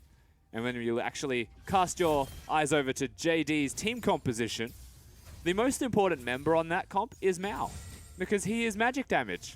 The rest of that team, unless Doinby decides to be rusty and go AP, which he has a brain, he won't, has gone for an Essence Reaver, which also is just a little bit weird, firstly, but he's going AD. Maybe Barrett can go AP point. as well. You can technically go AP Paris, though I don't think you'd want to. But Essence Reaver is Lucian, you know, like it's not the worst choice in terms of items, but Blade of the Ruined King is usually just the best choice of all. You have more lane control, you have lane sustain. He's now against an armor stacker that will be able to trade equally with him, potentially kill him because it is a Cassidon. I mean, this is the 50-minute build right here, honestly, as Little Owl getting chased out, but yeah, Skull Shot's not going to land from JD, so he's good to go. But Doinby, once he hits like 3-4 items, then he's essentially just going to be a second ADC for them, so... Yeah, I see this item build out of Doinby as a way to combat the fact that he's always out of mana. This is the only reason that I would go for Essence Reaver if I was Doinby. It's because I literally never have it. I just never have mana. I'm an AD champion, so now I can do that. I'm just spamming it. Harold's pretty angry that he just got summoned against the wall, if we're being honest. He couldn't work out which direction he was meant to go, but he's found the turret. Mao's here. Mao's arrived. Okay, and tower's going to go down. Harold having at it. I like to imagine that... Okay. He swings in the air angrily. Take that, dead turret. I'm coming for another one. Okay, you need to calm down, Harold. This one's clearly a male. I like to imagine there's different genders coming out of it, because, of course, most of them are female. You know, we have been told that. But this one's clearly male. Not particularly smart. Harold is having at that tower. Let's go, Harold. That was great. That was just a real mess of a Herald. He was drunk. That was just the adventures of Harold right there. Get it together, Harold. You're a mess.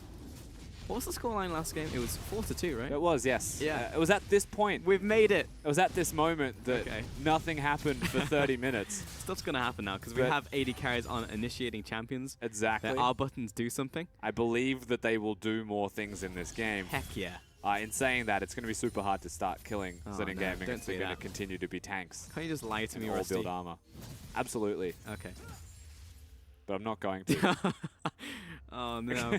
Well, next dragon is going to be Cloud, so a team may pick that up in the near future. Alternatively not. Mid lane, Fury, farming away. He's actually doing very well for himself in terms of farm. Yeah, definitely is. 140 at this point in game.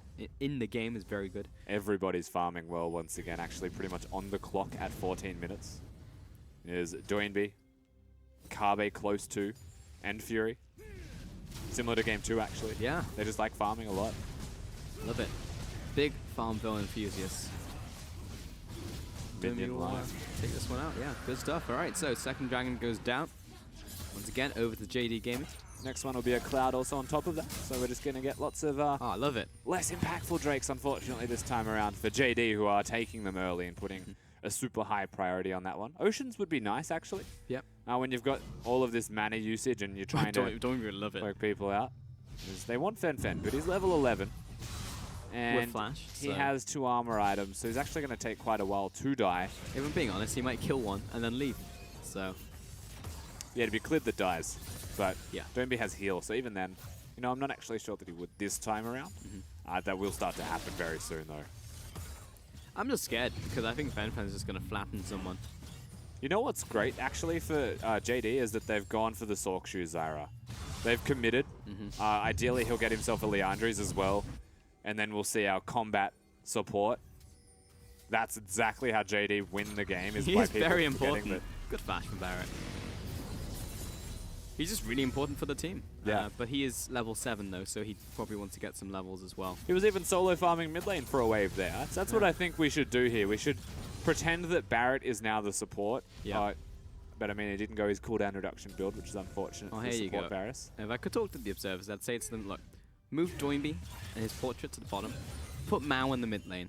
This is your mid laner now. Feed him the farm. Get him the items. Aggressive vision from Yoon, actually. That just means that they're going to look towards the bottom lane turret. At the same time, it's a response to what JD are doing top side. So this is going to be a battle of teleports and laners. Xiao gonna have to burn his flash right there as Hacker comes in. You want some? You want some of this? And there you go, that's the turret trade now happening. But Cassidy is not going to be all that fast by himself compared to multiple AD carries of the JD roster. And there's a teleport coming in as well, so he doesn't even get it. So it's not a trade in the end.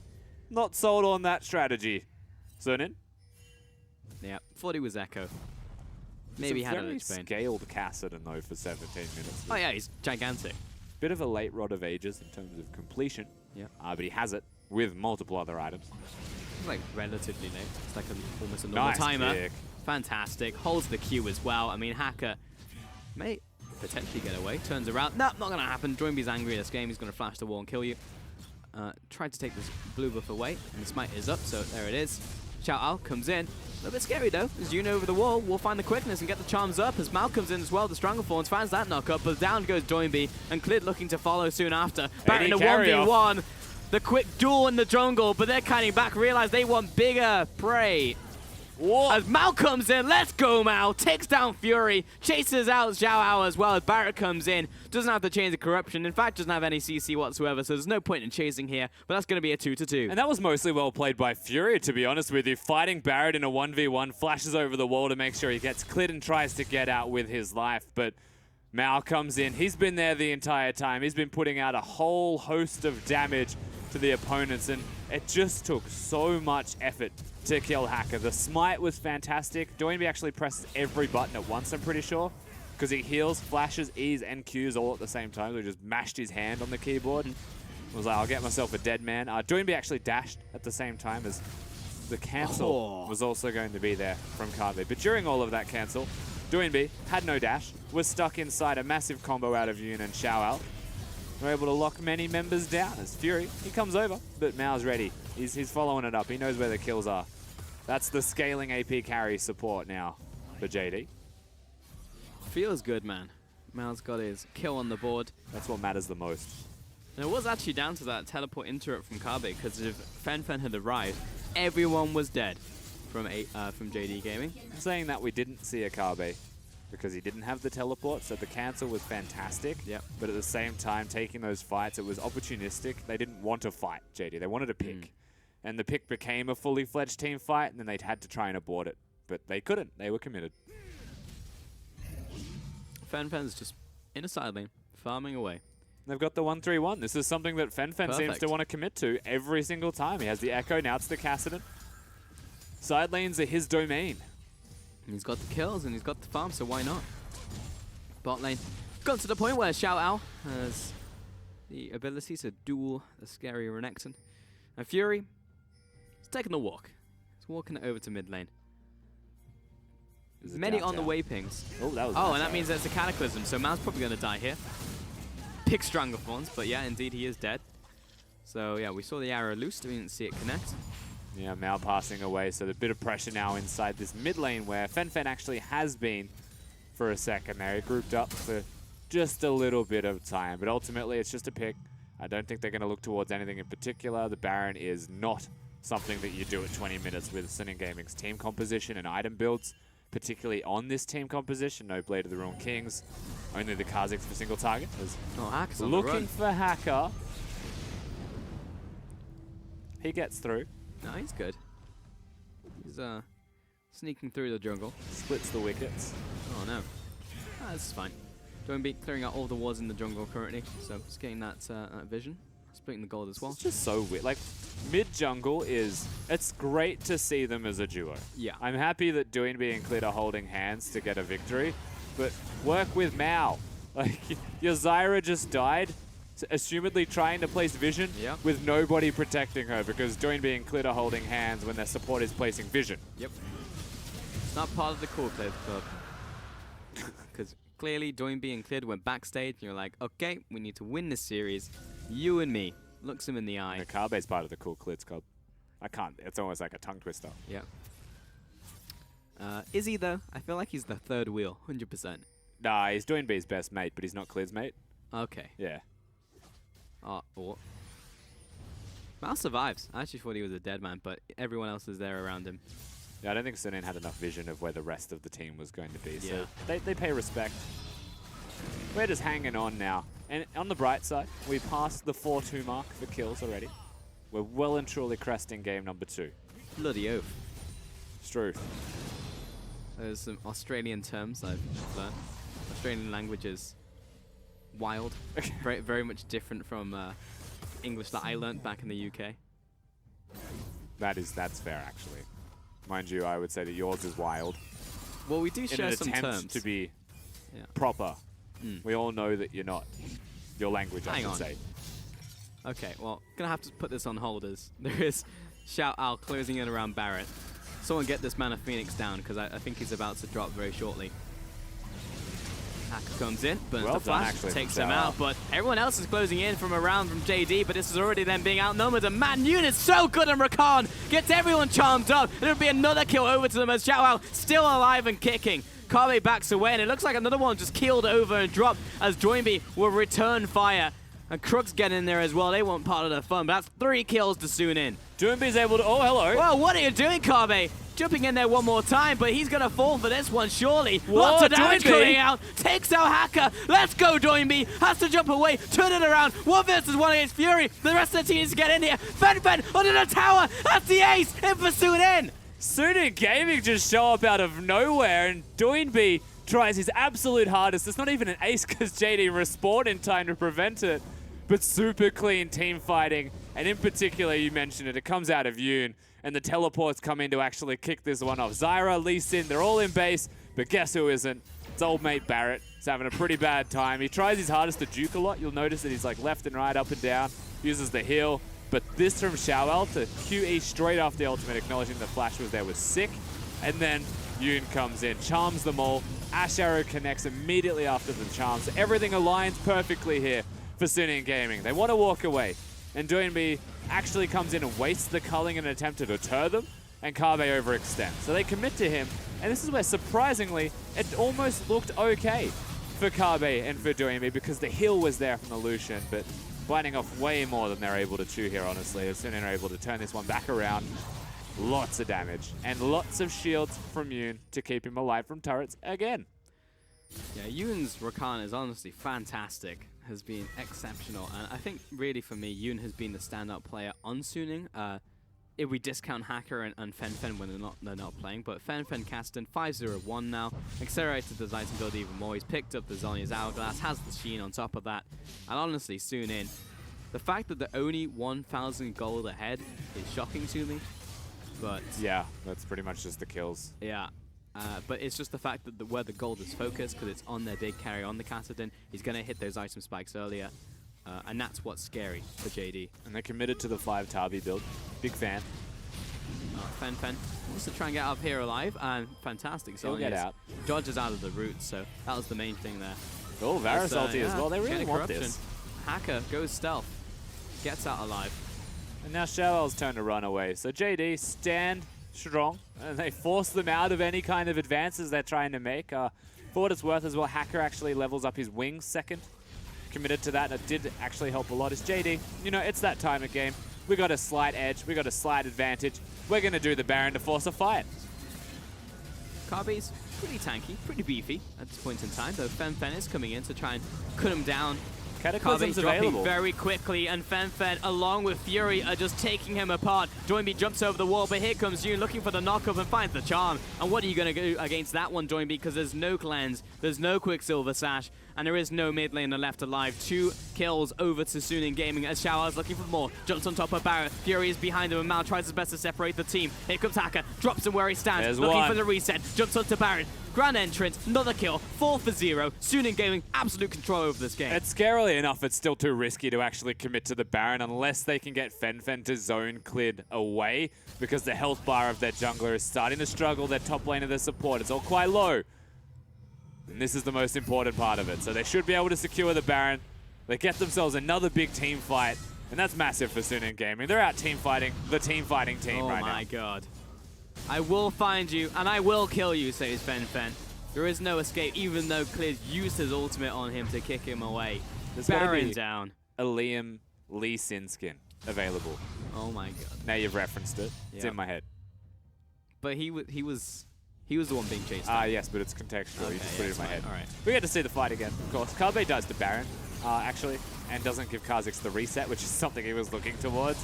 It's saying that Fen's massive. Yoon is able to cover so much distance that the burst is actually just unreal. JD, they've got so much physical damage. Again, their magic hasn't actually hit a point where it's ramped up because it's your support who gets no gold. So they're able to just outright teamfight with Tarbies and maybe one other small armor item alone. That's where we're at. They've drafted themselves into this position. Kog'Maw would have been better than Varus, I think. Yeah, 100%. But hindsight, 2020. Those points in time when you have 17 kills over to Suning Gaming, and 7 of them are on probably the first person, which is Kassadin, where he's half-elfing everyone he touches.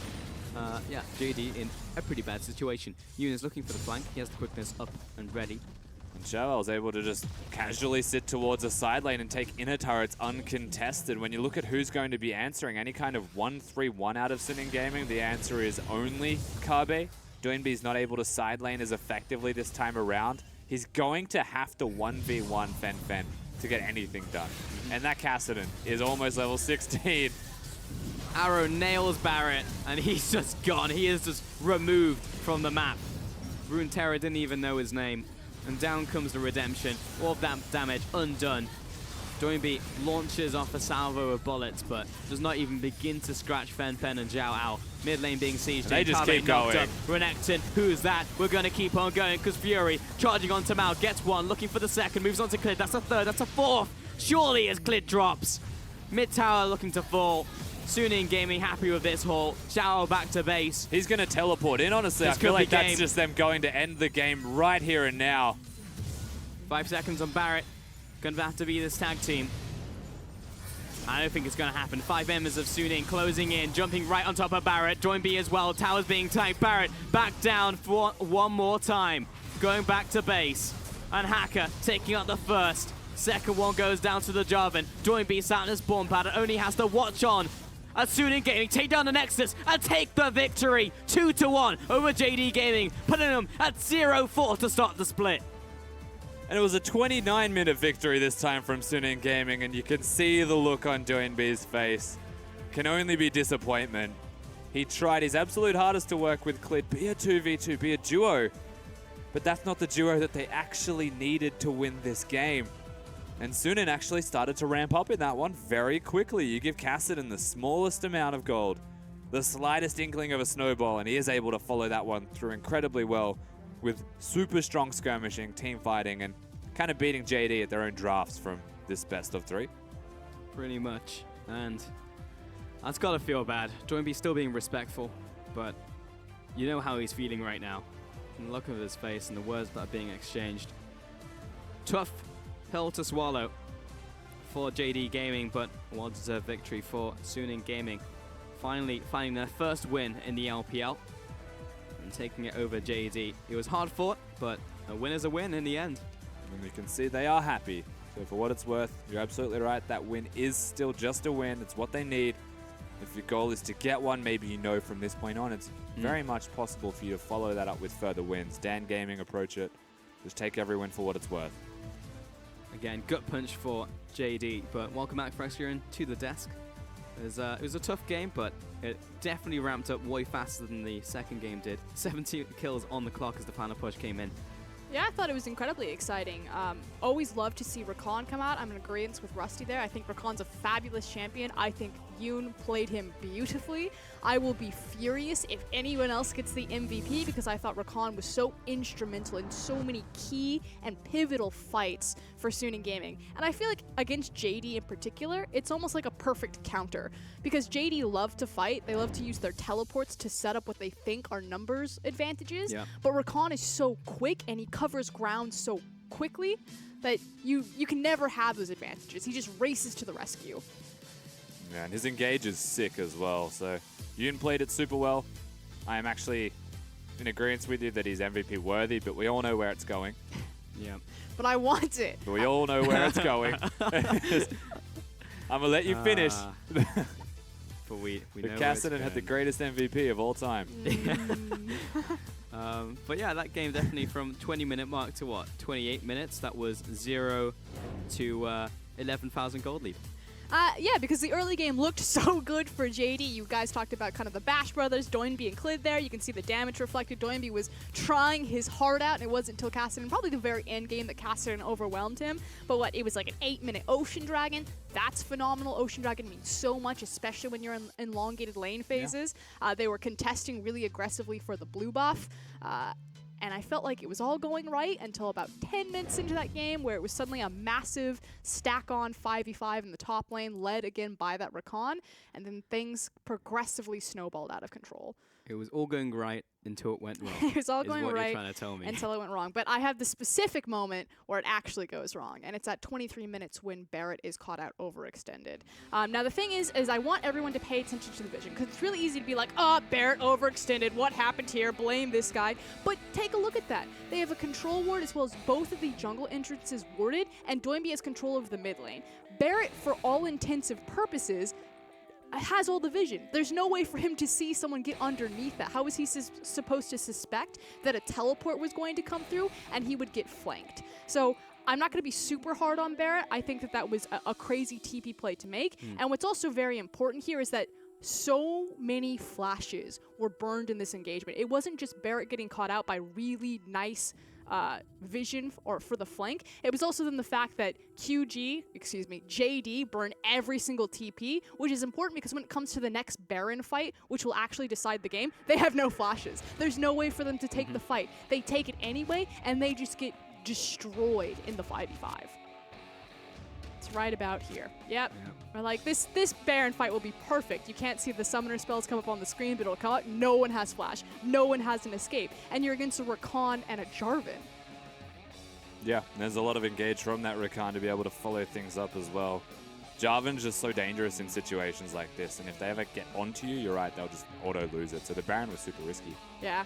So, again, I think it's really easy to point at, wow, didn't expect that. Okay, that came out of left field. Fair enough. All right. We're like, Rakan, Cassidy, Jarvan. I actually don't know what to say about this. I think this is the first time I'm actually at a loss for words when it comes to the MVP. I mean, in the 23-minute play that I just showed, it was Little Al that started that one off because he gets the sick teleport flank. Because again, Barrett has so much vision. He's like, there's no way they're going to stop him. I can overextend and get this vision. Oh god, there's a Jarvan that just, home guard TP flanked me. But if we're looking at setup, you give it to Rakan, or if you're looking for the guy who cleans it up, you're giving it to Cassidy. In that one, I have to feel. I mean, he did his part. I don't know what else to, like... Yeah, I but know give him the participation award. Don't give him the MVP. I know that MVP is most valuable player, but he did his part, and I guess that is what matters in the end to our MVP voters. Participation award. Have a ribbon. Thanks for participating. All right, well, cool. Anyway, JD, currently 0-4 coming into the split. Feels pretty bad, especially to Doinby. Speaking of participation awards right now, that's a rough way to start. Yeah, I mean, like, these guys definitely turned up to play, but it just hasn't gone well for them whatsoever. And even when Doinby knuckles down and says backstage to Clid, let's go in, let's win this game, let's pretty much 2v8 this game, it still just doesn't work out for them. But it's also, again, this is why I put a lot of emphasis on Doinby. Someone has to take the blame. And I do agree that it's hard to be the shot caller, and it's not necessarily him that's not showing up. But think about that blue buff engage, where Doinby uses his E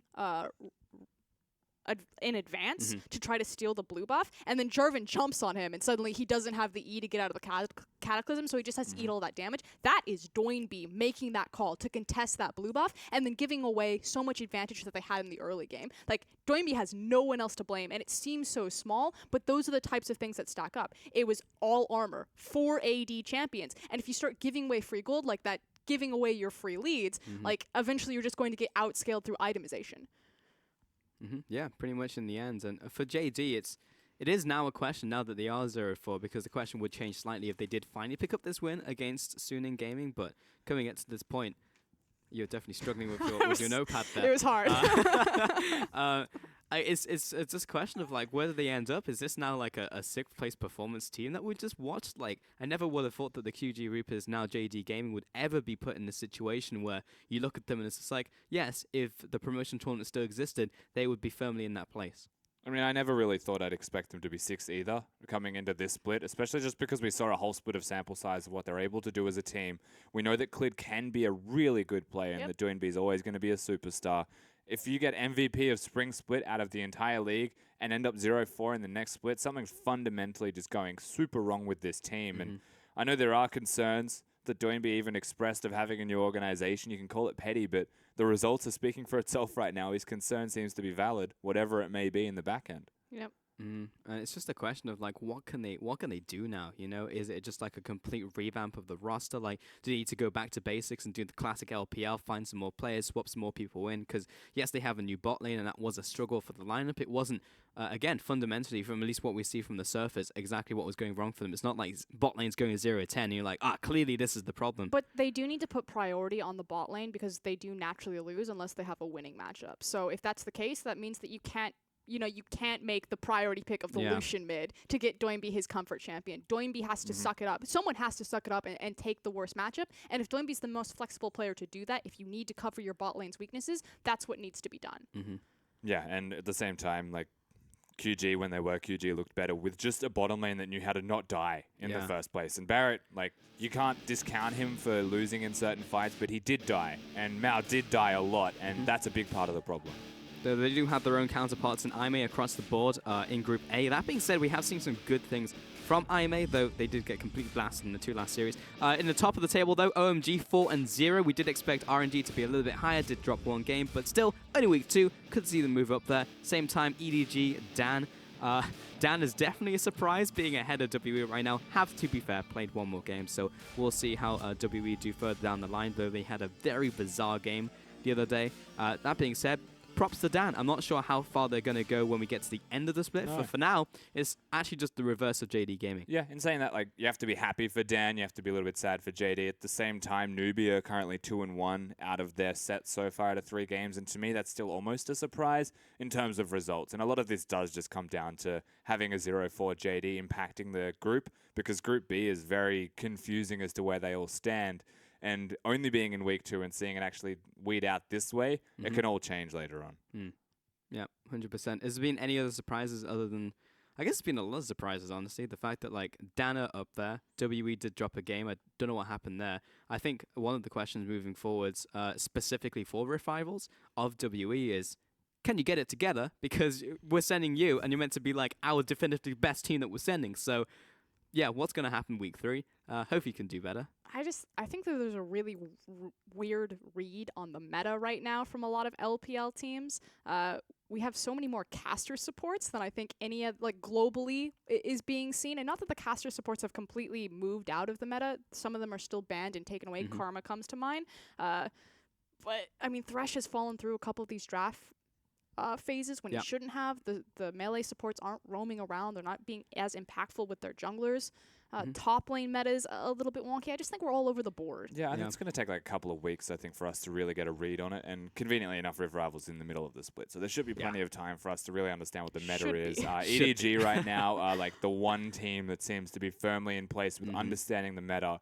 And most of that, to me, just comes down to Mako being that good. Yeah, and I have to wonder as well what happens with adaptive teams moving on to 7-12. We did see the essence of like an Olaf and some of these new picks coming in, like specifically like Karma, Lulu, mid lane, that type of thing. So it is just something we need to keep track of, not something that you guys expect you to answer right now. That's pretty much it. So we are going to close the show there on behalf of myself, my analysts, everyone in the production team here at the LPL. Thanks for watching. We'll see you back here for week 3.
Yeah.